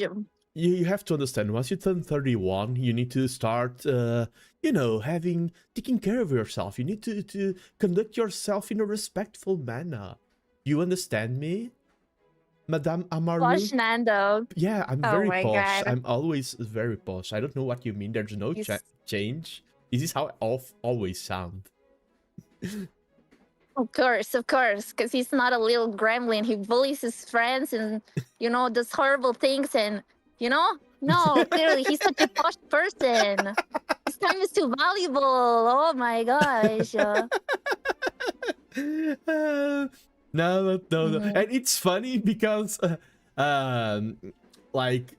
these silly kind of improv moments and everything, when I'm collabing with you, that's one of the things I like when we are chatting. I feel very, what's the correct word? Very wild. I feel very let's go. Oh, okay. Yeah. You put me in a good mood. No, for me, I'm like, I get harassed by this man. Like, this is, I get bullied. I don't even know. I'm not even the most bullyable. It's true you aren't, but I'm not. But you still go for the juggler every time. You're like, hit me while I'm down. No, that's just a little bit. I'm then super polite, very considerate. I don't know about that. No. I'm like a proper. I think if you had to describe me in one word, it would be proper gentleman, right? No, I think it would be gremlin. I think that is the right word. Gremlin. And it's funny because if you look at us from the outside before we ever collabed or something, you would look more gremlin coded, but I agree that I'm the gremlin of the pair. You're the Yeah, well, you're always causing chaos and telling me what to do. This is gremlin energy, Last time he did the abuse on me. He beat me with the broom in that shopping game. True. That was so weird. That was such a fever dream of a collab. Yeah, I was baby. I was learning what to do, and he just starts beating me up. And I'm trying to learn, and he's like, "No, I got it." And then he makes everything messes up. Yeah, and the gentleman gremlin. That's a good title. Yeah. Yeah. But I do want to thank you for finding the time to join me today. Of course. Because I know that you have busy days, and because of time zones and everything, it could be hard to fit in there. But it makes my birthday more special to have you on and to have you being able to join today. So thank you. Yes, of course. Yeah, I was kind. Thank you. I was kind. Thank you for. No, this is I feel like it's mandatory because I invited you, so I have to come to yours, of course. No. I can say no to that. I would always invite you as well. No. Yeah. No. And I'm always happy to come and say hi, and the Nando Knights, or I don't know. I'm not good with the fandom name. Yeah, what was it? Nando's, the Nando's, the Nando Nando's. Knights, get him! He doesn't even remember. Can you believe this? He doesn't remember his own fans. I've been streaming for 8 hours, 39 minutes, and 25 seconds. Well, I would remember. I know my fans' names. I can't also know believe the you wouldn't. Amaritos. I also know your fans' names. I just don't know my own. Yeah. Yeah, he's too old now. He's too old. He's senile. 31 kid, he forgets everything now. He's got dementia, guys. You're gonna have to help him out. The Nando Dementia arc. Let's go! Okay. But yes. Yeah. Anyways, I should probably leave you because I'm sure you have other people waiting and stuff like yes, that. yes. Thank you very much. Thank you. It was But yes.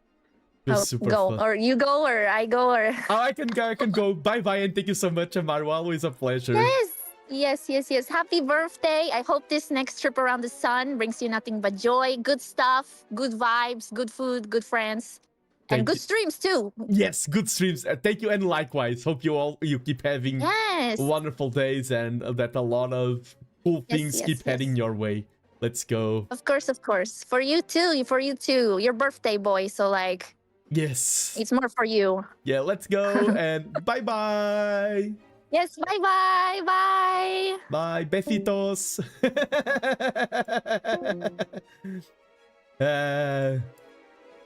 So cool having Amaru on. And now, remember when I was saying that Almantas just keeps being super busy? I was checking his Discord. This is a side note. He was on my stream and now he's like on another person's stream. That man's energy is something else. Let me just reach out to... Let me check. Is this person streaming? No, they aren't. Okay. So let me see.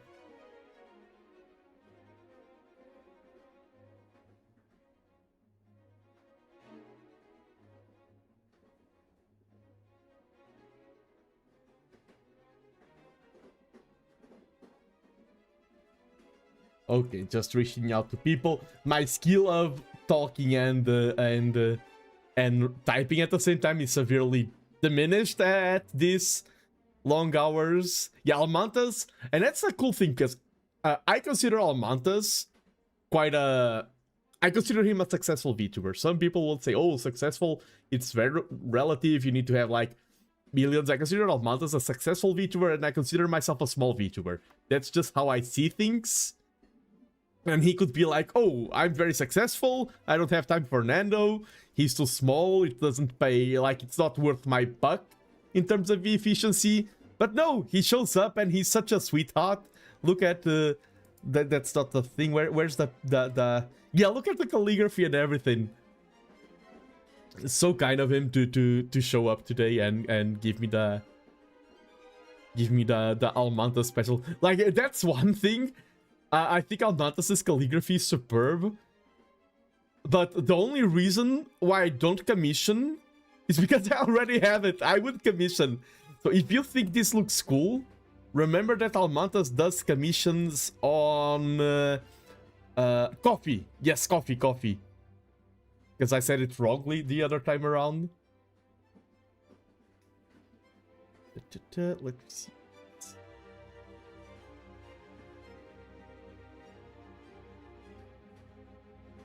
And while I'm checking with other guests and everything, does anyone in chat have any questions? I remember, let me send a message because Terakawa Hana was here and I was like, "Oh, but I'm in the middle of a talk," and then it queued up into another talk.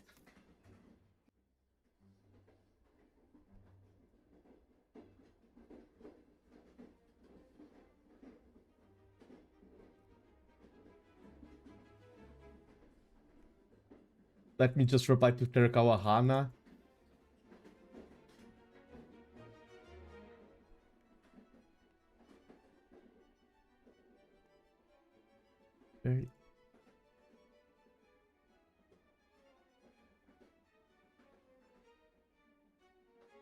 Okay. Yeah, it will. And I remember, that's the thing. Some people may be typing in chat thinking, "Oh, Nando isn't addressing my comment, he's not reading, he's not registering it." No, I've been reading every single comment that everyone has sent. I've seen every single guest. It's just that there's so many mental things to juggle at the same time that sometimes these can slip through the cracks. But I see everyone. I remember King Ameno was here, for example, and he reacted to when I said Ambros, Joseph, Mario, Hubert, Franciscus, Amadeus, Hens, Gregorios, Tetos Fenecus Maximus Fortnitus Komiyama der Fünfte. And he reacted to Fenecus Maximus in chat, King Ameno. Like, I didn't address him directly, he wished me a happy birthday and talked about the Fenecus Maximus. This is just me showing you guys that I am seeing. I see everything. I see chat. I see all of your messages. But, yes, let's look at the guests. Nando sees it all, exactly. Yeah, he has a short saying the full name, it's not something common. But I checked that short and I was like, I like saying full names like I like saying long things. So I was like, okay, he has the really long name. I want to take this opportunity and use the full name. This is someone who had to sadly cancel, and as I said, people who have to cancel, people who couldn't show up. I like that TheTacticalTeaTime showed his VTuber model, and now I'm going to keep it here. It's an homage to alternate timeline, where TheTacticalTeaTime is a VTuber. Let me try to align it better. That's why I aligned all of them before stream. I think that's perfect. Yes. TheTacticalTeaTime. It's cool because that way I have his actual VTuber. We had an insight into another timeline today. Some people say when there's that effect that people have memories that didn't... No, it's both. It's boots. What did I say? Oh, wait. My furniture is floating. Oh, yeah, because I said yes. I said the Komiyama, the Ambros, Joseph, Mario, Hubert, Francisco, San Mateos, Heinz, Gregorio, Setos, Fenecus, Maximus, Fortnitus, Komiyama der Fünfte, and it's like a Wingardium Leviosa. These are furniture boats. No, it's boots. Nice. Amaru's art, that's her profile picture on X, and it's a really good picture. I need to check, probably has some source there. Everyone except Vexal, it's their profile pictures on X, if you want to check. And I don't have a scene with all the comments ready to check all of the guests, but it is cool that even if there will be VOD on YouTube, the VOD on Twitch stays for a limited time, VOD on YouTube stays eternally, and you can check the guests. People in chat did use the comments. And all the pictures is a good way to encompass the journey so far. All of the cool faces. I see Zirzon there and he's in chat. Let's go. And okay. I'm honest about my energy levels. You know when Zirzon had the spice with me and I was dying and Zirzon was like, oh, I do believe I feel a little bit of a tingle in my throat. Maybe perchance I do feel the spice. I'm also like, maybe I do feel a tingle of tiredness. Maybe after 9 hours, I do feel like my energy gets slightly affected. I do feel that just a smidgen. Just a tiny little tingle, like my energy gets affected. Just a little tad bit, but nothing dramatic. I still feel very powerful. I feel very readily. Yes, just a bocadinho. Exactly. Just a pouquinho. I don't know where all these accents are coming from. I need to use them in the RP. In the RP, I will keep it simple and safe for now. And I do wonder, because I was... I don't... Probably one of the first times you will hear me Bushar, how do you say it? Yawn on stream. Probably one of the first times ever. Quato, yes. Quatinho. And what do you think, now that I have time with chat, what do you think of all the setup with like the video and everything? I will use this more in the future. Whenever I do yaps, I think we'll board the Nando train. And I think it fits really well. Super well done, to be honest. Thank you, thank you, thank you.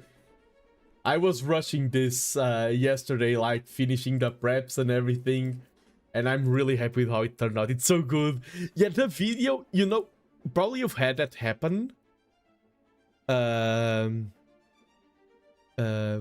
Yeah, this is not Portuguese countryside. This is Belgian countryside. I filmed this. The video that you see online, there, I'm very careful with copyrights and things like that. I'm extremely careful with things being royalty free. That footage, I can use it because I took all of that filming. Yeah, I filmed that out of the window, out of the TheNando Express. Yeah, tomorrow at barbecue, I'll be like, okay, no voice today, just cooking.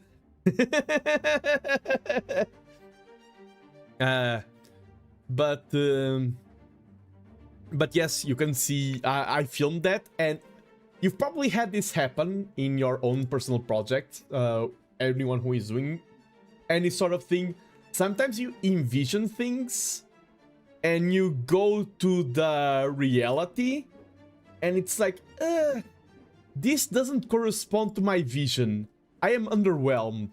It can happen often. Like you have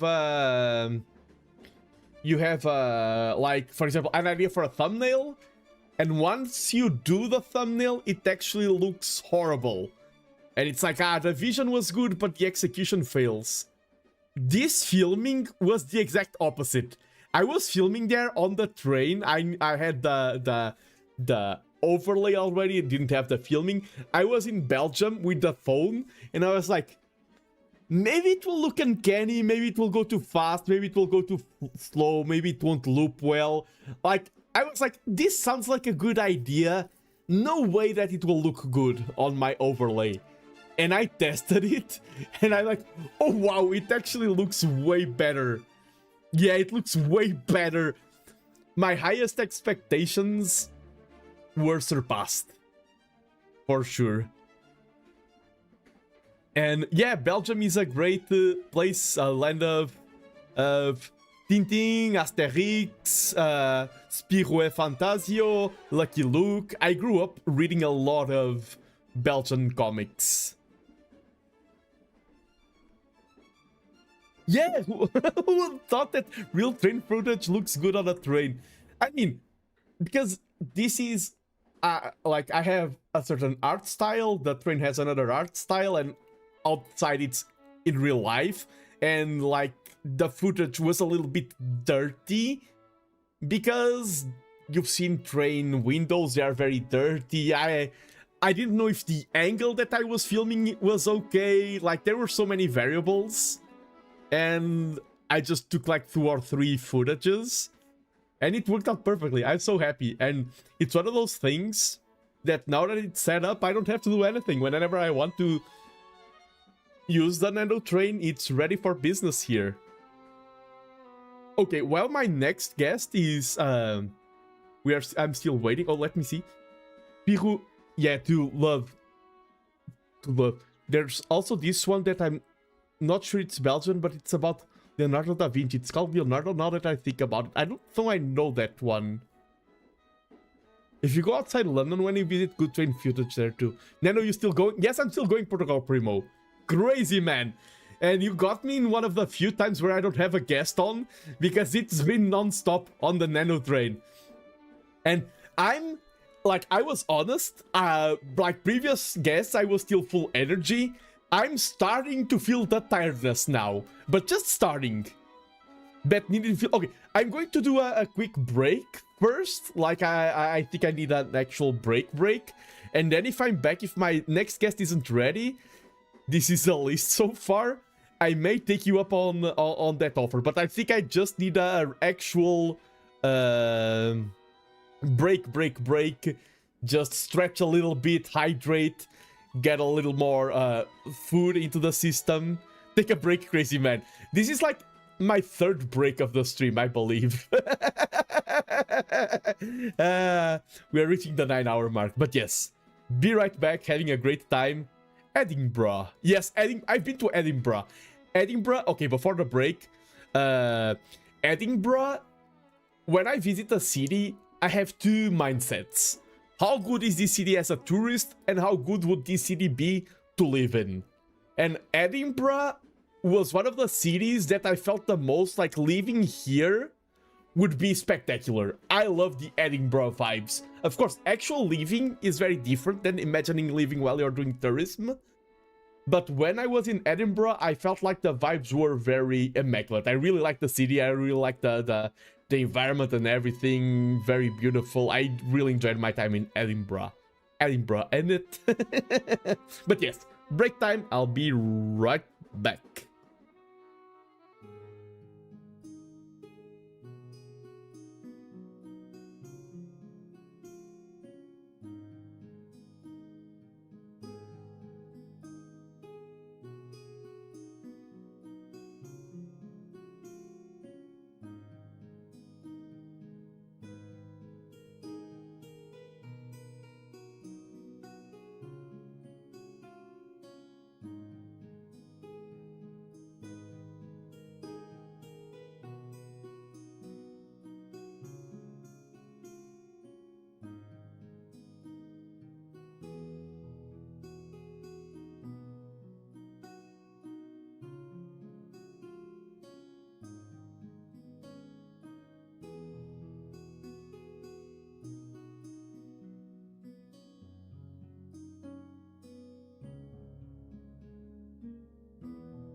I'm back, and man, just a short break can make such a huge difference. I feel revitalized. I feel great after this short break. Thank you. Welcome back, welcome back. Johann is this Bach? If this is Bach, I will be the furthest. No. It's Haydn. But I'm not Haydn. I'm here in plain sight. Woo. I'm just waiting for a reply, Primo. I'm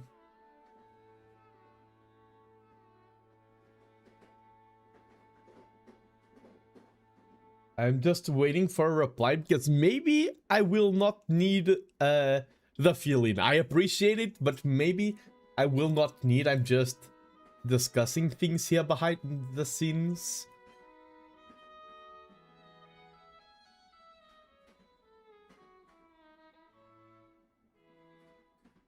But I do thank you very much for it. And we are almost reaching our destination here on the TheNando Express. It's been a long journey. Imagine spending 9 hours aboard a train. I love trains. I love, like, some of the best talks I've had in my life were on trains. I didn't choose this, like, it's no coincidence. It's not like a willy-nilly choice.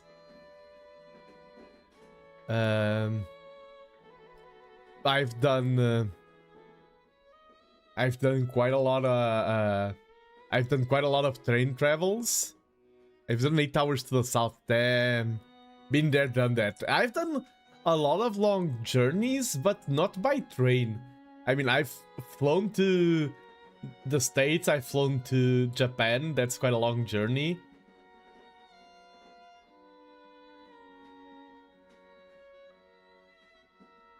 The worst part was that sometimes the train was not even moving. Oof. Oh, maybe? I've had... You saying that? I've had 6, 7... No, and I didn't want to make the joke. It was actually 6-7 hour train ride. Yes. I did have inside of Portugal. And it was because of malfunctions, going backs. I had... And it was not that bad, to be honest. It was tiresome. But I like trains because I get a lot of motion sickness in transports. And somehow trains are one of the transports I feel the least motion sick. Especially now that I can get some ginger tablets. I just take a ginger tablet and board the train. I often avoid taking the Alpha Pendular here in Portugal. Because even though it's faster... and it's like a premium ticket, I hate the Alpha Pendular because it boosts my motion sickness so much. The Alpha Pendular is a nightmare to me.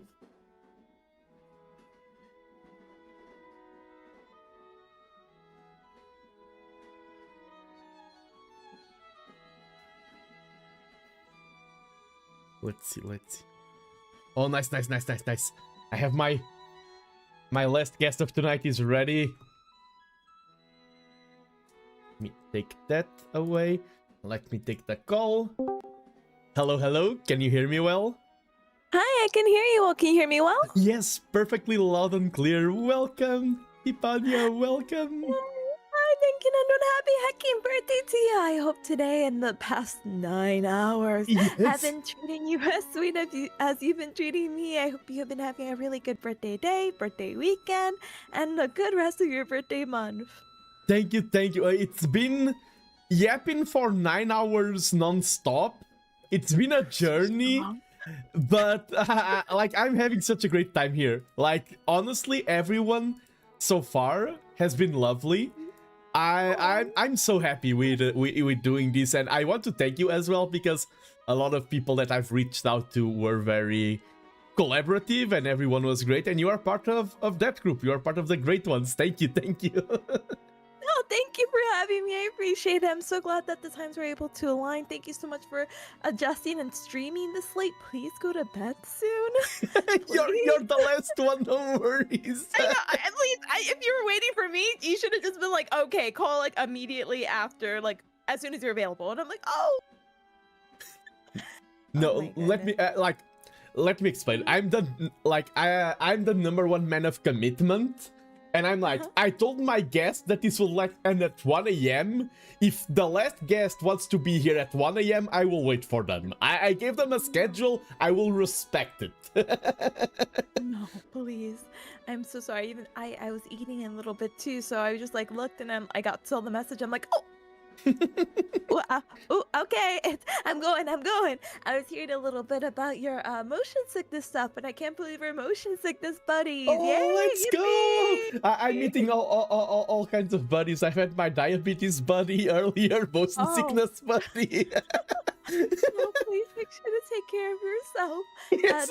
Not to say anything awful, but so I'm doing my clinical internship right at the hospital, Yeah. and I've just seen a lot of patients with quirky diabetic complications. So just make sure to take care of your health. I know. That's my wish to you. I'm very. I've been a diabetic for 22 years now, so I'm like type 1 diabetes, not type 2. So I'm very conscious of my health, and I take good care. I don't stream 8 hours every single day. Do not worry. 8 or 9. Okay, I was like, Okay. Oh, but oh my gosh. please present yourself to my audience. Please do your introduction. Oh no. Okay, I can go ahead and do that. Let me do something super duper quick. Let me do this and this because I know I hope I'm not cutting off on Discord. My mic has been acting up, so please let me know and I will try to fix it. Oh, you sound better now. You sound better now. Okay. Yay, yippee. Okay, thanks. All right. Thank you so much again for having me. Hi. My name is Tipanya. Nice to meet ya. I am a very happy VTuber. I do the Gao Gao. I do the Nyanya. And it's very nice to meet you. And I'm so glad I'm able to celebrate your birthday. Thank you for also making all these like unique commands, by the way. That's crazy. It's like I told you, I'm Portuguese. My streams are my house, and I want to welcome guests with honor. I want to people to feel welcome here, and I feel like the commands and everything is the least I could do. And we met. It's not our first time talking. We met in a very interesting circumstance. How would you even explain it? I'm like game show, and I'm like, oh, now that kind of leads to more questions. Yes, I was on Who Wants to Be a Millionaire. Not me, Almantas was, and he had the call of friend, help, and I was the friend, basically. And I do want to say, because every single guest that comes here, I've been researching, I have things to say about them, and for you, I didn't have to research a lot, because I love the concept of some VTubers who translate TV shows into their content. I think it's a lot of a mind of untapped potential. But yes, honestly. Yeah, I feel like if you do a one-to-one copy, you're missing out. And even though you have a lot of inspiration, there are some things that you can do because you are a VTuber and you're inviting people, like tailoring the questions to your guests. I think just the concept in the void of doing Who Wants to Be a Millionaire VTuber is great, but the fact that your questions were like more tailored towards Almantas or towards other guests, and some are curveballs and everything, you really highlight the personality of your guests. I really thought it was a really cool show, so I want to compliment you for it. Starts crying. Oh. Thank you, gamer. I appreciate it. No, because I don't know how to. I'm gonna put it very bluntly. So my little game show that I host is basically because I'm like, oh, I actually don't play a lot of collab games. Like I play Overwatch, yippee. But like, if you tell me like another multiplayer game, I could not name one to you. I'm so sorry. So this is like a really cool opportunity to get to meet people, because it's not like for us, for example, I'm like, not that I probably couldn't find a game, but I'm like, oh, it's just much easier to have you here. And I know it's very intimidating to be like, oh my gosh, come on to my trivia game show. And I'm like, no, these questions are around you. I've politely stalked all the public information available on your social media to make sure these questions are about you, okay? And that's why I can relate, because some of my guests today, I know them quite well. Others, it was literally the first time talking. And I'm like, oh, I know that you wrote a book. I know, like, I was stalking everyone, and it's kind of like the same process that you probably do.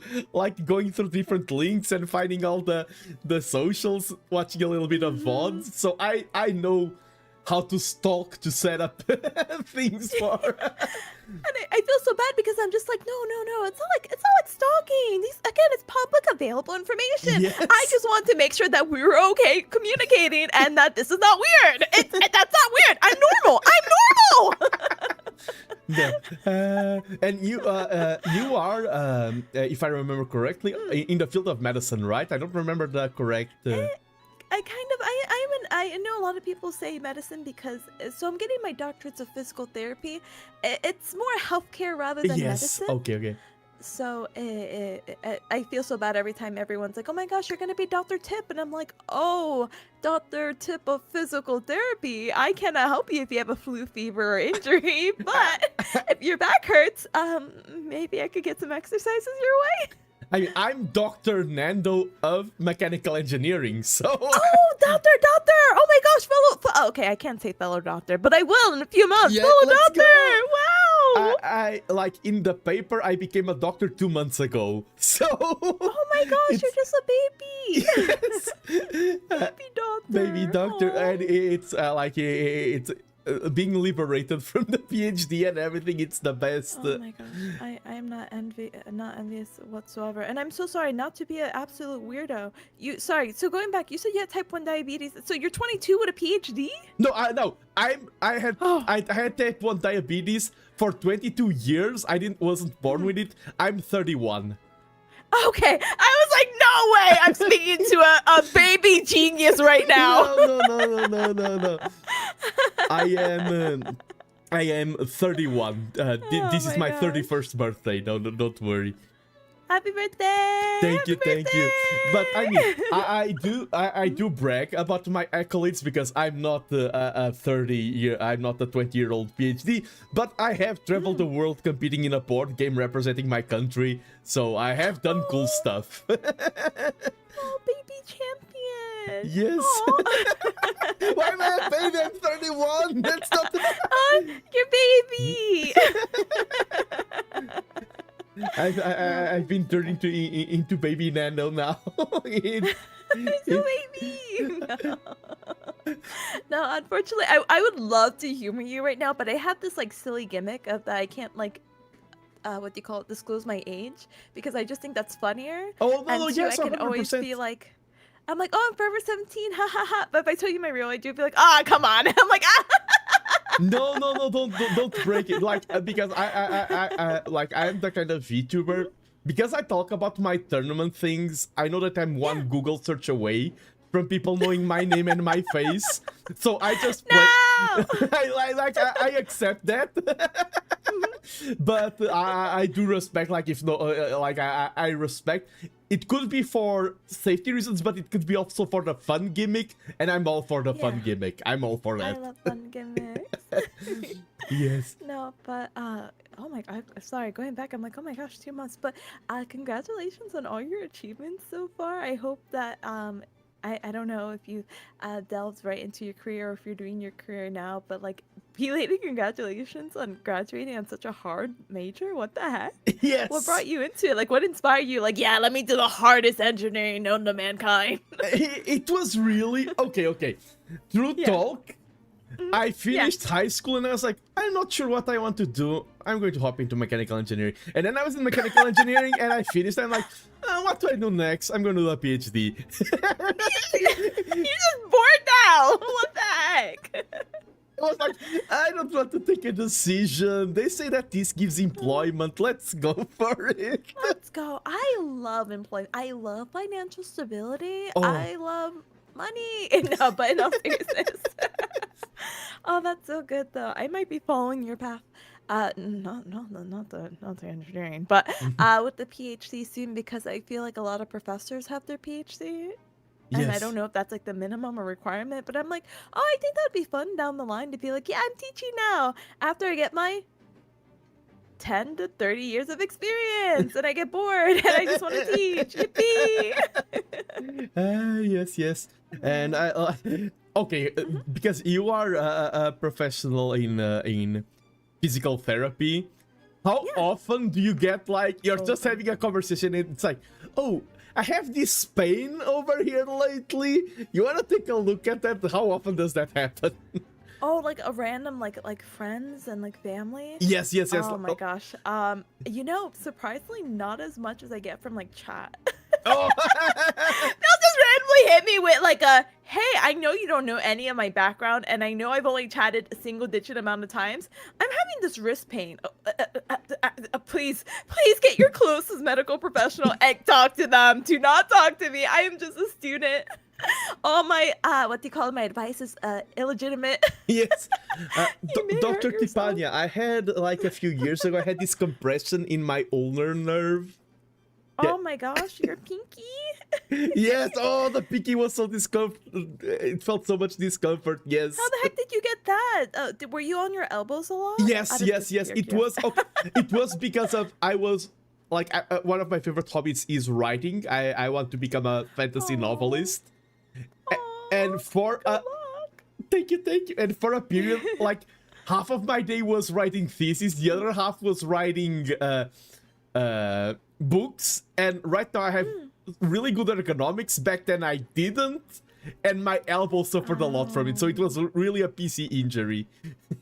Yeah, no, I mean, I'm glad those kind of nerve injuries thankfully can be resolved. It Yes, seems like I recovered very well. Yeah.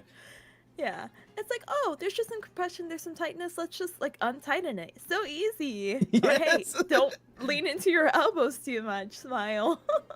Yeah, it's. Were you like writing or typing? Sorry, could you?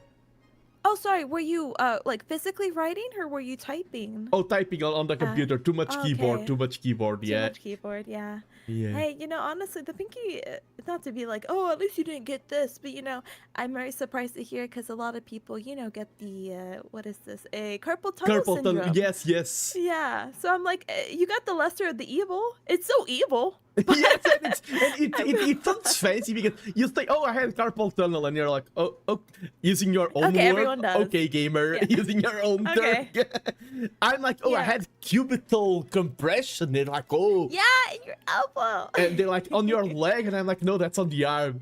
And it was funny because, okay, like the more I talk, sorry, I'm a yapathon. No, you're good. When you said you were yappy for 9 hours, I immediately was like, oh, no, you're good. I'm also a yapper. Go on. Yeah, you're like, oh, 9 hours, he must be really tired. And like, you see me and I'm like, no, full energy. No, brother. If I don't hear that you're an extrovert in the next few seconds, I'm not going to believe you. I'm actually very shy. Yes, I'm just doing this. I'm very introverted. My social battery. my mouth is closed now. I know that you're very introverted, right? I think I remember hearing you say that. Yeah, I know. I'm like painfully shy, so it's kind of like when people are like, "What? No, you're not." And I'm like, "Yeah, yes, I am." Yeah. It's. I think I used to be, but I don't know what happened. Like all my introvert, all my shyness suddenly vanished. I don't know what happened. Maybe it was like some kind of brain injury or something. I have no idea. No. Maybe the whole like hitting 25, you know, and your like frontal lobe develops, and you're like, "Whoa, I'm a new person." Yes. But what was I going to say? I was going to. You're going to confess that you're an extrovert? Yes. Because I see that. He's lying. I'm an extrovert. Oh, a fun little tidbit of a story. I was researching you and going back and forth, and it was funny because I click a moment in your VOD and you're just saying like, oh, I watched 2 episodes of Fate and I understand nothing of what was happening. Oh, that was yesterday! What do you mean? That was yesterday! Oh my god! I'm really skilled at stalking. Wow, new recent fresh news. Okay, off the press. Okay, go on, pop off. But it's funny because I'm a huge Fate fan, and I know that you are talking like someone who doesn't know Fate. The main difference between being new to Fate and being experienced is that you say, oh, I don't watch a lot, I understand nothing of what's happening. That's basically what you said.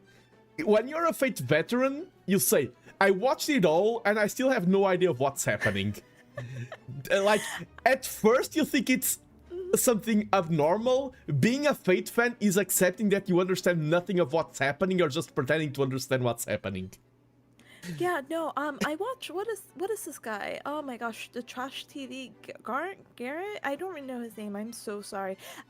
One of my chatters had recommended to watch this, like, 30-minute video about the timeline. Not even the story, just the timeline. I watched it while, like, cooking, and I was like, what, huh? Holy War? Magical Girl? A spin-off series that no one should ever talk about. Yes! Huh? It's... I can't wait to get in eventually. If you have any recommendations of where to start, as soon as my grad school stuff is over, I will be more than happy to take up a hobby. Yeah, Fate Zero. Start at Fate Zero. Oh, Zero! That makes sense, but like... Yes, it's not the first one to release, but it was the first one that I watched it, and I recommend that experience because my first experience was great. Fate Zero. That's my number one going into the series point. Okay, I will definitely keep it like in my mind. I think that should be easy unless there's like Fate -1. No. It's just Zero. And I'm also like I'm because we met because of Almantas. And I'm also super thankful to Almantas because he was like, oh, I think you two will get along well, Nando and Tipanya and everything. Oh, so cute. Yes, and it was like oh, I know what I wanted to say.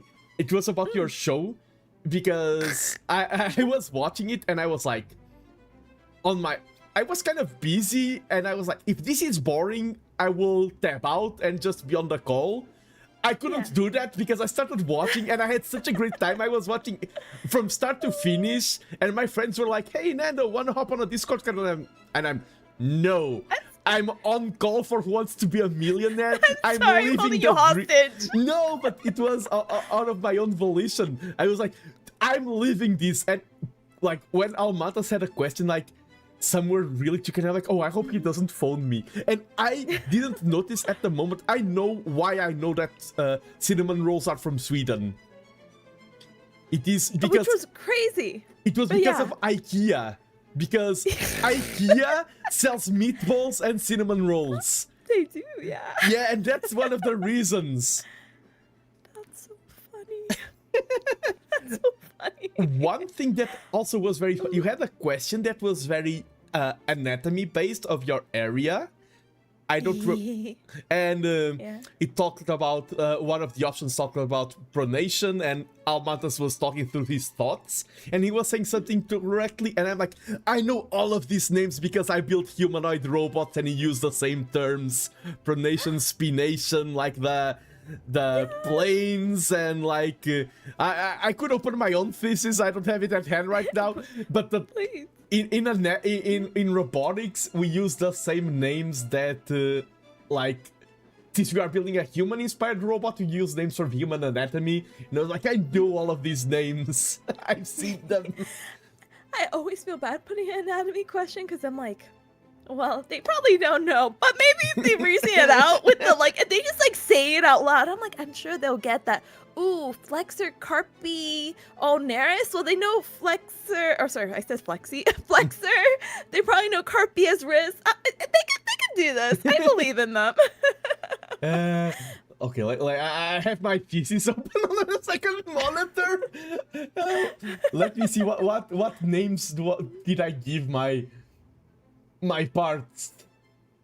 Oh, the scapulohumeral rhythm. That's a fun one. Oh, you know that? Yeah. God, I don't even know that. Like, but I do. But like, that sucked. It's because the main difference between a robotic arm that has 7 degrees of freedom or 9 degrees of freedom is that the 9 degrees of freedom robot arm includes the scapulohumeral rhythm motion of the human body. God, you can replicate. That's crazy. Sorry, that is actually really insane. Yeah, so I do. And how many degrees? 9? 9 degrees of freedom. The joints are so limited. You normally get like what, 2 to 3 at most? Yeah. So I'm like 9. The 9 for the entire arm. Yeah. Oh my gosh. Oh, the entire arm. Okay, Yeah, that makes sense. the entire arm, I yeah, was yeah. like, I'm thinking just the shoulder, and I'm like, what else can this guy do with the rope? Yeah, because the thing about it's funny because if you have most robotic arms have like 6 or 7. I'm not using the meme. It's literally 6, 7. Sorry. I take back my statement. Yes, go on. They have 6, 7 degrees of freedom. But if you want to mimic human motion in a robotic arm, you need 12 degrees of freedom. Because our arm motion doesn't start in the shoulder. It starts like from the chest, and it has like a connection and things like that. And so yeah, I studied a little bit of anatomy and human motion because of my PhD thesis in humanoid robots. Oh, how fun though! And it's so applicable. And you could just cheat because you have your own human body. How fun! Yes.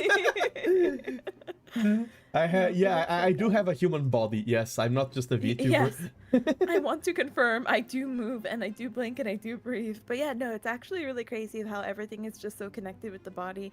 Like, how do you call it? I always tell people, especially because, some of the patients I have are diabetic and they have some complications and their toe gets amputated. Yes. And they're like, it's okay because I still have my foot, right? And I'm like, oh, buddy, you lost your toes. You lost the way in the gait cycle for pushing off. Yeah, it's snowballing. Now you can get like knee, hip, back pain because you're trying to compensate and you're not doing this. And now all this is gonna hurt. And now you have to do excessive swing to do this. Like, it's crazy of just how everything is connected. But I'm sure you went through all that to be like, yep, I'm making the perfect humanoid robot. Like, no problem. For example, I can say I was building the hip for the robot. And I was like, this freaking thing, like the loads on this thing, why does it keep breaking? It's like so many loads go into this. And I was screaming and like, yeah, I understand why. Yeah, it's all over. I had to reinforce the hip and everything. And it is funny. But yes, I'll take you. Like, I'm thinking about wrapping it up, unless you want to go for another, like, 2 or 3 more hours. That is completely up to you.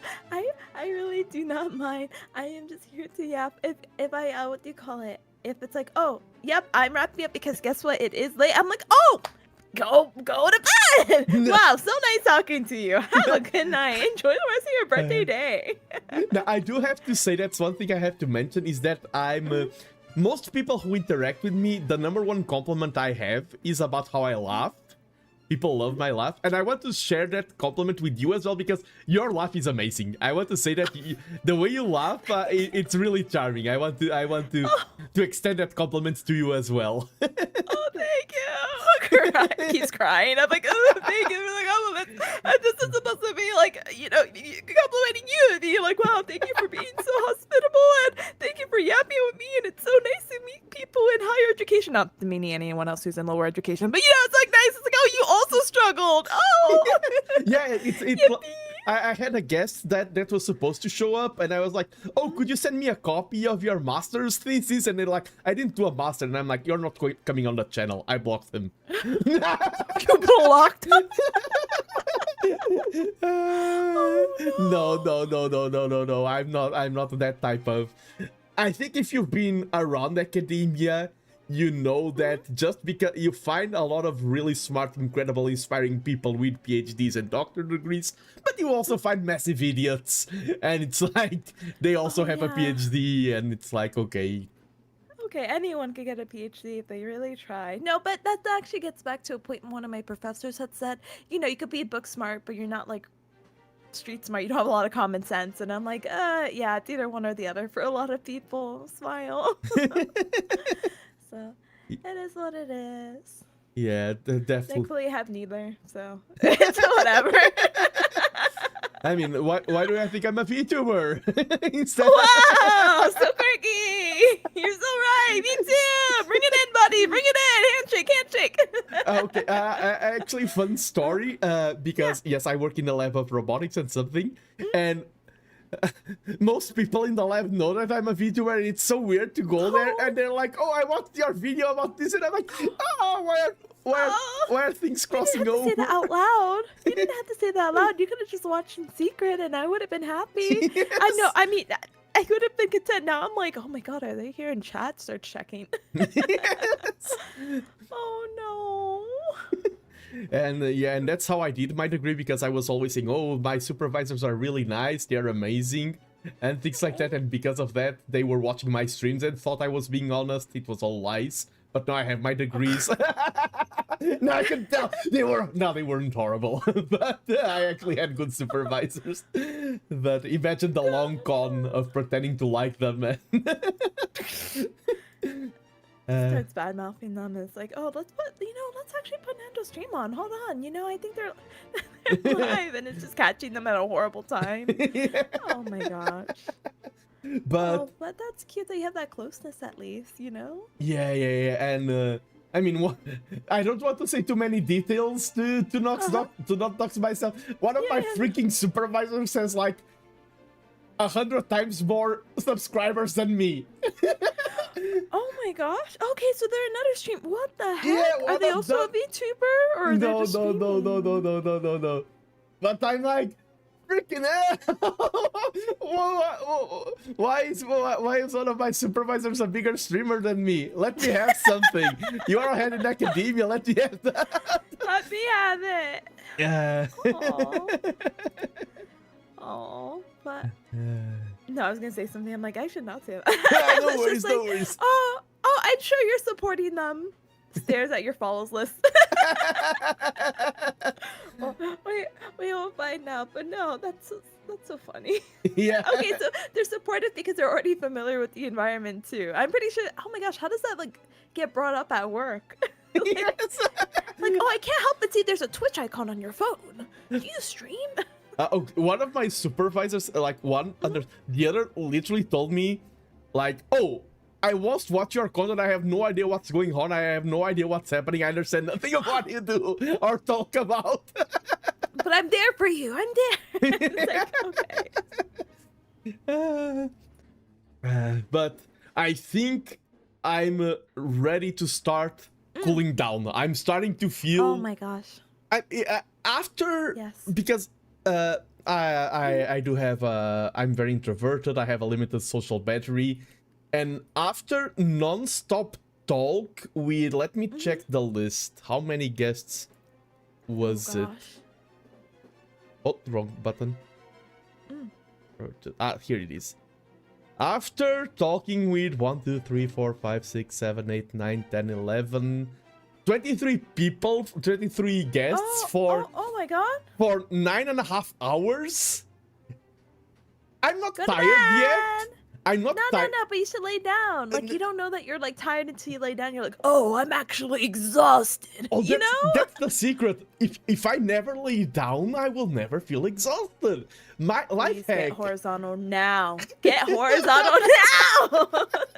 I mean, isn't sitting down the best posture for your body?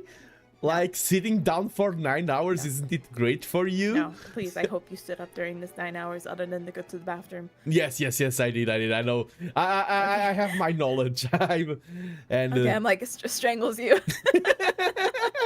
I actually not due to malpractice, but because I have such a rich, I have such a rich history of I have allergies. I had perimyocarditis in my heart. I have type 1 diabetes. What else do I have? I'm collecting them all like a Pokemon trainer. Gotta catch them all. And because I'm crumbling to pieces, I'm very careful. Okay, as long as you're careful and you're very, unfortunately, super aware of your body, nothing could go wrong or nothing more. Yippee! Yeah, and the thing is, congratulations! I often say, and it's true, because I'm someone who has a lot of confidence, and I'm like, okay, I'm so great at everything, I'm such a cool guy, they had to nerf me somehow, and the nerfs that I got was like, okay, patch notes, let's give Nando diabetes, he's too powerful. Let's give Nando, this year, let's give him some heart problems, he has too much power, but it didn't work. My power just keeps rising. I overcame all of that. I just, a lot of health, even both physical health and everything, it's how you feel is very important. Of course, that's not to No, say for that, sure. oh, I feel great, I shouldn't take this medicine. That's what I'm Oh, saying. no, that's you What- feel great because the medication. Yes, Smile. yes. Be respectful. But like in terms of habits, in terms of lifestyle, in terms of diet, I feel great and healthy. Even though I have health issues, because I take good care of myself, I feel splendid. Good. Uh, Makes me happy. So then you get to live like for triple your age now. Congratulations! yes, and 120-ish, yay! let's go. And right now, it has no value. 50 years from now, this is a promise. 50 years from now, I'll send you a picture of my feet and with the caption, "I still have my toes." Let's go. Oh my god, I will be like, oh, what the? A foot picture? Now this is new. At 50, foot picture. It's like marking that off my bucket list. Yes. But no, I would be so happy to hear that you have your toes. And make sure to check the bottom of your feet. Smile. Yes. Because loss of sensitivity, and then you can get injuries and not realize it. And make sure to, like I have all the time, make sure to always dry up between your fingers after a shower.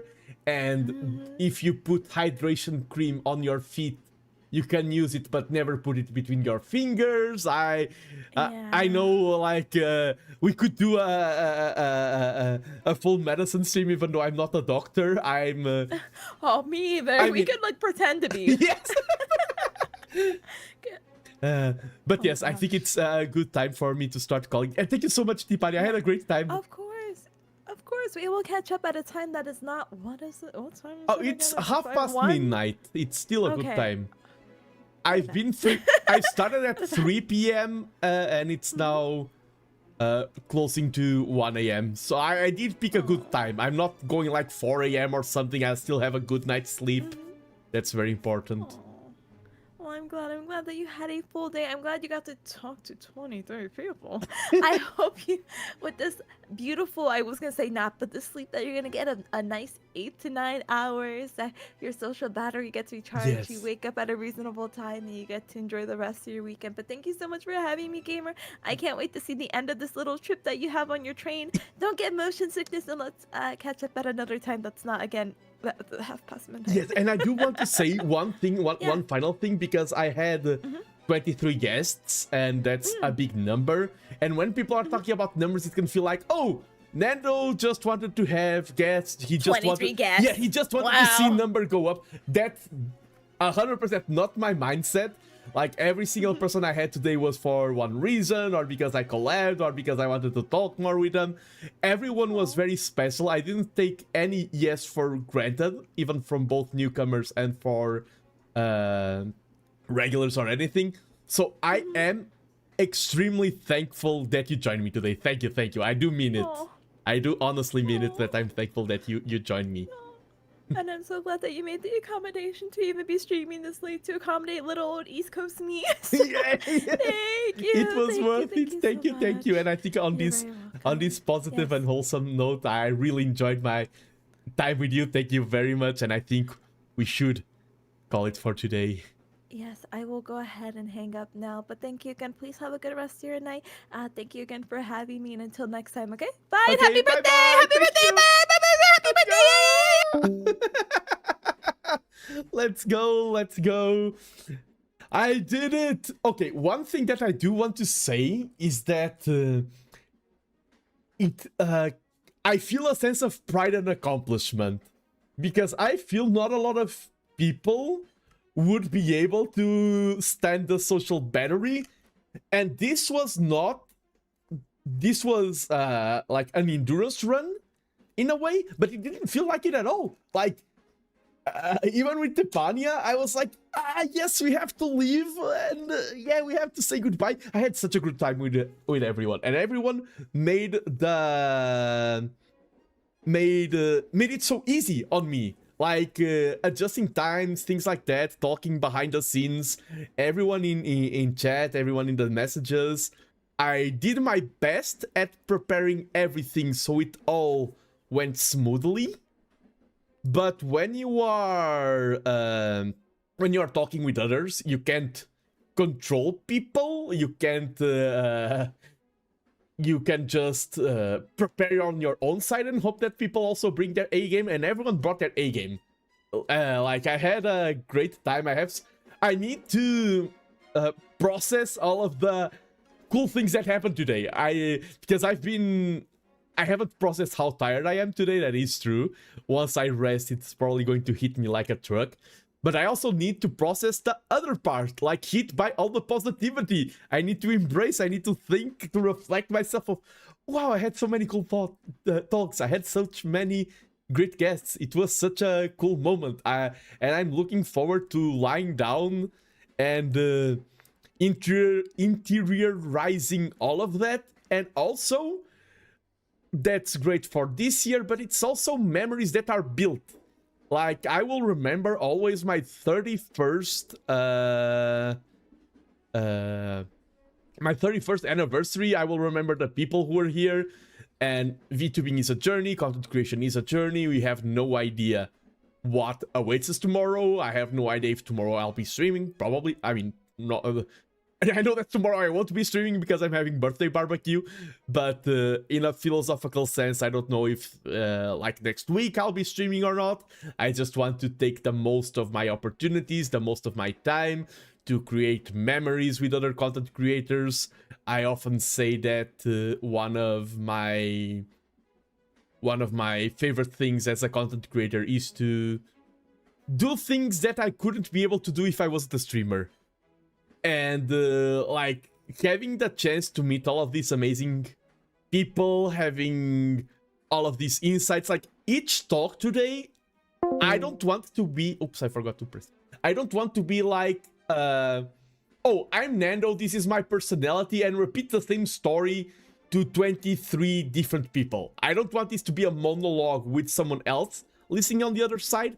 I love bouncing back on people, listening about their own journeys, about their own experiences, see how the conversation gets steered, how we navigate through topics. That, for me, it's the coolest part. It's not me alone, it's not the other person alone, it's what we are building together in a conversation. That's the essence of communication for me. And I'm glad that I was able to, cooperating with everyone, build so many interesting talks, so many interesting moments. And I hope that those of you who joined this journey, I see some people in chat who were almost here the entire time. Like, Felon spent quite a lot of time here. Credon Toast arrived late, but once he arrived, he was here for a lot of time. I hope you also stretched along the stream. I also hope you stood up and sit down. And sadly, I don't have a train stopping animation. I'm just going to put up everyone's pictures. My cake. My cake. No, I'm not revealing anything like that. I'm just setting up everything for a print screen. Oh, this is the art from Vil. I can have it on as well. Like the most cluttered print screen of all time, just to share on socials later.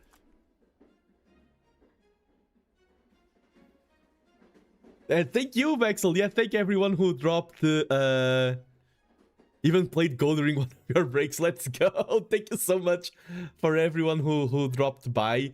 I should get the official birthday art from Discreetly Draw. The art that was on my thumbnail. Let me get that because it's like the official birthday art. I want to make... I like clean visuals. I don't like the screen getting very cluttered.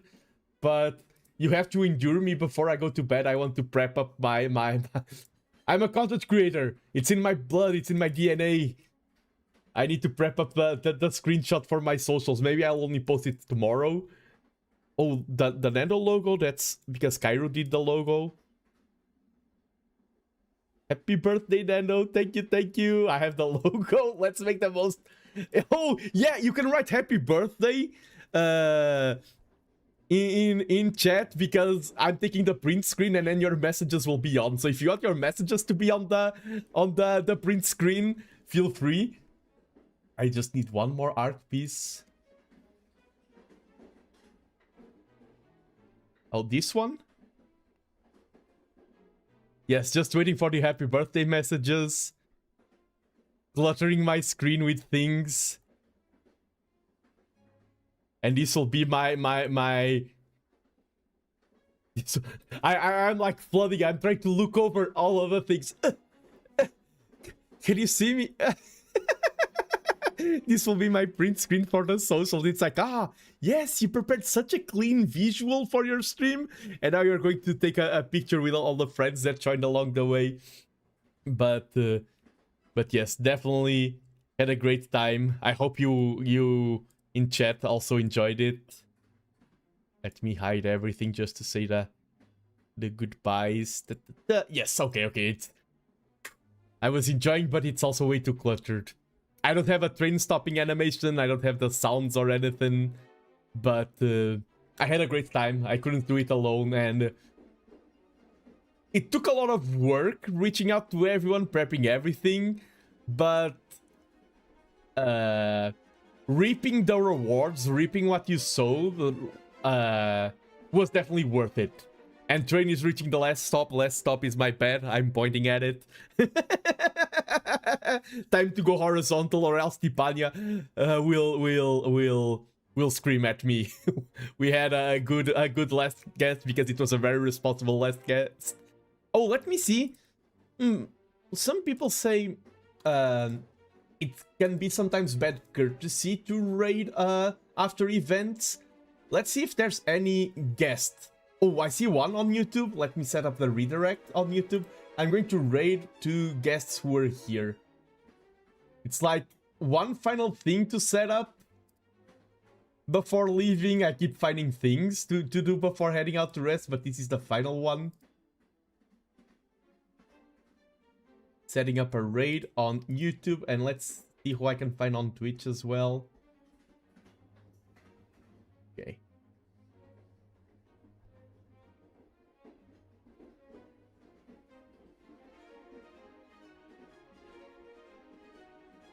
Okay, raid on YouTube is set up.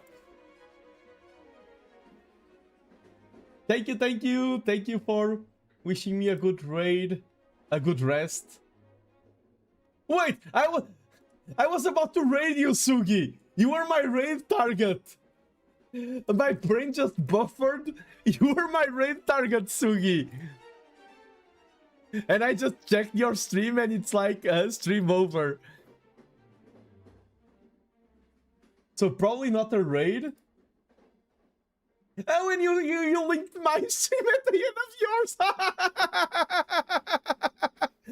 So you were the only target I had on YouTube, so no raid on YouTube tonight. It seems the timing. No worries. The Uno reverse card.